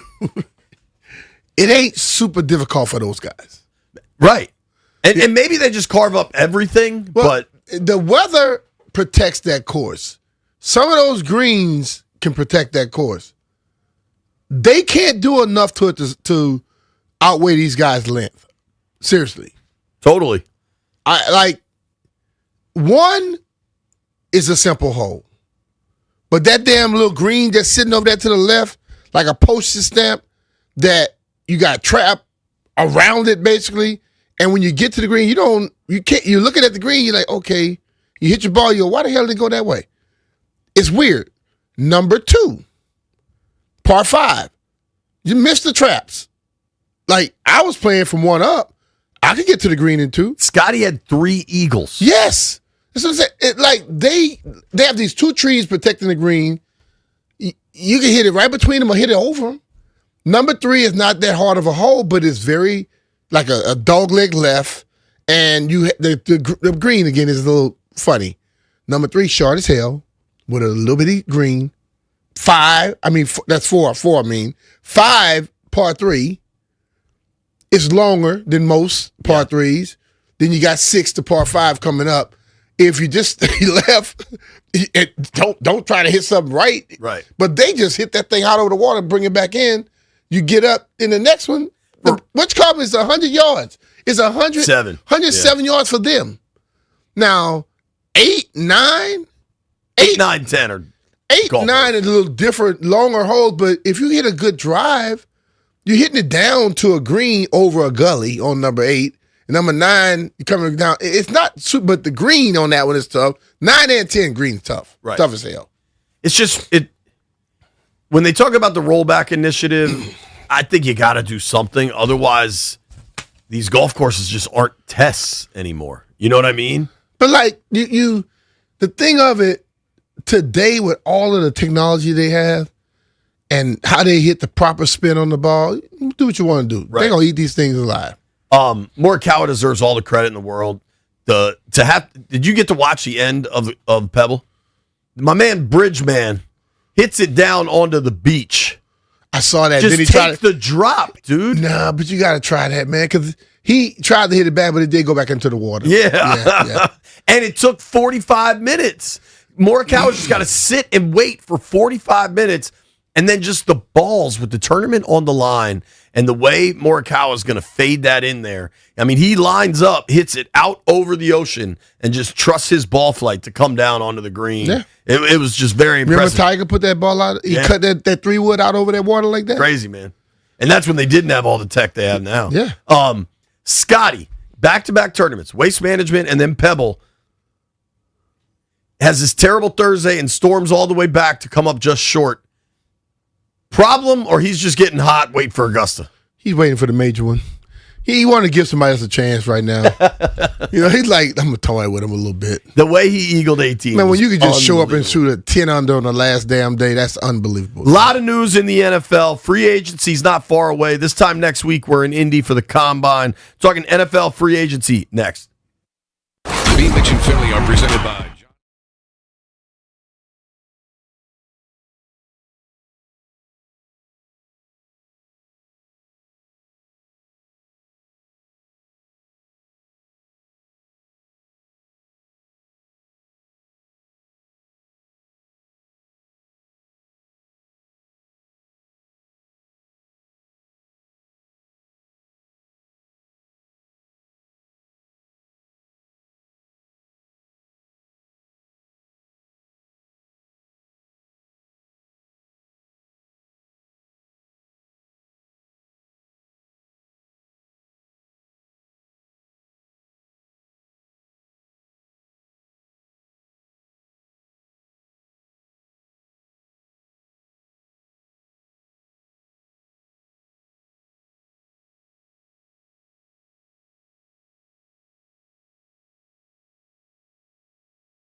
Seaboard. Let's talk some NFL free agency. You heard Earl in the update there. Today is the opening of the franchise tag day or the transition tag. You don't really see that often, but you could transition somebody. Franchise tag day today. I don't know who's going to get one. I think the most obvious possibility is George Pickens with the Cowboys. Oh yeah, they're tagging him. I don't know how many other players will get it. If you look around at the top possible free agents, like, are the Seahawks going to tag Kenneth Walker coming off that Super Bowl performance? Probably not. I kind of doubt it, right? Maybe you try to get that done. You try to get it done, but like that's a tricky one though. Think about it. Somebody out there may feel like they can get him on the roster and go for it. Do you think the Bengals will put a tag on Trey Hendrickson? I don't think so. I think age is going to play a factor in that. But hell, if you only want him for I feel like a lot of teams are only going to be willing to give Hendrickson Didn't they just put a thing guarantees. in last year? Didn't he have a tag last year? Last year he was still under contract, and they just made him play it. Well, I think he basically didn't play most of the year because he was supposedly hurt. They can play that game with him if they want. He can always play that game with them too. It sure seems like he wants out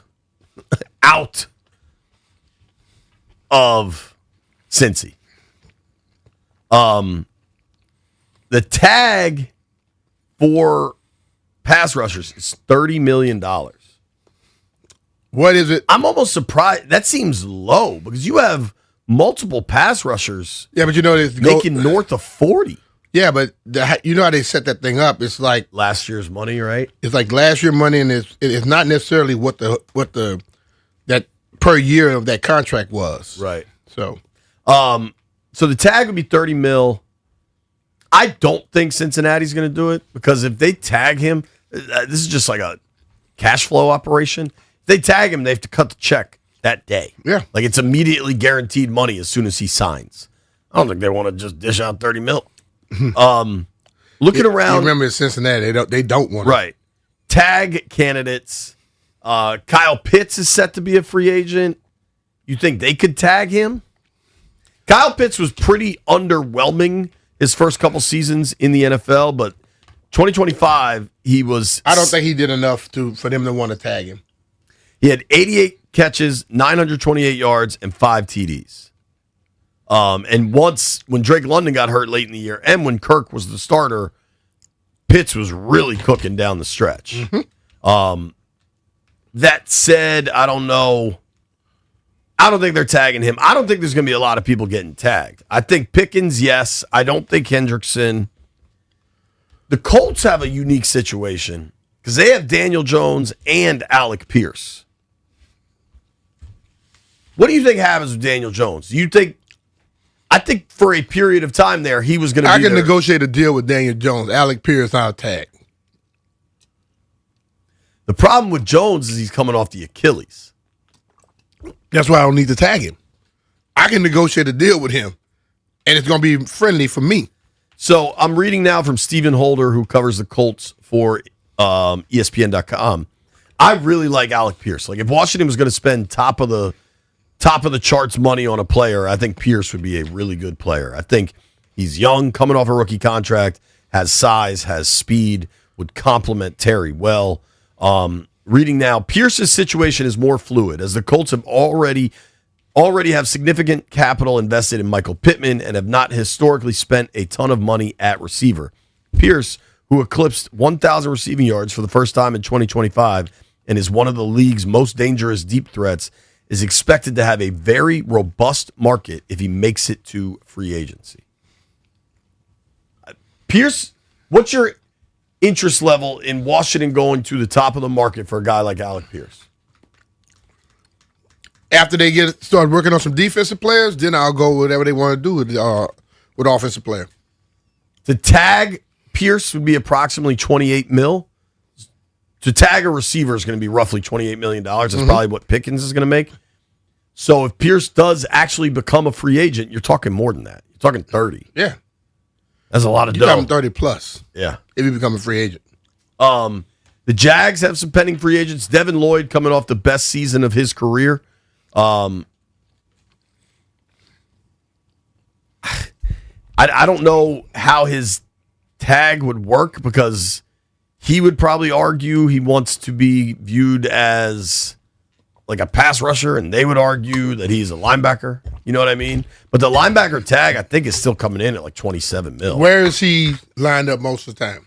As like a true linebacker. True linebacker? He had 5 picks, a fumble recovery, and only 1.5 sacks. Okay, well. He's a linebacker. You're not a pass rusher. If you got 1.5 sacks, you better not want to go get the linebacker, the pass rusher money. Jacksonville also, because his first 3 seasons were so poor, they didn't even pick up his 5th-year option. So he's hitting free agency after only 4 seasons. What, if any, concern do you have about a dude that only pops in a contract year like that? I don't worry about that contract year itself because I don't believe you could just all of a sudden play. You know, like I've said it over and over again, contract year guys normally at about year 4 or 5, where you should be able to play football at that moment. I don't think you could turn it on and off, so it doesn't bother me at all. Travis Etienne for the Jags had a really good season. I think he went for like 1,400 yards from scrimmage, 13 touchdowns. They got a lot of people, huh? Would you tag Etienne? I don't think I would. Nah. I think you... Oh, and they got the kid, I think, from Virginia Tech. Isn't Tootin Hokie?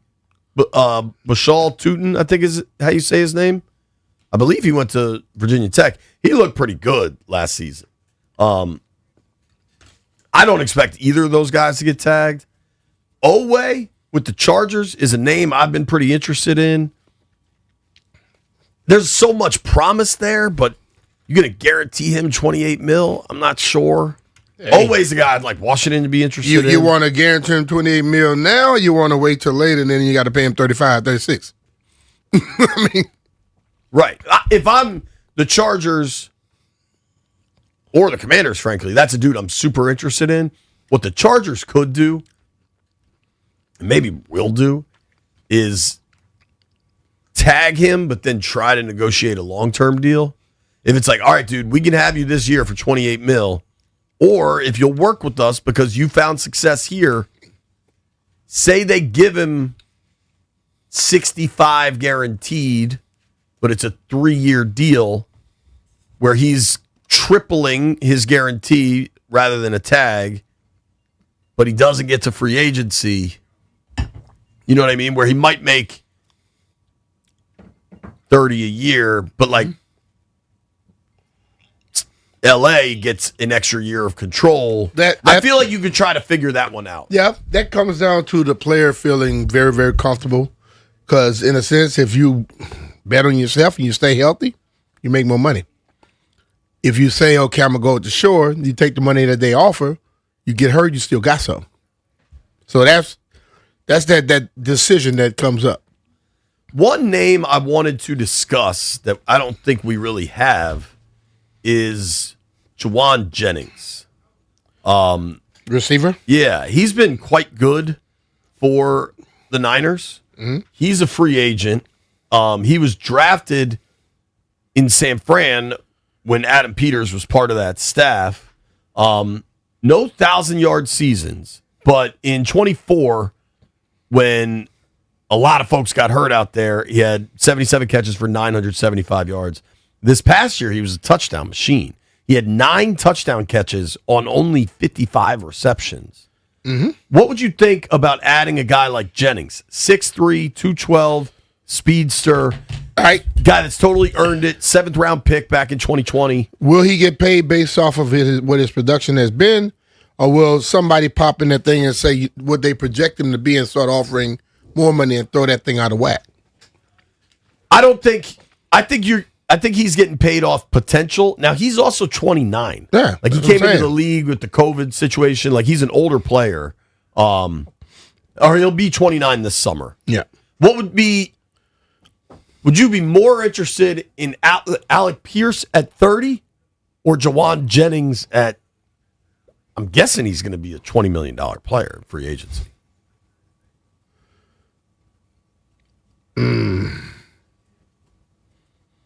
See, the Alec Pierce at 30 still, I am wondering, have we gotten the He's way younger. Pass rusher already? I hear you.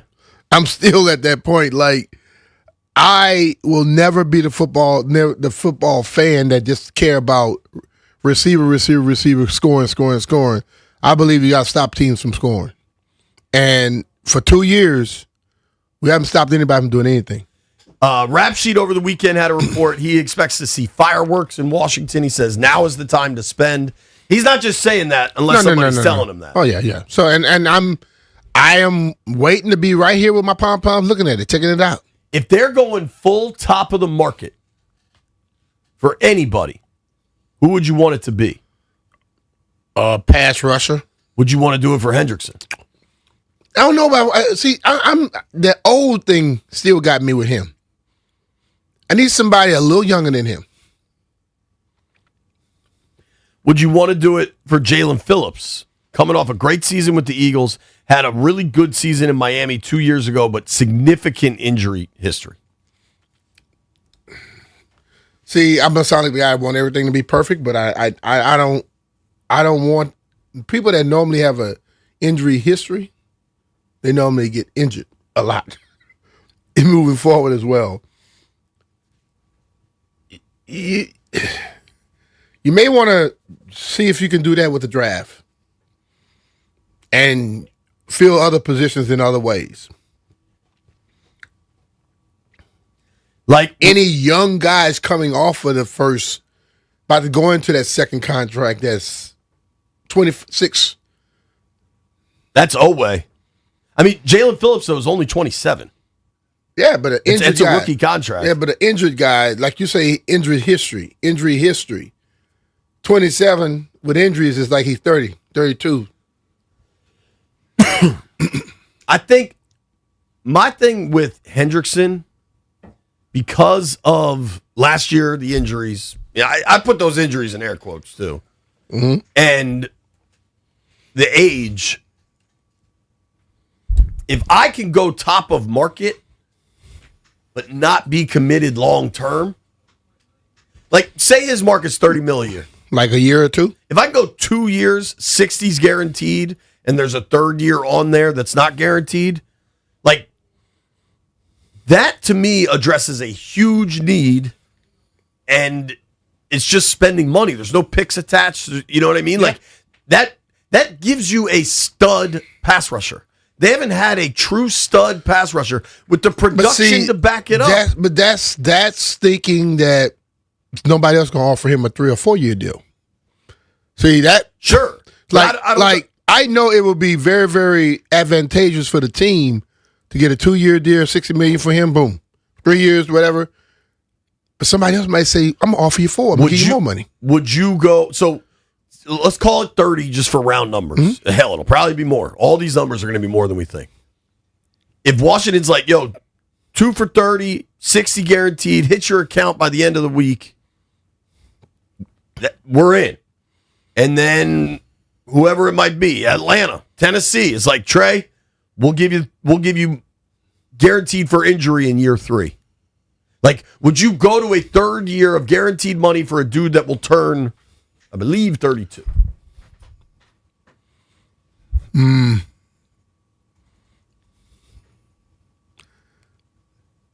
I don't know.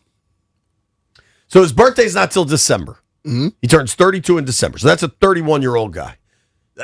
I mean, to me, the real debate with Hendrickson is, will Washington or will any team out there give him guaranteed money on a third year? Yeah. Because I think Washington, if they can do it for 2 years, has to absolutely compete with the market. Yeah. This is the dude that had 35 sacks in 2 seasons from in 23 and 24. Yeah. There's not going to be another one of these dudes available. I don't think Washington has the chips to be a part of the Max Crosby trade. I think Crosby's going to get traded. I don't think he's coming here. I think last year the production was way down. I think he was so furious with the organization and the season went sideways and he wasn't pushing through anything and wanted to get to free agency. I'm with it. If they're going top of market for anybody, from an AAV standpoint, I want it to be Hendrickson. But if it's competing with contract terms with other teams, that just gets... And that's what I believe is going to happen. So then you're talking... So you have to have your mindset set up that you're willing to offer him a 3-year, a 4-year deal with the guarantees in 3 of those years, and that thing will have to creep above 60. You have to get closer to 70, 75. And that's what you got to deal with. Because in this day and age, at this point, you're not competing with just you and negotiating with him. You're competing with other teams that may negotiate and may have a better position to do it. What about a young man like Clavon Chasen, former first-rounder, LSU Tiger? But that name had to be from Louisiana. He's from Houston, apparently, but kind of all the same. After, everybody moved to Houston. His production was non-existent his first 5 years in the league. He's also a young player, came into the league at 21. Mm-hmm. This year, he flashed for New England. That was a well-coached, good defense. Yeah. Is that a dude? He's 26 years old. Mm-hmm. He has now flashed. He has shown something. Was that a situation with the Pats, or was that a dude that finally figured it out? He'll turn 27 in July. Mm-hmm. You probably aren't competing at the same level that you're competing for Oweh, Phillips, or certainly Hendrickson. Like, what's your interest level in a dude like that? Is there? He hit around the time when you start seeing most players hit. Going to be interesting. You're also going to have guys get released. Over the weekend, we saw Tyreek Hill get released, Bradley Chubb get released. Chubb, to me, and people just start screaming, young guys. You got to kick the tires with Chubb. Well, he can't be, like, eventually when AP and DQ do a press conference, it can't just be the Bradley Chubb press conference. Yeah. But you know what New England did? They brought like 7 dudes in and overhauled their roster and got younger and got important players at important positions. Like, yeah. Chubb can't be the headliner, but he can help you. He damn sure can. Interest level in Tyreek Hill. I have no interest.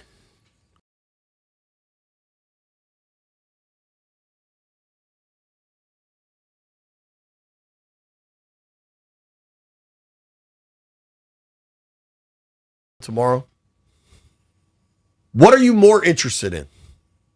Top of market for Alec Pierce, whatever Tyreek Hill's market is, or like a 1-year prove it with Brendan Ayuk. I think those are very, very different situations. Yeah. Here's a different situation. They want to build a casino in Tyson's. Drew Wilder explains when we return.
What a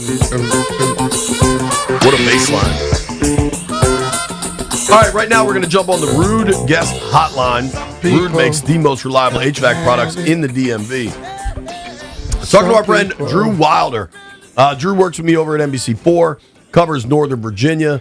And Drew, I texted you over the weekend, dude, because you had a story, I think it was last week, that I was watching about, well, first, how are you? Everything going well? Hey, man. Good to be with you guys, as always. Yeah, everything's going well. Yeah, some news happening on the casino front, potentially in Fairfax County. This is crazy to me. It's been out there, though. They've been talking about it for a minute. Get us up to speed on kind of where a possible building a casino in Tyson's, where it has been and like where things are now. Right. So this has been going on for a few years. B. Mitch is absolutely right. We've been talking about this for a minute in Fairfax County. And I want to preface this by saying this is still a very long ways away, if it's even going to happen at all.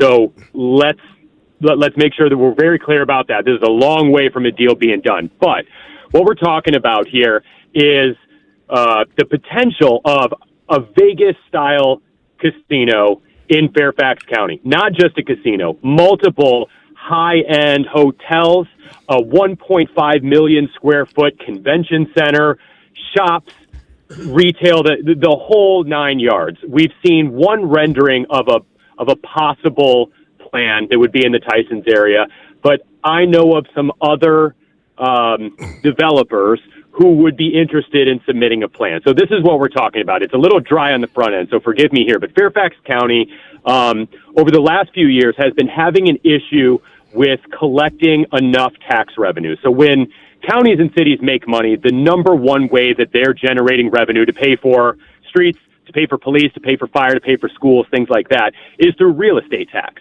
And you have a couple of different means of collecting real estate tax. You have homeowners, like we are, and then you have commercial businesses.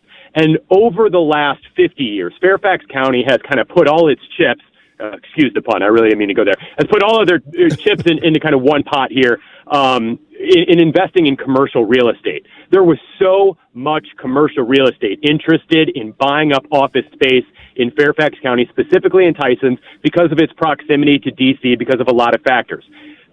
Business was a booming for about half a century, and then the pandemic hit. Yeah. And a lot of people started working from home. And a lot of these businesses were like, you know what?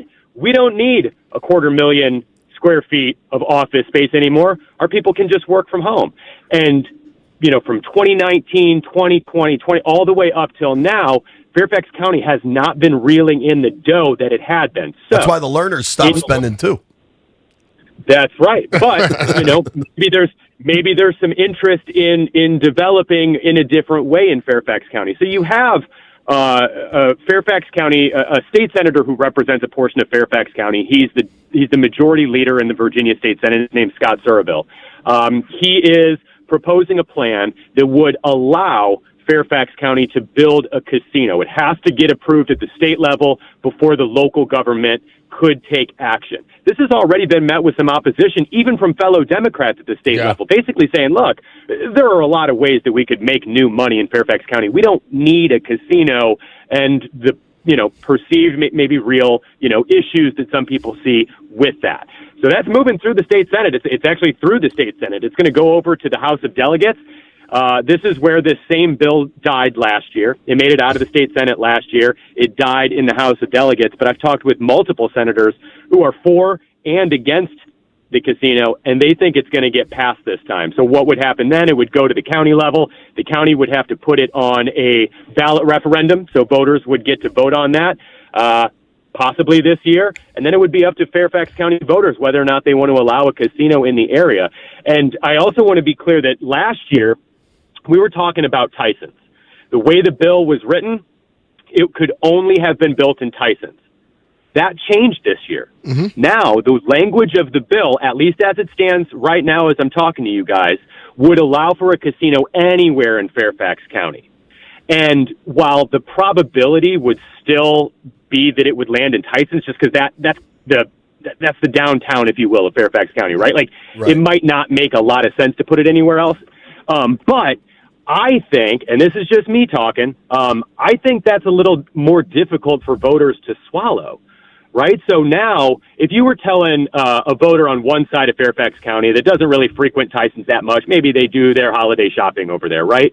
That, hey, we're thinking about building a casino over there. It could bring in X amount of $1 million to support your kid's school. You know, if you're on the other side of the county, you might be like, yeah, sure, put it in Tyson's. Yeah. It sounds fine. But now, if it could go by me, maybe I've got a different feeling about that. And that's why removing the specificity of Tyson's out of the bill this year, I think, makes it a little bit more difficult to get it past Fairfax County voters if we get to that point. See, my thing is, when they kept saying Tyson's, my question would be where? Because I look at they have this new area over there where all of the, what is it? Mosaic? Or no, whatever? it's not Mosaic. It's the new area where they got all the new buildings on the other side of the Beltway from where the Capital One buildings are. The Capital One area. That's something new right there. But I'm like, where in Tyson's would it be if you were to put something in Tyson's like that?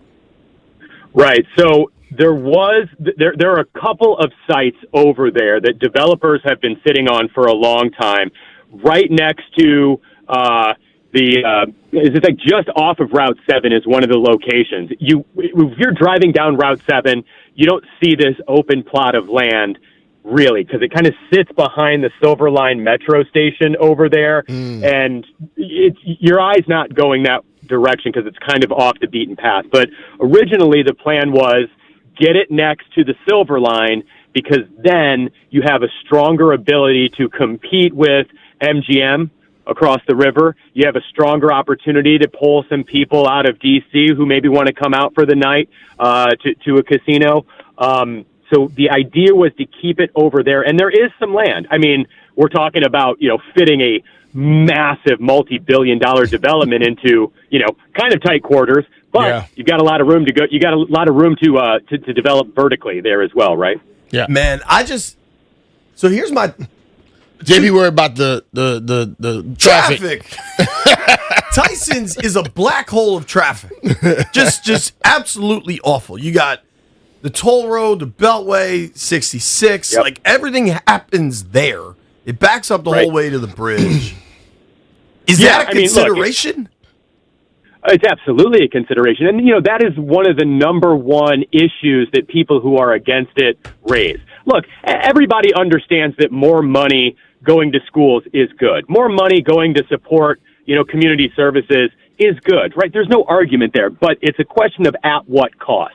And the people who live over there already say Tyson's is a mess as it is. McLean is a mess as it is. Adding something like that would only make it worse. But that's true of any type of development, right? Like, if you build anything, you're going to get traffic. And, if you're going to put a major development anywhere, you want to put it where there's metro. You want to put it at the intersection of major interstates, right? The Beltway meets 66 right there. Dulles Greenway kind of connects over on that side, not far. You've got a lot of thoroughfares to get people in and out of that area. Is it going to help traffic? If it were built, would it help traffic? Of course not. But, I don't know that would ultimately be the reason that this doesn't get done, but it is absolutely a major consideration. Well, you mentioned something earlier. You mentioned the property tax. If they could stop putting the property tax up, making it go high on my house, and find another way to keep some money, I'm with it. If they could lower they could build a casino in my backyard, just drop the damn taxes, and maybe plow the snow. So, dude, I hear you guys on that. And look, I think that's the crux here, right? Fairfax County has the highest real estate tax rate in the region. I live in Fairfax. Oh, I know. Right? It's bonkers, right? We're paying so much money. But then you look right next door at Loudoun County, which, depending on whose statistics you read, is the wealthiest county in America. And their real estate tax rate is, I think, 30% less than what we have in Fairfax County. Why is that? That's crazy. Well, that's because Loudoun County... Data centers, exactly. They found a way to offset the way that they're getting money. So they invested, 20 years ago in attracting this other type of development to the county. And look, the data centers bring a lot of issues. I'm not, this isn't a full endorsement of data centers by any stretch of the imagination, but it's the kind of thing that Fairfax and other localities are looking at. Like, we gotta do something now to start making money, or we're just going to have to keep hitting up the homeowners, and at some point you're going to hit a breaking point, and people are just going to say, you know what, I'm tired of this, I'm out. Yeah. Talking to our friend Drew Wilder here from NBC4, covers Northern Virginia and has been all over this possible casinos in Fairfax County, possible new casino getting built in Tysons, which is just shocking to me. Drew, I'm curious what you think about this. I heard this is years back, and this was a different owner of the Redskins, not the current guys, but when they were looking at their sites, stadium sites, I had heard part of the conversation was about putting a casino out by Dulles, and you could get all this like international travel could hit the casino when they have like a day or two. There's also more land out by Dulles. The one thing I keep circling back to specific to Tysons, generally look around the country where casinos get built are not super rich areas. Like McLean, Vienna, Great Falls, like there's immense wealth right around Tysons. Like ultimately I feel like the rich people are just going to somehow submarine this. Do you think out by Dulles is a more realistic option? I don't know. And I heard those, I've heard those same rumors before. We heard those same conversations when, we were talking about the potential of, the Capitals and the Wizards moving to the Alexandria area, right? Mm-hmm. There was some discussion of, do you pair that with a casino?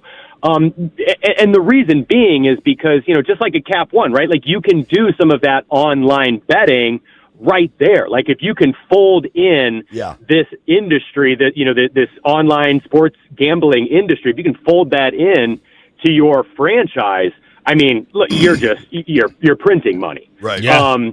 I just don't know the reality of a standalone casino and convention center by Dulles because the attraction to put a casino in Northern Virginia would solely be to compete with MGM. Yeah. So the Senator Surville, who I referenced earlier, his number is from a study that was conducted probably 5 or 6 years ago by the state of Virginia that showed that about $300 million of Virginia's money crosses the river to MGM every year. That MGM is making about $300 million in revenue off of Virginia gamblers. And if that $300 million stayed on this side of the river, it would be wildly advantageous to the county, to the state. Yeah. So they want to, if they're going to build a casino, it's got to be in a little bit better geographic location to compete with MGM.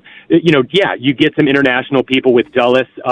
If you build a convention center there, maybe it's, relatively easy for people to fly in, fly out for a convention. I don't know that they would ultimately be able to achieve all of the goals that they're looking to achieve if they build it out by Dulles. But you're right. You have more land. You probably get a little bit less public pushback. But if you get that type of development approved, then the next question is, where is this going to be the most successful to achieve the goal of developing or bringing in the most revenue possible? I'm no financial expert. It's probably better positioned to do that in, a little bit closer in. Yeah, and nobody likes to drive out to Dulles. Right. Everybody say that's like going to another country. It's very different to get to Tysons than it is to Dulles. Drew, I find this story fascinating. We'll be keeping up, man. Thank you for the time. Appreciate you, Drew. Appreciate you guys. All right. It's our boy Drew Wilder. Give him a follow at Drew Wilder TV. Just lower my damn taxes. Yo, think about how many appearances you would have if the damn casino was in Tysons. That's a 15-minute drive for you, man. Barstool Nate's going to join us at 1 o'clock. He got in a fight with a baseball player. Beat Mitch and Philly are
Diamond of the local sports radio industry. Neil Diamond. The Wow. Doctor of Love and the Sausage King. The one and only Chris Russell. Before we welcome Roos, B-Mitch, we do need an investigation. There is a question if Toby is starting to look more fit. I kind of think he is. So we're going to investigate. That's later in the program. I'm not involved with that looking. You handle that I yourself. kept asking Toby to take his shirt off. He wouldn't. Well, that's on you. Toby Alberhauser. But joining us now, we're lucky to get a little bit of time. The boy name is not Alberhauser. You sure? Yeah. Alka-Seltzer. But joining us now is Dr. Love, Chris Russell. Hello, Bruce. I'm glad you're not asking me to see my man boobs. Lord. Nope, sure am not. That's good. That's good. You probably don't want to see them. Let the record be very clear. Yeah. I am not asking for Although that. I was pumping iron last night and all weekend, boys. I mean, see, like, you guys think I was just up to Dr. Loveonomics. I was in the gym That's all a new weekend. word. Dr. Loveonomics? Yeah. That's like sex aerobics by Jeff. What do you call me, Dr. Love, Brother Love, whatever Dr. it Love. is? Okay. Dr. Love. I would prefer Brother Love from It's the Gift That I Sent You the Other Night. No. From old WWF fame. That's- Brother Love, I love you. That's also his Diddy name. It's great. Who name? He can't hear you, but you should stop saying that. Because Jeff just... Who name? Chris Russell wants to be called one of Diddy's nicknames. No. Well, that's Brother Love. It has nothing to do with Diddy. What? Brother Love was a character in WWF. Well, Brother Love is one of his names. Yeah, Okay, dude. well, I Time don't for you pay to any move attention to Diddy. The Brother Love I know is Bruce Pritchard from But WWE if you go around fame. talking about Brother Love, they're going to think you used to be I at think those, you should move forward. at those all-white parties. So I have Check out Brother Love, WWF. You know what I'm talking about. Bruce just can't stop. I'm just telling you. He just can't stop making Diddy Just telling references. you. So a number of things happened over the weekend. Yes. Oh, boy. At some point last week, you expressed dismay that I hadn't sent you a photo of cheap meat in quite some time. Correct. Okay. So I filed that away. Rooster wants to see my cheap meat. Then on last week we talked to him about his clothing choices when he wears burgundy and or red and why. His prowess. Right. Yeah. Saturday night, Brian, which was Valentine's Day. Saturday night at 9:25 p.m., Chris Russell sent me that photo. Oh, he sent it to me too. Yeah, and he said, "Happy Valentine's Day, boys, wearing red." I said, Bruce, with quite a smirk on your face. I mean, I was Joey, wearing- put that on Monumental. I was wearing red to honor you guys and the holiday, right? Nah. I mean, that's what I was wearing red We for. know why you wear red. I don't know why I wear so much red, but I know that it has evolved from burgundy We call to that red. Dr. Loveonomics. And you guys just keep expanding the portfolio, the repertoire. Pretty soon you're going to ban me from wearing anything. No, any we're color. not banning you. sent that photo. All right. We've told you when you wear burgundy, red, whatever, what you're signifying. No. And you keep it's not wearing it. burgundy, red, whatever. Oh, I mean, we're not talking about the Redskins uniforms here. Burgundy, cranberry, Bruce, you shade sent of me this, a shade of photo on burgundy is very different than Valentine's red. Day night. Yes. That is... It's called committing to the bit. That's a major implication, Chris. It's called committing to the bit. He was happy. I like you guys. I was We thinking never about thought it you was guys. a bit, though. I was at think Matchbox it's in real. Ashburn in One Loudon where they don't have pepper for whatever reason. I ordered a bowl of soup. I asked for pepper. They had pink Himalayan salt on the table. I ordered a cream of crab soup. You wanted some pepper. I wanted some black pepper. Rooster likes it spicy, baby. Yes. They don't have pepper. The waiter came out Peppa and said, Pig. we must be the... No. Call we Peppa must, Pig. Oh, I get enough Peppa Pig. Tyler still watches that for whatever reason. For B-Mitch to drop a Peppa Pig reference is you a know. great example of you being a grandparent Yes, now. exactly.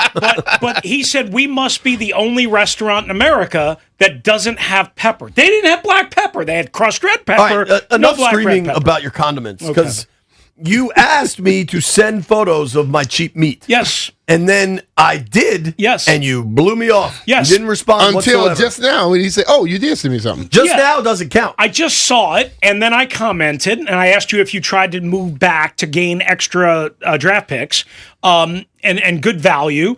It was an excellent I got purchase. five pieces of sausage for $2.74. I have made that purchase. It's Premio brand, right? So it's a very good brand. It's a very, very excellent. Is it cheap rate? because No. it's getting close to the Because date, or it's just cheap? Yes, that. Yeah. Because, see, I'll be worried about both of them. If it's just cheap, where are they getting it from? You freeze it or you cook it immediately, B? I cooked it immediately. I was feeling some So sausage. if you got to freeze it or cook You it like some immediately, sausage? that means it's about to go bad. No, but it doesn't. But they mark it down before it goes bad. So you got to you got to actually pay attention to. Besides You what gotta you're understand buying, you got to Dr. look at the Loveonomics. date. You got to look at the date on the package. And here's the key: when you buy stuff on clearance to save a little jingle, you have to look at the date on the yellow sticker, and you have to look at the date on the actual product itself. You got to dual compare. That's you too gotta much make work. Sure. I'm going to just go pay a little more money and worry about not coming in here one day and have to live in that damn bathroom over there. That's the sausage I just ate. B, You're going to be in the bathroom later, too. I'm in the bathroom. I'm going to take regardless. B We all go to shopping the with bathroom. me. I'm going to take B shopping with me so That I that would he can love. pay the bill. No, I would love for Brian to watch you bargain hunt on crackers and toilet paper. What are things in your life you will not go cheap on? Coffee. I'm a big So Dunkin' Donuts guy, you would know. eat meat that can have all kind of stuff in it, but you won't drink coffee. So B, here again, you double check the dates. You make sure it's not gray or brown or whatever. That it's still the color it should be. Usually pink, right? Ground beef is pink or red. They add a little dye to it sometimes See, too. if you have red ground beef, okay, I got you. might add to that red clothing, B. I don't know about that. I mean, don't ask Louisiana boys about spaghetti and ground beef. There's a whole weird subtext. You know what I cooked last night? I cooked chicken parmesan. Ooh, bring that. I might bring it 4 days from now. He'll so bring it that- next week. Right. He'll bring it next week. I have one last question for Rooster. Would you eat spaghetti cooked by a woman? Yeah. Dun dun dun dun. Now, why you think he's still hooked up? Can't leave. You wildin'. Two Americas, Roos. That's what I've learned, man. So I don't get this bit. You sure don't. Okay. Thanks for Okay. joining us. Dr. Love, the Sausage King, drops his podcast every day, 2 o'clock, Team 980. Okay, Grant and Danny. Barstool Nate joins us next. B. Mitch and Philly are presented by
Mr. Barstool Nate.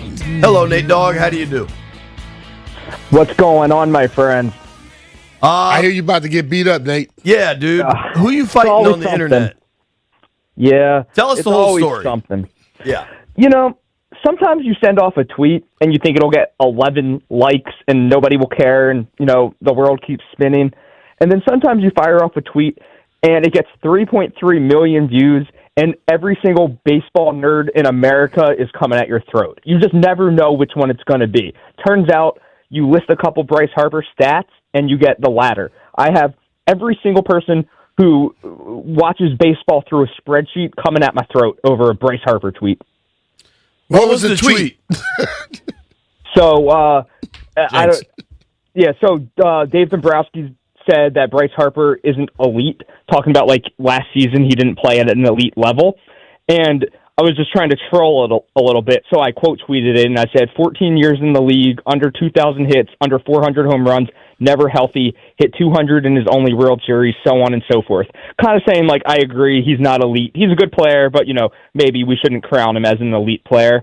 And that set people off, and it, like, when I set people off, I just like to lean into it a little more. So then I started comparing Bryce Harper to Peyton Hillis. It's like, yeah, you can have a good season, but it doesn't make you, you know, a great player. And that made people so angry.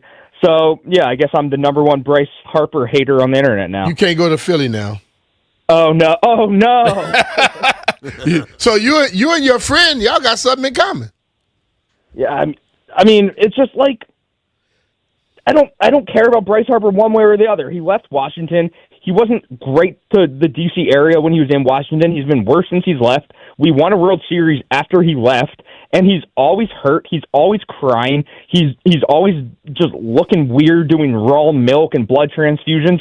I don't care about Bryce Harper one way or the other, but if I'm going to agree with his own general manager, people should focus their energy, all these Philadelphia idiot and scumbags should focus their energy on their own general manager and not on me. So his general manager said it? Yeah. Said that he's not elite. Whoa. All right. So why did Eric Hosmer then reply to you in saying how much more punchable your face just got? I don't know. That's what I'm saying. There's these super online guys like Eric Hosmer who, Eric Hosmer, I actually searched his name on Twitter and like how much he's talked about Bryce Harper. He might be Bryce Harper's number one cheerleader in the world. And I don't even mean that in like a disparaging way. He has tweeted how much he loves Bryce Harper forever. So I think he was just having his man's back. That I think, and I respect that. So yeah, I guess 6'4", 270-pound Eric Hosmer wants to fight me. Well, good luck with that. You got somebody for him, man. JP. I'm not sure I'm the guy. I'm honestly, like, I think most normal people get that I don't actually think Bryce Harper is Peyton Hillis, but I don't, like, those normal people go on with their day. I'm here to just, like, have fun with the people who take everything I say seriously. So there are so many people in Philadelphia, and you have to remember, people in Philadelphia have an IQ of, like, 12, and they can't read over a third grade level. So I have so many people in Philadelphia. Leaning in, I tell you, boy. Woo. I mean, what you think people? You might. They probably are listening because they don't have jobs in Philly. But yeah, like I don't really care what the disgusting people of Philadelphia think. I don't think you're going to get a weekly in Philly, Nate. Just playing a hunch there. Oh no. Okay, so you insulted Bryce Harper, and Philly hates you, and Eric Hosmer randomly wants to punch you. Wants to punch you in the face. Just another day in my life, brother. Your other social media kind of flare up, I would say, over the long weekend. You got to get out of your apartment, man. I'm telling you. Yeah. It's a big, wide world out there. Heard. You have a suggestion regarding the tanking, and I think there's a lot of people are talking tanking right now in the NBA. Our friend Barstool Nate, you can give him a follow at Barstool Nate if you want to see the controversial, provocative social media posts he keeps putting out. Explain what you think about the tanking. I'll actually tell you what happened is I had a conversation with someone, and I said, I hate reading my replies on Twitter. Everyone is so dumb. And he just goes, why don't you just stop reading your replies? I was like, that's a really good idea. So I don't read my replies anymore. I didn't even know about the Hosmer thing until hours after it happened. So I'm now in this mindset. I'm just firing off takes, and just moving on with my day, and it's a great place to be in. But the NBA draft take, I fully stand behind that. To get rid of tanking, you incentivize teams to win, and you just get rid of the draft. You make every incoming rookie a free agent, and that encourages teams to win, to have a good culture, to have a good front office, to have good ownership, and to treat their players well. And that way, people want to come play for your team instead of losing, 70 games a season, entering the lottery, and then hoping to get a number one pick. That's no way for a sport to operate. So you're saying they're free agents and they're going to go to any team or just a certain level of teams? Any team. Every incoming rookie becomes a free agent, and you take off the rookie cap, so they can pay as much. They can give a max deal to a 19-year-old rookie, because if that's what the market decides, that's what the market decides. So I think the market of the NBA will all level itself out. Teams will adjust and adapt to the market itself. If a team tries to sign a 19-year-old for $50 million a year, let them. There's no telling if this 19-year-old will pan out in the NBA or not, but if that's the decision that team makes, let that team make that decision. Meanwhile, if people are worried about smaller market teams not getting the best players, that might happen for a little bit until that small market team treats their players well, signs good players, develops good teams, and people want to play there. I think it levels off the playing field.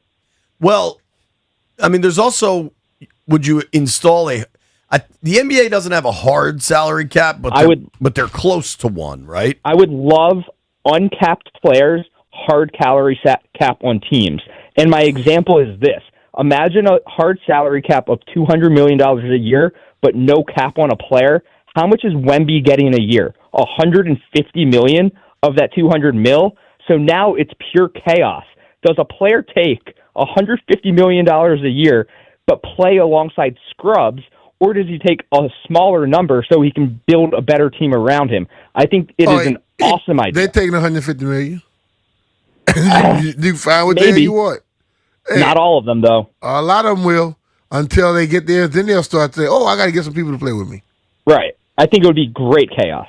Yeah, but I don't think the veteran players are going to deal with that, where the rookie going to roll in and just make way more money than everybody. Yeah, and so it's up to that vet to find maybe the smaller market Charlotte teams or, Memphis or whatever is willing to pay that vet more money. It is really interesting. I don't see it happening, and I don't know how you could do it, like how far out you'd have to propose that with all of the trades for picks that have already happened. Mm-hmm. Yeah. I mean, the Wiz just traded away a 2030 first. Yeah, you'd have to do it 5 years in advance, and yeah, that would be the biggest headache, is the logistics side of that. I think it's possible, and I really just love the idea. I think we're so used to the idea of a draft in every sport that we've never really considered just making everybody a free agent. Why do we need a draft? All that does is, in the NBA, when one player, like Giannis in Milwaukee, can change everything, one player can change everything in the NBA. We've never really considered just letting the market decide instead of just having teams tank and pray. Yeah, I mean, it is interesting. You wonder if one league did it, how much that would upset all the other leagues. The question is, what you say about this all the time, Jay? This league is pissed off at tanking, but they allow the load management. What's really the difference? The thing is, I think most people love the NBA. It's just a really hard league to fix because of all those factors. I don't think Adam Silver gets a lot of hell going his way. Oh, he's destroyed the NBA. I don't know if it's a fixable league because of so many factors. I don't think he's actually doing himself many favors either. But all the people complaining, and then you come up with a solution, and then they hate the solution. So, maybe there is just no winning. I almost wonder if LeBron ruined the NBA. I feel like a lot of older players think that. I don't know. I feel like the load management era has spiked in the LeBron is kind of the king of the NBA era. Maybe that's completely unfair. I don't know, but there's something to it. I feel like he's the face of a lot of the modern NBA problems. That's Kevin Garnett. He'll tell you. Right. There's one other thing I wanted to get to. All right, our friend Barstool Nate on the line. You can give him a follow at Barstool Nate. Kind enough to join us via the Rude Guest Hotline. Canada versus France. Yeah. Why did that guy try to go with Tom Wilson? And I love. He thought he was going to get Tom kicked out. I love Got that the himself kicked French out. team just booted that guy out of the league. Get everybody up to speed on that fight. Yeah, so the thing is, Tom, if you fight in the Olympics, it's an immediate one-game suspension. And, Team Canada's up 7 goals on the French.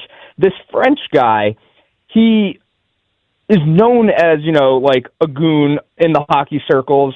I read that there were a lot of people already who didn't want him on Team France because of his reputation. They let him on Team France, and then he mugs Tom Wilson at the end of the game.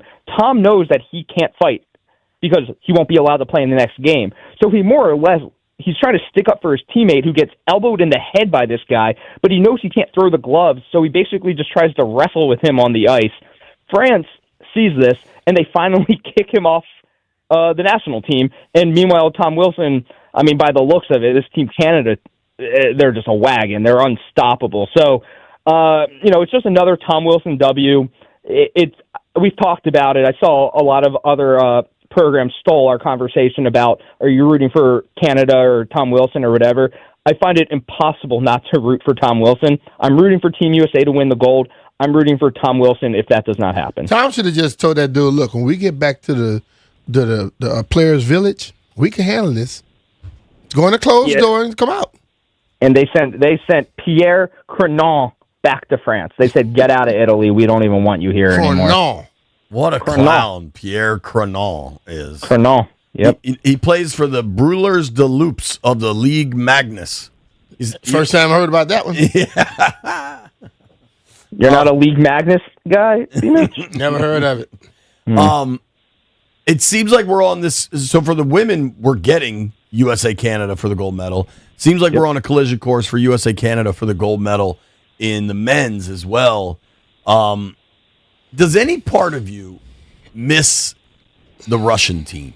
Because, I feel like when the Russians were around, they were always kind of the other, certainly wild card in the Olympic hockey. Now it just seems like it's kind of the U.S. and Canada's a prohibitive favorite. Yeah, it would be nice to have the Russians out there playing alongside them, and it would be a stacked team. Kucherov, Malkin. Would Ovi still be on the Olympic team? Probably. You would. Right? Yeah, they would make an exception for him. Yeah, that's what he definitely would be. It wouldn't even be all NHLers, I don't think. I think there'd be some people who are still playing over in Russia. Ovi would definitely be like a third, fourth line guy for Team Russia.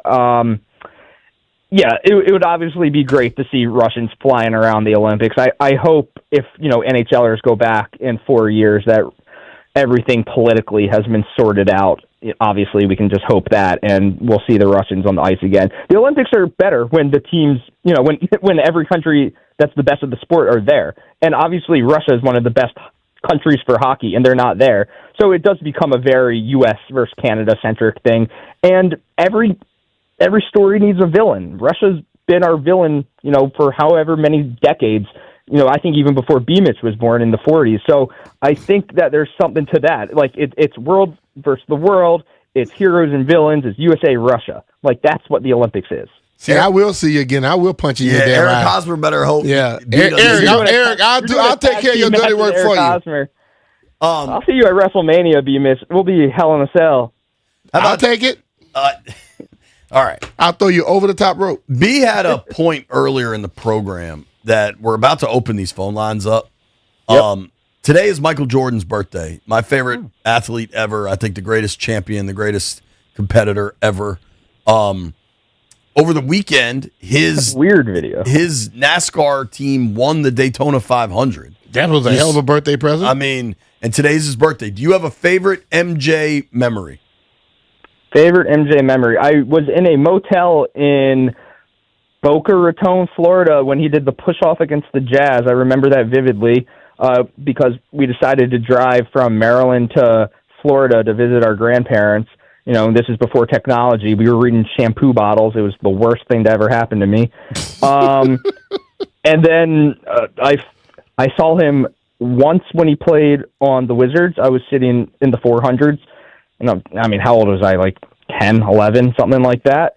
And then I remember when he drafted Kwame Brown number 1 overall. So, yeah, I have some good and some bad memories of Michael Jordan. All right, buddy. Appreciate your time. Good luck with Eric Hosmer. Somebody asked you about the best Michael Jordan moment. You would never say what he just said. Kwame Brown, right. He's the only person who would come up with that. See you, Nate. It's Michael Jordan's birthday. 800-636-1067. Nobody go anywhere. It's B. Mitch and Finley. B. Mitch and Finley are presented by John Leahy.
Watts in the city of Compton. B. Mitch and Finley, 106.7 The Fan. About a half hour, Grant and Danny will kick things off here on The Fan. Appreciate everybody hanging with us. YouTube stream, Monumental Sports Network, listening to us in the future on a podcast. Wherever you are, we appreciate you. Brian pointed this out earlier today. Today is Michael Jordan's birthday. Over the weekend, his car, Tyler Reddick, won the Daytona 500. This is a dude that has achieved tremendous success as a basketball player, won a natty at Carolina, went on to win 6 NBA titles, never lost a finals matchup, found immense success in NASCAR, found immense success in business, owned an NBA team, sold an NBA team, owns his own golf course. I mean, one of probably the richest dudes on the planet. He made a lot of money. I love MJ. I mean, he's my favorite athlete ever. And I wanted to just do an MJ appreciation because it's his birthday. Yeah. How old do we think MJ is? 63. 63. Okay. Apparently, we have to give out a different phone number. So if you want to call us today, call us at 571-832-0528. Sure, this won't be confusing for anybody. 571-832-0528. MJ appreciation on B. Mitch and Finley. He was born in 63? Yeah. Yeah, 63. Yeah. 17, 63. There's so much. The game I kind of remember the most, though, is the flu game, I think, where he was clearly physically shot. Mm-hmm. He was just a mess and still got it done.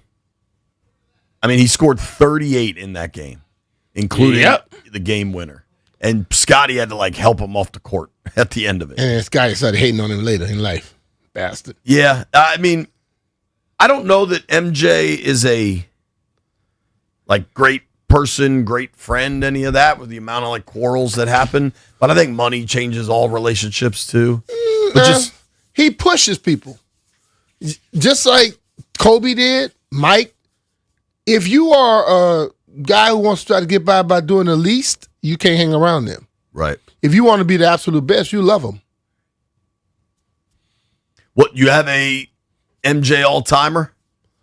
I mean, memory or whatever? Game? I just remember when they were playing against Dr. Jacobs.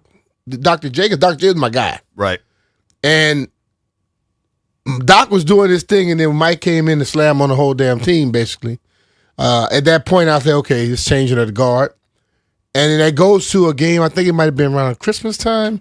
They played against the Boston Celtics. And he slammed on the whole damn team, looked like on one thing. But he scored by, I think, 61 in that game. I think it was the best performance I've ever seen. I remember... While shutting down a guy that he was checking. Right. I remember where I was when the news came out that his father was killed on I-40 down near Wilmington. Mm-hmm. I remember where I was when they said he was going to quit basketball and go play baseball. I remember where I was when Sports Illustrated put him on the cover striking out in his Birmingham Barons uniform. Mm-hmm. I remember what it was like when he came back, when he dropped 55 at the Garden wearing 45. Mm-hmm. Clearly wasn't the same player, but that following season, his first year fully back when they went 72-10. He scored 55, but he wasn't the same player.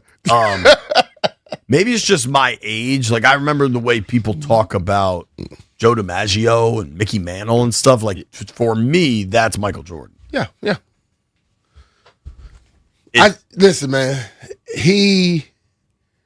knowing him personally, is a guy where most people go through life where they try to just get through it. He goes through life by trying to be the best at it. No matter what it is, he gonna make everything competitive. And some people can do it, some people can't. And if you're not used to competing, don't hang around him. Point blank, don't hang around him. I mean, think about winning in Daytona. I don't think he's been a Daytona NASCAR owner for that long, right? Well, when he decided to form this team, it could have been that. What? How many years that is? Right. I mean, hell, he just beat NASCAR in court too. Yeah. The fishing tournament in Ocean City. Didn't Joe have something to do with them? I think they're like too? kind of teammate owners. Yeah, I like that. Hey, Joe Gibbs won in football and went out and became the team there. Mike comes from basketball. He said, "Let me show you how to get there." The White Marlin Open, I think it's called. Like, I think he just won that. Didn't his boat win? Who was the guy who used to play here? Light-skinned brother, tall, a lot of light-skinned, tall, skinny, but he played back a little bit later. He golfs with Mike a lot. Now, he fishes with him.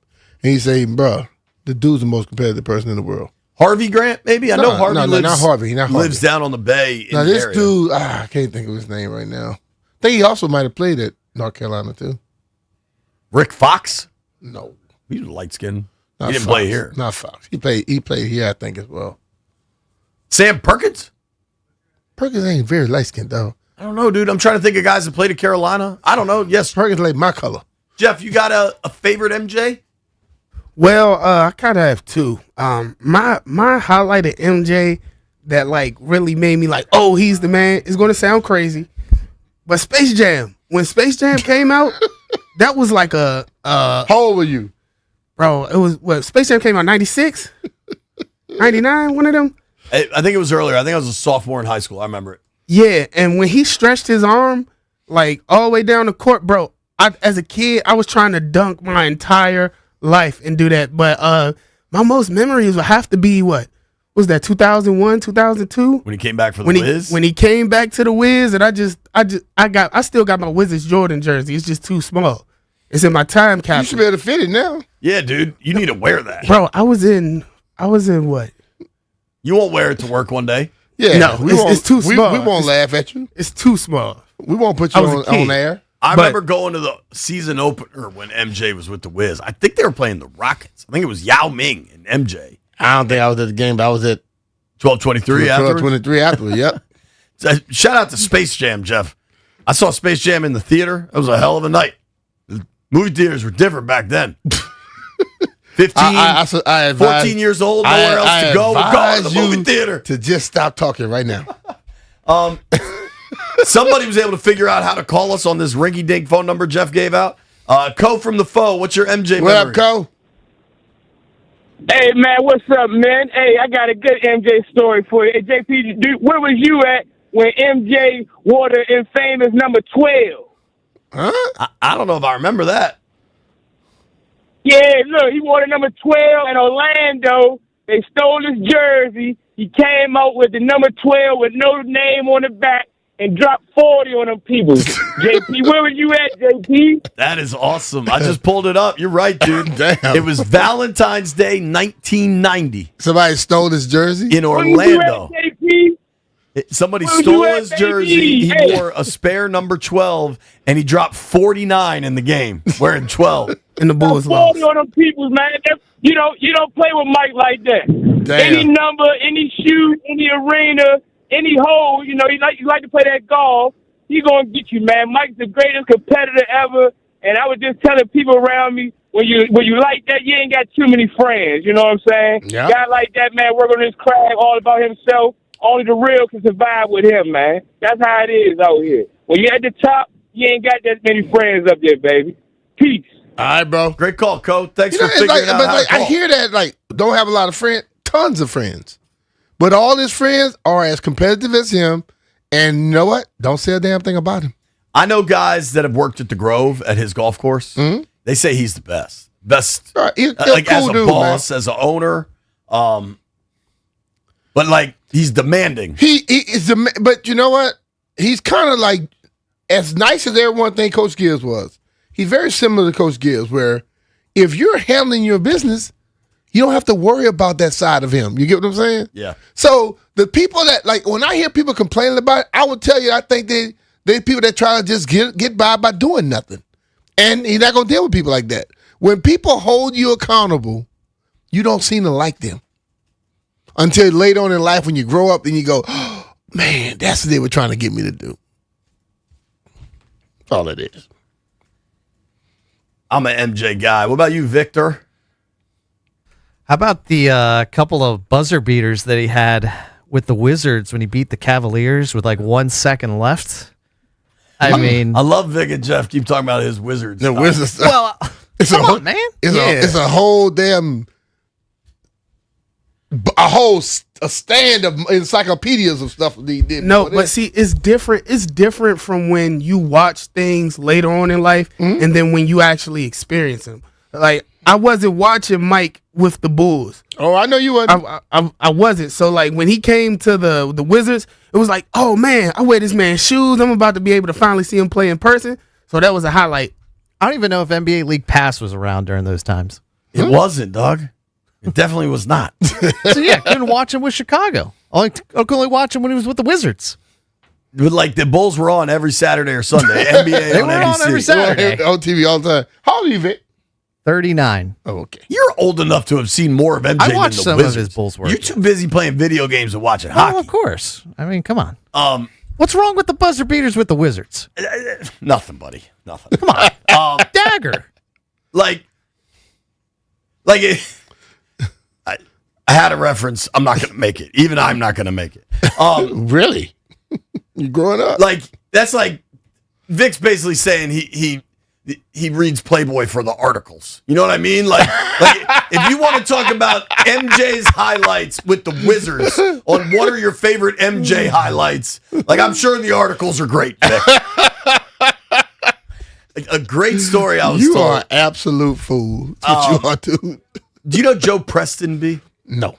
So he's one of Steve Sand's close friends. Joe P's a guy that lives in the area, funny guy. If I see him, I probably know him. I don't know about the I name. think you would. But Preston tells me a story. He's at the Ryder Cup, and he gets to meet MJ.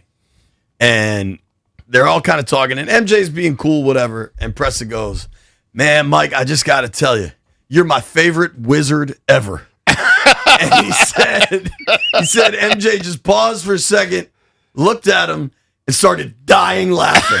He's like, all the things I've heard, nobody's ever told me that. Yeah, I feel like if you can make Mike laugh, that's a good one. That's some funny stuff right there. All right, we got to make some bets when we come back. B. Mitch and Philly are presented by John Leahy and the Fine Living Group. Find out how much your home is worth in less than 30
Shake it fast. Watch yourself. Shake it fast. Show me what you're working with. Shake it fast. Gotta hear that first line. You gotta let it go. Give me the fire. You play bangers, Jeff. I'm asking you to play it. Got the biggest one. All right. Shake it fast. Because Jeff's got us using some janky ass phone line, anybody that called in is going to make Jeff, air. that's the engineer brought that in. He said the whole thing messed up. Well, shocker. David in Potomac, what's your favorite MJ memory? Well, my favorite memory of MJ, my grandfather and great-grandfather owned a farm in Naperville, Illinois, and they named the street after us after they developed it. So my dad was a big Chicago Bears, Cubs, Blackhawks, and Bulls fan. But my favorite memory was 24 years ago today, my first son was actually born today. Wow. So he was born on Michael Jordan's birthday, and it's also Jim Brown's birthday, the famous football player. Damn. So he didn't inherit any of Jim Brown or Michael Jordan's athleticism, but he did inherit my name. He's a junior, and that's my favorite memory of Michael Jordan's birthday. All right, man. Happy birthday to all involved. Appreciate you. Yeah. What I'm not going to do is clown that call for not having an MJ memory because he was able to figure out the janky-ass phone line. So I'm not going to do that. But happy birthday to his son, David in Potomac Jr. There you go. I got a quick question for you. Oh, boy. Tomorrow's Ash Wednesday. Yeah. No, everybody just looked up like, damn, it's Ash Wednesday already? I saw White Brian's head Today is pop Mardi up. Gras. So, yeah, today is Fat the day. Tuesday. The girls want me to go to church with them. Have fun. Go to it. Do I walk around with the ashes on my head all day? Huh? It's your choice. As long as you go get it done, you're good. You don't have to wear it all day. Like this is the thing about it. I've always wondered, are you wearing it all day just to make me say, oh, you went to church today? That's my thing. It kind of like my whole thing not is for like, everybody. Like I know a lot of people. Are you allowed to wash it off? I don't know. I'm not Catholic. So I know a lot of people that will do it, and I'm saying, okay, you don't ever go to church. This is your first, you only go on this date, and now you want to make sure everybody know? I went this weekend, and the priest was like, I want you to know I'm going to have a short homily. And I was like, yes. Jeffrey, let's make some bets. You're a fool. Heard it here first. Heard it here first. I got to say what's heard here first. All right, let's everybody gather around. Heard it here first on V. Mitch and Finley. What they got to say was heard here first. All right, a couple things before we make bets. Vic, what I was trying to say to you, when will the gold medal men's game be in the Olympics? Is that this weekend? I think it's this weekend. I could double check for you. So I'm going to try to get Wino to preview the women's gold medal game is Thursday, and then the men's, our crack investigative team here thinks is after that. Two, we might have to book my boy Barcel Arditi, Eric Arditi, does a great job covering the Orioles. He's reporting, Brian, and I can't confirm this. There are Amish people in Sarasota, Florida. You aware of that? No. I thought the Amish kind of kicked it in Pennsylvania and not many other places. They're in other places. They're not just there. That's a long horse and buggy ride. I've seen people in horse and buggies in other places. I didn't assume they were automatically that. How long do you think it takes? Where's Amish, Pennsylvania? Like the middle of the state, right? Carlisle. I would go to Carlisle. I would see a lot of them. Okay. What is the horse and buggy route from Carlisle, Pennsylvania to Sarasota, Florida? That's got to take a week, I think right? they got the horses and the buggies from down in Florida already, Jay. How do they get down there? They're not allowed to fly. They don't walk. They're not the monks. I think they probably fly once or twice. I don't think everybody has always rode horse and buggy. I think that's the whole deal. I hear you. White Brian, see if you can tell me how long it's going to take a horse and buggy from Carlisle, Pennsylvania to Sarasota, Forever. Florida. Weeks. That's like Oregon Trail. I don't know if that information is readily available on the internet, but over under a week. Now we've cleared all that up, let's make some bets. What do we like tonight? Anybody? No. Not all at once. Miami, Ohio. Will they make the tournament if they don't win their conference tournament? If they don't lose before they lose in their conference tournament. Okay. One vote, Miami of Ohio. I'm taking Michigan. Dude, Michigan Duke on Saturday at Cap One Arena. Have you looked at ticket prices for that joint? I'm not going, so I don't care. B doesn't care. It's expensive, man. We're looking at what, 500? I bet it's north of that. Maybe we look at that tomorrow. And also, for the people that are going to ask me, I don't have a ticket hookup. I cannot get you tickets to the biggest basketball game in the town. Smartest thing I've seen you do in a long time. All right, I'm going Boston Celtics. Yo, according to Google, a horse and buggy ride from Pennsylvania to Florida would take approximately 35 to 60 days. Damn. Give me the Celtics, and then I'll take the Spurs -7.5. Okay, B's on the association. Vic? I'll take Xavier money line over Villanova. It's a home game for Xavier. +160. Okay. I'll take my chances there. Jeffrey, did you pick yet? Yes, I took Michigan over Purdue. I don't think the NBA starts again until Thursday. B took a parlay for Thursday. What? Those NBA games you're looking at on tonight. Oh, take them off. Is TGL on tonight? I don't know. That is Thursday. What the hell am I thinking? I'm taking UMass tonight. It's easy to get Tuesday and Thursday confused. I just opened up the thing and I saw what they were putting on. We got to go. Vic, that made me hit you. Thank you. I want Michigan and go quick, dude. Go. Taking Wisconsin. Okay, there you have it. See ya. Sports Radio 106.7 The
Tuesday afternoon, and welcome into Grant and Danny, February 17th, 2026. We are live downtown in D.C. in the Navy Yard, Half Street Studios. We will take you all the way up to 6:30, live, local, for 4.5 hours. By the way, at 4 o'clock, ahead of the Beltway Blitz, that is 2 hours from now, midway point or so of the show, we will be giving away tickets to see the Caps and the Flyers next Wednesday, just after the boys return from the Olympic break. So if you want those tickets, you'd better be listening to Grant and Danny right here on the Fan at 4 o'clock. Danny, happy back in the office day. Yeah, so we're here, but the kids are not in school. Just another day that ends in Y, where the children are not in school. Why after the long weekend, you ask? I don't know, but they're not in school. But at least tomorrow it's early dismissal.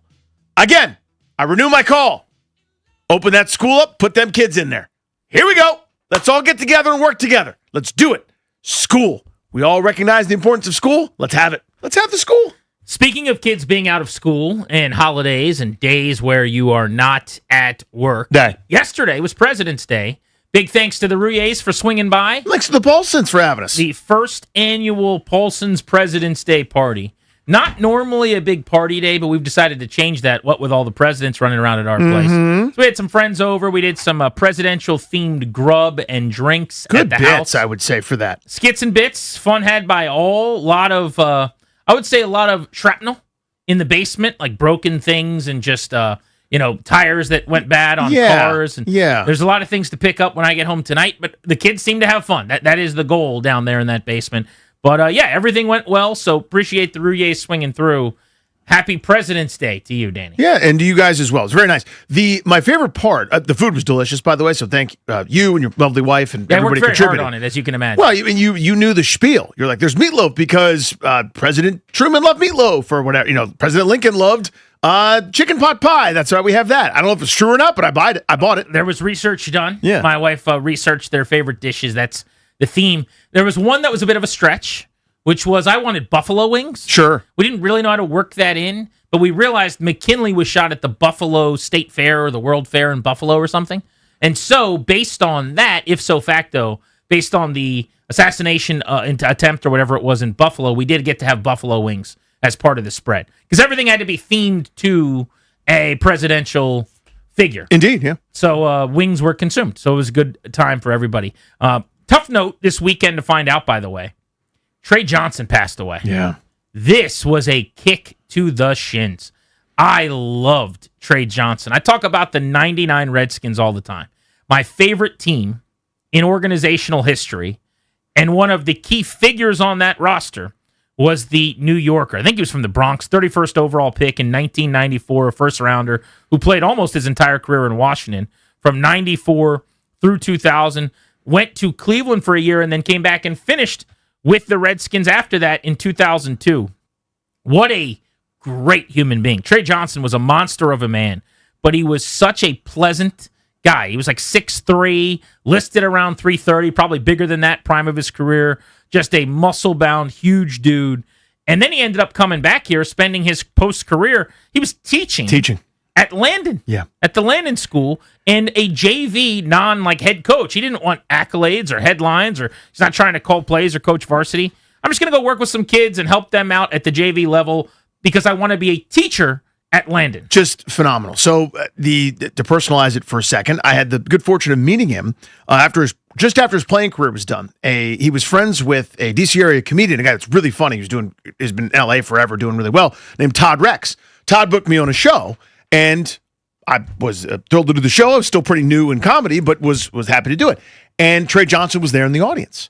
And immediately you can't help but notice somebody that's that big. And I kind of get around to the side and go, oh my God, that's guard Trey Johnson, who swung on a bunch of Detroit Lions when they were cheap shotting Brad Johnson at the NFC divisional round game. Like, holy crap, this is unbelievable. So I got to make Trey Johnson laugh. And after the show, I was bugging Todd. I'm like, can I meet Trey Johnson, please? And couldn't have been nicer, couldn't have been cooler. Yeah, they were friends. And so we got to talking to Trey Johnson. I'm trying not to do do you remember when you were pulling guard and you knocked some dude the next week? Like, trying to maintain my composure at that point as a young fan. And we, got to talking. I think I handled myself okay. But he started asking me about where I went to high school.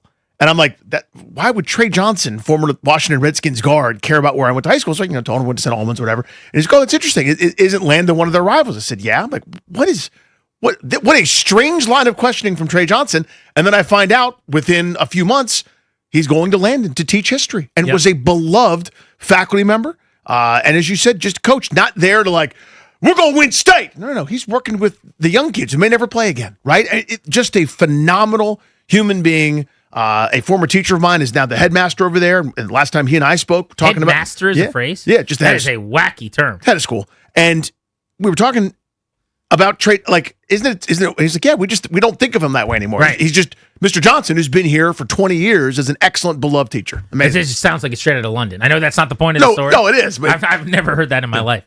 It's like, you guys having tea and crumpets too? That's weird. Yeah, the master of school. And not used to the DC private school indeed. phrases, I guess. But he played his college ball at Temple. Really, really good player there before being a first-round pick. So my Trey Johnson stories, I guess, I was a young kid covering that team. He could not have been nicer. When I say covering that team, Channel 9 would have me go do interviews or something, and he was just a gentle giant, such a good human being, always one of the guys. As a young guy, you never know how players are going to handle a kid trying to interview him. They're like, oh, Trey was like a safe space. They're like, go over, talk to Trey, we'll get post-game interview. But you mentioned that Detroit Lions game. The first thing I think of whenever Trey Johnson comes up is this game. So this is the wild card round in January of 2000. The 1999 Redskins win the division at 10-6. They're the number 2 offense in the NFL. Trey is a Pro Bowl caliber guard. Brad Johnson throws for 4,000 yards. Stephen Davis runs for 1,456. They've got 1,000-yard receivers in Westbrook and Connell on the outside, right? And they make the playoffs and they host what at the time was the first playoff game in the history of FedEx Field. There have only been a couple since, by the way. Quite literally, there have only been a few since then, in the 30 years or so almost since that time. But we're talking about a early January, so this would have been January 8th, 2000. Still one of my favorite days in my DC sports fandom all time. First play of that game, packed house. That was when it was 90,000 seats. Do you remember this? Oh, of course, yeah. FedEx Field was I don't know if it was FedEx, but it was not long after like Jack Kent Cooke Stadium then. But first play of the game is a loss of 7, Greg Jones sack of Gus Frerotte, the former Washington quarterback. And that's the loudest I've ever heard the stadium to this moment. But in that game, Robert Porcher, who I'll never forget, goes after Brad Johnson. Johnson kind of body slams him, and then it's almost like this hockey melee, this line brawl, where everybody's getting into it in the middle of the field. The backup quarterback at the time was a guy from Florida State named Casey Weldon. He was wearing like a headset and a jacket, and he kind of came running out onto the field and had to stop halfway. But the guy that ends up getting the back of Brad Johnson more than anybody else is Trey Johnson, who goes to swing on Porcher, and he ends up basically like open palm, like just grabbing the top of the head of a referee. He gets ejected. Porcher gets ejected. I don't think Brad Johnson got kicked out because basically Trey Johnson saved him from getting kicked out in that game. But that whole scene and then the fallout afterwards with Trey Johnson, like apologizing to the official, but talking about Robert Porcher acting a fool, I will never forget that. And the next week, Washington went to Tampa Bay for the divisional round. That was the closest until Jaden Daniels came around last year that they had gotten to the NFC Championship game. They led 13-0 in Tampa Bay. They ended up losing that game 14-13. Yep. B. Mitch had a kick return for a touchdown at Raymond James Stadium. And Sean King-led Tampa Bay comes back to beat Washington. But that team, again, my favorite ever with Irving Fryer and Westbrook and Hicks and Steven Alexander and Albert Connell and Larry Centers and all those guys. And Trey Johnson at guard. There's just certain things in terms of nostalgia that always mean so much to you. And Trey Johnson was literally right smack dab in the middle of that whole deal. Made his only Pro Bowl appearance as a second-team All-Pro that year. Indeed. He was really, really good. And again, the second act, I'm always fascinated by that. You know, what guys choose to do. Some people just want to, move away from the limelight and, want to get back. Some guys are called to coaching. Some guys want to start businesses. Whatever you do, I'm always kind of curious, right? It's all he wanted to do. This was not to seek an accolade. This isn't a, look, everybody at me, I'm teaching for some sort of like video. You know what I mean? Or some sort of clout, as the young people say. All he wanted to do was to go educate folks and was a star as a teacher, like a beloved faculty member for decades. Patrick from our sales department, I was just getting on the elevator with him this morning from the parking garage, and he's like, dude, it's so sad about Trey Johnson. And I thought, like everybody else, he's just speaking as a Redskins fan. And I'm like, dude, one of the first guys I ever interviewed, loved him. What a great guy. He's like, yeah, he taught me at Landon. At Landon. He's also my JV football coach. And I was like, oh, you really knew him? I'm like, what do you remember about him? He's like, honestly, just how nice he was. It's like he was the nicest guy and like did not take football seriously at all. He didn't want to be the head coach, as I mentioned earlier. Like he just wanted to kind of be around the kids and help out. And because he could have. I mean, that's a serious athletic school. You know, I mean, I know it's a private school, but they compete in everything. They're one of the best lacrosse programs in the country. Their football team is always very, very competitive. They've been a top 20 school, not perennially, but they have been certainly in this area. They're good at stuff. They get plenty of athletes. The campus is sprawling and unbelievable. And he could have been like Mr. Machismo, like we're going to run stuff my way. When I think about the nonsense that happened at Hayfield last year that we talked a lot about, right? Where the whole recruiting scandal and sort of this weird pay-to-play kind of thing, what was going on in the district and stuff. He could have been that kind of a guy, but had no interest in that. As you said, all he wanted to do was work with young people and excel at it. So that was a gut punch, man, to hear that news. Rest in peace, and the hits keep on coming. Yeah. Started with Sonny Jurgensen. That's 3 former Washington legends. Way too young, back man, to back to 54. back. Yeah, that's the crazy part and the really, really sad part. But that's one of those two. Like the way I would stress it before we move on is my mom, my dad, my brothers, sister, all in the family group chat. Mm-hmm. When I said Trey Johnson passed away, it's not like which player was that? It was like, oh my gosh.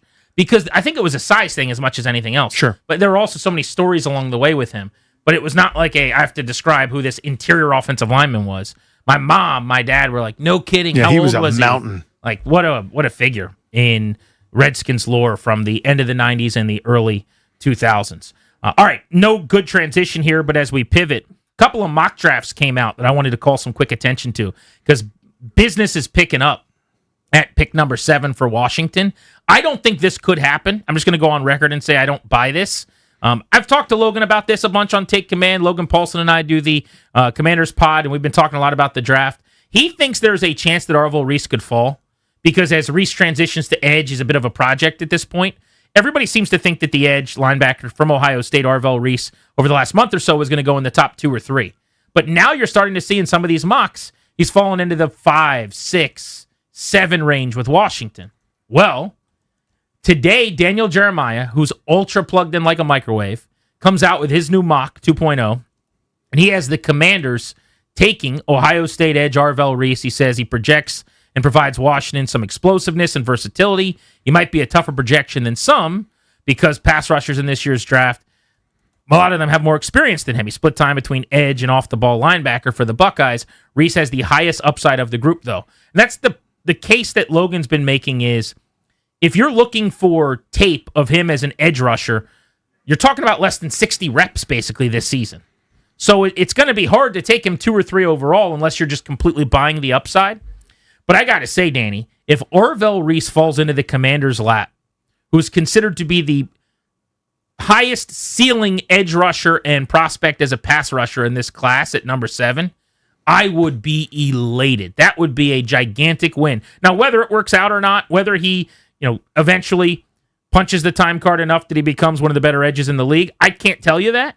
But at number 7 overall, you should be taking a big swing. I'm trying to hit a ball into the second deck. And this could potentially, if you tell me right now, one of the edges in this class is going to end up being a 3-down star who makes a first-team All-Pro and has a 13.5 sack season 4 or 5 times, Arvell Reese has the best chance to be that guy. If he's there at 7, I think that's the pick. I think it's pretty easy. Yeah, me too. You sprint. You hire Usain Bolt or anybody else that's fast to run that pick down on your behalf. It's basically he has the Micah Parsons starter kit. Right? That's just kind of how it feels to me. Now, again, it's not like I've watched every bit of tape and diagnosis, but Ohio State's on TV every damn week, and you see him plenty. Like, that guy stands out. He and Caleb Downs are pretty much in on every play within 10 yards of the line of scrimmage. He's chasing it down. So he's also only 20 years old, still kind of growing, still filling out his frame, and he's already this dominant. It screams to me like somebody that you don't have to say, this is my edge rusher, or this is my D end, or he's my off-ball linebacker. That's a weapon. And every once in a while, those don't work out. I think it was Isaiah Simmons a few years ago from Clemson. The idea of him was intoxicating. He's never really done anything in the NFL. That's kind of that's the worst case, scary side. But the upside is what you mentioned. This is I don't care what he plays. right? Like it's one of those. Yeah. Is he a wing? Is he a two for basketball? He's a football player. Yeah. How about he's a weapon that can do something different on every play. Edge at 7 makes a lot of sense and probably should be the priority. Off-ball linebacker is very helpful too, to your point, and that's where Sonny Styles to me would make a lot of sense. Safety. Everyone says, oh, you can't take a safety in the top 10. You can't? Sean Taylor says otherwise. Laurent Landry, I know in the end didn't go great, but at number 6 was super helpful for a short time. Like there's plenty of great safeties that get drafted very early. And I think Caleb Downs at 7 would make a lot of sense. So safety, linebacker, edge, D-tackle if you go Bain and you kick him inside, play him outside, any of that would work. What about corner, though? There's one cornerback in this class that seems to be in the top 10 conversation that's climbing into the Washington range, Mansour Delane from LSU. And at least one analyst, Joel Klatt of Fox Sports, has him going to Washington right now. Again, a corner at 7 feels a little rich, but here's what he had to say. Now the Commanders. Washington gave up the most yards in the league last season. Jaden Daniels hopefully will be back and healthy, and hopefully he can avoid injury. Got derailed with that elbow injury. I think that the offense is going to be better just because of that and the health. So now you look up and you're like, okay, we can solidify that defense, which was very poor. I like Mansour Delane from LSU. He's my top corner. The Commanders can grab the top corner right here at 7. And like I said, their pass defense was nowhere near what it needed to be. Delane's my top corner, and this is a perfect spot. As Virginia Tech's Toki Altizer points out, former Hokie as well. He a Hokie. On his way to LSU, Silver Spring, Maryland native, so has ties to the area. I'm going to annoy some people, I think. While I like the player, and I think that'd be a fine pick, I would rather not draft a corner there. I think you got other more pressing and important needs. And if they are about to run the Vikings defense, this is very important. If they're about to go Brian Flores' defensive scheme, you ask a lot less of your corners. You put a lot less on them based on pressure and getting the ball out. In the same way that I don't expect them to spend a lot of money in free agency at that position, I would not necessarily spend a 7th overall pick on that position either. That's part of the beauty of the way that they're trending with their personnel. So what I would do is I would kick Mikey Sanders still outside. He's starting opposite Trey Amos. Mm-hmm. I would sign 2 veteran corners to provide depth. They still need a nickel, which is a real problem if Sanders still is moved outside. That's a player maybe you can draft at 71, or you have to sign that guy as one of the 2 corners I'm talking about. But while Delane would be a nice addition, it is very much down the board for me. That's a smart point about the Flores defense. I actually hadn't considered it when I was reading that, because here's how it would look to me. I'm assuming if it falls that way that Reese is gone, Bain is gone, and Bailey are gone. That was my thought. So in other words, the 3 best edge rushers, and it's TBD on Bain if he's a true edge or if he's a 3-4 edge guy or if he's more of a defensive tackle, or again, you may not care what position he plays because he can rush the passer well. Interestingly, I think Bain is less of a fit in this defense. Like in the same way you're going to move some other guys up because of versatility or whatever. I could be wrong. I mean, he's in the Dietrich Wise school of defensive ending. Right? Now, again, he rushed the passer really, really well at Miami, but does that mean he does that at the next level? I don't know. Right? Scouts do. And even they get it wrong a lot of times. Let's say Reese is gone, then I'm rolling with Sonny Styles over Delane. Which I appreciate. To me, if you go, hey, I got an impact defender, there's nobody sacred on that defense for me right now. Like, in other words, I'm going, oh, no, I can't draft him because I've got Trey Amos. I can't draft him, I've got Sanders still. If that guy's head and shoulders, I wouldn't have as much of a problem with it. But your point about Flores' defense is really smart. I hadn't considered that, and I probably should have. Let's talk next about a couple of free agents to be that got cut by their teams in the last 2 days. Tyreek Hill on offense, Bradley Chubb on defense, and see if either of those guys are intriguing as options for Washington in major positions of need. We got a lot to cover today. We'll get on the ice, talk Tom Wilson's weekend. That was fun. We'll get into all of the Adam Silver takes as he talked about tanking in the NBA and possibly getting rid of the draft altogether. We'll talk Hoop State of the Union next hour. We're busy. It's Grant and Danny on the Fan.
be talking about the Nats as they have their first on-field full team workout today at spring training. Welcome back to Grant and Danny. You're locked into the Fan. We will be with you until 6:30 this evening. So I got a lot of people in the inboxes on Instagram and Twitter at Grant H. Paulson. I'm sure Danny did as well at Funny Danny over the last few days as the Dolphins moved on from Tyreek Hill. And the Dolphins also decided they were going to cut Bradley Chubb. Chubb is a 2-time Pro Bowler as an edge rusher. Tyreek Hill is a 5-time All-Pro and an 8-time Pro Bowler, maybe a future Hall of Fame talent at wide receiver. Both are older, both have baggage, both play major positions of need for Washington. So, Danny, let's go through these two guys and see where your interest would lie. Let's start with Tyreek Hill. I have very, very, very little interest in Tyreek Hill. I'll just say that outright. And there's a lot of reasons for that. But he is about to be 32. You dragged Terry McLaurin over the coals and through the Andy Dufresne poop tunnel. 500 yards. Because he wanted some money when he was 30 years old. And you're like, you're a wide receiver, man. You're about to not be able to put 2 feet in front of the other. Now at 32, I'm going to bring in Tyreek Hill. He is coming off of a very serious knee injury. Gruesome injury, man. Big part of this. He also has more baggage than you can fit in the overhead compartment. Like, you're paying extra for whatever he's bringing with him. He's gotten in trouble off the field a bunch. He's coming out of an organization in Miami where he was at odds with the coach, where he's got a bunch of veiled social media posts about the quarterback, and no one knows if he loves him or hates him or what's going on there. Weird relationships with certain people in the building. And this is after the Kansas City thing went the way that it did at the end, where the Chiefs were willing to wave goodbye and kind of were a little bit relieved. Knowing they'd have to wear it for a couple of years while he puts up 1,700 yards and 13 touchdowns, and they go, it's not going to look good, but they knew they'd be right. Now, here's the flip side. Incredible talent. 1,800 yards in 2023, led the NFL, 112 per game. 13 touchdowns that year, led the NFL. That's only 2 seasons ago. So it's a position where you need talent. It's a speed threat that doesn't really exist on this planet otherwise if he gets back for a year or two to his normal self. What's your level of interest, 1 to 10? I'm setting this very, very low. I'm saying like a 1.5. Yeah, it's a similar number for me. I would throw a flyer saying, you're not going to take this. If you'd like a 1-year prove-it deal for very little money, there's no way you'd accept what I'd offer. So we'll just say fairly well, unless you're interested, because I don't know about the health. I don't know where his state of mind is. Like, if he's on I want to be on my P's and Q's and no one's giving me a big offer that I want, I need to go show it for somebody, I'll be the beneficiary of that. I'll throw I'm making up a number, a 1-year, $10 million deal at him to see if he would take that. I don't think he would under any circumstances. But if he was willing to play ball in that way, then I'm more intrigued. But at what probably the market's going to be, I can't get into business there. Yeah, so this is going to be something we'll talk about throughout the offseason whenever somebody becomes available and we say, hey, how interested are you? And I like playing the 1 to 10 game because it's a tell more so than would you kick the tires. Like, of course, you said, I'd be interested at the right price. Who wouldn't be? Well, yeah. For every single player, here's the job. Do your due diligence, make the phone calls, get the medicals, talk to the agent. That is the gig. You should do that for everybody. And if someone's willing to play for an amount of money that makes no sense, you should pay them that money and they should come here. But that's a different thing than it's like saying to me, would you like a Ferrari? I'm like, yeah, no problem. Would you like to, I don't know, what do they cost? $223,000? I don't know. $275,000. Hold on to that one. That's an IOU. Do you still want to do it? No, I do not. Right. So, yeah, okay, me too. I would also do some due diligence and I'll let him play on the minimum. But my interest overall is very, very low. It sounds like yours is similar. Agreed. Yeah, again, normally what it would take, I can't get into bed simply because the injury was so gruesome. And for a speed guy, I don't know how that's going to affect him. I mean, we're 2 years removed from back-to-back 119, 1,700-plus yard seasons where he's one of the most impactful players, full stop, in the NFL. Yeah. I don't think that guy's walking through the door. And you add in shenanigans and other stuff whether he's undermining. I don't know what exactly his headspace is at this point. I'm probably not going to be taking the risk. Yeah, my number one reason to not be that interested is actually the culture element of it. Mm-hmm. Number 2 would be the injury history, and then number 3, I guess, would be the age. That would be my pecking order there. Now, how about Bradley Chubb? Of the 2, I'm way more interested in Chubb, who's a little bit younger. He's 29. He'll turn 30 in June before the start of the season. He is a former top 5 pick, initially in Denver, and then more recently he's played in Miami. And by the way, he has had some strong sack totals in his career. He's had seasons of 12 and 11 sacks. He's at 8.5, 8, and 7.5. So in 5 of his 7 NFL seasons, he's had at least 7.5 sacks. The 2 years where he didn't, he barely played it all with injuries. Yep. And this is a guy who did miss a season with a torn ACL pretty recently in 2024. I think he is a good player. He is not a player that I'm willing to pay elite money to. He's coming off of making $30+ million. So I don't know what the market is. Yeah, me neither. Are they looking to be paid like a all-pro caliber edge who's coming in here to get 12 to 13 sacks a year? Because I'm not interested at that number. If he's acknowledging, hey, there's things I don't do that well or at too high of a level anymore, but I'll get you 9 sacks this season, and I'm willing to play at a decent rate, now I'm more intrigued. Just so you know, 115 defensive ends in football this past season that qualified on PFF's number of snaps. He ranked 100th out of 115 total in overall grade among edges. As a pass rusher, he was 78 out of 115. As a run defender, he was 87 out of 115. So not particularly good there. So that kind of matches when you watch, like, there's some rough games. There's a couple of great games, too, where you understand why he's a top 5 pick, how he got 12 sacks. But those are not the norm necessarily anymore either. So all about price tag for me. I would say I am a 4.5 or 5 out of 10 on him. I'm in a 4, so similar numbers there. I mean, if you could rush the passer at that level, they don't let you leave, right? You go through a prolonged fight about how much they're going to actually pay you. See Trey Hendrickson.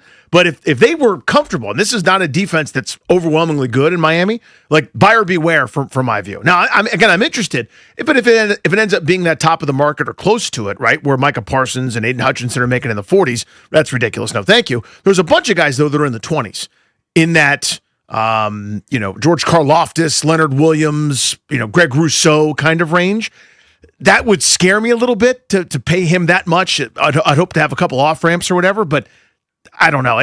I'm not. That's not one of those guys where I'm going, oh my God, stop what you're doing, go get him. Yeah, I'm not paying him $20 million, and I'm not giving him a long contract either. So this to me is like a 1 year, $12 million, which is again probably not what he's signing for, right. Or like a 2 years and $30 million. How high would you go? What's the cap? Honestly, less than he's going to get paid, which is why it doesn't work out. But I view him as a plug-and-play, like 1 year veteran. He's a better player than Dante Fowler, I think, because he can do more things. But it's that kind of role. And I think he is still miscast a little bit nationally as, dude, you're signing Bradley Chubb? And that's what happens when you're a top five pick. And had 12 sacks as a rookie. We still think he's that. Look at their room right now at the edge, though. They're losing a lot. Mm-hmm. I would bring back Jacob Martin with the quickness. That's an easy one for me, and I don't think it's going to cost a lot of money. The former Bears a free agent, but for the moment, he's pending, could leave, could walk out the door. And then Preston Smith, who they signed in season, is walking out the door as a free agent. That's fine. You have Dietrich Wise.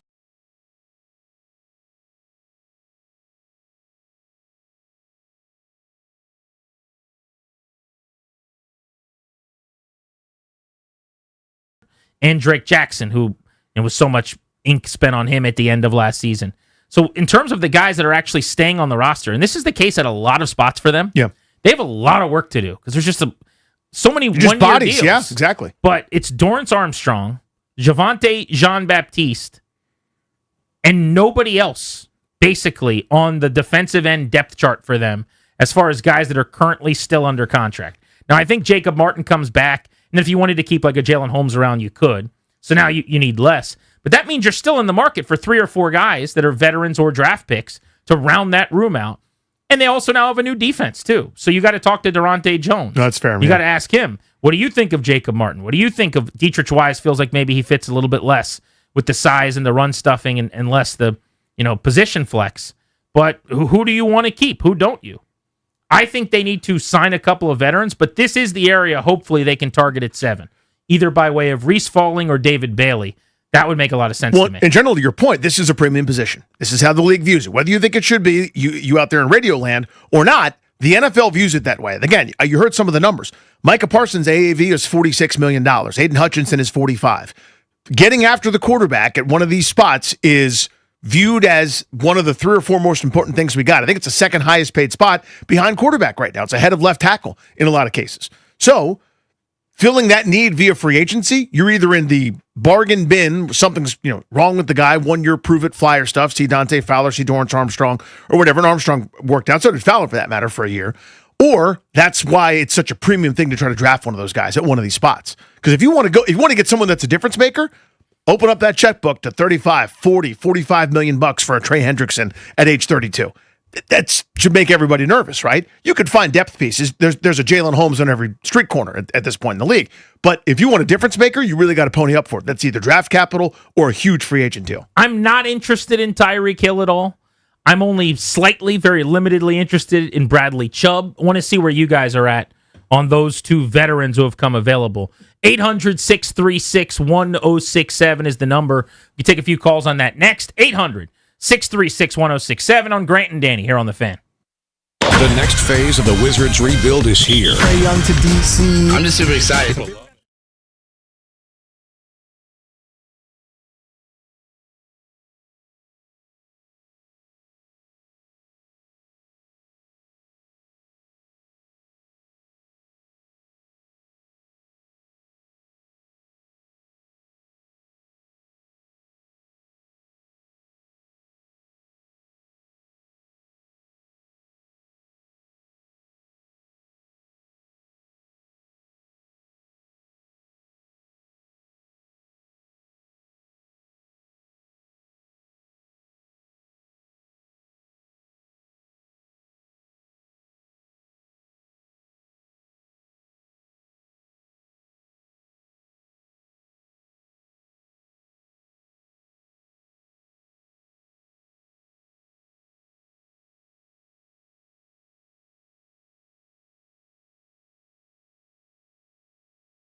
It's funny because I sit here talking about my lack of interest in Tyreek Hill. You just think about a healthy Tyreek Hill in week 1 and how much he can change everything for Jaden Daniels, taking the lid off down the field.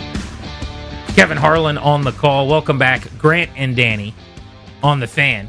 Question is, of the two guys that were cut by the Dolphins and are set to hit the market now, Tyreek Hill and Bradley Chubb. And remember, when players are released ahead of the league year, they're available to start negotiating. It's not like you have to wait on guys like this. Which would you be more into bringing in? I would rather acquire Chubb than Hill because I think he's a better locker room presence, better for the culture, younger, and probably has a little bit more in the tank in terms of longevity. But let's face it, I mean, it's a 1 or 2 year deal for either of these two guys, I would think. I can't imagine you're going 4 years and, $60 million or something, $80 million for Bradley Chubb at this You wouldn't think you had to go top of market, but again, who knows? It's such a premium spot. Again, that pass rusher role, everybody's desperate for sacks. So guys are going to get overpaid. Guys had 1 good month, they get paid. Guys had, a year, 2 years, 3 years, whatever. They make top of the market money. So I'll have a tough time anticipating what the market is. If it's where I guess, and again, I'm terrible at predicting it, but if it's where I'd guess, it'll be too rich for my blood on both accounts. But I'd be more interested in Chubb than Tyreek Hill. I want to get into Tom Wilson at the top of the hour in about 12 minutes. He's gone from just making everybody in the Mid-Atlantic and Northeast in the NHL really upset to actually making the entire world mad. Now he's got whole countries. And now nations are against Tom Wilson. His guts, which is hilarious. Let's go to Ellis in D.C. Ellis, you're on the Fan. How are you? What's up, guys? I'm doing great. How are you? Good, buddy. Doing well. So I'm not interested in Tyreek Hill, not really interested in Bradley Chubb either. I would love to go younger. I actually have a proposal like a guy that I think would fit us perfectly, would complement Terry, and I have a ingenious Danny Ainge type trade deal I want to get your thoughts on. So the player I think we should go after is Jerry Jeudy. He's stuck in Cleveland, right? They're up changing everything there. And the trade I would make, I would give them a 6th round pick. They would give us back Jerry Jeudy, Deshaun Watson, and a 2nd round pick. Ingenious, right? What are your thoughts? No, thank you. I would say no to that. I don't want anything to do with Deshaun Watson involved in anything. Obviously, you're just taking on a contract. And it'd be the bad, money. just for the money part. But also, like Jerry Jeudy, to me, it sounds like you're a big fan of him as a receiver. This past year, he averaged 12 yards per catch and caught 50 balls in 16 games and 17 games and 16 starts. And I get that the quarterback play in Cleveland was really, really bad, although they did have a Pro Bowler, believe it or not. A Pro Bowl quarterback there. In Shedeur Sanders. But no, I'm good on that. He drops too many passes. And you saw with Shedeur and him not on the same page at points. He's had one really good year in his career. And it was great. It's awesome. Pro Bowler last year went 90 for 1,200. But even in that year, caught 4 touchdowns. So if the price is right, Jerry Jeudy can play. I mean, he was a 15th overall pick. The skill set is there. But my guess is he's going to do pretty well. And by the way, the free agent market is bountiful at wide receiver. It's a terrible class at a lot of positions. There are some decent wide receivers. It's better at running back, but I would even say it's bad at wide receiver in terms of impact. But guys like Jerry Jeudy, there are plenty of them. You don't have to take on a Deshaun Watson contract or anything like that to get a guy. Now, he's talking about getting draft compensation back as well to take on. I like he called it ingenious. I like the idea of like the thoughtfulness. Creative. That's what the Wizards are doing. Find a 2nd round pick, but no thank you. On you don't have to get that creative. With the NFL, the cap room they've got, et cetera, you don't have to do that exactly. Again, for the Wizards and the way the cap league works, absolutely. You take on a couple bad deals, we'll take your draft picks too. That's right and proper. He did say something at the beginning of the call though that I think we need to respond to, which was he said those guys are older, they got to get younger. Like let's sign and acquire younger players. They're not available like they used to be. Mm-hmm. There's a few. Right, you could go out there maybe if Kenneth Walker gets away or like Boy Mafe or something from Seattle at a position of need, an edge. Like they're not going to be able to keep everybody. I just saw Adam Schefter reported today Kenneth Walker's unlikely to be franchise tagged by the Seahawks. It's like there are teams occasionally, even with money like Seattle, that let guys hit the market. But at the same time, I think you got to be mindful of the fact that the average club no longer allows 26, 27-year-old prime players to hit the market like they used to. I would make the case that guys getting paid in free agency, if you compare today, last year to 10 years ago, the age has probably gone up like 2 or 3 years. Yeah, a lot of sports have evolved in that way. People have kind of figured that out, where the most valuable player can be is that rookie deal. Second most, or the couple years of his prime, you have to pay a premium for, but they'd much rather you be a free agent at 30 than at 27. I think the fifth-year option in the first round has a lot to do with that. And then I think some extensions earlier on. And guys transferring schools, extra year of eligibility, guys coming to the league at 24 instead of 22. It's true. Yeah. All factors. Shane, what's up? Commander Danny, Lieutenant Grant, how you boys doing today? Good, buddy. Hey, I wouldn't take none of them two bums. Why we even like? No, the answer is no. I don't want nobody else's trash to come to. Look, injury prone. We're going back to the same old Commanders, if you will. I hate that name, but hell with the Commanders. But no, the thing about it is he's right. We got to get younger. We got to get somewhere in defense, and you got to hit the free agency because we don't have a lot of draft picks. So we got to hit just as important as free agency as the draft. We got the cap.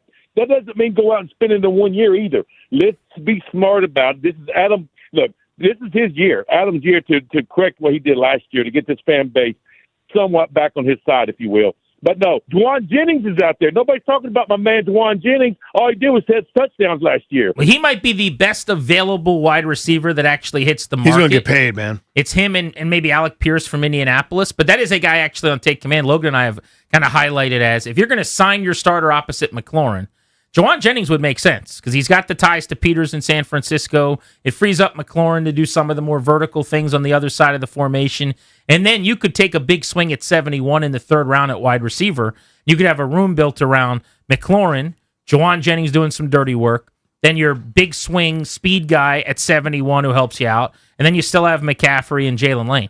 Because remember, right now they have 3 receivers under contract for next year. It's McLaurin, McCaffrey, Lane. That's it. So they probably need to sign 3 or 4 guys. A couple of them hopefully are pretty good. And then they still might need to use the third-round pick, if not 7 overall, on a wide receiver. Let's talk Tom Wilson's weekend. He did something no one had ever done before on a hockey rink. That's next on Grant and Danny. Hey, it's JP.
Welcome back, Grant and Danny on the Fan. Thank you for making the show part of your day. Much appreciated. Means a lot. We're brought to you by the law firm Condori and Murad. How nice were those guys to swing by the party yesterday? It was very cool to see them. The President's Day party at the Paulson House. They came by and gave the kids some goodies as well. They are the exclusive sponsor of our show. The law firm Condori and Murad can help you with all the important work you need to get done. Estate planning, elder law, real estate transactions, probate administration, and so much more. Their attorneys are always there to protect you and your family's assets. Schedule a free consultation with their team today by visiting kmlawyers.com and be sure to let them know that we sent you. That's kmlawyers.com. All-time jump scare just took place. So I'm walking into the bathroom. Drabby's coming out of the bathroom. Yep. Door swings open. And I don't think I'm exaggerating at all when I go. It was like this. Something that was kind of the noise that Drab made. What, Drab made that noise? Jumped back into the bathroom and fell down on the floor. Because he saw you? It was like that extreme and dramatic. It was unbelievable. I'm exaggerating slightly. I was going to say slightly. So if that was a 10, it was probably like an 8. The real Dude, one? Yeah. I don't think I've ever jump scared anybody more accidentally, just like with a door swinging open, than I did Drabby in that moment right then. I've had a couple near misses with Drab opening that door. There's something about him kind of in his zone. The timing in the restroom. Yeah, where it's like it is not crazy at a workspace where people are, and it's one of those days where people are actually here in the office, where multiple people may have to go to the bathroom around similar times. Someone could be coming in when you're going out. I've definitely been locked in enough that the door swings open and someone's right there and you kind of get startled. But this was whatever the normal level is. I think you triple it. Yeah. That's what happened with Drab. He was upset. I had to swing by his office afterwards just to check on him and make sure everything was okay. Well, speaking of check-ins, I think we got to address this. I don't want to name this person, run him under the bus, but Darius got a tough email. Darius got a tough email. So the contents of the email are fine. It's business. It's a work thing. The sign-off on the email, this person said, thanks, and then used 2 words in a row for you. What were those words? Those 2 words would be Big Hoss. Thanks, Big Hoss. Wow. Appreciate you. Big Hoss? Wow. That is so tough. That's pretty tough, right? So 2 of the worst things you can be called as a corpulent person. And with all due respect to Darius, I'm a corpulent fella. I would agree. I'm in that same not, I wouldn't say you're a gigantic man, right? You're a skinny enough guy now. Darius has done a nice job with his physique. But he has enough meat on his bones that you're still conscious and conscientious of this, right? Yep. The worst thing you can be called is big guy. Now, Darius is actually tall. How tall are you? Like 5'10"? I'm 6 foot. 6 foot. Yeah. So big guy might not be as bad for you as me at 5'8". When you call me big guy, you're not talking about my height. Yeah, what are you saying? You're talking about what exactly? Mm-hmm. My weight. Yeah. So for you, can you make it okay in your mind by saying he's just calling me tall because I'm 6 foot? Absolutely not. No, I know what it's referring to. Is the and person it's not that my said height. this to you equal in height or taller than you? No, he's taller than me. He is? Yeah. Okay, so then he's not talking about your height. He's definitely not talking about my height. So big guy's tough. The other one, though, I've always said this. Hoss. Hoss is not... Some people just say it. Like our buddy, the late, great... I was going to say, our guy Pete Medhurst used to say Pete Medhurst would call everyone Hoss. That was just his regular vocabulary. It was. Hey, Hoss, how you doing? So at first I was like, does he not like me? Does he think just I'm a hossed douche? me. Yeah, I just got hossed. But I saw it go around to enough people that I'm like, he either hates everybody or everyone's on the same foot. I call people guy. Just what I do. Sure. I've always called people guy. Yep. So if I see him like, what's up, guy? How you doing?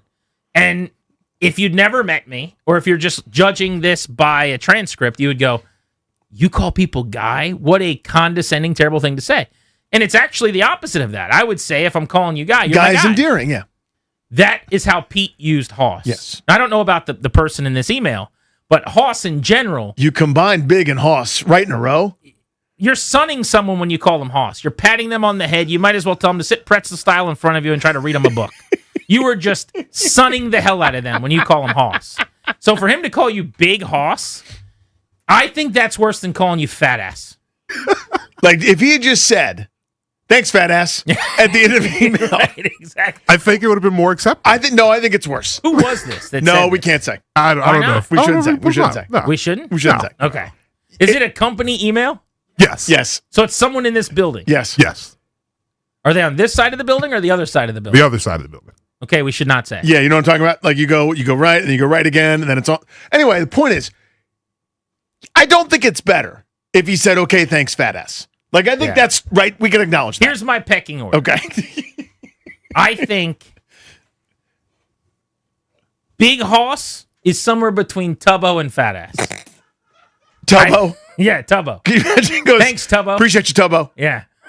By the way, I had one the other day in our little Down to Fitness group with Ryan and Toby. I'm doing talk to text, right? Right. Driving in the car. After getting this email, Darius might be there on Thursday or Well, Friday.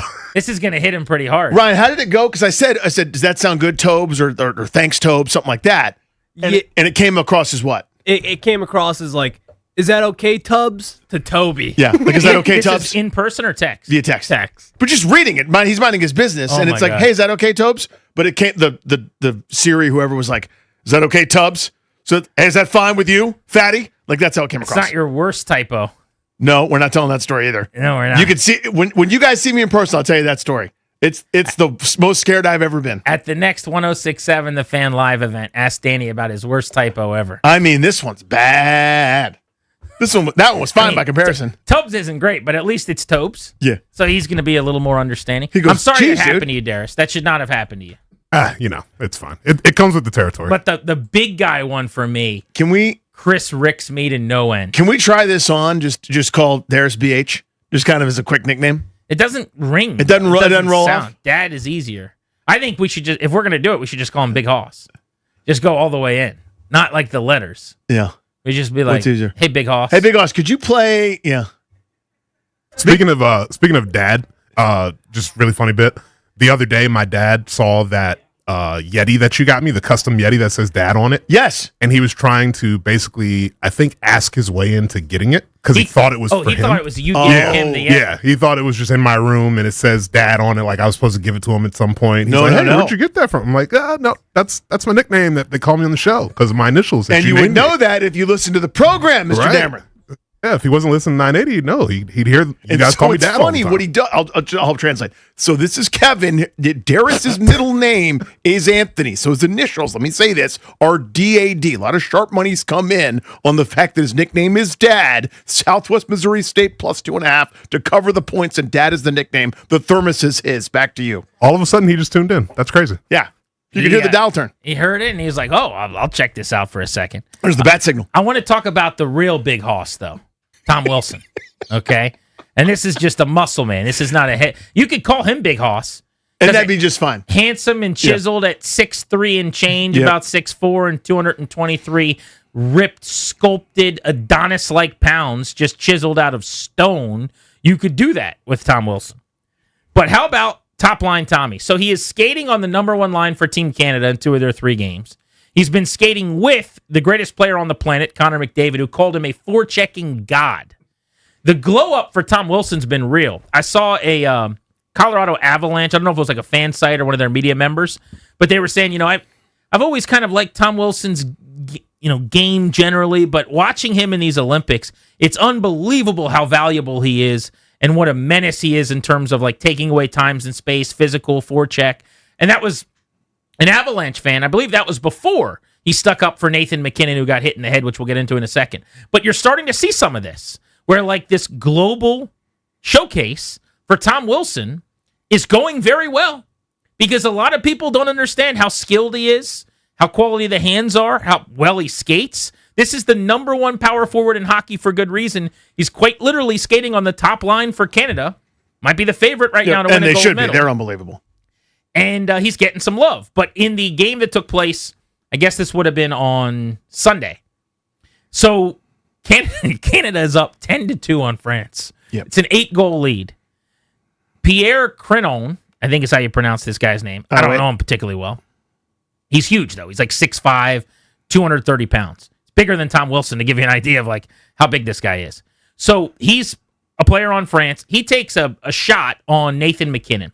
I didn't think it was like overly dirty or like vile or anything, but it was fairly unnecessary and pretty egregious. And Nathan McKinnon takes a shot to the head. Well, in the NHL, like on the next shift, you have to fight me now. You do that to Nathan McKinnon, best player on my team, second best player maybe on planet Earth to Connor McDavid. You don't get to do that. In the Olympics, there's not a whole lot that can be done generally. You can't fight. You're not really going to even the score or go after guys necessarily. Except that Tom Wilson doesn't care about your rules. And Tom Wilson doesn't really care about the norms because he doesn't care what anybody thinks but his teammates. He is beloved by every teammate he's ever had, every coach he's ever had, because the only people, Danny, truly on planet Earth who he cares about are the dudes in his own dressing room. Mm-hmm. Everyone else be damned. So what does he do? Off of a draw, 7 minutes left in the game, he goes after the guy that took the shot at Nathan McKinnon, and he's chirping him, and they're kind of just staring each other down, big tough guy from France, and they end up dropping the sticks and dropping the gloves. Now, people that don't know ball are like, he ragdolled Tom Wilson. Incorrect. They were about to fight. This guy does what you don't do in hockey, which is like grabs him by the sweater and just jerks him down to the ground. Tom Wilson goes down to the ice, and he gets behind him, and he's like, moving him back and forth with his jersey, and eventually Willie gets free and comes around. This guy's turtling, petrified, trying to kind of hide underneath the official. And it is what it is. There's not really a fight, but it's technically a fight, which is not allowed in the Olympics. Tom Wilson, the first player ever in a game where he had a goal and an assist to have a Gordie Howe hat trick, goal, apple, fight in the same game. And everyone said, well, this was stupid. He's going to get suspended. He did not. The Olympics Committee, Canada comes out, says no further punishment. Yeah, well, I don't understand that. Educate me on that. Because I thought it was automatic. What don't I know there? First, I read that it is not automatic. Okay. Basically, they look after the fact at what happened to decide if it's worthy of putting you out for a game. But you're not supposed to fight. Like, you are not allowed to fight. I would imagine because it wasn't a real fight, they tried to fight, and then this goose kind of pulls him down to the ground and basically pulls him around by his jersey. There was no real fight. So they got 5-minute fighting, roughing majors. They got their penalties. Yeah, and that guy was sent off for the rest of the game. Both of them were. Pierre Quinnell. Yeah, both of them were. Mm-hmm. He's actually kicked out for the rest of the Olympics. Right. By his team and country, France. They said it was because after the fight, the way he left, he was doing like a Mighty Ducks Bad Boys bit where he was like trying to incite the crowd. So he was like walking into the dressing room like a wrestler, like hands on his ears, like, I can't hear you. Just going heel. And I think they were kind of embarrassed by that. I also think it might just be that they have less of a threshold where they're like, dude, what are you doing? We don't fight in the Olympics. The other thing is, while Wilson was kind of code of hockey, if you will, like, okay, let's fight. This guy just grabs him, pulls him around. He's jerking him around by the sweater. It was pretty embarrassing overall, I would say. Yeah, I thought so. I think more than anything else, France, if I could go full Rivera on you, was like, that was not cool. You're not going to play anymore. Canada was like, dude, Tom, that was awesome. Thank you for stepping up for Nathan McKinnon. We appreciate that. Also, this is the guy that originally hit McKinnon in a crappy way. Yeah. So that's part of it, too. Like, you have this hit, then you pull the guy to the ground, then you do the thing leaving the ice. Like, what is it that you'd say you do here? But anyway, Wilson, Gordie Howe hat trick. All of his teammates afterwards, including McKinnon, were like, I love this guy. He's the best. This has been so cool. The best players in hockey are all just celebrating Tom Wilson every single day. This is my dream scenario. Well, yeah, because Canada's rolling to their gold medal. You got to be excited. No, because I like Tom Wilson. Well, we here in town already know, and now I guess the rest of the world is getting to know too. It used to be that the Flyers fans or the Islanders fans or the Penguins fans hate Just him. Incorrect. Now it's countries. Now it's France. Now it's the world, the globe. Yeah, France is very mad at Tom Wilson. They might go on strike. I mean, I hope ideally, if we're lucky, America runs the table here, gets to the gold medal game Sunday morning against Canada. I hope he behaves and everyone, there's no reason for him to go toe-to-toe so that all of America doesn't decide they're going to hate Tom Wilson. But seriously, to see everybody get to find out what we know, which is this is not Ryan Reeves, people. Right. This is a real everyone's had it wrong. Skilled hockey player. You either get that or you don't know ball. So I care more about the fans of other teams are relentless homers, and that's that. Their opinion loud on Twitter or whatever. It is what it is. That will change or it won't. I care about from a league perspective, and here's what I mean. I can't remember who it was. They've all run together, but I think it was a Penguin. He tried to hit Tom Wilson in a hockey play. Wilson ran through him because Tom Wilson is a handsome bull, and this other dude is immortal. And he got knocked on his ass, and Wilson got suspended for like an absurd amount of games. For a hockey play. Not a Donald Brashear smack you in the head thing. Not a Marty McSorley or whatever. Nothing like cheap or slew footing or cheap shotting or Rob Gronkowski headbutting a defenseless player on the ground and giving him a concussion. Nothing like that. A hockey play, a hockey moment where two guys who saw each other went to have contact and the better giant, chiseled rock of a man won, and he got suspended for that. That's the crap I want to end. So I'm hoping that this helps with that.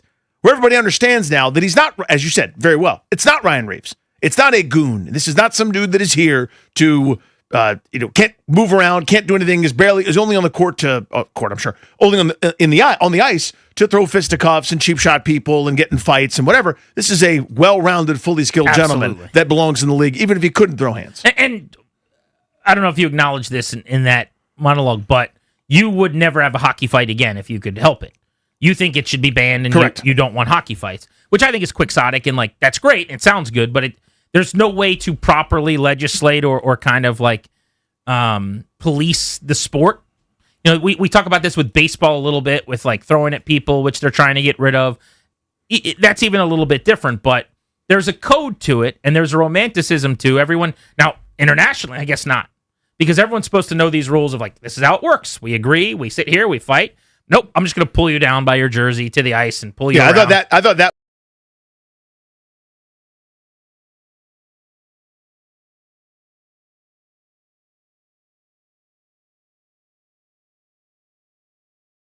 But the value of a Tom Wilson is just incredible. Now, I said jokingly, or a little bit of shtick here, I was talking about how he is the future captain of my Washington Capitals. Mm-hmm. That is unequivocal. That is irrefutable. This could be next season. He could be wearing the C. Rightfully so. Mm-hmm.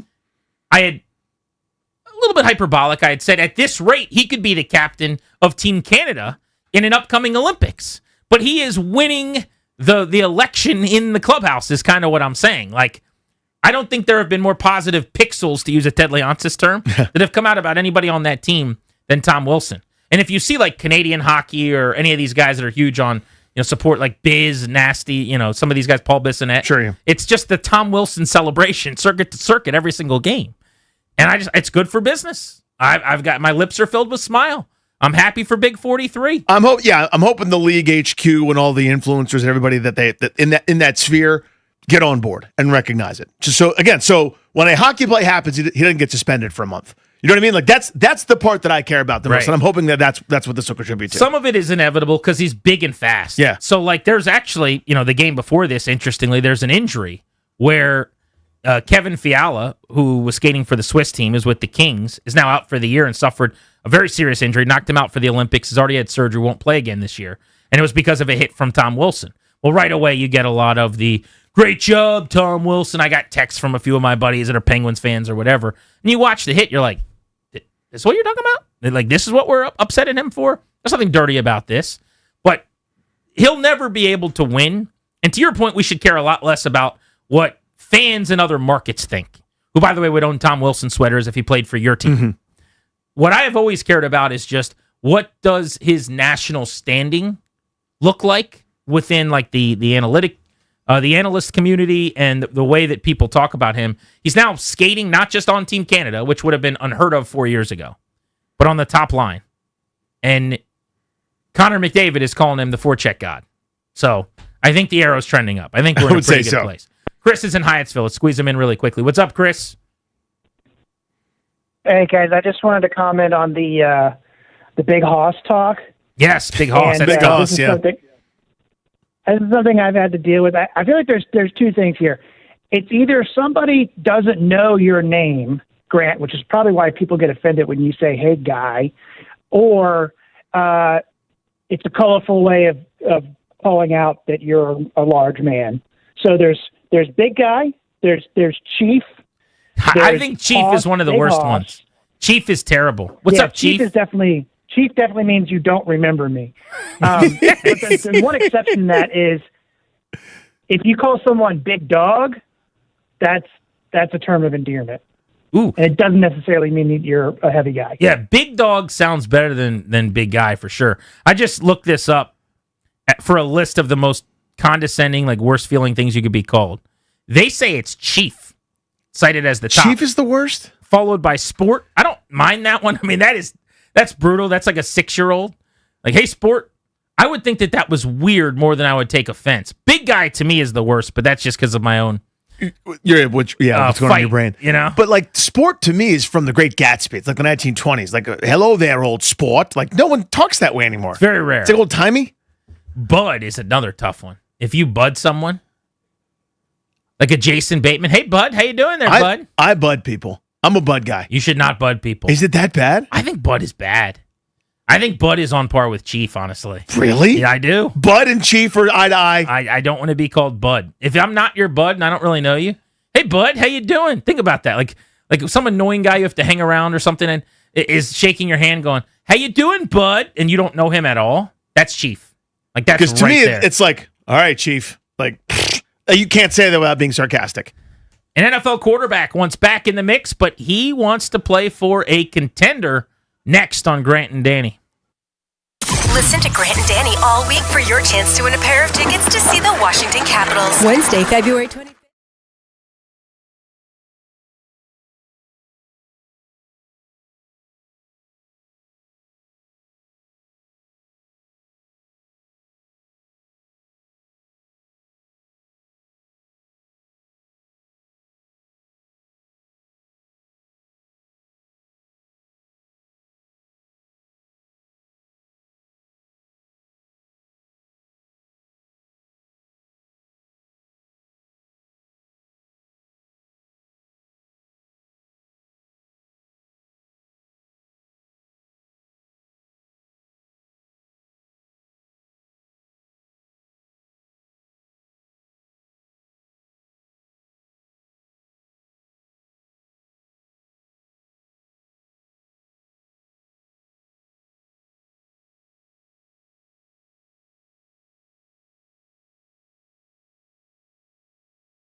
live in our Navy Yard Half Street studios. We are Grant and Danny, and this is The Fan. The Beltway Blitz in 30 minutes at 4. That is when we are giving away tickets to see the Capitals and the Flyers for next Wednesday at Capital One Arena.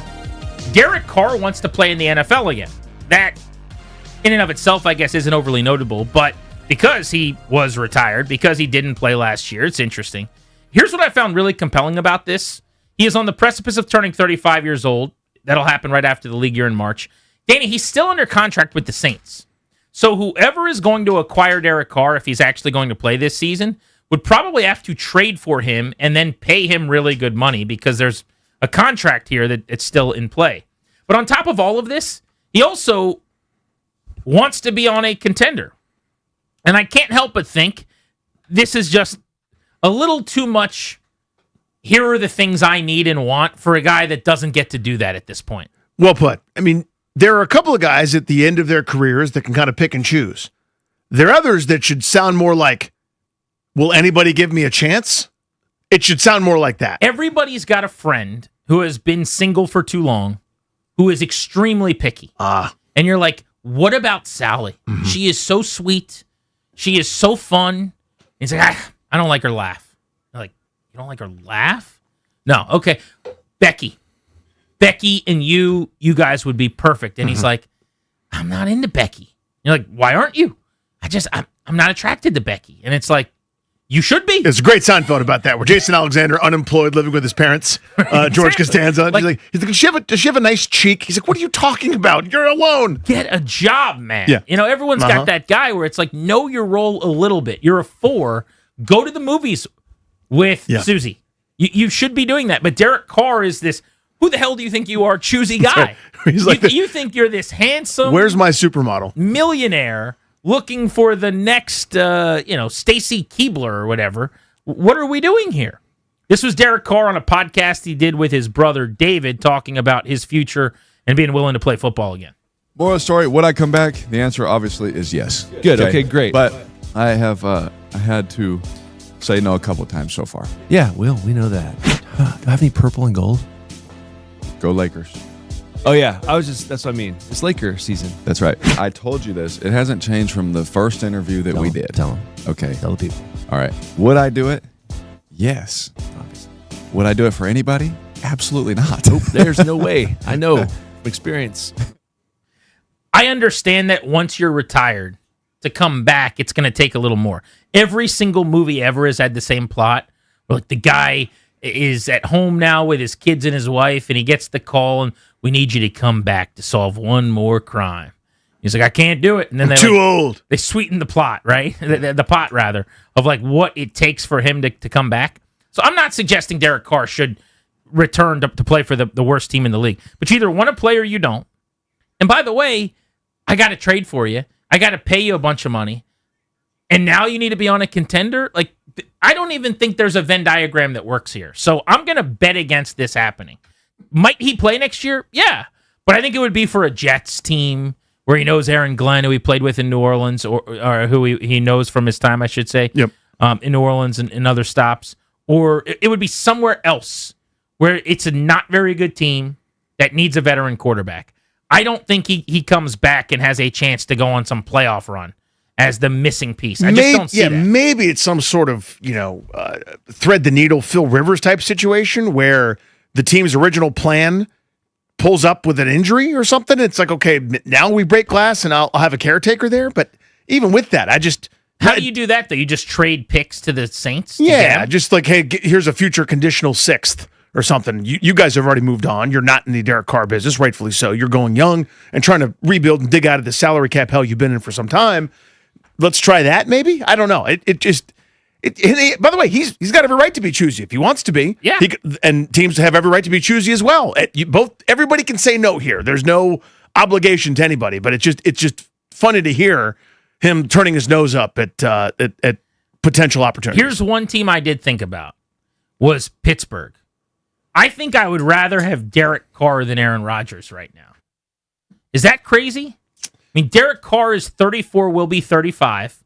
It's not that much younger than Aaron Rodgers, but Rodgers, who's the oldest quarterback in the league by far, is going to be 40 42 until the end of the season. He'll turn 43 in season. So you're talking about getting like 8 years younger. Rodgers was okay at times last year, but you got to go back to 2021 to find the last time when Aaron Rodgers looked like he was a top 10 quarterback in the league. So what is really the big difference between him and Derek Carr? Now, Rodgers has played with Mike McCarthy and supposedly is going to play with him in Pittsburgh now, is going to be part of this Steelers operation. But what do you say? So the argument for Derek Carr there isn't the Aaron Rodgers gravitational pull and solar system that has to accompany him, right? It's always something with Aaron Rodgers. Hey, we're a bunch of ragtag guys that nobody really believed in. Are you one of them? No, I'm not that. That's the other bum's problem. That kind of and that's the most mild version of that. Yes, Carr right? is way more of a dude. Yeah. Hanging out with the boys in the locker room. You probably could have a better rapport overall with a guy like that. Yeah, it just seems to be everybody loves the guy, but I think he's has been very pedestrian. But that's kind of what they're into there in Pittsburgh. He's pedestrian without the gravitational pull of Aaron Rodgers, who just demands and commands so much attention at all times. So that would be the argument there. Who would you rather have? I'm going to pull up a bunch of names here of available quarterbacks, but the other veteran that I've thought about that is going to be kicking around looking for a gig is Kirk Cousins. Mm-hmm. Would you rather have Cousins coming off of a year where second half of the season he lit it up with Kyle Pitts at times and did some okay things in Atlanta, or Derek Carr? Cousins, because he's been playing. Even though I don't think the arrow's trending up on Cousins, kind of post Achilles and some of these nagging injuries that have hampered him. He was good down the stretch, though. So you'd rather have Cousins? I'd rather have Cousins because he played last year. Yeah, I would rather have Cousins, too. I think at this point he's just got more left in the tank. Daniel Jones off of an injury or Carr? Jones, which is crazy to say. Same.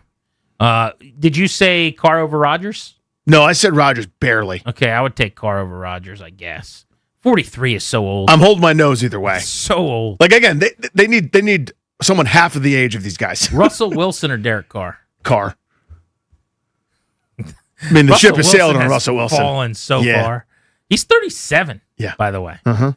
Marcus Mariota or Derek Carr? Carr. But you have to trade for him. Whereas Mariota's just cheap. You'd still take him? I think you have to pay Mariota a little bit more. Picks. I don't think it's gonna be. I think the pick is nominal. No, you don't think you think it's a significant haul? I think it's nothing, but I think it's a pick that And I it don't does have to count. give Mariota. Yeah. Is he better than Mariota, who played a bunch last year? I don't think so. Tyrod Taylor. Carr. See, maybe I'm just good on Derek Carr. I'm generally pretty good, but these are not good options that you're listing. Is kind of my point. I can't do Tyrod Taylor. With all due respect to Tyrod Taylor, awesome career, seems like a great dude. It just feels like a failure if I've got to go. You know what our plan is? Tyrod Taylor. What are the Jets doing, by the way? Because they're the team that immediately got linked to him. Yeah, you heard him there suggest that he turned the Vikings down at some point, maybe last year, somewhere along the way, which I guess makes sense. When they were having that hellacious season where Carson Wentz is playing and then McCarthy stunk, they almost made the playoffs. They were a good return from Devin Duvernay of the Bears to save Chicago's bacon in a game with Minnesota away from winning that game, and then they would have been in the playoffs. Being a 10-7 team, yeah. They would have been 9. They were 9-8. They would have won 10 games. It would have been a wild card team. So I could see them calling Carr at some point, and maybe they will this offseason still. But I just don't get the Jets. Why they did not fire Aaron Glenn. I'm not a one-and-done guy, but it was such a debacle. Plus, he blew out most of his entire staff. Yeah. And it was late. Yes. You know what I mean? It wasn't when everyone else was doing it. It was like after further review, we decided this wasn't working for us. They have a new coordinator on both sides, Frank Reich, Brian Duker, that they basically changed out the entire staff now going into year 2. They still have Justin Fields because he was not signed to a 1-year deal, so he's still there. Brady Cook is the backup. Taylor's going to walk.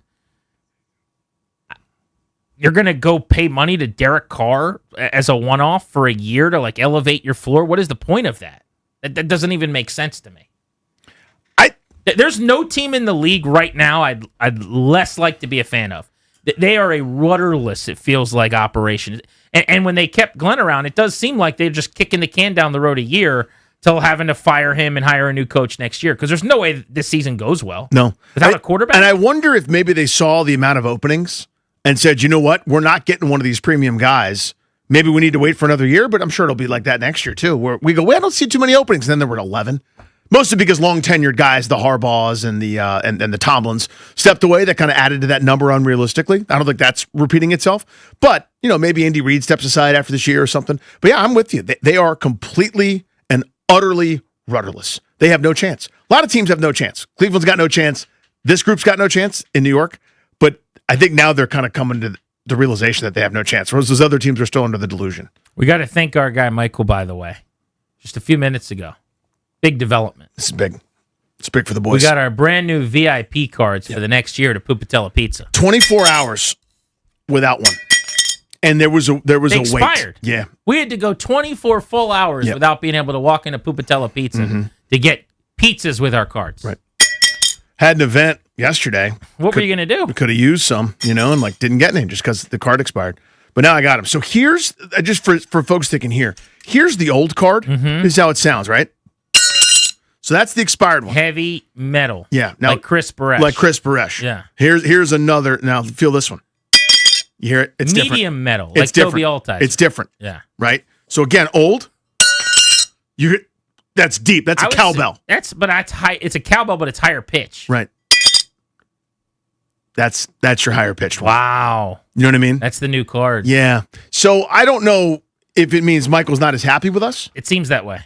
I don't know if it's a reflection on us and our work. Probably is. Is that how you took it? That's how I took it. I did, but he was kind enough to still give us the VIP Yeah, it's card. nice of him to give it to us, but it feels like he didn't want to. Second year. It's year 2. With pizzas. Yeah. Coming our way.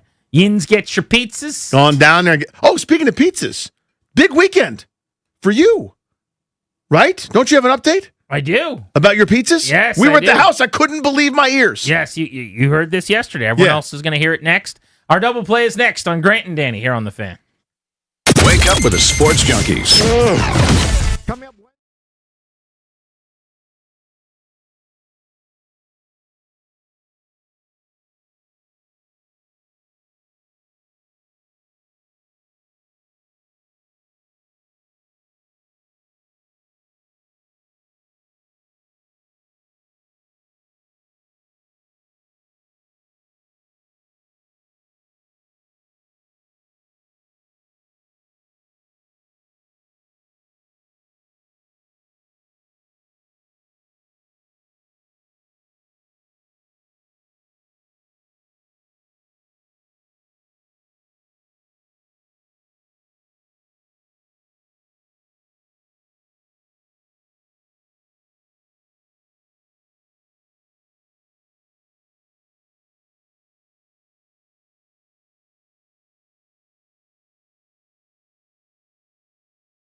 up in 15 minutes at 4 o'clock ahead of the Beltway Blitz. We are giving away tickets to see the Caps and the Flyers. Capitals back from their Olympic break next week. You'll be at the game if you win the tickets on Wednesday.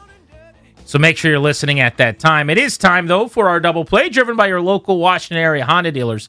Now's the time for a great deal on a new Honda. Visit your local Washington area Honda dealer today. It's time for the double play.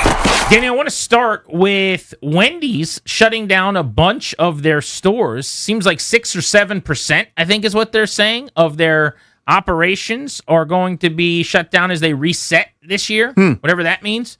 I am a Wendy's guy. Their burgers are slept on. Yeah. So if you want to stack them up against McDonald's or Burger King, I think they do okay in either of those bouts. Doesn't mean that the others can't be good too. Burger King's got that more mustardy taste, I think. You know, McDonald's, nothing wrong with a quarter pounder or a double cheeseburger, can really hit the spot.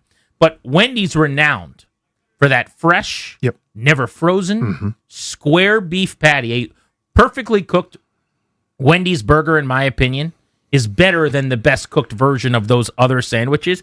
There are burgers on their menu that sound amazing. They're a little too much for me. Like my brother's a big Baconator guy. I can't do that. I was going to say, is that too much for you, the Baconator? 6 strips of bacon on a cheeseburger? Right. That's too much bacon. Is it? Oh, it's a lot of bacon. Okay. But the Dave's single or the Dave's double, dare I say, I haven't done it in a long, long time, but the Dave's triple, you got the Big Bacon Classic, you got the Cheesy Bacon Cheeseburger. Wendy's, man. Let's make sure that this is a good year for us. Right. I'm a bacon double stack guy, just if you're asking. But to me, it's... Let's not cut any more restaurants. Right. Let's make sure that next year we're adding, not subtracting. That corner of the patty that comes out just beyond the circular bun. That is the best. It's the best. Do you go all fours, play 4 corners there? I do. You eat all 4 of those, so you got the little round bite in each. I Dean Smith that offense, You're basically like 90% covered in bun at that point with a little bit of hangover. Now, obviously, no one's going to sit here and tell you stuff you don't already know. The elite Wendy's consumer, you already know about the burgers. You got your fries. I think their fries are fine. When you look at some of the others, they worked hard to try to kind of redo the recipe a little bit, make them more. Been my issue. Their fries have gotten better. They did. I think they called them like sea salt. The new fries that they do, they're way better than they were 15 years ago or whatever. Yeah, you're fighting an uphill battle when it comes to McDonald's. Burger King, I think you could take Burger King. Yeah, Burger King's fries are fine, whatever.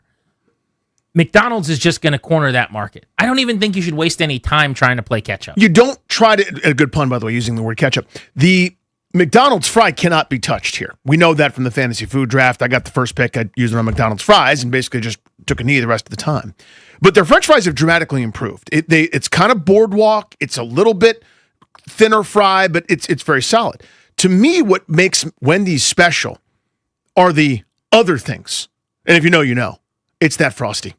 That Frosty is just awesome.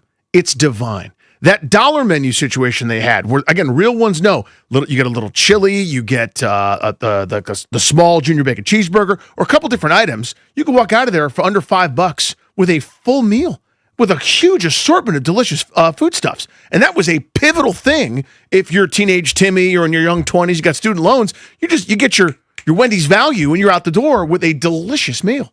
Why are there so few Wendy's? I just saw, looking it up, that there's 6,000 locations nationwide. That doesn't sound like a lot to me. And we're losing roughly 350 or so of them this year with these cutbacks of 5 or 6%, based on what the CEO, the interim CEO, Ken Cook, said when he talked to investors on November 7th.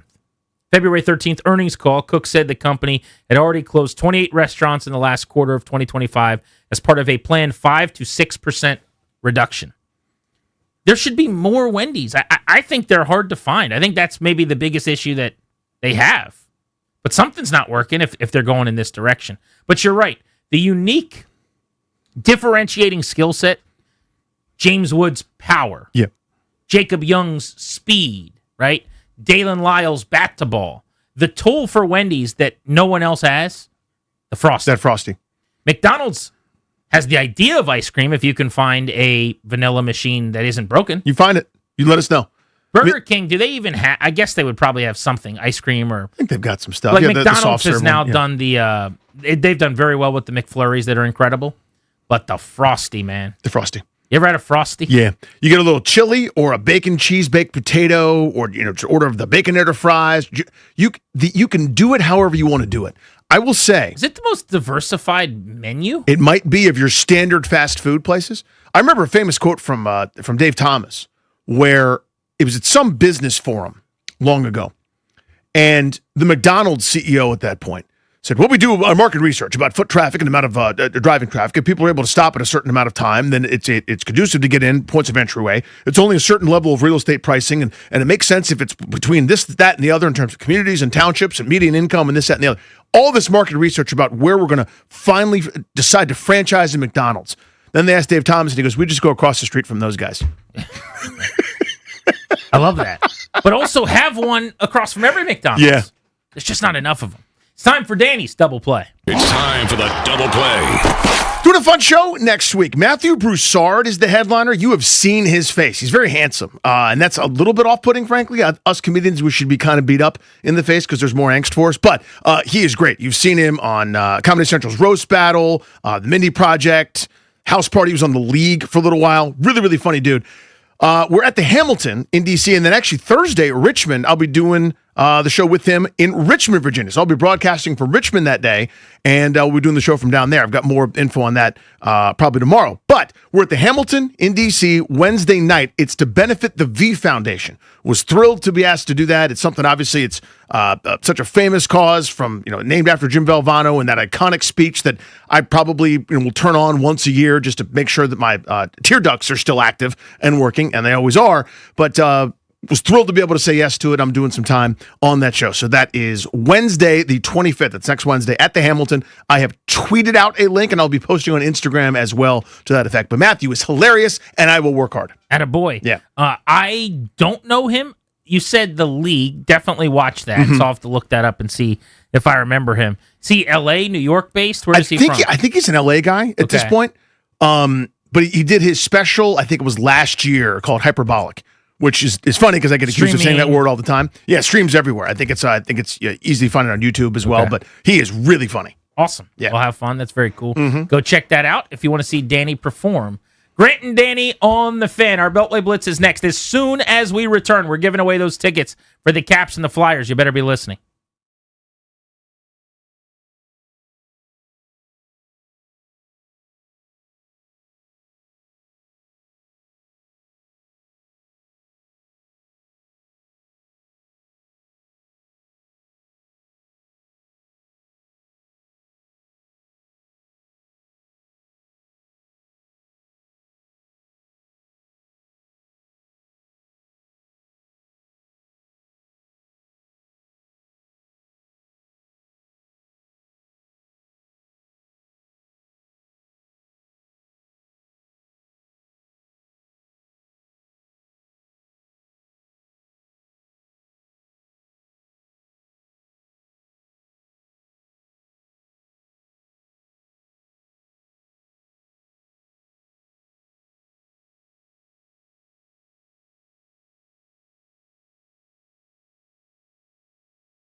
Caller 10, congrats. You are winning a pair of tickets.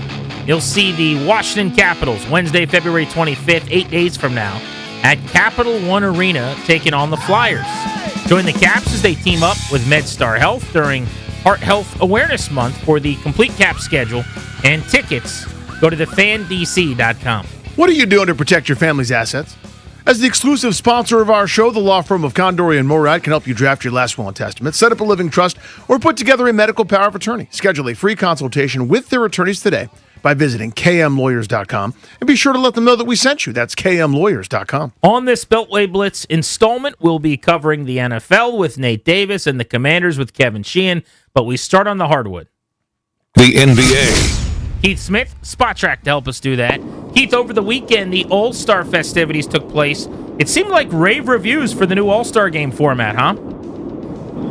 Yeah, absolutely. It's I think the shorter mini game, mini tournament format worked. The competitiveness was up, and guys seem to be having a good time. So all around a win with the All-Star Sunday portion. The Saturday, we still need a little bit of work there. Yeah, so let's go to the Sunday portion first, because that did work. Is that simply because Victor Wembanyama took it seriously, or do you think they found something sustainable here?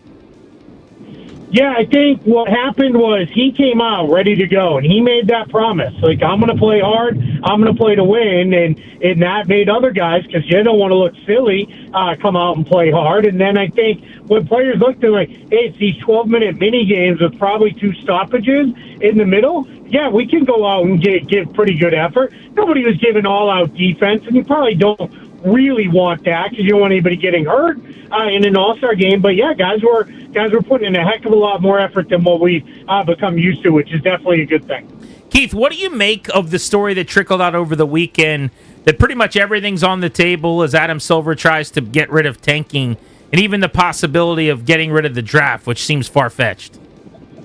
Yeah, and there's already been pushback on that they are saying that's probably not somewhere where we would go with that. But yeah, they are upset with this, and they're hearing from television partners. They're starting to hear from season ticket holders who are like, hey, cool, if you're not going to actually play real lineups and real games, how about you refund me some of my money for these tickets, because I don't know that I really want them. And that's where you start to really, you hurt them in the wallet, they're going to start to listen. And I think, they're looking at it and saying, yeah, we've got to figure this out. I think they're going to really take a look at some things as far as changing pick protections.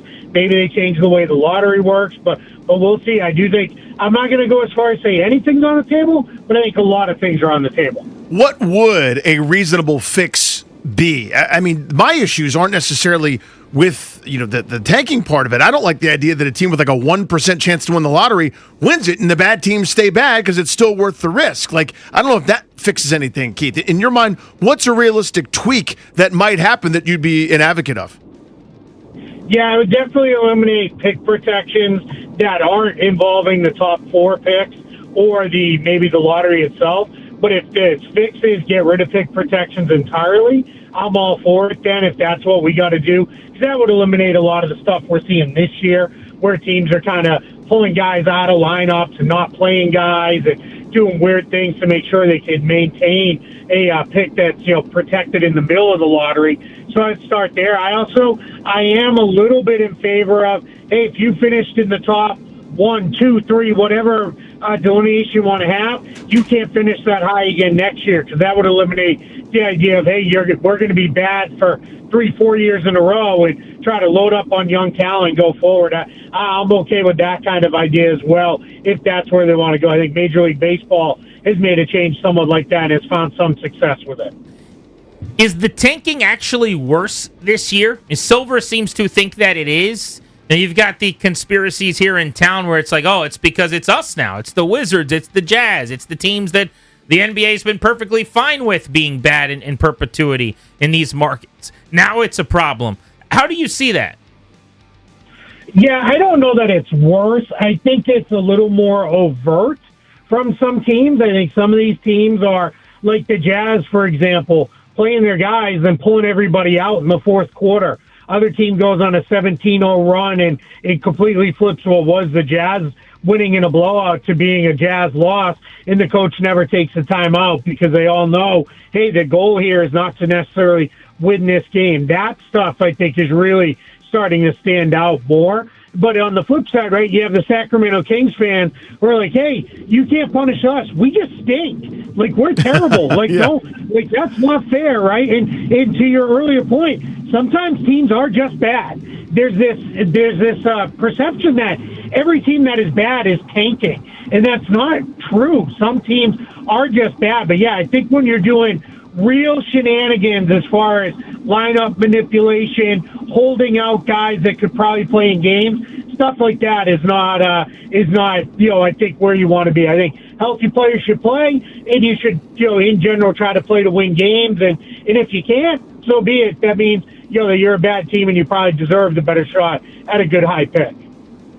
Keith, I respect your basketball acumen and mine an awful lot. Here's what I see is the big central issue. It's like we could tweak around the edges and fix the windows here with the tanking. But to me, the real issue is the nature of the sport where you have only so few premium players and a bunch of cities like Sacramento, Utah, no, Utah's not a city, but teams. Sacramento, Utah, Portland, Washington, maybe Milwaukee, a couple others, where none of the stars ever seem to want to go. So until you can make them go there, which I don't think anybody wants, just sort of like, force a star into a certain team just to make it competitive, this tanking and maybe get one through the draft seems to be the only recourse for these crappy teams. To me, that's the bigger issue that I don't know how to solve.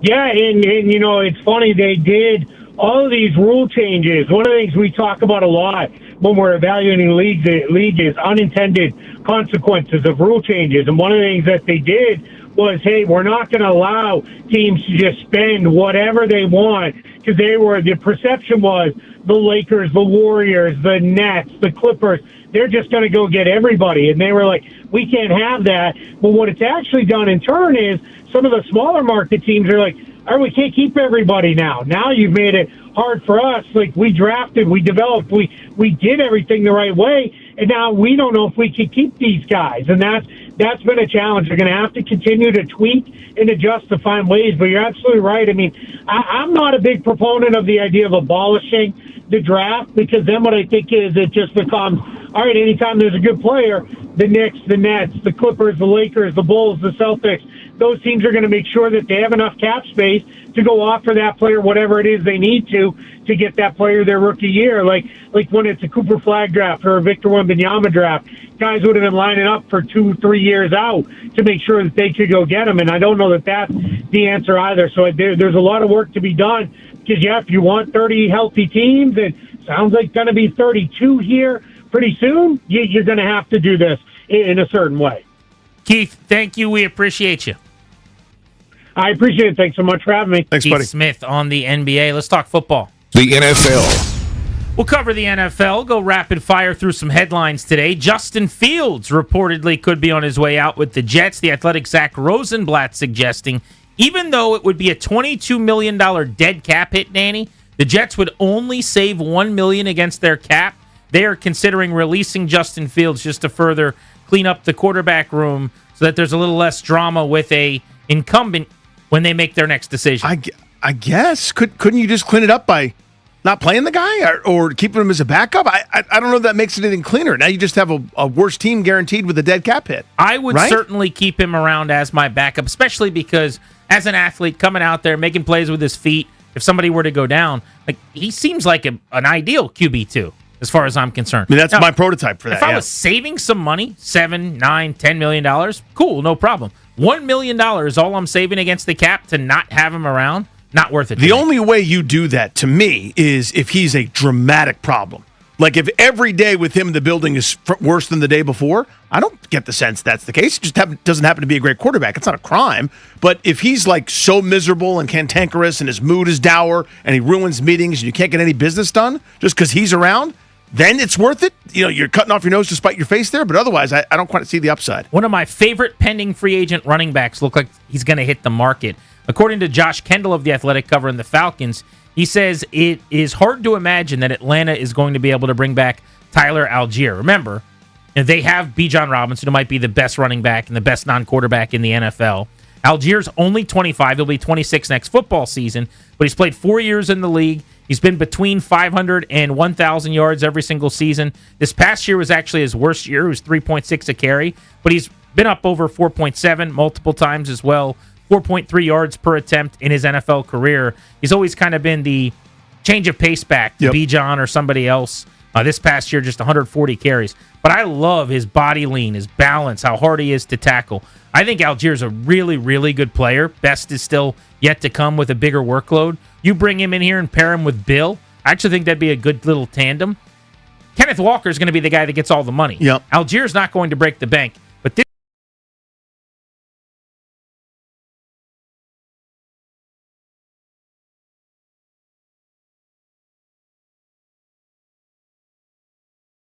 could be music to the ears of Washington fans because you need upgrades in a lot of spots. And as soon as you go, okay, here's a premium position, it's not running back, by the way, at, let's say, wide receiver. If you want Alec Pierce, prepare to go into the 20s. You want a new defensive end, go into the 20s. If you want someone that's going to be a difference maker, you got to really spend up. I don't think you have to at the running back spot. I don't know exactly what Algier would command, but I'd be intrigued, certainly. I don't know if he's as explosive as somebody that I'd want, but I'd love to see what he looks like with a full, 200 attempt workload here in this offense. Yeah, he's more of a thumper, but I think the juice of a Bill outside, kind of him as the guy slamming the ball into the line of scrimmage, I think it could work. A couple of Ravens notes from our buddy Jeff Zrebick, who covers the team in Baltimore for The Athletic. Tyler Lindenbaum, who's their center, looks primed, according to Zrebick, to break Creed Humphrey's record as the highest paid center in the league in free agency this year. Isaiah Likely, their tight end, who's a possible target for Washington, has apparently made no progress in efforts to be extended by the Baltimore Ravens. So it looks like he is closing in on free agency. We're going to talk about Isaiah Likely later in the show because Matt Bowen of ESPN actually did a piece where he took like 50 free agents and found the best fit for all of them. Isaiah Likely's best fit was Washington. He's about to be 26. He is athletic at 6'4" and 245. Actually, this past season, only played in 14 games and only started 7. So his numbers were way down. 27 catches, 36 targets, wasn't quite as healthy. But his high water mark was 2 seasons ago in 2024 when he caught 40-plus balls for almost 500 yards. But he's lived in the shadows of Mark Andrews. He could be a really fun addition offensively if he was your tight end one, helping you to stretch the field. Really, really good player in college at Coastal Carolina. Yeah, you could, again, that's another spot. You could upgrade for sub $10 million a year AAV. I think Kyle Pitts will command more than that. I think Likely's going to get more than 10. You think so? Yeah, definitely. So if it's not Likely, again, it's a deep enough class where you've got guys like Cade Otton, Chigakonkwo will be available. So there's some names there on that tight end spot. But again, I'm not saying you've got a Hall of Famer in his prime, but I'm saying you have a potential upgrade to sort of fill that Zach Ertz role if you don't trust Ben Sinnott to fill it. Here's what I wonder, though. Do you go Likely 4-year deal and basically find your long-term solution answer at tight end? Or do you do the thing that Adam Peters has been doing, the 1-year veteran, go with like a David Njoku, right? Because if you go with the Turpin, Chigakonkwo, or with the aforementioned Isaiah Likely from Baltimore, now you're talking about a longer-term solution, what you and I have wanted them to do more often in free agency, find a guy in his prime years, sign him, keep him around. But I think you could also just kick the can down the road with like an Njoku for a year, and that might work a little bit as well. All right, let's, speaking of the Commanders, localize the football convo. The Washington Commanders. On to the show, our buddy Kevin Sheehan. You know him from his work on the Kevin Sheehan Show. How much of an interest would you have in signing a starting running back like a Tyler Algier or somebody else in free agency here? It's a pretty deep class. Ooh. What are my choices again? Walker, if they don't franchise tag him. In terms of the top tier guys. Yeah, I can run through some of the names. I mean, it's probably in a bad free agent group. It's the most loaded group. So it's Breece Hall, Kenneth Walker, Rashad White, Javonte Williams, Travis Etienne, Rico Dowdle, Isaiah Pacheco, Michael Carter, Kenneth Gainwell, Najee Harris. It's a big group, man. Yeah, I mean, even some of the second and third tier guys like Dowdle and a guy like Gainwell. Like Gainwell's really, I think, underrated. I love him. Played really well in Pittsburgh this year. I thought he played well in Philadelphia, but really good pass receiver, really good runner. But I don't think this is a position that requires a major spend for our team. I want to still see the majority of the money spent on defense. Is there a sneaky position of need for you? Like everybody's talking about, obviously, defensive end and maybe an upgrade at linebacker, safety, et cetera, or wide out on offensive anything. Is there a position where you're kind of going, yeah, that's good too, but have we noticed this? I mean, would you say that defensive tackle is sneaky needy? I mean, Kinlaw played well. You know, there's been some talk that they're going to bring Payne back on his current deal. You know, you could argue that Kinlaw, before Dorrance Armstrong got hurt, you know, ended up being their best overall player defensively. I still think somebody like John Franklin Myers, the guy from Denver, could be a great get as a pass rusher. They need more everywhere on defense. Maybe that would be the sneaky need.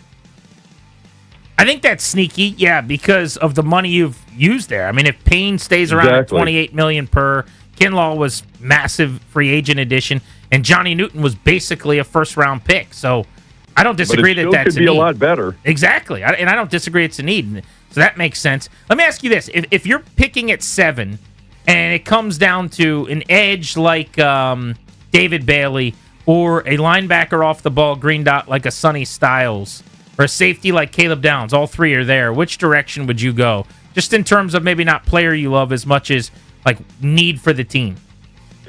I mean, Grant, the thing that I would say is I hope that over the next month and a half, they address so many needs in free agency that they don't have to draft need. They can draft the player that they think has the best chance of becoming, you know, a blue chip, you know, all-pro candidate player.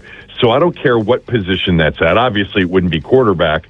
But I think that I'd prefer the guy to be an edge pass rusher. I'd prefer it to be Bailey. I'd prefer it to be somebody like that where, you know, the belief in that player is so high and the player is the highest rated on their board and they think that this is an immediate contributor and a future star.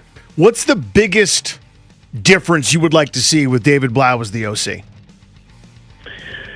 Much more marrying run to play action pass, which to me seems like the most obvious thing that we're going to get, you know, as compared to Cliff, because they were, you know, near the bottom of the league in play action pass attempts in both of his years, and really near the bottom this year since Mariota took most of the snaps.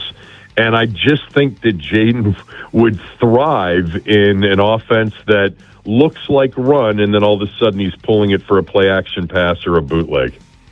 I'm out on Tyreek Hill. I'm not that interested in Bradley Chubb. Where are you at on those two guys? Yeah, I mean, I think they're going to be out on Tyreek Hill. It's the injury and when would he actually help you next year? Not to mention, you know, they've already told us that they're really into wide receiver aging analytics. And he's turning into a 32-year-old that's coming off a gruesome injury.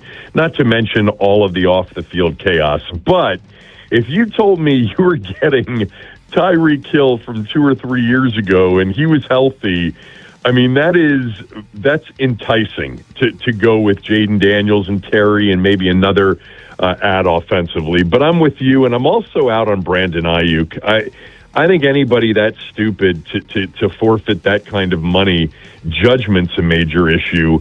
Now, maybe we're missing a part of the story, but that just doesn't really, you know, pass the smell test with him. Kevin, I asked Mitch Tischler this question, and I thought he gave an interesting answer. So the guy I want in free agency is Alec Pierce, because I all I can think about is I'm willing to pay whatever it costs because I want that deep threat opposite Terry McLaurin, who can work intermediate to short, some of those slants and some of that third down war daddy stuff, and Pierce can go deep as good or better than anybody in the league right now. And his point was, well, maybe Terry could do that, and you get possession Peter kind of opposite Terry McLaurin at a fraction of the cost. Something I hadn't considered. What are your thoughts there? Yeah, I'm with you, I think. I love Terry. Terry's a good receiver. He's a really good receiver. You know, even when Blau said the other day, you know, we got to figure out a way to get him 10 targets a game. I don't think Terry's ever been a feed him receiver.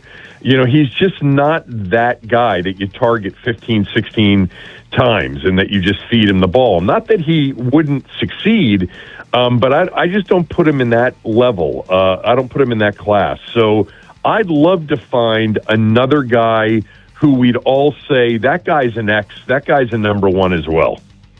Kevin Sheehan, the Kevin Sheehan Show. Thank you, buddy. Good catching up as always. All right, boys. Be good. See you, dude. Grant and Danny with you on The Fan. Next, I want to get into the Matt Bowen piece where he linked two marquee free agents to the Commanders, said Washington is the best fit to land both of those two guys. We'll tell you who next. Listen to Grant and Danny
With Danny, I'm Grant. This is The Fan. Thanks for making the show part of your day. ESPN.com. Matt Bowen, former Redskins safety and longtime friend of the program, ranked the best team fits for the top 50 players as he sees them in the 2026 NFL free agency class. So, as an example, the best free agent this year, according to Matt Bowen, is edge Trey Hendrickson, who's long been frustrated with his deal in Cincinnati. He thinks the best fit is the Indianapolis Colts. George Pickens, number 2 on his list, the big receiver from Dallas.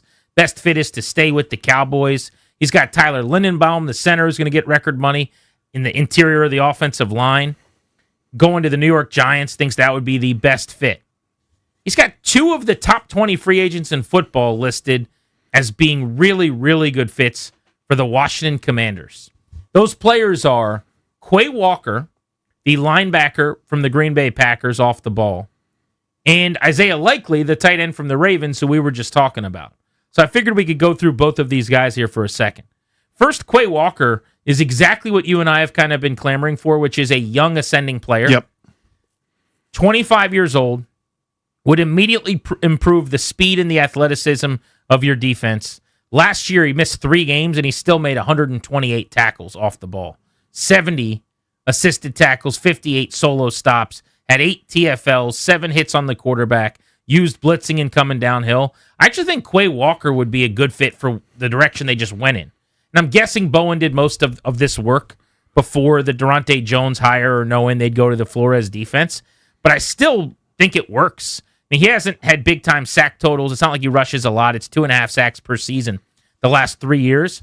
But running some of these things in the A-gap and coming downhill with his speed and athleticism, the ability to drop and cover in zone a little bit too, I think he's multiple enough at 6'4", 240 that he would actually be a really good fit. How much overlap is there with what Frankie Louvu does? That would be my only question. Because Bowen says paired with Frankie Louvu, Walker could be set up on pressures. I buy some of that, and it would take some creativity. It would be a challenge for Durante Jones, but is that something that as a counter might be exploited by a really smart offensive mind? I don't know the answer to that. I wonder how much overlap there would be between those two guys. Now, on paper, you tell me fast tackling machine, plays off the ball, can blitz well, fill the A-gap, etc.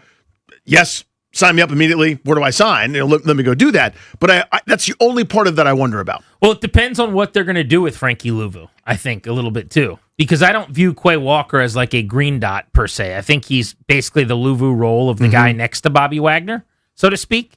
And so if Louvu's going to play more as an edge, kind of rushing, standing on the outside of a 34 look or like this heavy line of scrimmage look, then maybe you could still have Quay Walker at the second level off the ball. I think that would make some sense. And I like some of the interchangeability because I used to call it the town hall defense. Shout out to Bill Simmons who referenced that with Bill Belichick's group. But you see that a lot with Brian Flores' scheme. There's 6 guys all standing up. One guy's in a 3-point stance.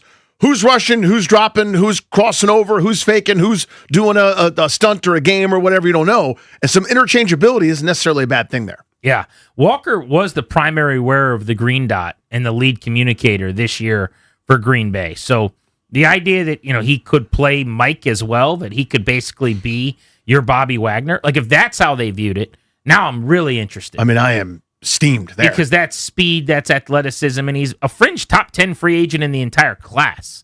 Bowen has him 13th. I think other people might have him a little bit higher.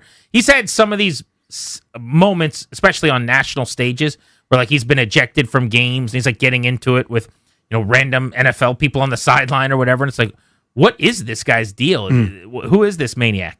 But I think he's kind of matured and kind of settled in. I don't remember anything crazy like that last year. It's a former first-round pick, 22 overall, and it's exactly what I'm looking for. Can you run? Can you provide athleticism and some versatility on defense? Then maybe you'd be a really good fit. So he's the first guy that Bowen links to Washington. The other of the free agents in the top 20 is Likely, who we just talked about.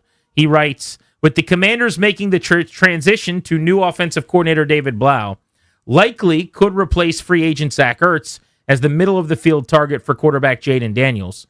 Likely would bring more upside with his catch-and-run ability. A move player in the formation, Likely would also be schemed to create underneath one-on-ones. He had 27 catches for 300 yards and a touchdown with Baltimore last season. I love Likely's potential. they have not really gotten free agents largely under Adam Peters, where you're paying for services not yet rendered and given that 4 or 5 year deal and banking on a guy coming into their own. You saw it to a lesser extent with like a Dorrance Armstrong going back a couple off seasons ago. It was a shorter deal, 10 or so million. This would be maybe the best example of let's go bigger and find a long-term answer here. And likely at 27 catches, 300 yards isn't overly interesting from last year, but that's scratching the surface on what he can be. If you go back and watch some of the Chiefs game where he's like showing his athleticism coming down, trying to toe tap in the back of the end zone, he can stretch the field. I think he gives them the best athlete they've had at the position with Daniels here. I think they would really hit it off and have a good relationship. You got to get him weapons. Why not? I mean, especially in a new offense with Blau, tight end's going to be huge. Look at like Hawkinson with O'Connell or any of the Bears guys right now, Loveland specifically with Ben Johnson, but before that, Laporta in Detroit. In this offense, tight end is massive.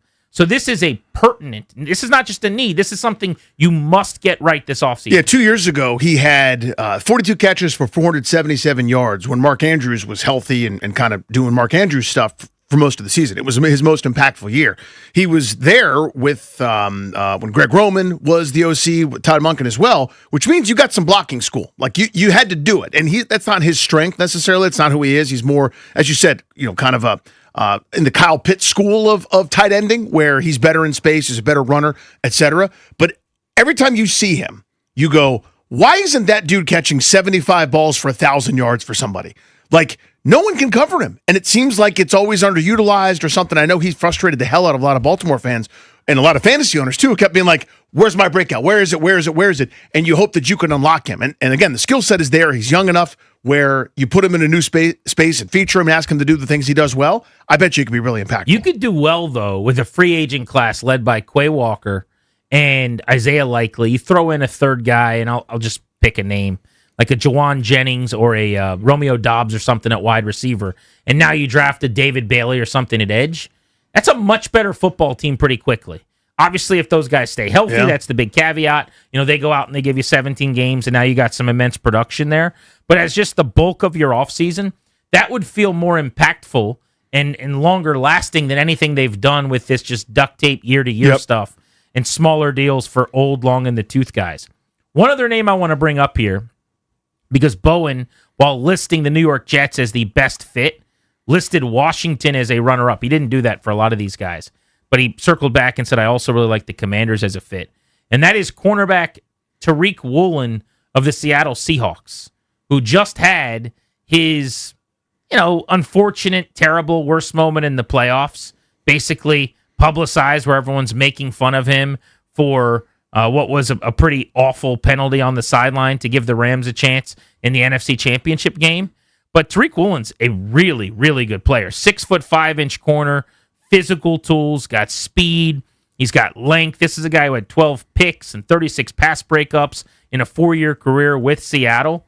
Now, I told you earlier, I'm not spending big money at corner, and I'm not drafting a corner in the top 10 if I can help it, because if you're going with the Flores defense and you're hiring Durante Jones, one of the biggest benefits should be you're asking less from your corner position than almost any other scheme. So why would I go that route only to then pay Tyreek Woolen, $22, $24 million a year? With that Super Bowl cologne on. Whatever it's supposed to, even if it's 18 to 20 million, I don't know. But so I'm saying no to this. But again, you're talking about a 26-year-old in his prime who's about to be 27. Color me intrigued if we're going into free agency. And these are the types of names we're talking about this year rather than a 33-year-old on a 1-year deal. Yeah, impact defensive player that can help against the pass. You're not going to have me uninterested, I guess is the way I'd phrase it. But I think your point is really good in that, is this Dan Quinn's defense? Then, my God, get me the 6'2", 6'3" guy with long arms that can run, that covers really well. And yes, please, I want that guy immediately. But this is maybe a Flores Zimmer production where I don't want to say it's unimportant. You still have to have guys that can cover and pick the football off, but I can maybe skip there a little bit. I've got a couple guys on the roster already. I'll prioritize pass rush maybe over that. But again, if you're upgrading pass defense, old Fannie Mouillet is intrigued, and I'm excited about it. Quay Walker's the linebacker that Bowen says would make a lot of sense for the Commanders, coming over from the Packers after 128 tackles as a green dot last year.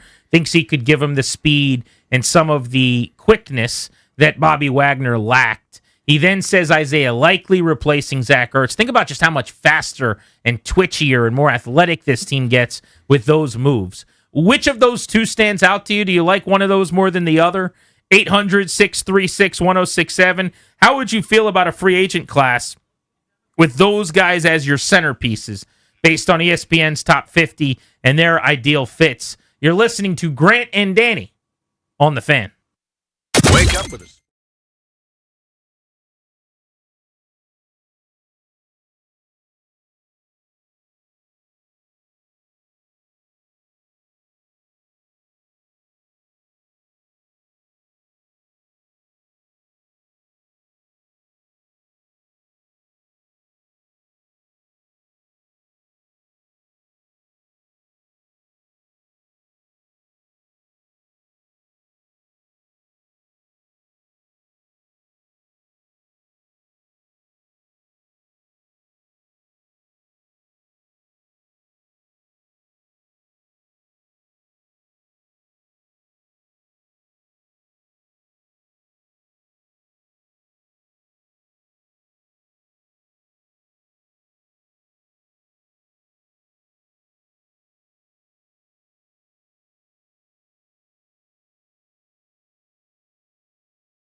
Welcome back, Grant and Danny on the Fan. You can hit us up if you'd like, 800-636-1067. We're looking at ESPN's projection of the top 50 free agents in the NFL and who could be coming to the Washington Commanders. So I want to go through the top of this board. We'll get back into the Commanders in a second. Trey Hendrickson of Cincinnati, I would have interest in, but a lot less interest than last year. Matt Bowen says the Colts are the team. They finished with 39 sacks last season, which was 15th in the NFL. You take into account personnel, the way they operate, the money they have. He thinks the Colts could be the team. What I'm really intrigued by is George Pickens and the Dallas Cowboys. Last year, that went great.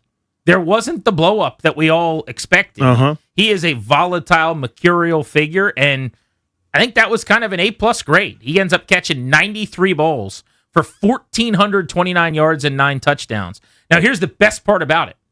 They're about to pay him, I think.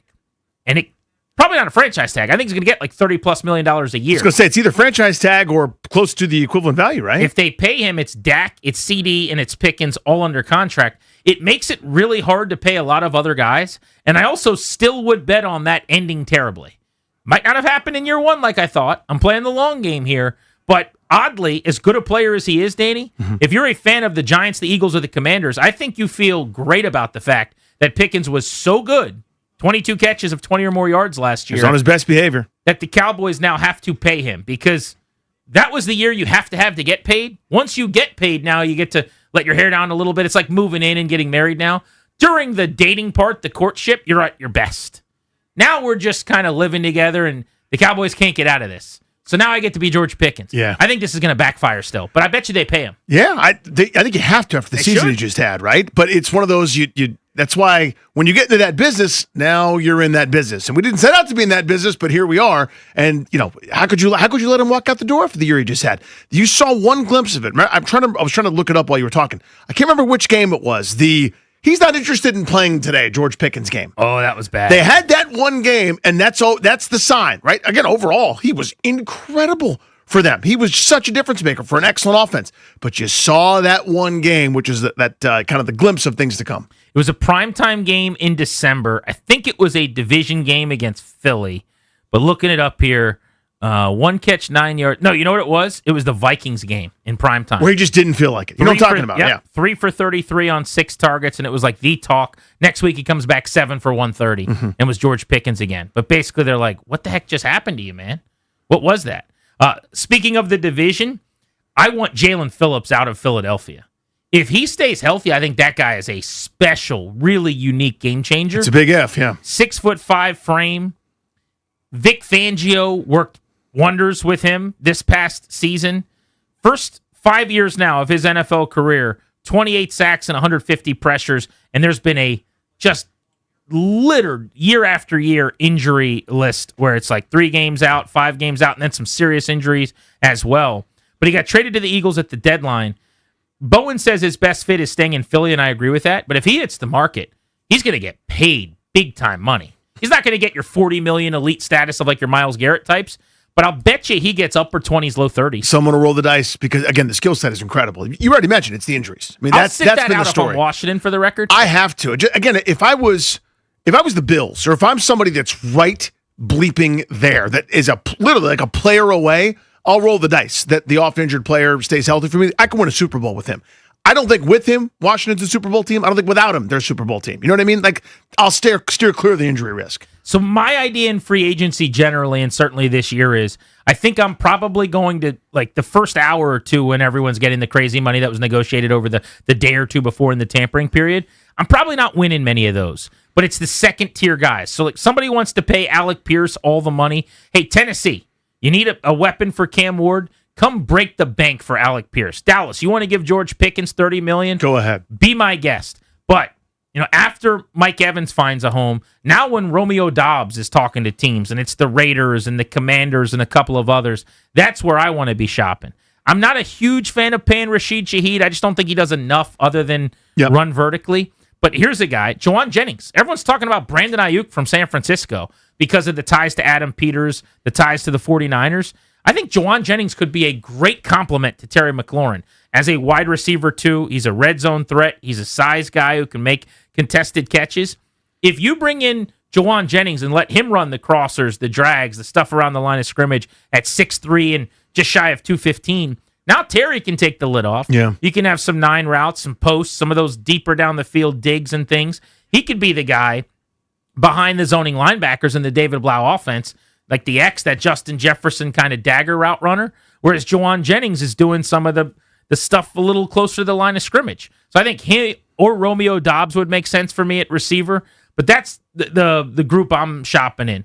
Wan'Dale Robinson I really like, but I think he's going to get paid a lot of money because of the volume in the slot. As a slot guy, yeah. You know, he can make catches, but he's down the board a good ways still. But I think you got to get a starting receiver opposite McLaurin in free agency. That way you might be able to take a big swing at number 71, but you don't have to put a lot of pressure on that guy in the third round to play right away. And now you've got a decent receiver room for Jaden. I want Alec Pierce. I know it's probably not possible. So much money. It's going to be so much money. Now, for me, this is how commerce was invented, right? Where I've got a beet farm and you've got a quinoa farm, and we both need each other. So that's how, you know, I'm more than willing to give up all the beets because you have the one quinoa thing that I need. I'm so desperate for this. This is the thing I think I need the most. I want easy. Here's what I need to figure out. And maybe the best thing I can do is maybe ask Logan on a Take Command episode to like watch tape on him. But I'm going to text a couple people around the league about this. Does he run the whole route tree? When I think of Alec Pierce, I think of a guy behind everybody catching a deep ball. Yep. 2 straight years, he has led the NFL in yards per catch, 22.3, 21.3 the last 2 seasons. He does not catch a lot of passes. He caught 37 balls 2 seasons ago. Yeah. He only caught 47 this year. What's amazing is that he goes 20 yards per catch. So now all of a sudden, he went for 825 and 1,000, almost on the nose, the last 2 years. But if you're only running down the field and getting behind people, it's an amazing skill. See Deshaun Jackson, Rashid Shaheed, these guys get paid. But he's about to get, at 25 years old, hitting the market at 6'3", 210. He's going to get paid like he is a full, complete wideout. Down in, down out, like starting wide receiver. I can find an Aldrick Robinson to do that. Maybe not the same way. No, I understand. Not at that level, but it's not going to cost me $25 million. So Bowen says this, and I've seen people much smarter than me break his game down and say something similar to the following. Pierce has the vertical stretch ability to produce down the field. Check. That's what we're talking about. And can play a volume role as a multi-level target for quarterback Cam Ward. So he was talking about his fit in Tennessee. Well, why has he never done that before? That's what I don't know. I don't know if that's scheme and system. I don't know if he's so good at doing that one thing and they got someone else to work the intermediate, or they're not interested in having him do that. But to me, I see those contested catches that he's making down the field, and I go, why couldn't you do that at 15 yards? Why couldn't you do that on a square run? Why couldn't you do that in a number of different directions? The guy's so damn fast, I'd like him to get the football 60 times. It would make sense to me. I just think he's the premium deep option with the other stuff as well. I think there's more to it. Alec Pierce's projections in free agency, I'm seeing a range here between 4 years and $80 million. Yeah. Which is 20 per, which actually is not terrible. Like, I would not have that big of a problem with that. That's basically what you paid Debo last year. Yep. But here's the one. 4 years and $96 million. So that's $24 million AAV per year, where you're guaranteeing him at least the first 2 years. You know, you're probably at close to $50 million in guarantees at that point. For a guy who's never caught 50 balls in a season. I'm sorry, that is rich for me, man. That's just a lot. There's nobody coming out in the draft at pick 71 who with speed that could take the lid off. I think you could find that. I know he's the best in the league at it, but you don't always go pay the best in the league the best money to do it. You're just trying to find that skill set. I get it. I'm so desperate for it that I'll win the bidding there. Yeah, everywhere else, I'll be thrifty and cost-effective and smart. And if Isaiah Likely's price goes too high, I'll go to Cade Otton or I'll David Njoku. If Quay Walker's market is too heated, I'll go to the next green dot down the list. Yeah, well, not quite there, but you know what I mean. But yes, the point stands. That one I'm so desperate for that I think that's one of the 2 missing links on the offense. I'm willing to win the bidding there. I'll hold my nose and pay the most, but that he's going to get a huge amount of money that we're not ready for. He's Danny. I'm Grant. This is The Fan. Years ago, you and I, when Bryce Harper was telling us how much he loved Philadelphia and how it was the only place he ever wanted to play the rest of his career, we assumed that at some point that relationship could sour a little bit as he got older. We may have already gotten there. Like milk under a carpet. Next on G&D. Sports Radio.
We're brought to you by the law firm Condori & Murad, estate planning, elder law, real estate transactions, and probate administration. Their attorneys are there to protect you and your family. Schedule a free consultation with their team today at kmlawyers.com. Be sure to let them know that we sent you. That's kmlawyers.com. Taking you up to 6:30, 90 minutes from right now on The Fan. Remember, your next chance to win Caps Flyers tickets on G&D tomorrow at 4 ahead of the Beltway Blitz. Bryce Harper, believe it or not, Danny, has now, as of this season, played as much with the Phillies as with the Nationals.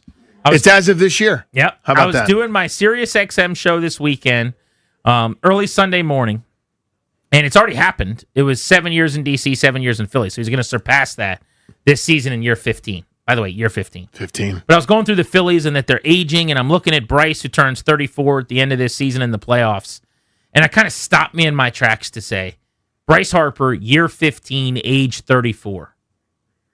We were not doing the show yet together when he made his debut. I was still on the Redskins beat. That was the same year that Robert Griffin was making his debut in Washington. DC was on fire, man. 2012. Griffin and Harper. And it's a good time. Yeah. But you and I were together when he had one of the great seasons ever turned in, frankly, in big league history for a guy of his age, 22 years old, when he had a 10-win season, led the league in runs and homers and on-base and slug and a bunch of other things. In 2015 as the MVP of the National League. But he is at odds with the Philadelphia Phillies right now.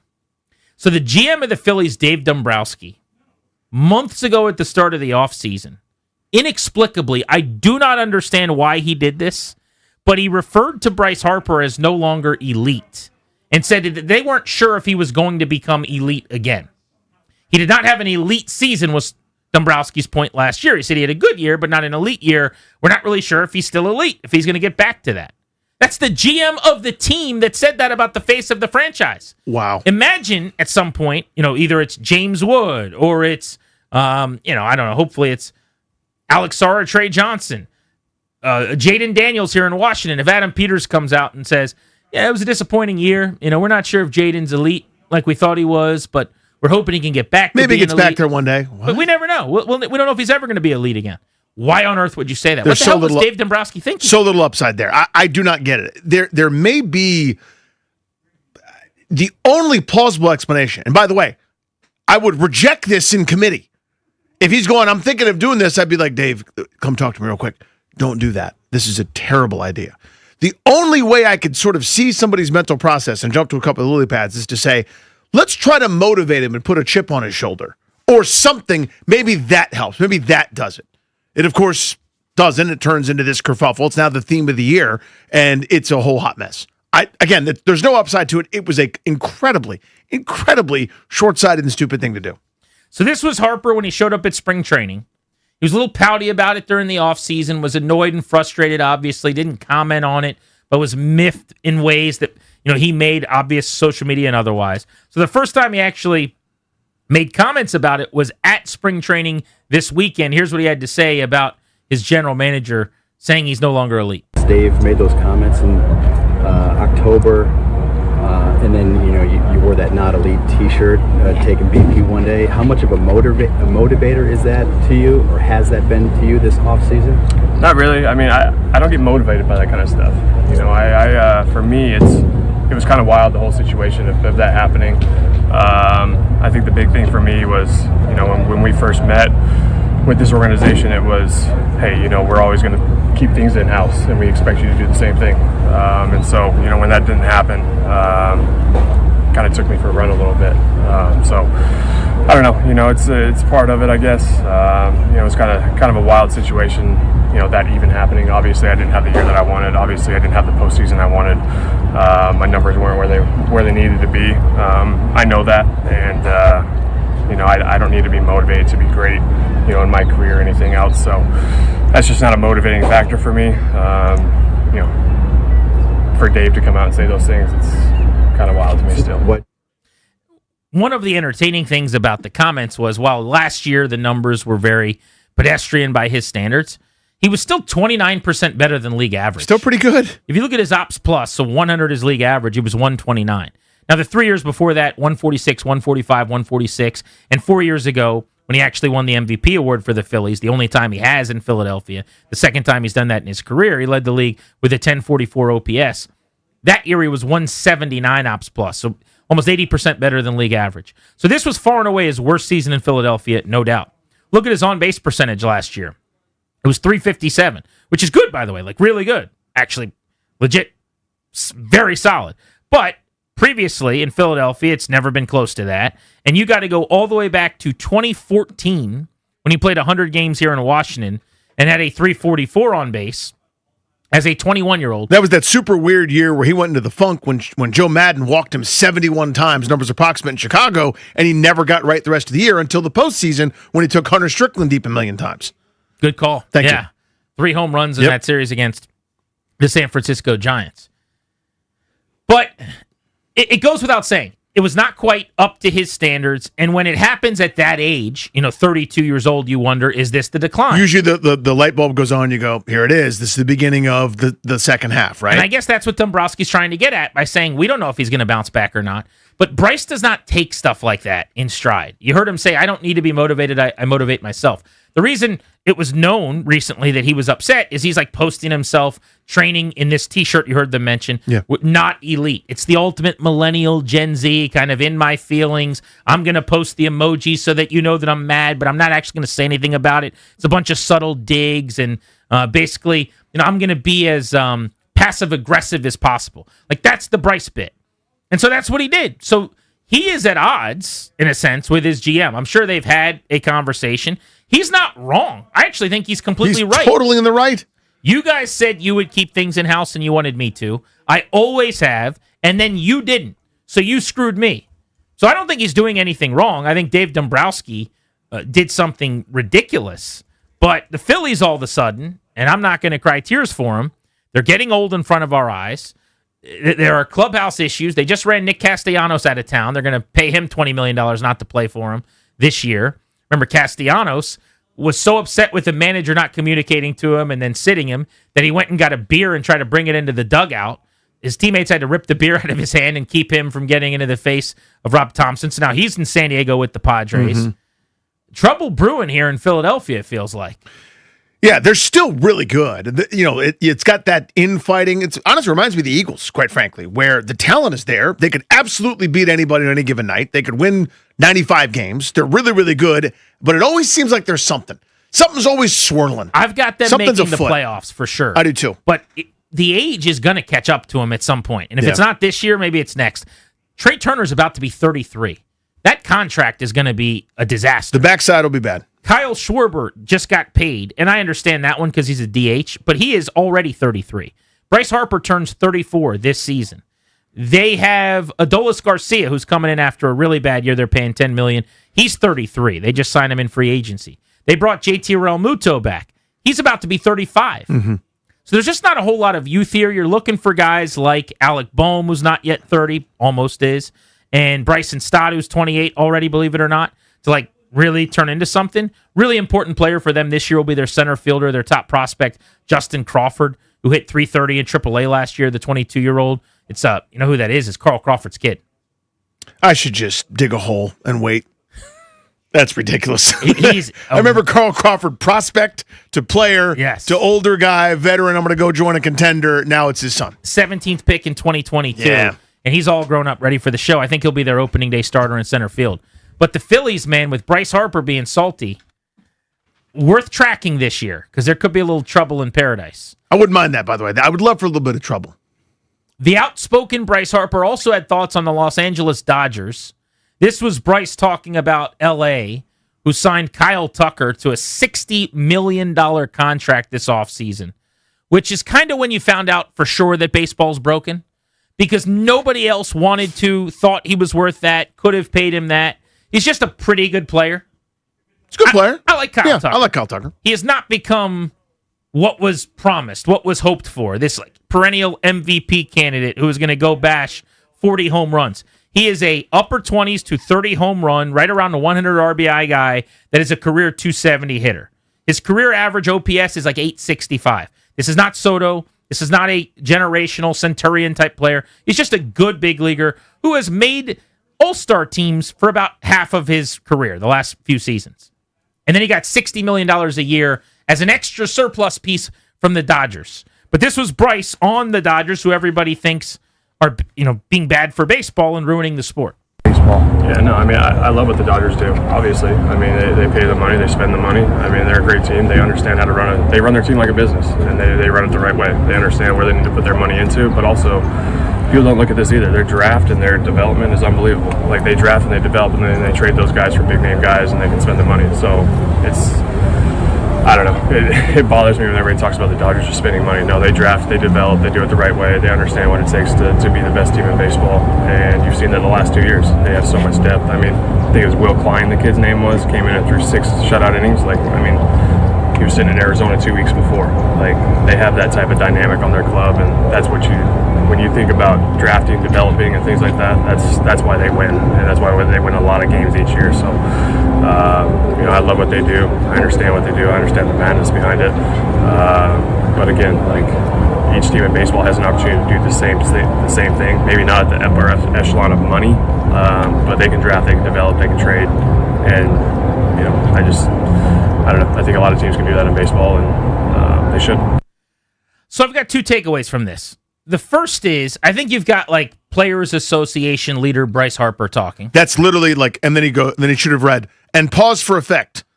Look up at crowd and nod. That's literally the talking points of the MLBPA. Remember that last offseason, I think it was, might have been in spring training, when supposedly he got nose-to-nose with Rob Manfred, and everyone celebrated and clapped like seals because he stood up to the commissioner. I thought it was ridiculous. There's a lot of guys that are upset. I'll bet you Scherzer and Ryan Zimmerman types aren't getting into the face of the commissioner nose to nose.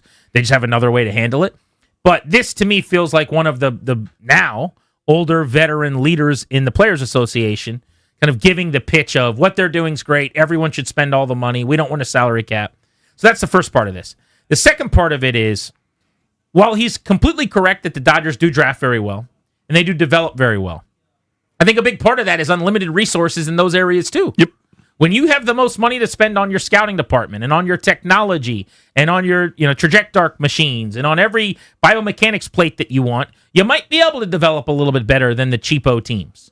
In a perfect world, right, in this utopian baseball society that I'd love to live in, all the owners are Jeff Bezos, and there's no shortage of resources. But that's not how this works. So when he says everyone can do the same thing, that's actually not true.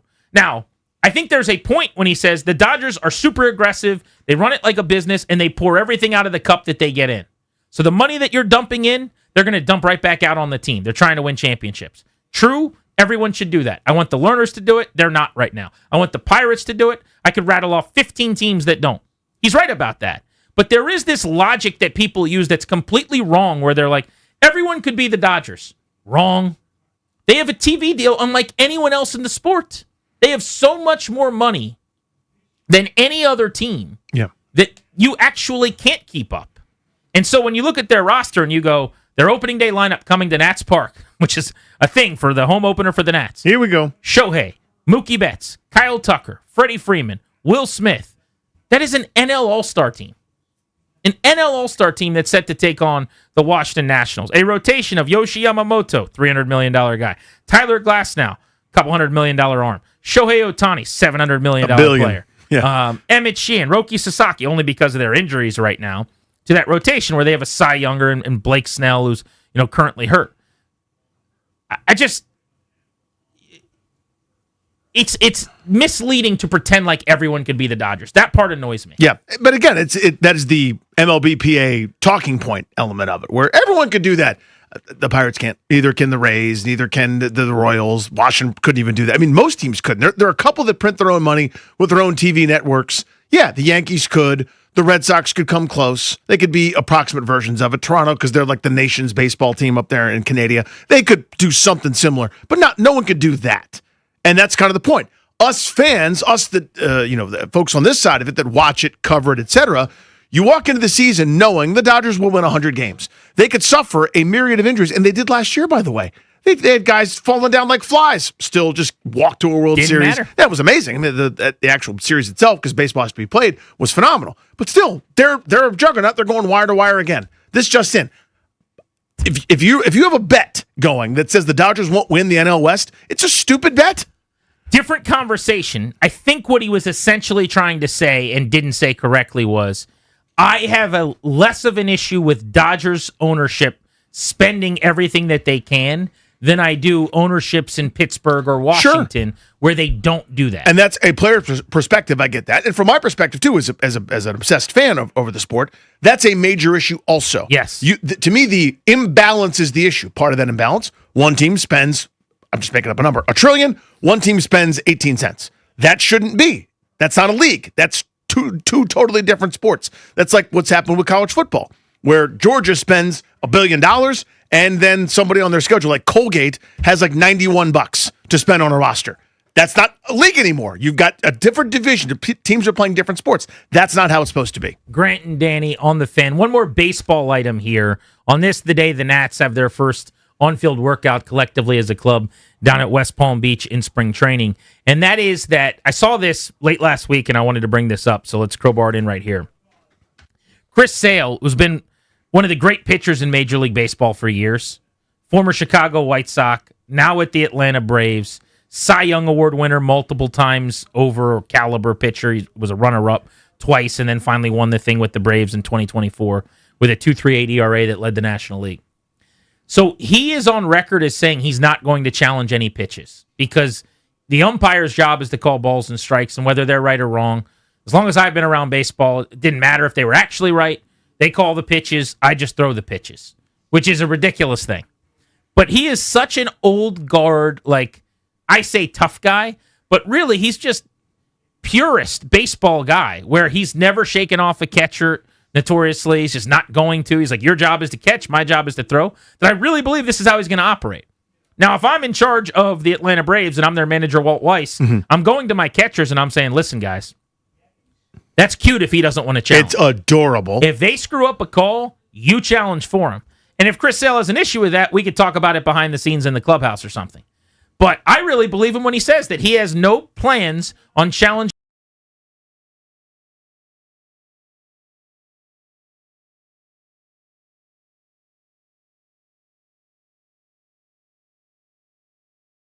Their job. That's fair enough. I'm a starting pitcher. I've never called balls and strikes in my life. Plus, I'm greedy, and I know that. I think they're all strikes. You know, especially the catchers nowadays. The way they catch the ball, the way they receive, they make them all look like strikes. And again, I'm a starting pitcher, and I'm greedy. I like pitches that are on the corner that might be a little off. In the heat of moment, especially you throw a good pitch, you got Murph or Baldy or whoever back there, and they kind of catch it the right way. I mean, they make a lot of balls look like strikes, and I don't want to take away one of those challenges that might be needed later on in the game. And I've dealt with it before. It's across all games and my entire career, there's been balls called strikes and strikes called balls, and you just kind of deal with it. So I believe him when he says that. I do believe him. I think if the game's on the line to get into the playoffs or to get eliminated, and it's the base is loaded and the pitch is a ball off the plate is how it's called, but it's really on the outside corner for a strike or something, and it's a walk, I think he would literally walk off the field. And the umpire called it. That's what he said. That's how baseball works. That's life, man. Now, luckily, he's got a manager and a catcher who might have a different view on this thing. But the way this is going to work this year, you're going to get to challenge twice per game. If you win the challenge, you get another one. At the end of 9 innings, you will actually get one challenge per inning. 10th, 11th, 12th, so on, as we move forward. And it's got to be the batter, the catcher, or the pitcher to the catcher, essentially. Yep. That's how it's going to work. The coolest thing about it is they're going to put on the big screen for everyone to see the strike zone, where the ball comes across, and then everyone's going to see it in real time, and there's going to be a reaction in the ballpark. I've seen this at the Fall League and in the spring training and at futures games. It's really, really cool. It's going to be a huge win for baseball. People are going to like it. But Chris Sale has no plans on using it. No interest in it. Isn't that fascinating? And again, I'm with you. I actually do believe him. Like, if you're wired the way that he is, where you're cutting up jerseys because you don't think they're comfortable, you're, walking like you're holding suitcases under both your arms all the time as you sort of waddle around like an octopus walking on land. He's a different dude, man. And I actually genuinely believe him. But again, there are adults who will be able to challenge pitches. Can you imagine being so upset about this thing that is a very obvious betterment to not only you, but both teams. Yeah. We're just getting the calls right. We wanted to take the power away from the umpires. You guys complained, so we're not doing that. They still get to be wrong. Don't worry, man. Umpires are still going to get to screw things up, and they're going to get a lot of things right, too. Twice a game, we're going to be able to say, not so fast, my friend. Lee Corso style. You can't ruin this one. Grant and Danny with you on the Fan. Speaking of ruining, the NBA is having some major discussions about tanking, about the draft, the future of the sport. We'll get into that next on G&D.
years ago, a friend of mine asked me to say some MC rhyme, so I said this rhyme I'm about to say. The rhyme was there. Welcome back to Grant and Danny on the Fan. What did you make of Adam Silver last week actually fining teams? The discussion that took place over the All-Star festivities were, wait a second, is the tanking actually worse this year than it has been in the past? Why are we doing this now, but we weren't before? We actually started to get some answers where it seems as though some of the companies involved in sports betting went to the NBA and said, whoa, not so fast. Our props are getting botched here. Overs and unders are getting affected. Teams are sitting these guys in the fourth quarter. We cannot be holding the bag and losing money as these sportsbook companies that are involved paying out billions of dollar contracts with the association if you're not going to be coming down on these teams. So all of a sudden, after years and years and years of everybody having a problem with tanking but nothing being done about it, something was done, and we said, well, I guess Adam Silver's had enough. It's starting to feel like, no. This is just about money. Yeah. And the gambling company's telling him, we don't like this very much. Which, again, I find even more blood boiling, to be honest with you, because they didn't go to the NBA when, I'm blanking on everybody's name, I think it was Jonte Porter or Terry Rozier are allegedly, whatever I have to say, manipulating player props. They didn't care about that, but they cared about it when the Utah Jazz sat guys in the fourth quarter. You know what I mean? Like, it's just, it reeks here of nobody really knows what to do with their hands, and everyone's pretending that it's a way bigger problem now when it wasn't when Detroit was doing it. Now they're the best record in the Eastern Conference. When Oklahoma City did it, now they're the defending NBA champs. When Philadelphia did it, and they were really, really good for a while, etc. You know the list. Now, some teams have tanked and it hasn't worked out. I understand that, but it's still a good strategy. But it's now bothering everybody to a certain degree because, you know, as you said, it's a little bit more gambling money's involved, a little bit more partnership and stuff, and now we're doing all this hand-wringing and pearl-clutching, pretending that it's violating the sanctity of the game, when there's plenty that's ruined the integrity of this sport a million times over that's got nothing to do with the team prioritizing future wins. Ben Gulliver had this report. He covered the NBA for the Washington Post. Back in the day, there was this newspaper in town, and it covered sports in Washington, that'd be D.C. handy. Yeah, it was a D.C. paper. And so they covered the D.C. sports teams, but also nationally they covered sports because it was a newspaper and it was a publication of note. And so what you do is you cover sports. But it was a long time ago. Yep. Anyway, this guy, Ben Gulliver, used to write for them, but basically said angry gambling companies reportedly played part in Adam Silver punishing teams for tanking. Here's the quote. Over-unders are at stake. You know, player props are at stake. If coaches are just willy-nilly, not playing guys the entire game, and they're not letting people know in advance that they plan to do that, you're going to have a lot of angry gamblers and a lot of angry gambling companies as well. I did not think about that. I think that's exactly what happened last week. I did too. I do not think this is an epiphany because I was watching when Silver was actually interviewed from the All-Star game. And I don't remember who asked him the question, but they said, you know, Commissioner, is this worse this year? And he had this long-winded answer, and then he came back to the question and he goes, but yes, I believe this is the worst that we've seen tanking. Now, I just asked our NBA guest about an hour and a half ago during the Beltway Blitz, and I said, Keith, is tanking worse this year? He said, no, but it's probably more obvious. You know, they're doing it in a way that's a little bit more transparent. I think the difference, in my opinion, on this year and the reason for the fines was it's one thing to sit guys before a game and to say, these 8 players aren't going like the Wizards are doing, or, you know, this guy tonight's not going to go. When a player's pretty healthy for 3 quarters, and now you're in a tight game and they don't play in the fourth quarter and then you lose, it becomes a lot more obvious. And that, to me, is what Silver cracked down on. I thought because he wanted to draw a line in the sand to say, we will not be doing this. If you don't want guys to play, we'll leave you alone. But when guys do play, and then you sit them to lose in the middle of the game, that's not going to work. And I might have been right on that, but it's not because he's annoyed by tanking. Doesn't seem like it. It's not because he's worried about the betterment of the sport and you know, the integrity of the games. It's because these companies come to him and go, dude, you're messing with my money. You know, this is now about the bettors and the gambling companies saying, if you're sitting these dudes for a quarter, the over-unders are affected. So much money getting poured into the leagues this way. Totally, 100%, and that's what it becomes. It's not tanking that has him upset. I'm not in Adam Silver's mind, so I don't know. It's now that people are upset about tanking that has him upset. See the difference? In other words, if people didn't care, because again, nobody cared. Just a couple old heads cared a few years ago when so many different teams are doing it that are now awesome. If you're at the top of the sport in each conference, you tanked as recently as a couple of years ago. That's an absolute fact. Nobody was really that bothered then, and now they're really good, and they got something to show for it. Now that people are upset, there's a cascading effect where he's got to demonstrate that he's very upset too, and my pearls are being clutched, and I won't stand for this. But I think that's really what happened. And listen, I mean, you see how these sorts of things can go down. A player gets, twists his ankle in the third quarter, player props are affected.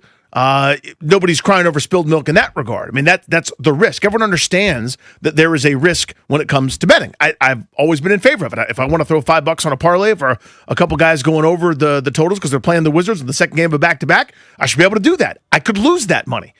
Just the fact that this is how it went down makes me think even less of his leadership at this point. Well, think about the NFL as an example, where you have to say, starting on Wednesday, what the likeliness of a player playing is, that far out. Mm-hmm. When you don't practice because you have a game so recently before, you have to do the estimate, the guess as to whether or not that guy would have practiced, and the guess as to whether or not, based on if he practiced, he would play. Like, that's what we're doing now. Yeah. It's gotten to the extreme that the PR department will text us on our thread for the people that cover the Commanders. First thing in the morning on Sunday, hey, add Danny to the injury report. He came in with an illness today, likely to play, but it needs to be known that he would have been unable to practice this morning or whatever. Right. Like, it's that serious. And rightfully so, yeah. And yet the NBA is just going, fourth quarter, this guy's done for the game, no reason.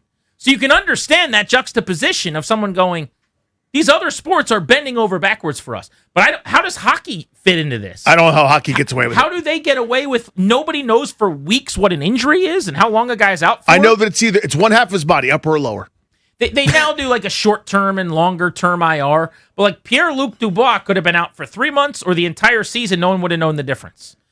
I don't know how, with all the betting on hockey, they've been able to get away with it. They seem immune to it, by the way. The criticism doesn't seem to be there for that. And I don't get that. This was Silver talking about the tanking issue at the All-Star event this weekend. We got to look at some fresh thinking here. I mean, what we're doing, what we're seeing right now is not working. There's no question about it. And yes, is there more I can do? Have I attempted not only to respond to behavior we've seen, but send a clear message that we're going to be scrutinizing everything we see going forward? Absolutely. But I don't think that's the way to manage this system long term of I know it when I see it, or people in the league office. It'll lead to very unhealthy relationships between us and our teams. If I could follow up. Sure. Is there any talk of taking draft picks away from teams that do this as opposed to finding them? There is talk about every possible remedy now to stop this behavior. So I don't know what the threshold we should use to define a tanking team is. I'm going to say around a 350 win percentage. Probably be lower than that. It'd probably be down in like the 330 range. But right now you got 3 in the West, the Jazz, the Pelicans, and the Kings that meet that threshold, and 3 in the East, the Nets, the Pacers, and the Wizards. So the Bucks playing .434 ball at 23-30, the Bulls, the Hawks, those types of teams that could still make a play in. In the West, clubs like the Mavericks at 19-35, the Grizzlies, the Clippers. I'm not putting them into this conversation. But I have a hard time suggesting that the tanking has gotten worse. It's probably gotten more obvious. It might have gotten even in-game, I would say. Like, tanking to me is a front office thing. Yeah. That is a Michael Winger, Will Dawkins decision, not really a Brian Keefe thing, right? But now it's getting more on the coaches in game. I don't think anybody's calling down and saying, sit that guy. But you know the mission. You know what's going on. Right. And so that optic is terrible. I understand why Silver gets involved that way. But it's not like it got worse. The same crime for the last bunch of years has resulted in 0 punishments. You've just watched it. You're a cop sitting in a parking lot. It's a 50-mile-an-hour zone. Guy goes by 65, 65, 65, 65. You did nothing. And now all of a sudden... Now someone's going 64. You're like, you son of a bitch. You're flipping your lights on and going, let's go get the Wizards. Let's go get the Jazz or whoever it is this time. 3 years ago, OK City, the Spurs, Houston. These are all terrible teams that are excellent now at the top of the board. Look at Detroit. I mean, it's the path.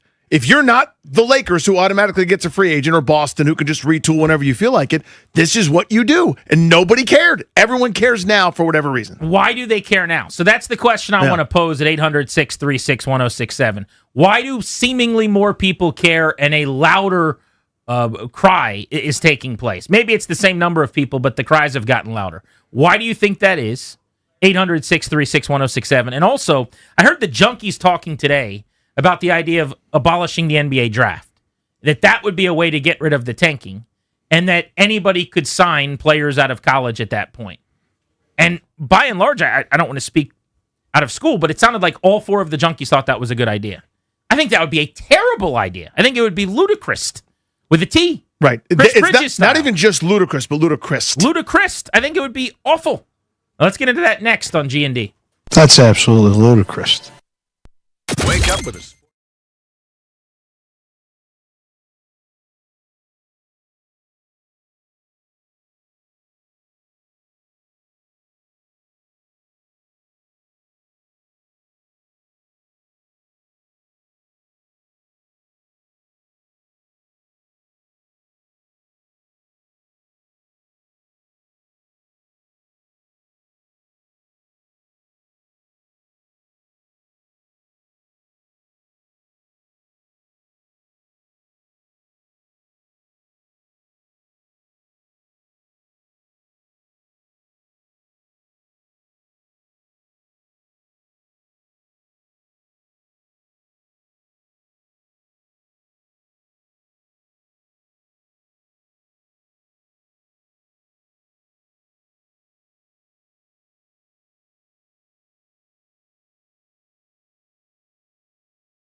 last week came down on tanking in the NBA for the first time as a commissioner with legitimate fines.